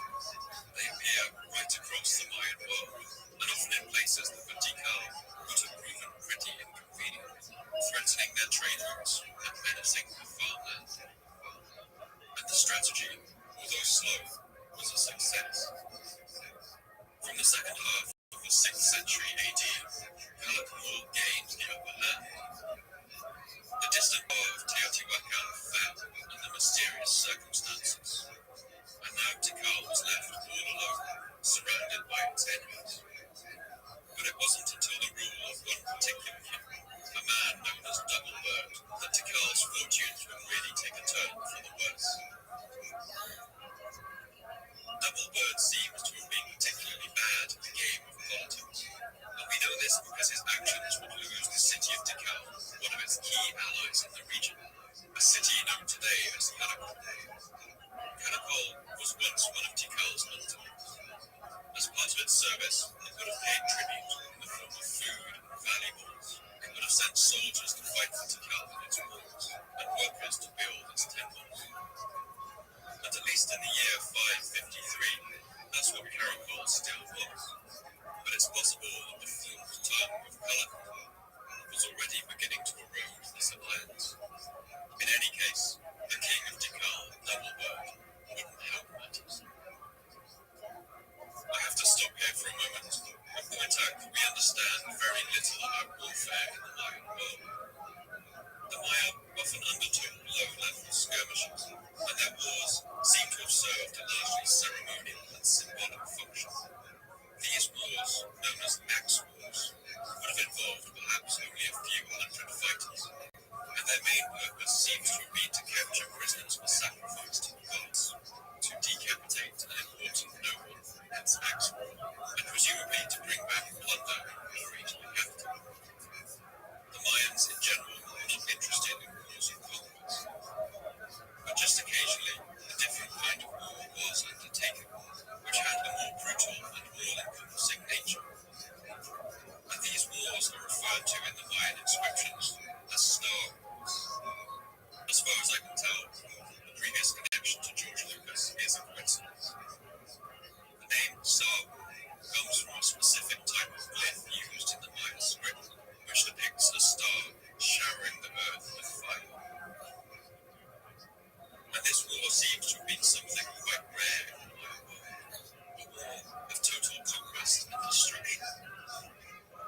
The inscriptions, as always, are hard to decipher, but it seems that in the year 556, the king of Tikal, Double Bird, embarked on an axe war, a low-level attack against his former ally, the city of Caracol. His soldiers would have swept into its territory wearing padded cotton armor, wielding flint spears and clubs studded with blades of green obsidian. They would have burned villages inside Caracol's sphere of influence, robbed anything they could get away with, and kidnapped a number of its citizens, who they would later have sacrificed in one of Tikal's temples. Double Bird's reasons for ordering this attack are unclear. It could have been a way of punishing some kind of insult from Caracol. Perhaps Caracol hadn't been fulfilling the duties expected of it as an underling, or Tikal feared that it was falling under the influence of its great enemy. Whatever the reason, the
its sculptures, chipping at their faces with stone tools.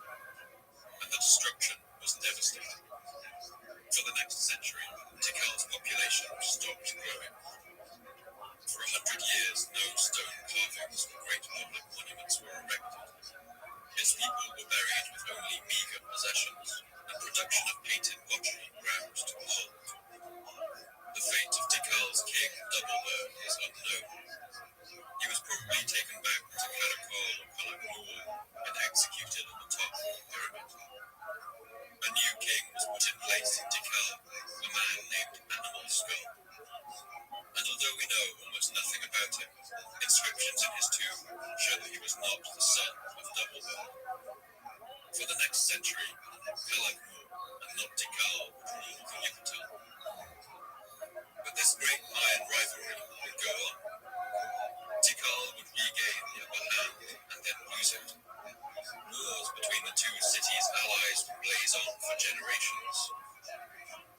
But it wasn't war that caused the collapse of the Mayan world, at least not entirely. To get to the root cause of this collapse, we will have to look at how Mayan society structured itself, the fatal flaws built into its civilization, and the tensions and conflicts that would ultimately tear it apart.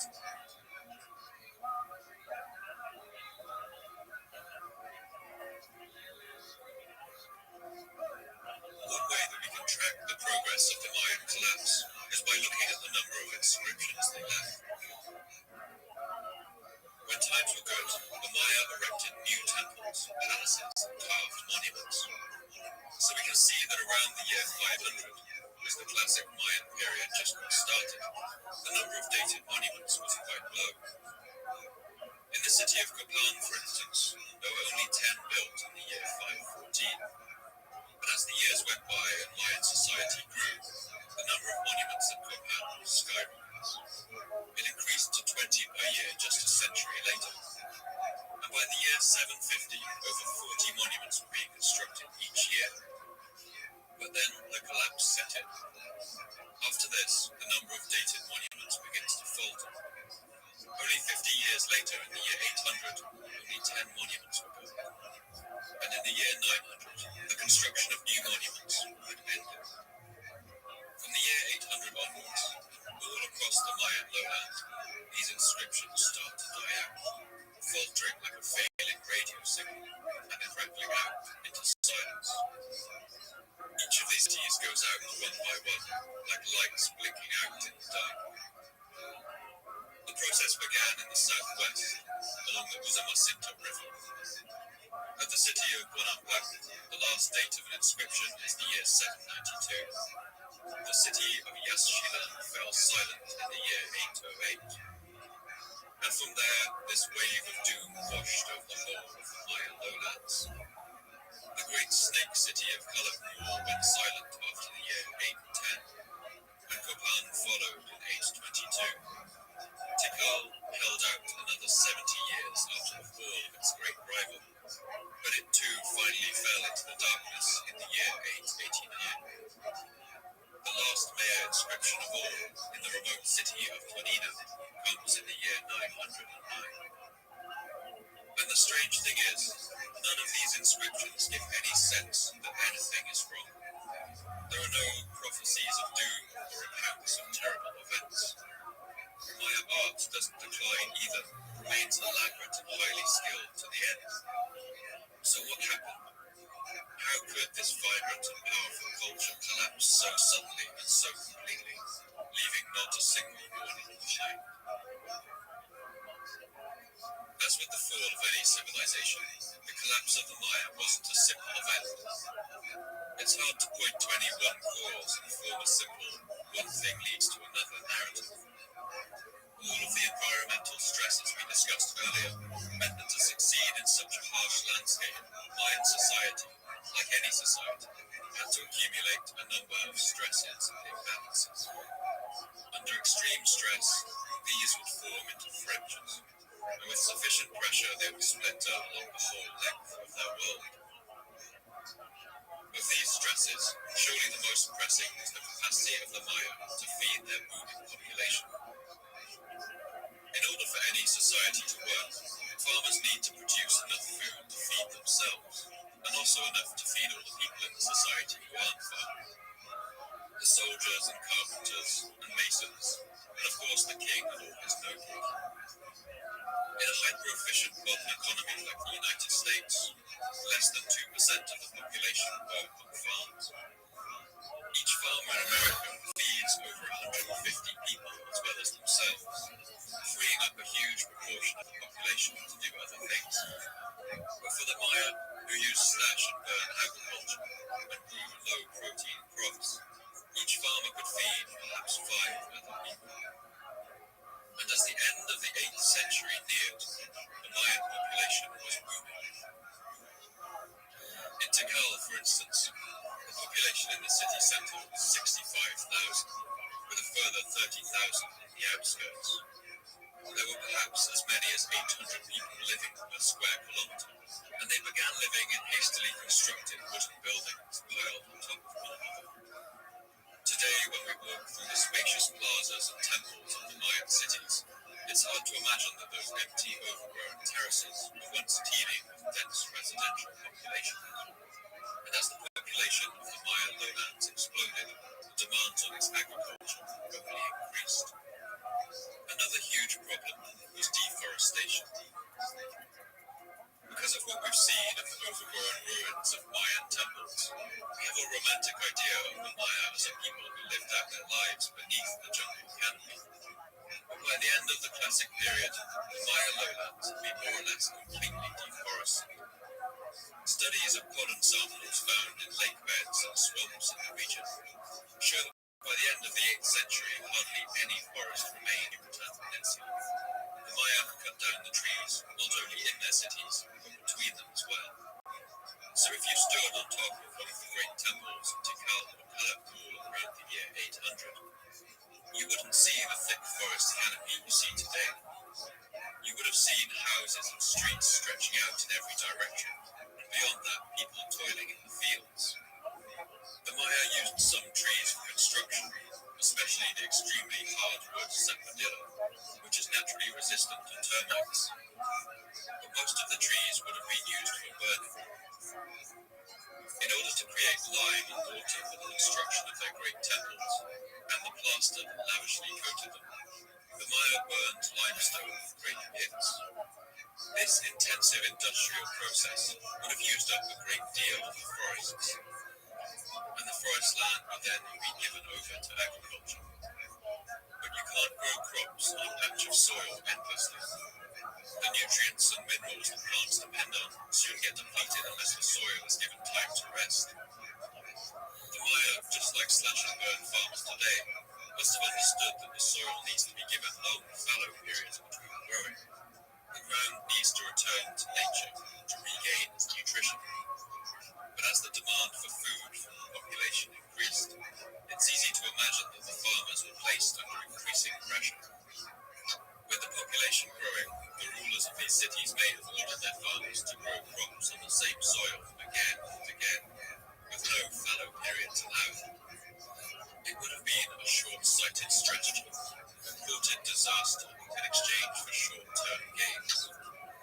But at this point, the Maya may have had little choice. Another huge factor is the role of drought. As we've discussed, one of the greatest challenges the Maya faced was the collection and storage of water. And the climate of the Yucatan is such that variations in annual rainfall would be enormous. Droughts were a common fact of life. In fact, a large part of Mayan infrastructure was designed around planning for them and mitigating their effects.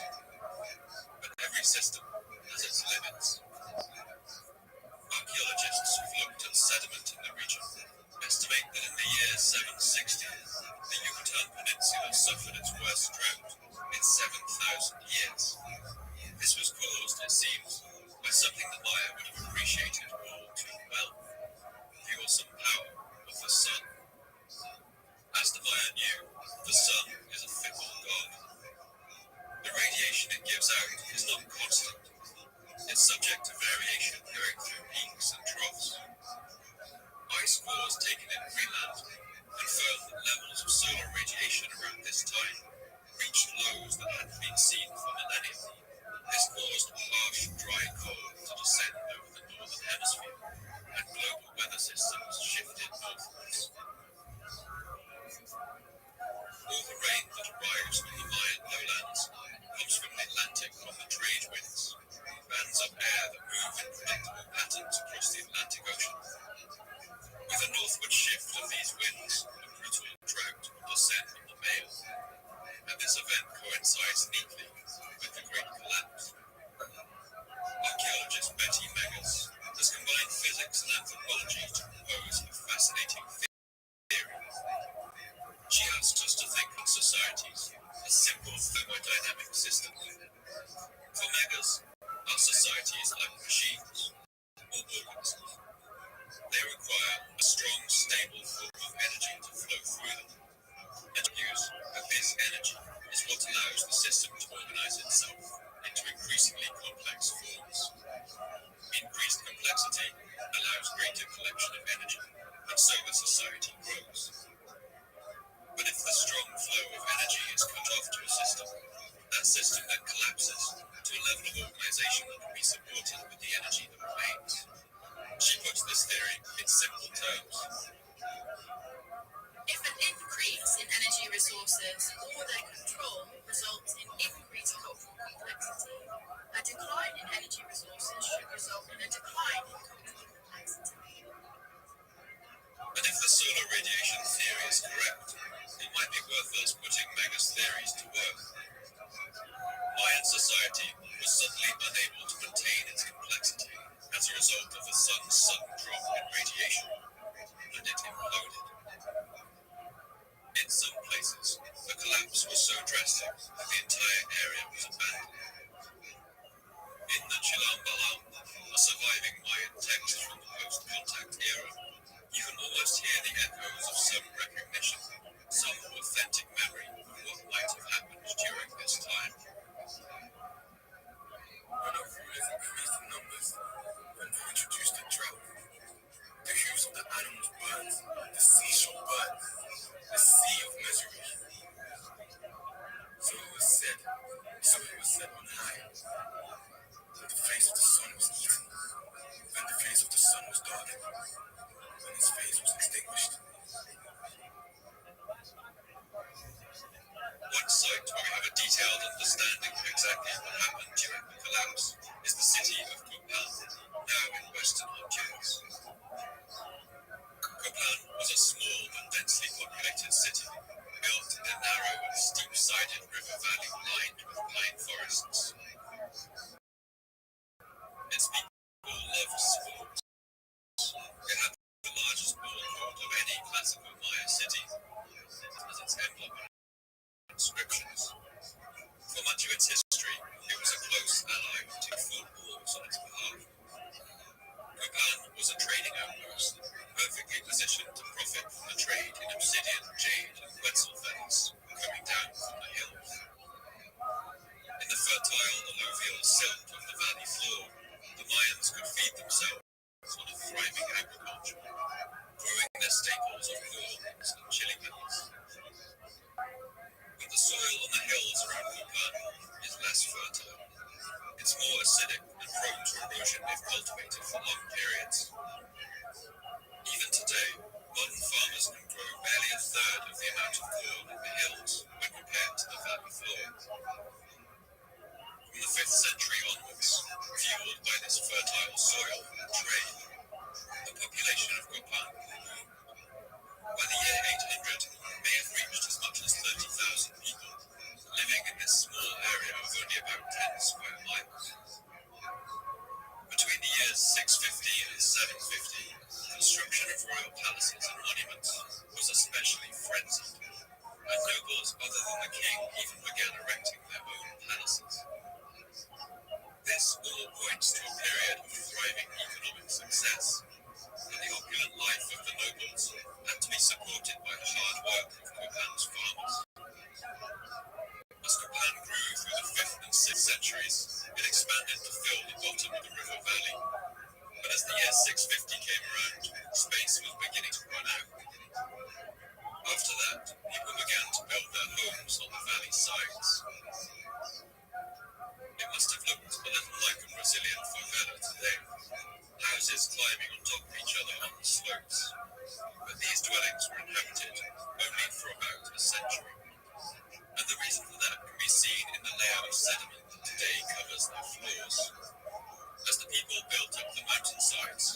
this time show that the pine forests that once covered these hills had been gradually cut down. As these trees disappeared, their roots no longer held together the fragile soils on the valley's sides, and the earth would now be swept away by the rains. This acidic, low-nutrient soil would have leached down to the valley bottom, reducing its fertility as well. And as the hills were slowly abandoned, the burden of feeding all of Copan's people would have fallen increasingly on the valley bottom. The fields would now need to be worked harder than ever in order to avoid famine, and this would have reduced their fertility even further. Farmers would have likely fought over the last remaining pockets of land. Analysis of skeletal remains from Copan paints a chilling picture. From the year 650 onwards, signs of disease and malnutrition among its residents increased. Their bones became porous and weak, their teeth showed increased stress levels. And these signs of ill health showed up in the graves of rich nobles and kings too, although of course the health of the commoners was much worse. And when times were hard in Copan, it's likely that the common people would have blamed their rulers. In the Chilam Balam, one of the few surviving Mayan texts, we can see this connection between the king and the natural world explicitly. This is the first question which will be asked of the chiefs. We shall ask them for his freedom. Bring the sun. Firstly is said to the chiefs, bring the sun, my son. Bear it on the palm of your hand to my plate. The Mayan system of rulership was based on an implicit promise. You support the king's lifestyle, and he will protect you. He will keep the gods happy, the sun shining, and the crops growing.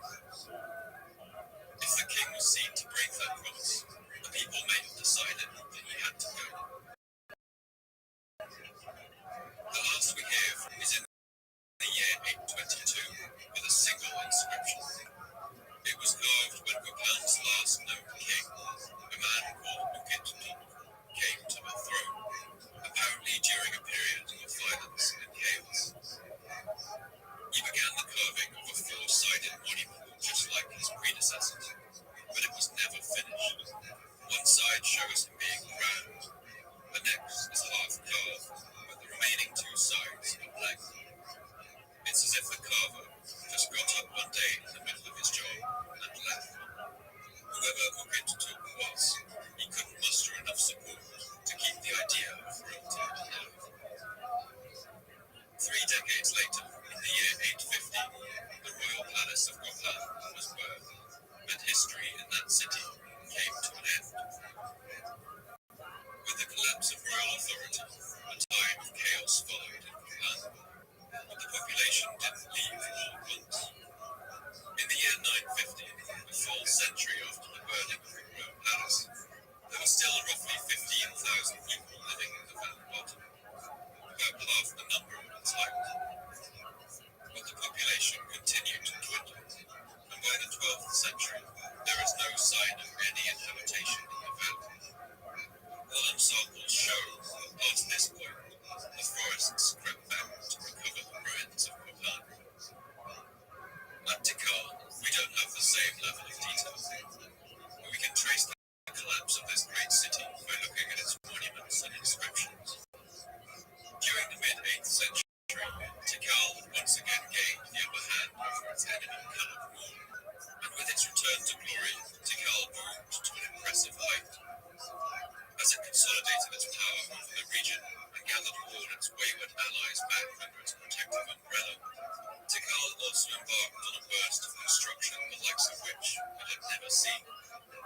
Almost all of Tikal's great temples and pyramids date from the second half of this century. But as the year 800 rolled around, all of that would come to an end. By the mid-800s, it's clear Tikal was coming apart. Its vital allies were now putting up monuments of their own, proclaiming themselves kings of small provinces, rather than sworn servants of the great king in Tikal. Monuments began going up in Bashakdun first, asserting their independence from Tikal, And in Ishlu and Jimbal in the north, the same thing was happening. Tikal's dominion was fracturing into a mass of small kingdoms. And what's worse, the kings of these kingdoms often referred to themselves on their carvings as the Holy Lord of Tikal. By the year 900, there was no longer a king in Tikal. There were no longer any people either. The city seems to have fallen into chaos, and the population drifted away. While the palaces and temples of Tikal were abandoned, there's evidence that poor people in the city's outer districts moved in to occupy them. It must have been a strange feeling for these Maya peasants, entering the royal palace for the first time and finding it abandoned. They must have walked its halls in awe and run their hands along its richly painted walls and carved stones. These common people seem to have squatted in the abandoned royal palaces for a century or more after the fall of Tikal. We can see their traces in a layer of what's called middle, scraps of broken pottery, piles of rubbish, now piling high in the corridors of the once opulent halls. These common people also scratched graffiti into the plastered walls of these palaces, images of temples and animals, caricatures of people they knew. But the people who stayed here seem to have continued to revere the great temples and holy palaces of the city.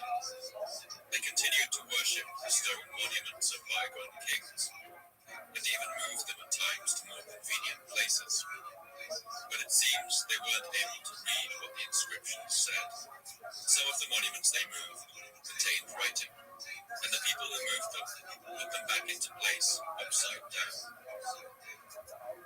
This pattern was repeated around the Mayan lowlands, where common people made journeys into the abandoned cities to pay respects to the slumbering gods. One by one, all of the cities in the Mayan lowlands were abandoned, and it may give you a sense of the scale of the catastrophe and the depth of the damage done to the environment, that no attempt was made at a single one of these cities to ever reoccupy them. The forests of the Maya lowlands grew back, and it's thought that when the Spanish arrived at the end of the 15th century, the trees they saw covering the land had only just recovered from that time. In all of this, the picture does begin to emerge of what happened during the classic Maya collapse. Damage to the environment and a period of climate change combined to cause a failure of agriculture, which led to strains that the Maya political system simply couldn't manage. People finally turned against their rulers, and the hierarchy of society collapsed, reverting to chaotic and simple forms of life.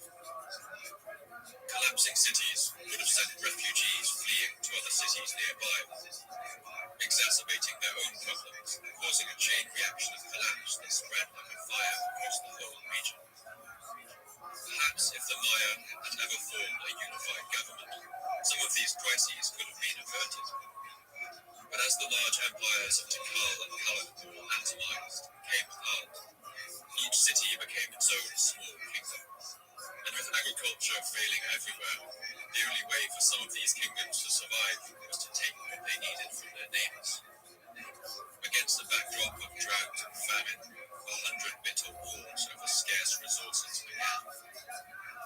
At the site of Piedras Negras, archaeologists have found evidence of buildings being burned during this time and monuments vandalized. At Yashilan, the central part of the city was hastily fortified with rough stone walls, built using stones taken from the surrounding temples and palaces.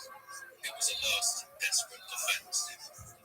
Spear and javelin heads have also been found here, littering the ground in great numbers, pointing to a violent and bloody battle. It seems that as the fabric of Mayan society came apart, its people turned against one another, and a violent struggle for survival turned the Mayan lowlands into a bloodbath. Today, the crumbling pyramids and cities of the Maya are still being uncovered. In 2015, the geographical feature in Torino that was thought to be a hill turned out to be a Mayan pyramid, and recent measurements have shown it to be one of the largest ever built.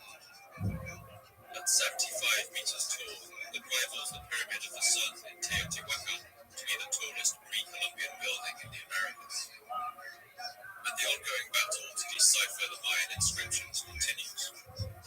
Today we understand a great deal of what we read on the stones of the Mayan temples, but so much more remains untranslated. One thing I find particularly moving is to read the texts of the post-contact Maya who had been invaded and ravaged by European settlers, whose lands were taken away, whose language and history had been erased. In the time after the Spanish arrival, Mayan people tried to hold together some vestiges of their great tradition. They passed it down by word of mouth from generation to generation, sometimes in secret. And some of these texts survive to this day. But it's a strange kind of survival. Their complex webs of reference, mythology, and symbolism no longer point to anything. All the associations and stories they once referred to are forgotten. All the meanings they would have once carried have been lost. And so these texts remain, much as the crumbling stone pyramids do. They stand as a silent testament to the loss of a whole world that will never again return. I want to end the episode by listening to an extract from one of those texts, called The Ritual of the Bacchus. It's an incantation written down by a Mayan shaman after being passed down through the ages from the golden age of his civilization. Today, although we know the meaning of most of the words, we can barely understand any of what the text means.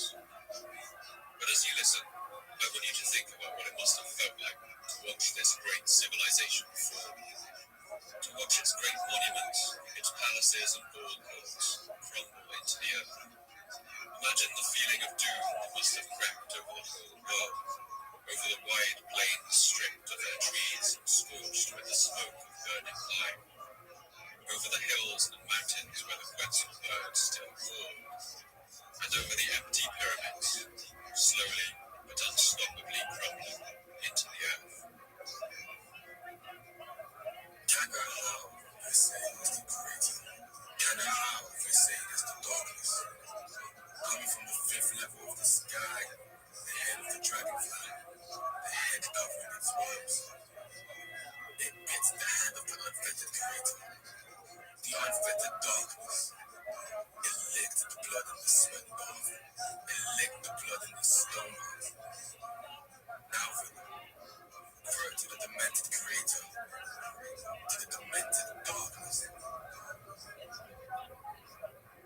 Thank you for listening to the Fall of Civilizations podcast. I've been Paul Cooper. I'd love to hear your thoughts and responses on Twitter, so please come and tell me what you thought. You can follow me at Paul M. Cooper. And if you'd like updates about the podcast, announcements about new episodes, as well as images, maps, and to see behind the scenes, you can follow the podcast on Fall of Civs Pod _separated words. This podcast can only keep going with the support of our generous subscribers on Patreon. You keep me running, you help me cover my costs, and you also let me dedicate more time on researching, writing, recording, and editing to get the episodes out to you faster and bring as much life and detail to them as possible. I want to thank all my subscribers for making this possible. If you think you can spare anything, please do head over to Patreon and support the podcast today. For now, all the best, and thanks for listening.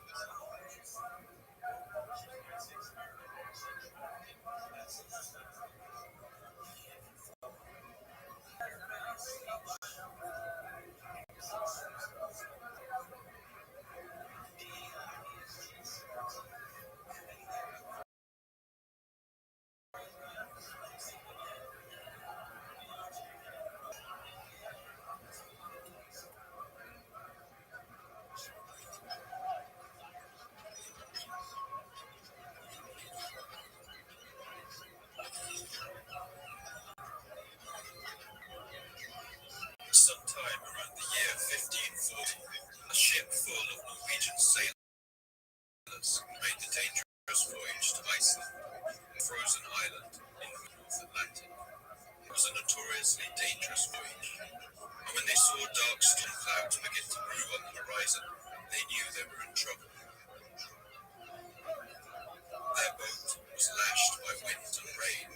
tossed around like a cork on the towering waves. The storm went on for days, blowing them far off their course, with no idea where they were headed. Finally, when all seemed lost, the storm lessened a little, and they sighted land in the distance. They managed to beach their boats through the rough waters in a small cove choked with ice, and there they waited for the remainder of the storm to blow over. They didn't know it then, but the storm had blown them right across the Atlantic Ocean, and the coast they now sheltered on was in Greenland, a bleak and icy waste on the north of the American continent. In these days, Greenland was an icy tundra where no sensible European would ever think to venture. But as the men waited for the storm to die down, they spotted something not far from their boat. It was a man, face down, dead in the snow. They saw his clothes made from seal skins and the fur in his hood, and they thought that he must be an Inuit, one of the indigenous inhabitants of Greenland. But as they approached, something didn't look right. They turned the man over and saw with surprise that he had red hair and pale skin. He was a Norseman, just like them, but he was dressed in the clothes of an Inuit hunter. On his head was a hood, well-made, and otherwise clothes of frieze cloth and of sealskin. In it was a sheath knife, bent and much worn and eaten away. They thought he must have wandered through the wilderness in these clothes to the coast, perhaps trying to find a ship to carry him away. And then he died right there on the beach, all alone at the edge of the world. Moved by the sight of this man, the sailors took his knife. When the weather cleared and they set sail back to Iceland, they took the knife with them. They must have rolled it around in their hands and wondered to themselves, who was this Norse man so far from home? Why was he dressed in the clothes of an Inuit hunter? And in this bleak and uninhabited waste, where in all the world had he come from?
Let us now return to the Middle East, to the heartland of Babylonia, the Mesopotamian region between the Tigris and Euphrates rivers, for the immediate post-Talmudic period, which is associated with the leaders of the academies known as the Geonim. The term Gaon is derived from the Hebrew word Ga'ava, which means pride. It can also mean arrogance, depending on the way in which it's used. Like to say a person is a Baal Gaiva would mean to say they're a very arrogant person. But in this context, it means like the pride and joy of the community. Here's a great map from the Barnavi Atlas that shows the influence of the Geonim of Baghdad. You can see on the right there, there's a kind of blue circle which has Baghdad right at the center. That's where the centers of Talmudic learning shifted during the period after the Islamic invasion and conquest of the region. They were located further south, Surah, Pomodita, and so on, and Baghdad eventually became the major administrative center of the entire Islamic empire and also of the Geonic Empire, if you will, which mirrors much of it. What I really like about this particular map is it has the sort of like arrows that are reaching out in three directions from Baghdad, which gives you a sense of their relative cultural and intellectual influence, to a certain degree their political influence as well. But they also have that brown circle with Jerusalem at the rough center there. That represents the influence of the traditional center of Talmudic learning. There were, of course, two Talmuds written, one in Babylon, known as obviously the Babylonian Talmud, the other one, not quite as obvious, written primarily in Tiberias, that's known as the Jerusalem Talmud, sometimes called the Palestinian Talmud, and the relative strength of the expositors of those two Talmuds, they definitely were linked with each other, had a lot of communication with each other, began to change as we get past the Islamic conquest of the region. And Jerusalem definitely declines in authority, and Babylon, Baghdad in particular, ascends in authority. Now, what you should understand that all of this stuff is happening largely as a consequence of the Islamic expansion across the coast of North Africa into Spain and further east all the way out to Pakistan and Bangladesh.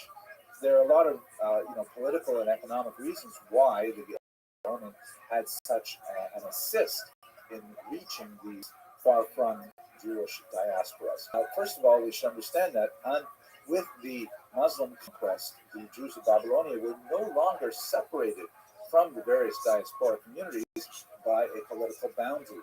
So they were really within one cultural orbit, one linguistic orbit, one economic orbit, and it was much more convenient and for them to travel.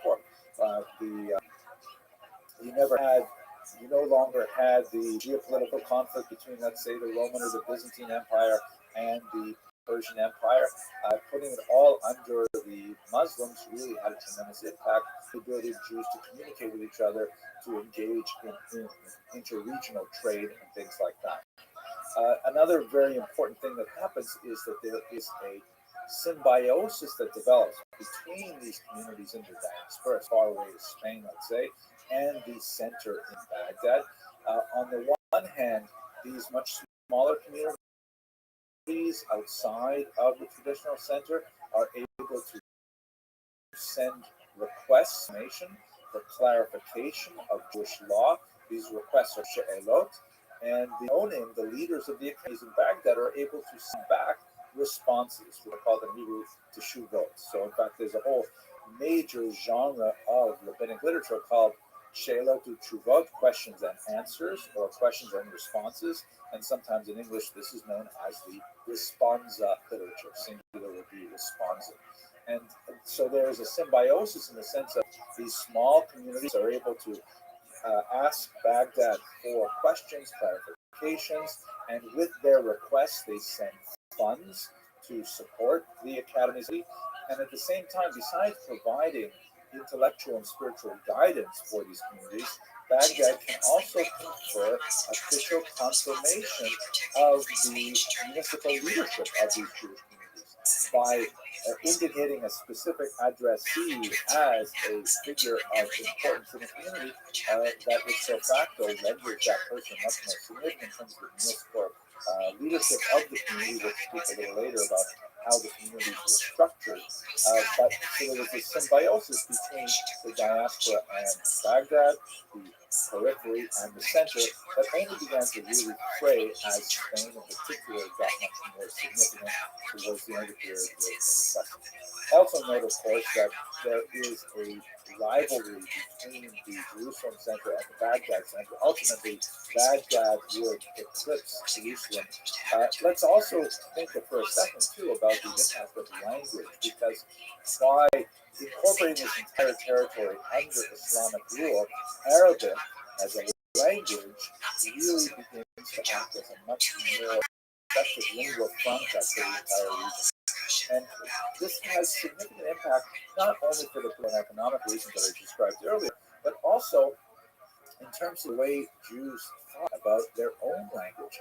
The Arabs regarded Arabic as a holy language, as a language that had phenomenal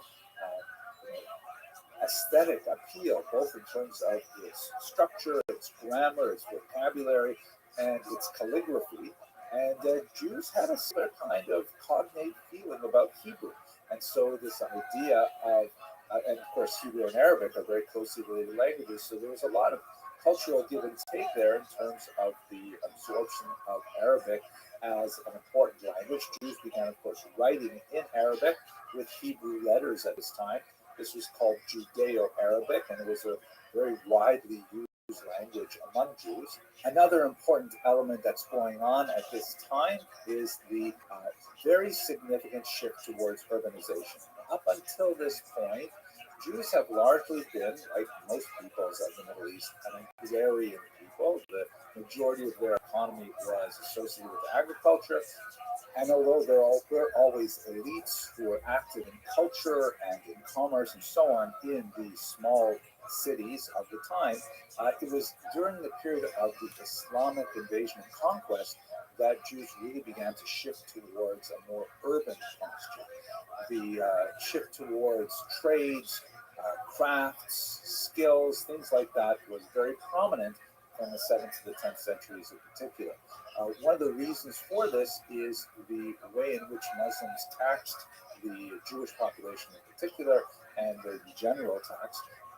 Jews were, of course, required to pay a poll tax that was on the individual, a head tax called jizya. We spoke about that a few lectures ago.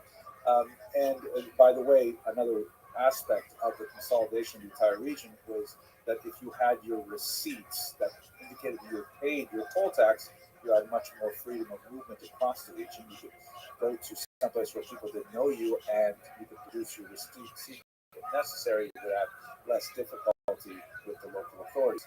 But they had another tax called the haraj, which was a collective land tax that was based on individual units of farmland. And the challenge of the haraj was that it was applied based on territory rather than population. So if you had 100 people living in a particular area and farming a particular section of real estate, and let's say 20 people left that area, that meant that 80 people had to carry the burden that was once carried by 100 people. And if another 20 people left, then 60 people had to manage the same tax burden. So it was kind of like an acceleration effect where the villages began emptying of populations, especially for Jews, who saw the cities as a much more amenable form of earning their living and a light tax burden.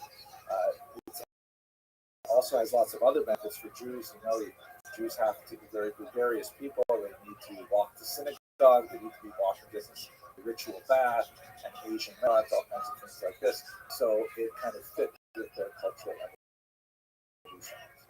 This is Professor Stein, very important scholar of the Geniza, which was God willing in another lecture. And she presented one essay, a brilliant of the Geonic expansion influence and the discovery of a new what's up, Brad? By your back. Absolutely. How you living, pimp? Historically, new I came to check technologies in on have you. been You were developed. home, Jews I was tend there. to be early. Yeah, I went outside, touched grass for a little bit. How about you? Information technology. I just got over Arabs call the Jews the Kitab. What's good in your neck of the woods? But really, we are the people of information. What you So say? any way What's that good we in your can neck of the communicate woods? more effectively is something that appeals to us. Let's have a very quick look at the history of information technology up to this point, and it'll be clearer what actually happened. Made a huge difference. What kind of So here's appointment? perhaps the oldest form Had of a therapist recorded information technology we have. Did It's you a go? cuneiform tablet. It is Yeah, basically a clay tablet. How'd it that go? has these little wedge-shaped marks embedded into it and then baked. Great for durability. I mean, Yeah, this it was is a a piece little of clay. boring, It lasts a long, long time. It's really hard actually to destroy it. You can break it. Was it successful? Really handy for archaeologists, but Yeah, heavy it's to like my carry last around, awkward All to right. store, Very well. difficult to read. What's on your agenda for the rest of the week? Things that make this not such a great choice. The next evolution of information technology at this time was parchment, which of course is very widely adopted by Jews. Very well. Remind me what you do again. Are written on parchment. And this is essentially treated animal skin. Oh, very cool. Much For more convenient the military to or? record, store, carry than cuneiform. And parchment has another kind of interesting feature that we don't Oh, very recall cool. that often with Well, that's an our interesting contemporary job. methods of communication. What do you think It of can the be Humvee? reused in a kind of a blunt The way. Humvee is a very Specifically, reliable once you write on parchment, I don't then think- if you want to use I that mean, it's text made again, it's you can made take some kind for of like sport. flat, hard Right. object, like let's say a type of ruler, a stick. And if you Isn't rub that it not being a really daily hard, driver for that doesn't a erase the like a letters, vet? but it sort of fades them significantly. Yeah, It breaks down the ink that's held by the animal skin such that it becomes less prominent. And then you can just go and write on top of it. This is Right. called a palimpsest. And you can see here in this fragment from Costs Calusa, even more. there is in the back. the Right. Don't they original break text down a lot? is a Greek text. Yeah, And they then have a lot of written on top of it is a Hebrew text. Now, it's All not right, well, very that keeps beautiful you by employed, contemporary right? Standards, but it is rather useful Yeah. that way. Very well. What are your You're hobbies? familiar with the classic Mishnah in Pirkei Avot, where Elisha ben Abuya says, "Someone who learns What kind of art do you like?" at age or learns as an adult, to what may this be compared to?" I like classical art. I don't really like modern art, but I like real or pieces that have like a story behind them. Okay, what kind of classical art do you like? Like I researched the Mona Lisa a lot. A lot of Italian art that I'm really into. Okay, what are your favorite facts about the Mona Lisa?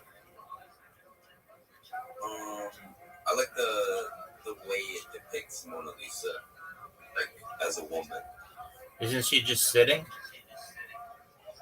Yeah, but her face is seen a lot, and her as her face it was changed over time so much that her face became unrecognizable to even her. So I just like the backstory behind it. Very well. Hey, would you remind me, how'd you find out about me? People in Aiden's Discord. That's right. All right, very well. Did you see Aiden Rush streaming last night? Yeah, I did. He's actually live right now, so maybe check in on him.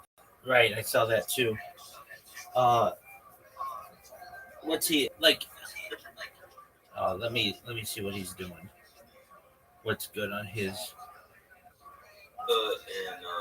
I got it. Pre-London celebration. He's just chilling. Yeah. Do you want to know what percentage of his stream are bots? Oh, what is it? Just one moment. If you go to the website botted.wtf, it'll tell you everybody on Kick. All right, his botting percentage approximately. He has like 55,000 bots.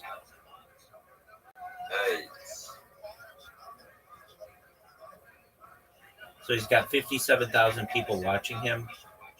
There are like 2,000 unique chatters. So he's got a lot of bots. Yeah, I would say, like, if you ever watch his streams, Dollars to Donuts, like every single time he will have 57,000 people watching him. Like, what are the odds of that? It's just not possible. If you'd have like 30,000 sometimes and 70,000 sometimes. Nope, every time it's 57,000. Wow, I never really realized that. Oh yeah, Kick is perhaps one of the most, if not the most, botted platforms on the internet. It's incredible. So he's right now number 2. I mean, the Westcall, Westcol, they bought even more. They have 0.4% engagement rate, which is like, it's absolutely terrible. It's like, that means like 200% of the people watching their stream are lurkers, which is just not realistic. Of Aiden Ross's stream, he has a 3.8% engagement rate, which is very low. Like, if you have people watching you, maybe 1 out of 2, 1 out of 3, 1 out of 4 is going to be chatting. Like, maybe 1 out of 5. Like, that's, if you had 1 out of 5 people chatting, that's realistic. But when it gets down to 1 in 35, like, no, that's not realistic. Then you're botting. Yeah, but I don't really understand how anyone could sit through his streams like they do. That's the bottom because they're so boring. Like, I'll tune in for like the VODs usually, but that's about it. Yeah, I like when he does like collaborations. Those are cool. Or he does like he'll watch a fight or something. But if he's just gambling, that's boring as fuck. Yeah, I'm not a big supporter on gambling, so I don't really stick my head in those neck of woods. Okay, do you just not like gambling, or you have an issue or something? Yeah, no, my mom has a gambling problem. Oh, okay, I gotcha. Well, I get that. Well, yeah, and it's, as I've heard previously, Kick is not a streaming platform. Kick is a platform for its streamers to promote stake. Yeah. So, like, if you ever get anybody who's a big streamer on Kick, they'll just throw credits at them and say, "Please stream on stake," and then they make money doing that. It's just to promote stake, which is, Yeah, I just saw something. That's how they all these good deals with these streamers is because of what's it called? Eddie making so much off stake. right. So stake is the number one gambling platform in the world, and Kick loses money, but it gets more and more people to know about stake. And Right. I don't know, I personally think that stake is pretty corrupt. Whenever I see anybody play on it, they always lose. I mean, like, I can't tell you how many times I've just seen people sit there and click the button, click the button, click the button, and their balance just goes lower and lower and lower and lower.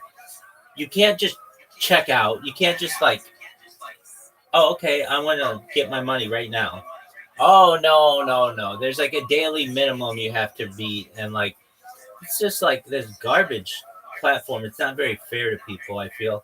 And they use this kind of marketing tactic that I don't feel that they should be able to use. I think they should be banned from a lot of platforms. So what they do, let's say you've got this really great clip of whatever, somebody doing a backflip. Well, what Stake will do is they'll take that clip, not give you any money. They'll put their advertising in the corner, and then they'll have that tweeted or posted on Instagram or something. So it's free advertising for them. And what these platforms normally should do because they're not allowed a lot of times to promote gambling, is they should ban the account that's posting it. But they don't. They'll just put a warning on it. And so it's like, okay, whatever. They're going to put a warning on it. People are still going to see our shit. And it's just, to me, kind of um, immoral. But I get it. That's just how it works. It's not my cup of tea, though, as they say. And I'd also say that the way, I mean, I'm not a fan of Kick, and here's why. I mean, I to be, but I would stream on it. Okay, my history with Kick was this. People would tell me, hey, you're stream everywhere. You're on Twitch and YouTube and Rumble and all these places. Why don't you do Kick? And I'm like, what's Kick? And they're like, oh, it's basically like Twitch. I'm like, all right. So I get on it. This is like 2.5 years ago. And it says in the corner, Kick beta. Now, normally when something's in beta, it means like, their shit's not working. That's 2.5 years ago. Still in beta. I mean, usually a company gets out of beta, but it's like their thing. So I started streaming on there, and I just was like a one person in this ocean of people, and I wouldn't get a lot of people watching me. So I stopped streaming on the. Then I went back 6 months later, and I started streaming. But they have this issue that, again, it's like you'll get 1 or 2 people watching you, and it's just not a lot of. There aren't a lot of real people. Like I just told you, Aiden Ross has 55 now, or at least 50,000. He always has between 50,000 and 60,000 people watching him whenever he's live, except if he does something with someone else. Like if he does a collaboration with like Donald Trump, he had like hundreds of thousands of people, or Drake, he'll get hundreds of thousands of people. But if it's if it's just a normal Aiden Ross stream, between 50 and 60,000 people every single time, just watch it. Well, anyway, I recognize that. Look, when I stream, I want people to be able to watch my streams, not just today, not just yesterday, not just 2 weeks ago, but I want them to be able to watch them a month from now, 2 months from now, and that's not how Kick works.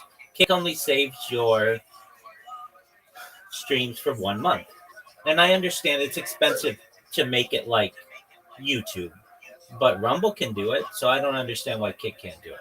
So then I realized that, like, okay, if this is how it's going to be, I'm just going to create bots, and I'll just let everybody on Kick know who I am. And so for like 8 months, I just botted the fuck out of that website and just had spam bots basically, so that everybody knows who I am. At least, I mean, like your big people. Amaranth knows who I am. Aiden Ross has been in my stream. Neon knows who I am. I've done interviews with Sam Bond and Ori, and like I have friends on there like Straight Savage. Like I bet I like became like really well known. What did Aiden think about you? He was fascinated that I live streamed my life, and I didn't really know who he was, so I think that kind of offended him. But I mean, there are a lot of people on the internet, and I focus on myself, so it's not like I'm not gonna fucking suck your dick. I don't know who you are, dude. And honestly, if you're not into gambling or like Twitch, like you wouldn't know who Aiden Ross is. He didn't really do anything newsworthy until he did the Donald Trump interview, and even still, that was not that big. It's not like he's a pro athlete or he is an actor or anything like that. Like he's a gamer, and like if you're not really into gaming, especially more than a year ago, you just wouldn't necessarily know who he was. But anyway, His community alone was very niche as well. Like, I mean, he gained a lot of people when he like left the 2K community, but if you knew him during the 2K community, it was literally like the smallest group of people. Exactly. Okay. Perfect example. Guess what? If you're looking to play a pro sports game, 2K isn't the gun to play. It's Madden. It's like it was niche. Like and I get that 2K is a big game, but It's not really like in comparison to Madden or some of the other like I don't know. It's like there are a bunch. He was just like kind of a not really a blip on my radar. Well, anyway, he came into my Discord, or I shouldn't say my Discord, into my YouTube stream, and he brought a bunch of people in, and then they just did. They're like, you know, like you're really live all the time. I'm like, yeah. You want to see my driver's license? They're like, yeah. They show my driver's license. They're like, I'm like, you want to see my passport? They're like, yeah. Show my passport. I'm like, I'm out there. My whole life is online. Like, you won't ever find someone as doxxed as I am, perhaps. And they're like, show us your credit card. I'm like, fine. So I show them my debit card. I'm like, dude, I'm like as out there as you can be. I mean, as you see, I'm always streaming, and so I think that kind of blew his mind. Like, wow, this person is really streaming all the time. So then I started streaming in his Discord, and I think we had this conversation. Perhaps we didn't, but like he used to have a lot of people in his Discord, and then they started cutting it off, like making everything compartmentalized, and now no one's in there except I'm in there. Okay, so then what happened? So I created bots to just inundate everybody on Kick so that everybody knew about me. I did that until basically December 31st of last year. And then I thought, okay, I've spammed these people enough. Oh, and I also did an interview with one of their creators, Ori, and I showed them some things in the Kick sign up process that were errors. They were like buggy. They were glitches. And so we took that video and sent it to Eddie Craven's. Um, like he saw it, and he and I became friends on Discord. So, yeah. So Eddie and I are friends on Discord. So, then I was like, okay, well they're cool. They're like I'm gonna stop spamming them, and so I stopped spamming them for 6 months. Well, one of their creators came in here and was like, Rabbi, what you did wasn't that bad. I mean, it's not like you hacked our information. It's not like you made the site go down. I mean, you didn't do anything like that. You just literally just would create like bots that would follow you and spam and create clips. And like that's while annoying, isn't that big of a deal. It's not like you punch someone on camera. It's not like you pull the gun on someone like they have people do, and they ban their accounts for a month or something like that. So he's like, if they have people who pull guns on people and or shoot people on camera and they get their accounts back. So why don't you try to stream again? So I'm like, okay, well, it's not a bad idea. So I start streaming again, like, I don't know, within the last month. I'm able to stream for 24 hours, and then they ban my account for ban evasion. So I connect with their customer support, and I'm like, hey, what's going on? They're like, you were banned because of ban evasion. I'm like, look, I get that, but it's been 6 months. I haven't done anything wrong. Like, for how long am I banned? They're like, indefinitely. I'm like, okay, well, indefinitely isn't really specific. Does that mean like for my whole life? They're like, it means indefinitely. I'm like, I get that. I know what the word indefinitely means. Like, I'm not stupid. Does that mean it's a lifetime ban? They're like, it means indefinite. I come back to them. Does that mean it's a lifetime ban? They say it's indefinite. I come back to them. Does that mean it's a lifetime ban? They say, yeah, it's a lifetime ban. I said, okay, so you mean to tell me if Kick is still somehow a website in 50 years, and I'm still alive in 50 years, in the year 2075, you guys will not let me stream anymore? And they're like, that's correct. And I'm like, okay, yeah, whatever. This is just like the customer service team. I could reach out to Eddie and write him a really nice letter and be like, hey, dude, can you please let me back, yada, yada, yada. But I'm not doing that. The reason why is because Kick's never been my goal, because it doesn't save my thing is that you can go back to one of my days 3 years ago and know exactly what I did. But with Kick, you can, and I like to create like a time capsule of human society. I don't like just this, you know, get a whole bunch of bots and gamble online kind of mentality that they have on Kick. So what I did, I'm like, okay, fine, you want to ban me? That's great. I'm going to create more bots, and I'm just going to keep doing my thing. If that's what you want to do, like basically, you're telling me there is no road to peace with you, and if that's how it is, well then that means war. And so, what I did, I've created a Kick bot that has been very successful actually.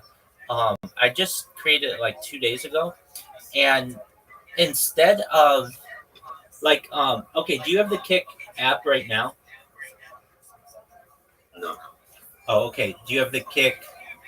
Okay, so you do. I use the website. Okay, so you use the website. Okay, so let me see how I do this on the website. Okay, go to kick.com and let me know when you're on kick.com. Okay, do you see at the very top there's like a little television with a play button?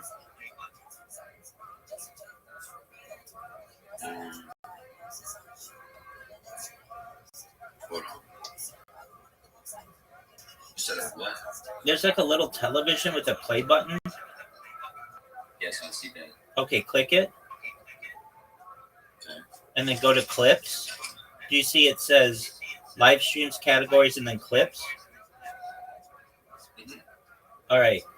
And then sort by recent. Okay. And then just start scrolling down and look for a red heart. Red heart. Yeah, in the description. Okay. It should say YouTube, Rabbi Rothschild, and then my Discord link. I see it. Now keep scrolling How'd you manage to do this? because I created a bot. Keep scrolling. Oh my. There's a lot of them. Yeah, exactly. And so this thing just works even when I'm touching grass or going to the bathroom or talking with you. It's working 24/7 and it's just creating clips. And what happens is it makes people be like, because a lot of times people don't clip smaller creators. And so it's just a free advertisement for me for like months. It'll stay on there. I get people on here. I'll be like, hey, how'd you find out about me? They're like, Kick. I'm like, oh, okay. How on Kick? And they're like a year and a half ago, you clipped my friend and it had a link to this Discord. And now we're here. I'm like, whoa. Basically, it just stays there. Even if they delete that account, which they occasionally do, the clip stays, which is very important because that means these things don't go away. Right. So that's that to me is very powerful when I'm promoting myself. I mean, normally on a given day, with the type of promotions that I do, I'll get 1 or 2 new people in here. But with this bot, I get 10 people a day, new people at least, new people who stay. I probably get like 15, I don't know, 13 to 15, but not everybody stays. Some people are at their maximum. Is everybody positive? Pardon me? Is everybody positive? The ones with whom I speak, yeah, they're very positive, and they're from all around the world. So they're from Turkey and India and Canada and Australia. And when I have a chance to speak with them, they're very positive. And a lot of, or Mexico or Spain. And I have translators that I use. Like I have these automatic that allow me to be able to communicate with people in any language. So then when they see that I'm making the extra effort to be able to speak with them, they're usually really cool. I do get people in here who want to troll me back, which is fine. So like they'll wait till I'm asleep and they'll play like, like a soundboard or whatever, and that's fine. I mean, I understand people are going to do that, especially if I'm the one who clip them, but generally they're very positive. Does it wake you up? Yeah, sometimes, which becomes entertaining to people, which I get, and that's my own fault. I mean, if I want to sleep for the longest period of time, all I have to do is just mute the computer, and then I'll never hear what they have to say, and I'll keep sleeping. Um, but sometimes I forget to do that, and when I forget, then it's only occasionally that they awake me. But I kind of think it's funny. It's like, okay, you got me. That's cool. Um, and then, but I can mute them or do whatever I need to do. But Do you live by yourself? I live with other people. Oh, you do? What do they think about the whole situation? Yeah, they're from all over the world. So I would say that, well, we get people who move in and out a lot. I'm in like a college area, so we get people some who attend University of California, Irvine. Um, the people who generally like live on the floor with me, um, like one's like a taxi driver. He doesn't really pay attention. There's a couple that like a taxi driver from the Philippines. There's another guy who's uh, like a at-home nurse from the Philippines. Um, they don't really. I don't stream out. I mean, I stream outside, but I don't generally stream my roommates because I just don't think that's very kind. Um, and so we all stick. We all kind of do our own thing. The biggest issue it's ever been, and it's really small. Like I've left friends in the bathroom because sometimes I'll like take the phone with me when I'm in the bathroom and like in the shower, and I'll sing in the shower or do something like that just to create content. And when I do something like that, they just knock on my door and give me my phone back. Aside from that, though, they've been very understanding. The people who own the house, they've just they didn't really know I did the live streaming thing. I mean, I showed them, but they're like from Iran, so they don't necessarily, it's not like a normal thing. It's not a normal thing for anyone, but especially someone coming from Iran. Um, and I had fans who came and visited me, and that, yeah. And so I think that's when they realized, like, hey, this could be really big. Um, but we don't necessarily want our house becoming like a tourist attraction. So at least if I have people who want to visit me, generally like before I would, and we'd go on picnics and like live stream it and all kinds of stuff like that. But generally, I've just been telling them recently, just when I go viral, we'll do that. But just for the sake of my own housemates and such, just watch from afar and enjoy. Um, but yeah, um, I haven't directly asked any of them to be on the stream. They've just kind of been on the stream intermittently. Um, so Do you have moderators for yourself? no, Or do you all do it? Do you do it yourself? I do it myself. So when it comes to I see. my YouTube streams, well, I should say like I do have some friends who are moderators in here, but they're not in here 24/7. It's not a big enough platform for me to have 24/7 moderation. So they will like mute people or ban people, but I really ask them not to ban people as much as possible. Um, but yeah, I do have some moderators. I shouldn't say I don't have any, but they're generally people who know how I operate, which means like you can basically say whatever you want, but if you play loud sounds, I don't like that. Like if you're in here, like I get people who play chainsaws in here, and like that's super annoying, and nobody wants that. But for the most part, people are pretty respectful. Now, in my YouTube streams, I don't have any moderators, so people can say whatever they want in there. Um, and chances are, How many viewers do you average on Twitch? I mean, like in a given 12-hour segment, maybe a dozen or so. It's really hard to be seen on Twitch because there are so many people on Twitch, and I'm on like 20 different Twitch streams. So it's like 20 times 12 is 240. So it's like 200 people, but they're spread across a bunch of different platforms. That's the same as YouTube. Like I'm live right now. Is it hard to keep track of your chat when you're live on so many platforms? Yeah, so that's the big difficulty. That's why I push everybody to come to the Discord. The issue arises where I've got like 12 different devices streaming me, or so 11 different devices streaming me, not including what you see me on in Discord and all those, but like just the different devices that I have. And how many devices is all together, including the Discord calls and the various streams? 33. 33 devices? Correct. Oh my gosh, you are a legend. Thank you. I mean, just like you can't even see, but I have one here. I have one here. I have one behind you. one here.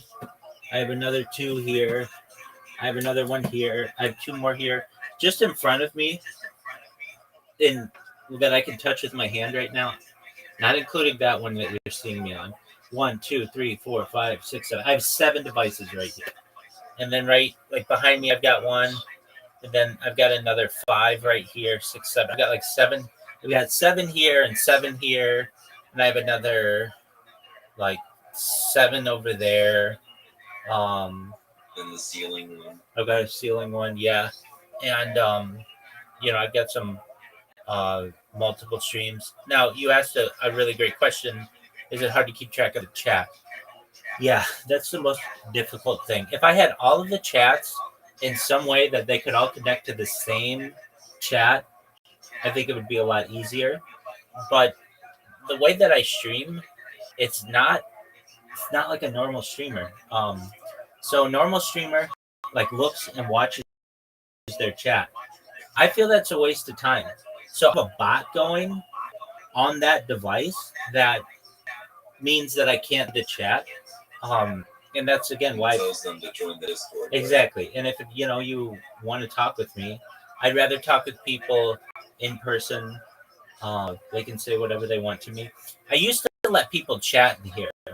The only reason why I don't is because I'll get one bad egg or bad apple, whatever you want to call them, and they will spam me with. I mean, this just happened one time, but when it happened, it was like I can't do this anymore. Oh, well, I would get people who would put all kinds of like mean stuff, like Nazi stuff and Hitler stuff, and I get that. If that's your thing, that's cool. It's not very mature, but I understand. But this one person put a really gory GIF of someone circumcising themselves, and I was like, "Oh, I don't want that." It was very bloody, and they put it in literally every single place they could put it in this Discord, which is like 5 hours. So it took me like, I don't know, almost an hour to get rid of them all, and then I realized, okay, we're not going to do that. I'm going to just close that, and then I did allow people to say whatever they want in a couple of chats, which was fine. But then I learned that like there are people who can be malicious, and what they'll do in order to get rid of people they don't like is they will go to someone's chat, they'll put their address, and then they'll go on another account and report it for doxing, and they'll take down your whole Discord. And so when I realized that people start to do that, I was just like, look, I'll let people in the future say whatever they want when I have 24/7 moderation. But as of right now, I don't have time, and I don't have the ability to monitor like a bunch of different chats for people to come in and just spam shit. So basically, if people want to say anything, just come in here and say whatever you want. You can say it verbally. And if you want to type something, that's fine. Just go to my YouTube and type whatever you want. I don't really care what people write in there. And that's just kind of how I am. If I had the ability to have it all moderated, I would, but I don't want to pay moderators to just basically sit here and do nothing. That's something that I can do. And then the only time that I really need them is when I'm asleep. And that's, usually people don't want to just sit in a Discord and just where there's nothing going on, and then while someone's sleeping, and then basically just wait until somebody posts something. Now there are moderation bots that are pretty good that I think I'll be able to utilize in the future. But again, if you have something to say to me, I do give people away. If you have something you want to say to me, I have two sections on the left side. One says like create support ticket. So if there's something that you need, your friend got banned, or you want to be able to do something, you can send it there or ask Rabbi anything. And that's really, I get a lot of people who ask me halakhic or Jewish law questions, or they'll ask me questions when I'm asleep, and I just don't have the ability to be able to wake to them, or they'll just, have some kind of information that I want to communicate to me. And they can do it that way. So there are ways that they can type to me if they want to. They can always send me a direct message too. I mean, my direct messages are open. So I get a good question for you. Go for it. What happens when the device dies? What do you mean? The ceiling one specifically. Like, this down state charging. Oh, there's a long cord that's connected to a computer. Oh. That's very... Thank you. Yeah. Are all of the phone pads plugged in currently, or do you kind of just plug them in? Oh, no, I have to keep them plugged in. It would drive me bonkers to go around and recharge them all the time. I see. Yeah, so they're all on like either extension cords or some type of some way that I have to be able for them to transmit. And even then it gets annoying, like just from app crashes. Like, okay, you may think like, well, my apps don't crash that often. If they do, it's like what, once maybe, like for any of your apps, maybe once every month or once every couple weeks or something like that. But you're not using the apps 24 hours a day. And then take that and say you've got 33 different devices. So that means every day, on average, I might get 2 or 3 or 4 apps that crash that I have to just restart. Usually it's Discord, because Discord's so heavy. And then I've learned like the different platforms to use and what works better. I mean, there's some. It's taken some time to get this system set up. I would have, like when I first started, I would just stream on YouTube. Well, that's great, but if you ever have your internet just cut out just for a second, just even for literally 1 second, that will end your YouTube stream 100%. YouTube does not have disconnect protect, and that causes a lot of issues. And not only that, they won't sometimes tell you that your stream ended.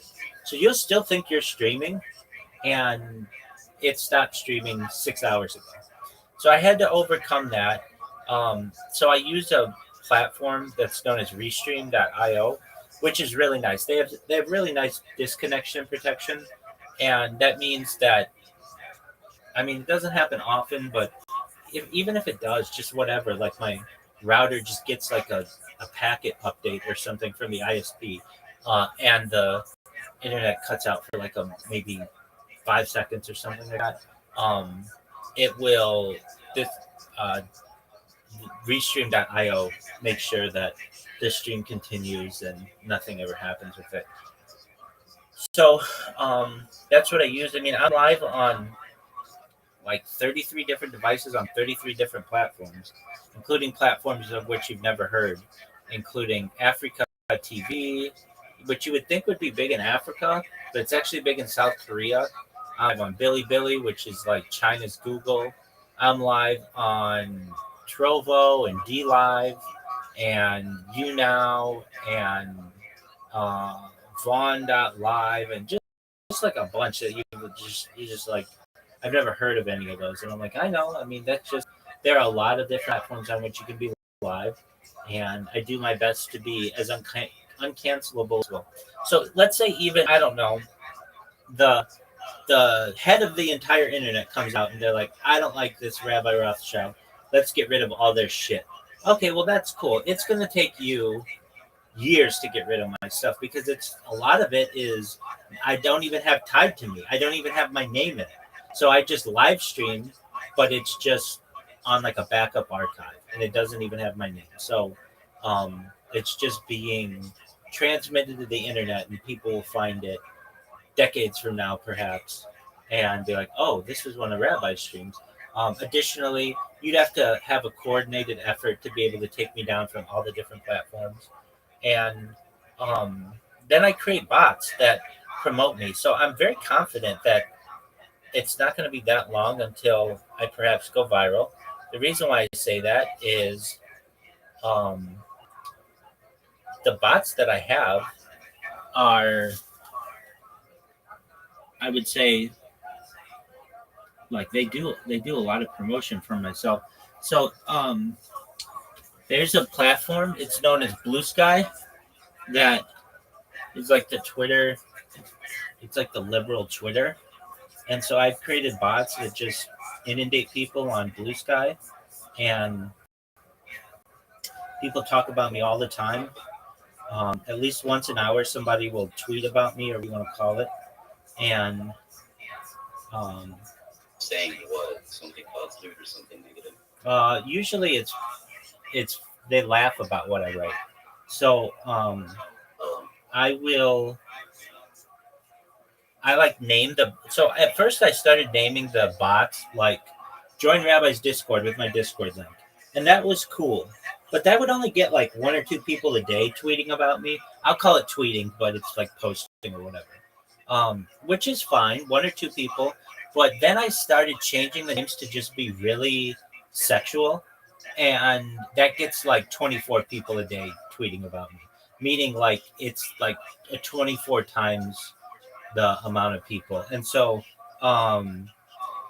one of them is called Pussy Eating Until My Tongue is Raw and Mouth Gets Lockjaw Rabbi. Now, it's like, well, why would you name something that? Because people think it's funny and they take a screenshot of it and then they post it and then that stays on their timeline and it's a permanent advert that like, hey, I'm streaming and it's got my Discord links in there and it's got like this thing that I post. Now I also put in there like the message that I put is very like it makes people laugh because it's just so like ridiculous. It says, "Attention, please read the attached World Peace Manifesto." I have this like whenever anybody hears the word manifesto, they like get like freaked out, which is what I want them to do. I want to get in their head. So I've got this like thing that's really nice. It just talks about what I do, and like I like to talk about futurology a lot. So then I say the biggest pimp of all time has been live streaming 24/7, 365 for 3+ years. Please join the Discord to discuss Santa Claus machines, invisibility cloaks, MILFs, and more. Data equals Earth's #1 resource. Please share to be a trillionaire. When people get this, they don't know what to make of it because normally people are so serious online. But when I go in there and I'm like, let's talk about Santa Claus machines, and they're like, okay, what's that? And it's like, well, it's a replicator. It's basically a 3D printer but instead of using plastic, it can use any element. So it can make whatever you want. It could make a dog, it could make a car, it could make a pen, it could make a jug of milk, whatever you want it to be, it could do. And they think that's really cool. It's part of futurology. It's something, while we haven't yet invented it, scientists have pondered that it's a possibility, and I like to talk about it. What about invisibility cloaks? People are like, you mean like in Harry Potter? I mean, precisely like in Harry Potter. Basically, like a blanket that you can put over that allows you to be invisible. Now, there are different ways to think about this. There are some that make you like transparent, where you can walk through walls. Okay, that's cool. I don't. I We can talk about those, but I mean generally just like one that it uses photocells, and the military's already developed these that allow you to basically take a.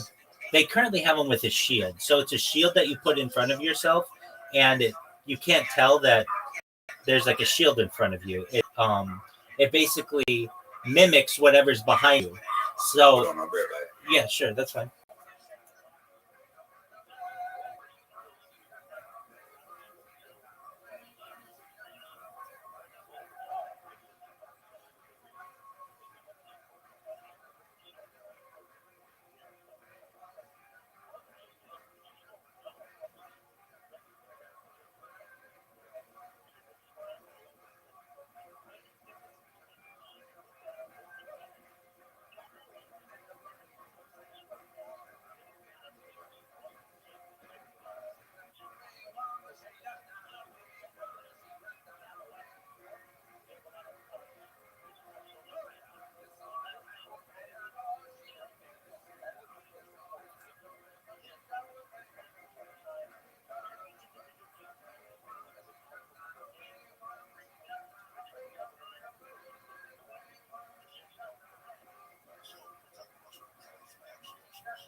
Writing on rubbed parchment, meaning if you learn as an adult, like in your 40s or 50s or something like that, then you have to erase by rubbing all that stuff you learned as a child.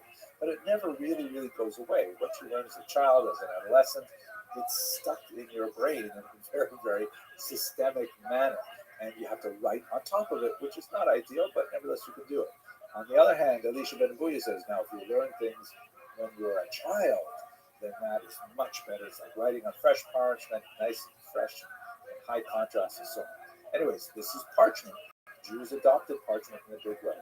The other big development, again, in the ancient world was papyrus, which is a plant product. And the most famous place for producing papyrus is in Egypt, where they use lots of reeds along the Nile River. And as you can see from this Egyptian document, holds color well, it can be very beautiful. And in fact, it can be made into a book form, unlike parchment, which works really well with scrolls. The papyrus can be cut up into like square slices and then bound on one side into what's called a codex or a book. This was actually very much used by writers in the Yoda, what is it? I don't know. No one knows what this is. By the burgeoning movement as a major form of information technology.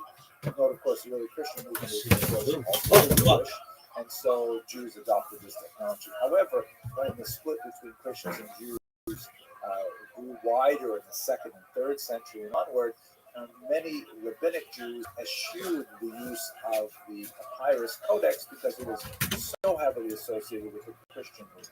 It also had technological weaknesses. Papyri tend to fray at the edges because it is a fibrous product, and so it tends to be a little bit more fragile in terms of codex. The next big invention, which is where we are in our Babylonian period, is of course paper. Paper had been around for several hundred years. The Chinese had developed it significantly, but it was only in the period of the Islamic conquest in the Middle East when the Babylonians began to see the great value of paper and to use it extensively. Paper is cheaper than papyrus.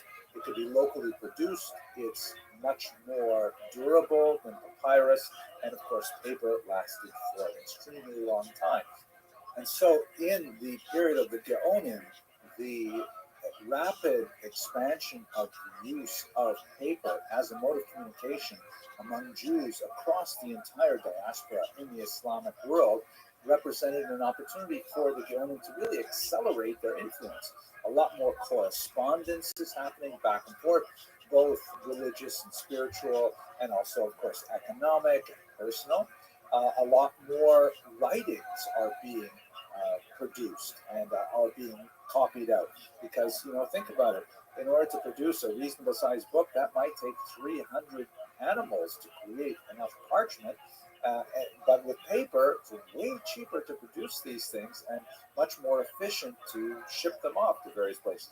So this is a period of a great expansion and consolidation of a more unified viewpoint about how to interpret the Torah that the Gaonim really are able to capitalize on with the communication methods made possible by paper.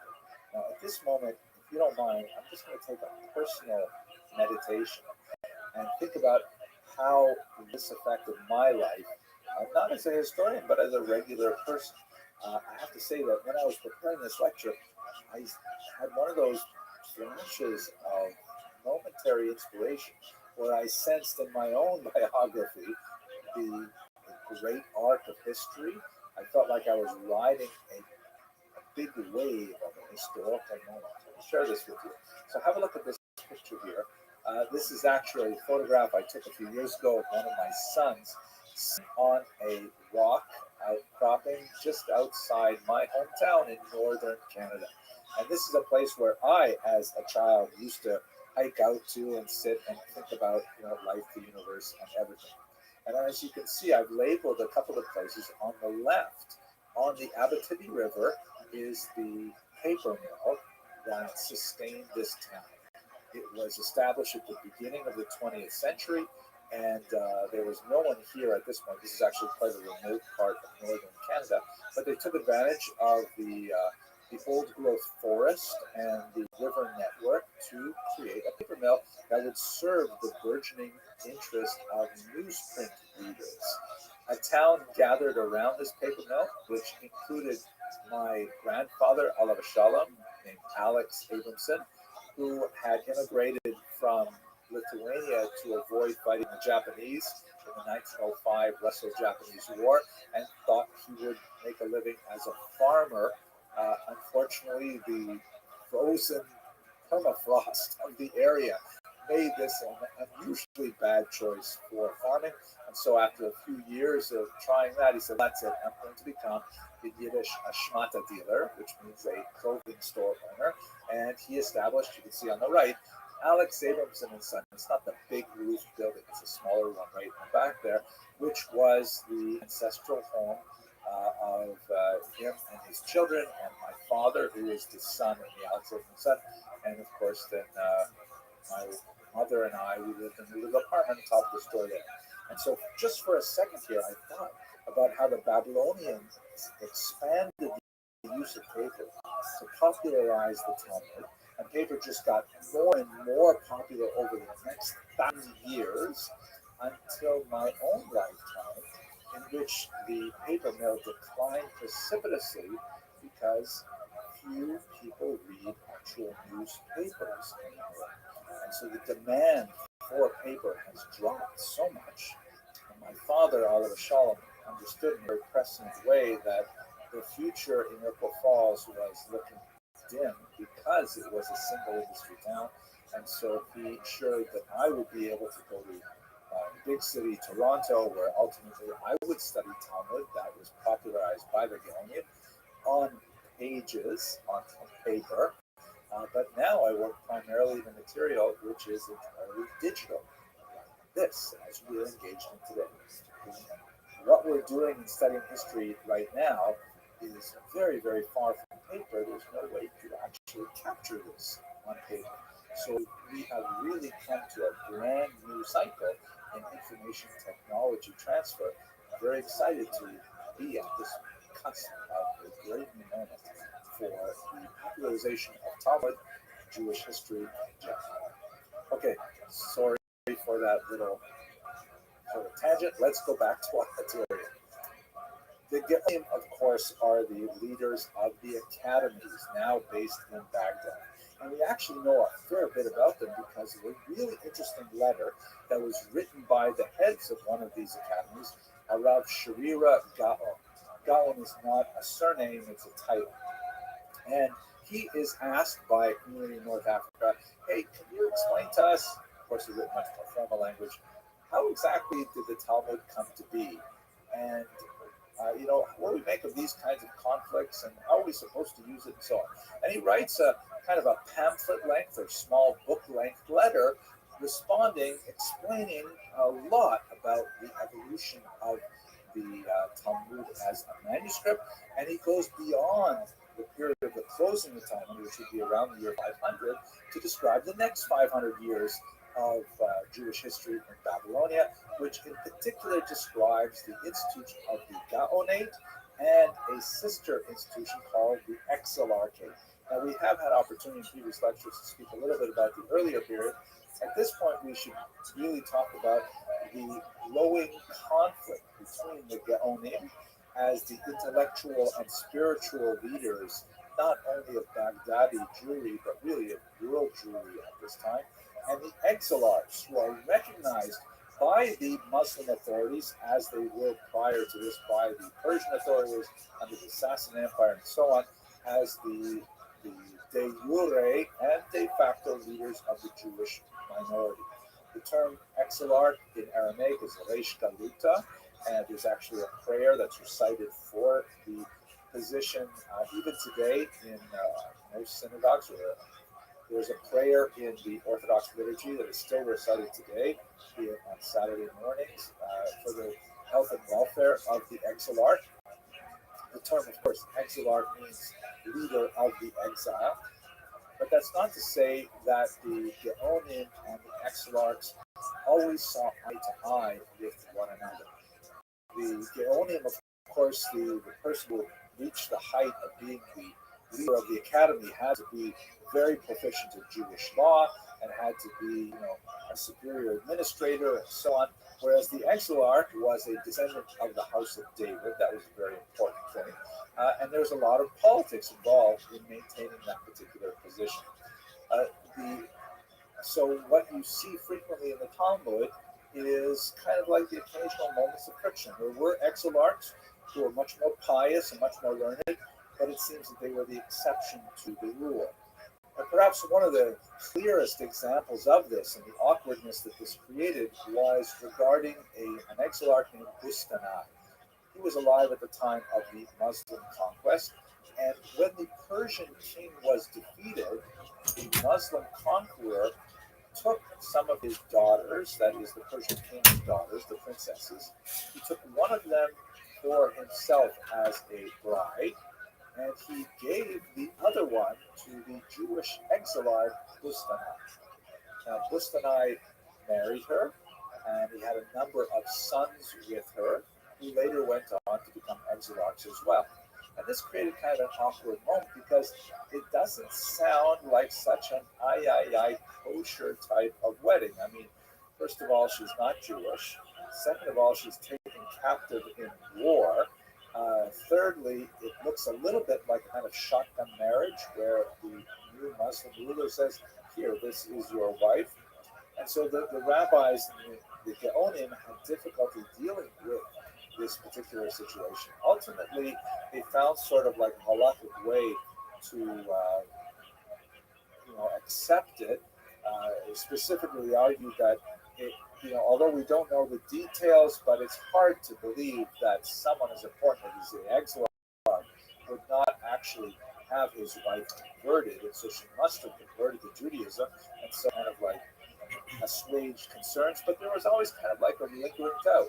Rav Shrira Gaon, for example, is very careful to point out that he says that even though I am also descended from exilarchs, I'm not from the Bustanai exilarch part of the family. Like it's kind of like an arm's length relationship to it. And so you frequently see conflict between the Geonim and the exilarchs over a whole host of activities.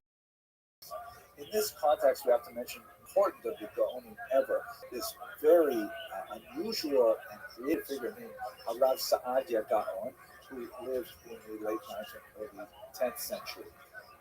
He was a brilliant scholar. He wrote very effectively on Hebrew linguistics, he wrote a commentary on the Torah. He engaged in very heavy polemic with the Karaites, who we'll discuss in just a moment.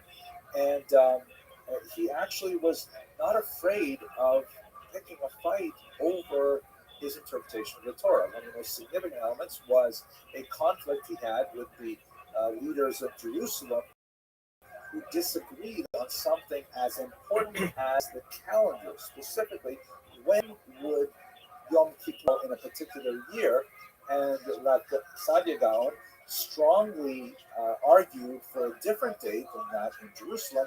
Ultimately, he actually won that particular debate, and that really demonstrated the primacy of Babylonia over Jerusalem.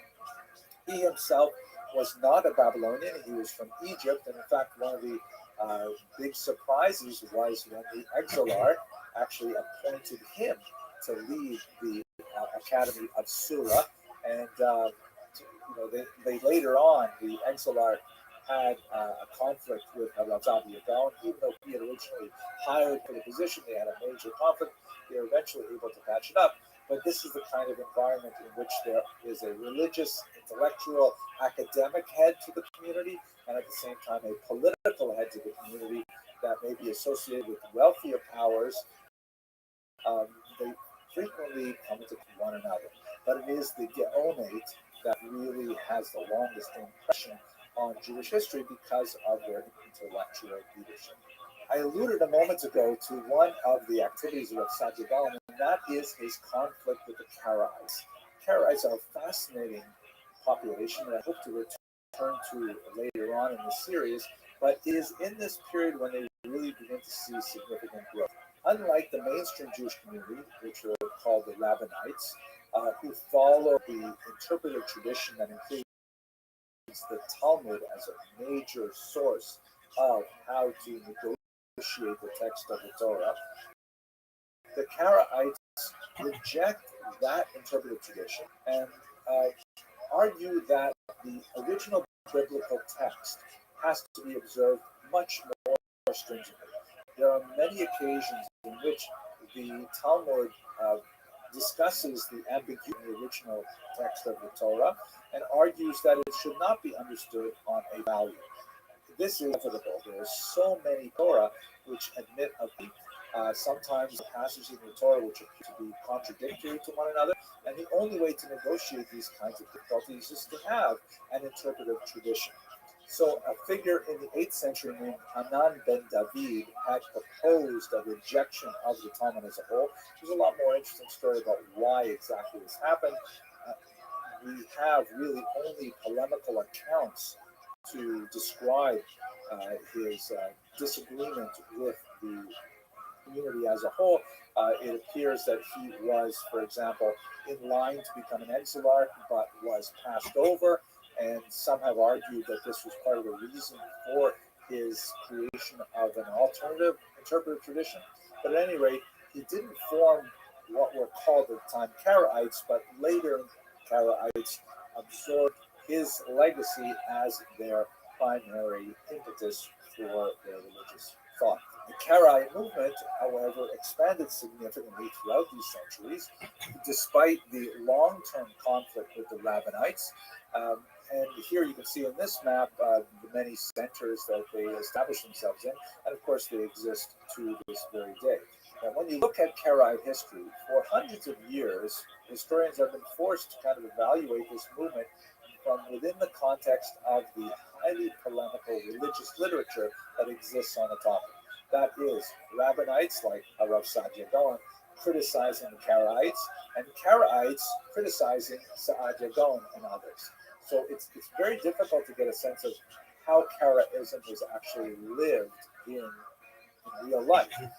The Geniza, however, offers us a brand new picture of what it must have been like. The Geniza is basically this massive trove of documents which have been thrown away, except for an unusual habit that the Jews near Cairo had of preserving everything written with Hebrew characters.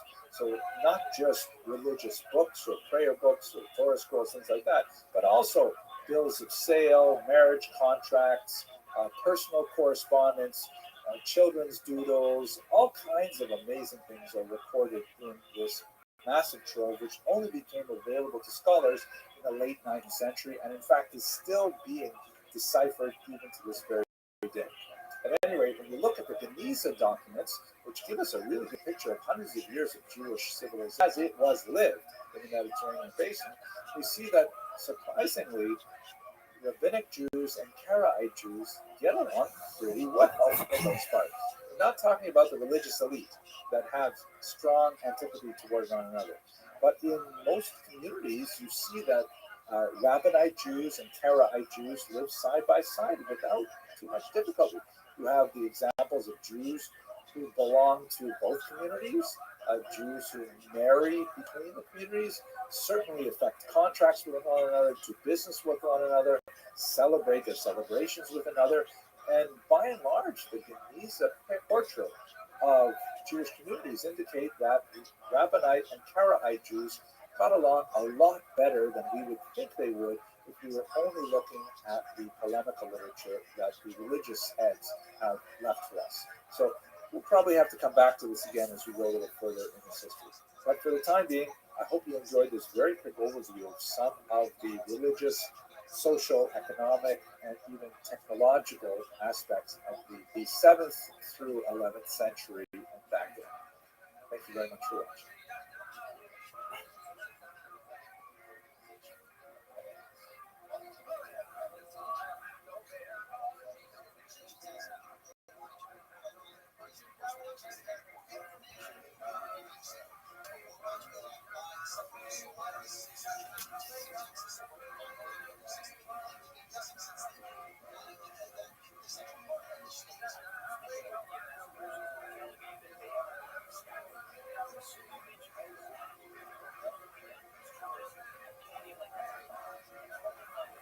So we just finished talking about the Gaonic period, and one of the communities that was most heavily influenced by the Gaonim of Baghdad were the Jews of North Africa.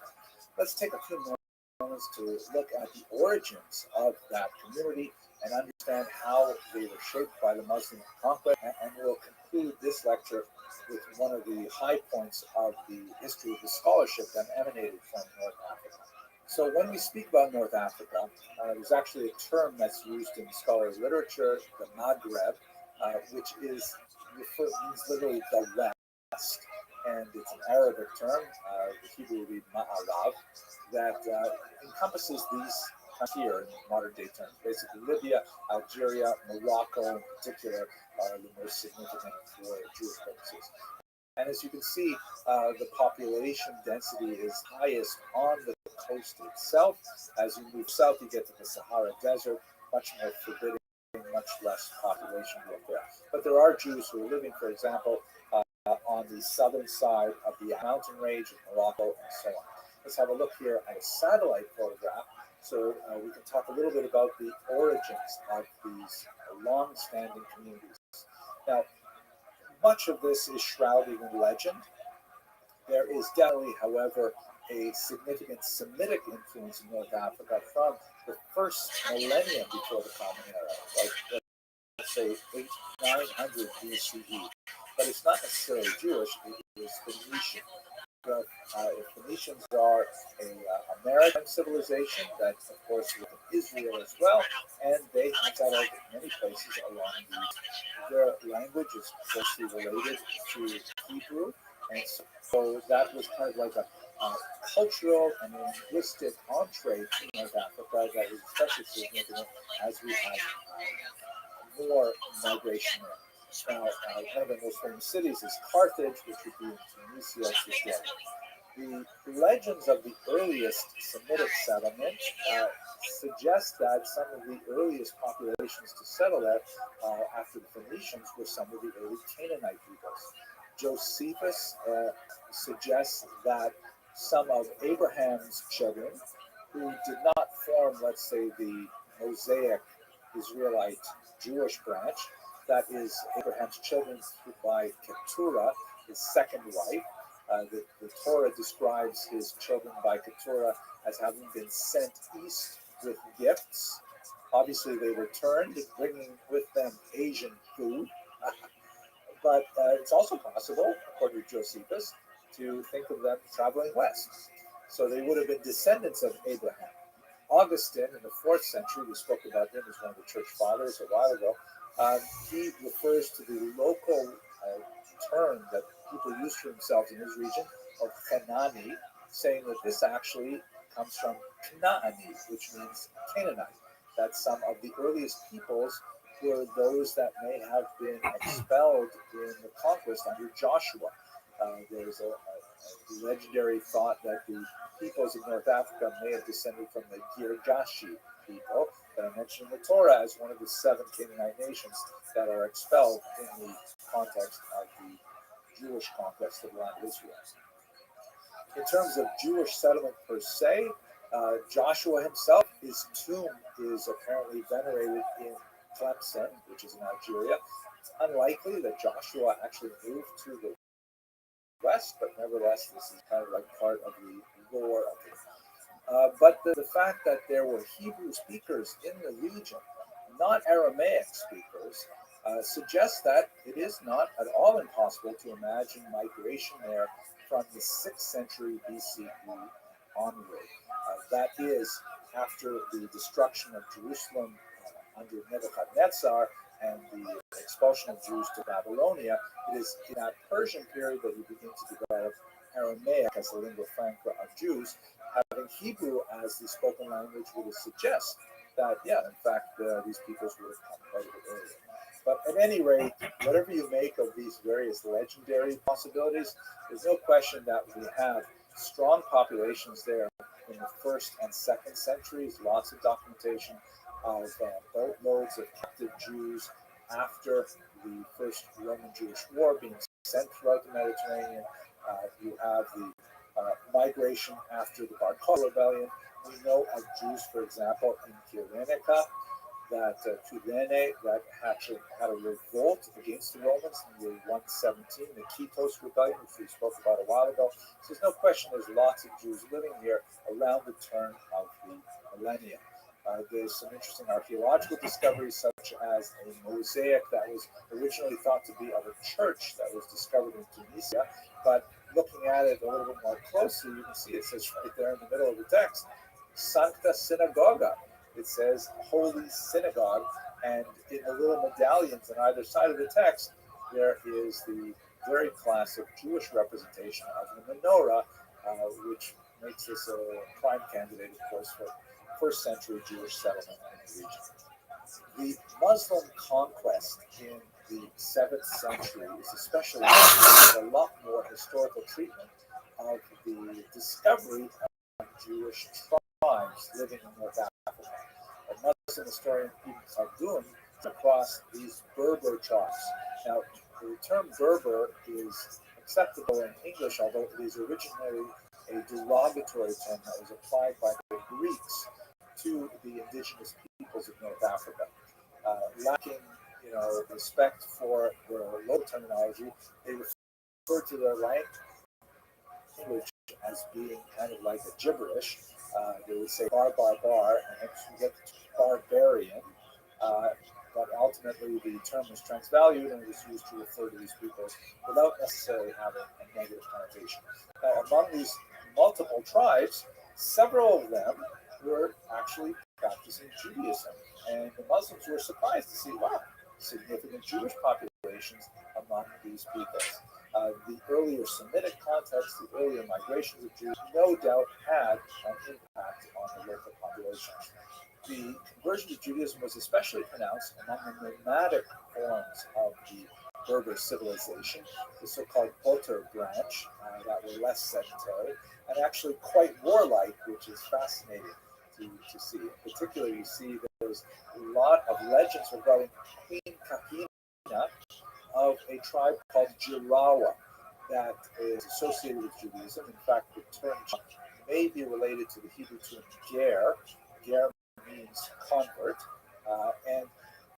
Although there are lots of questions surrounding Kahina and trying to understand whether or not she was actually Jewish, if the Jirawa were actually Jewish at this time, but she is nevertheless in a major part of 7th century history for her ferocious defense of her tribe, Muslim invaders. She actually fought herself, but it is significant in terms of describing the extent to which Judaism had penetrated the local population. Now, just thinking about North Africa in terms of these kind of exotic warrior clans is a bit of a distortion of what else is going on in North Africa as well.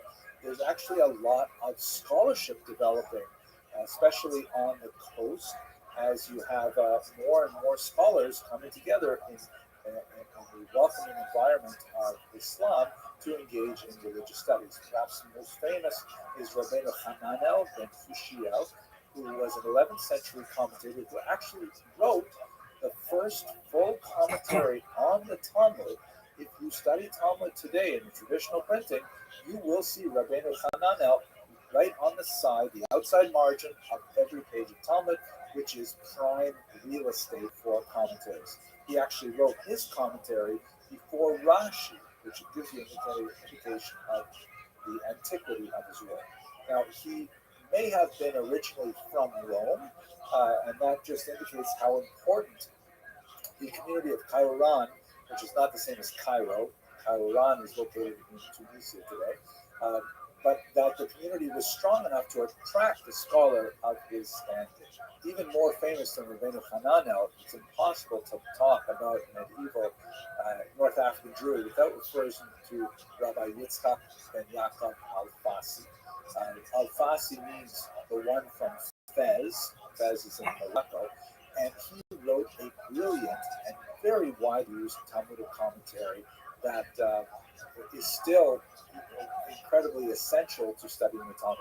Rabbi Al-Fassi's commentary is interesting in that, as we've discussed in previous lectures, the Talmud is a very unusual document in which there's a lot of discussion of halachic practice, how one should behave as a Jew, and a back and forth of debate, looking at the ambiguities of the text and arguing different positions, and sometimes, but certainly not all the time, coming to a clear and resolved conclusion.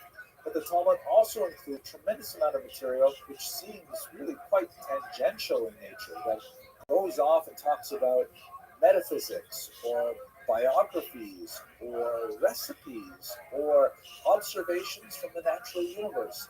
All kinds of things which are kind of a miscellany that are attached with very, very thin connections to the previous material. I think it makes the Talmud absolutely fascinating to read. But the Alfasi said, wait a second, it's really important that we get to the bottom line, how we should behave here. So he went through the entire Talmud and he removed all of that other stuff called the Gadata, which I personally, I find that much more appealing in many ways, but that's just me. He removed all that stuff and he recorded the debate in the Talmud back and forth, inserting his commentary as necessary, sometimes with clearer conclusions, and he made a much more strapped down, pragmatic. This is how the Talmud derives the final legislation that eventually became a major building block in the entire firmament of hugely influential text that is usually printed at the back of every Talmudic tractate in traditional printings today. I should mention, before we leave this, that another author, about 500 years later, Ibn Habib, said, you know what? All that other stuff is so good. So whereas the Alfasi removed all of the Agadata and kept only the Halacha, Ibn Habib said, I'm going to do the opposite. I'm going to keep all of the Agadata in a separate book, which is published under the title Ein Yaakov. He and then later his son completed the work. That was a widely studied text for many hundreds of years. It was somewhat faded in recent centuries, but hopefully it will get some renewed attention because it is an absolute fascinating work. Okay, so that's a very quick look at the Jews of North America. I hope you enjoyed this brief video.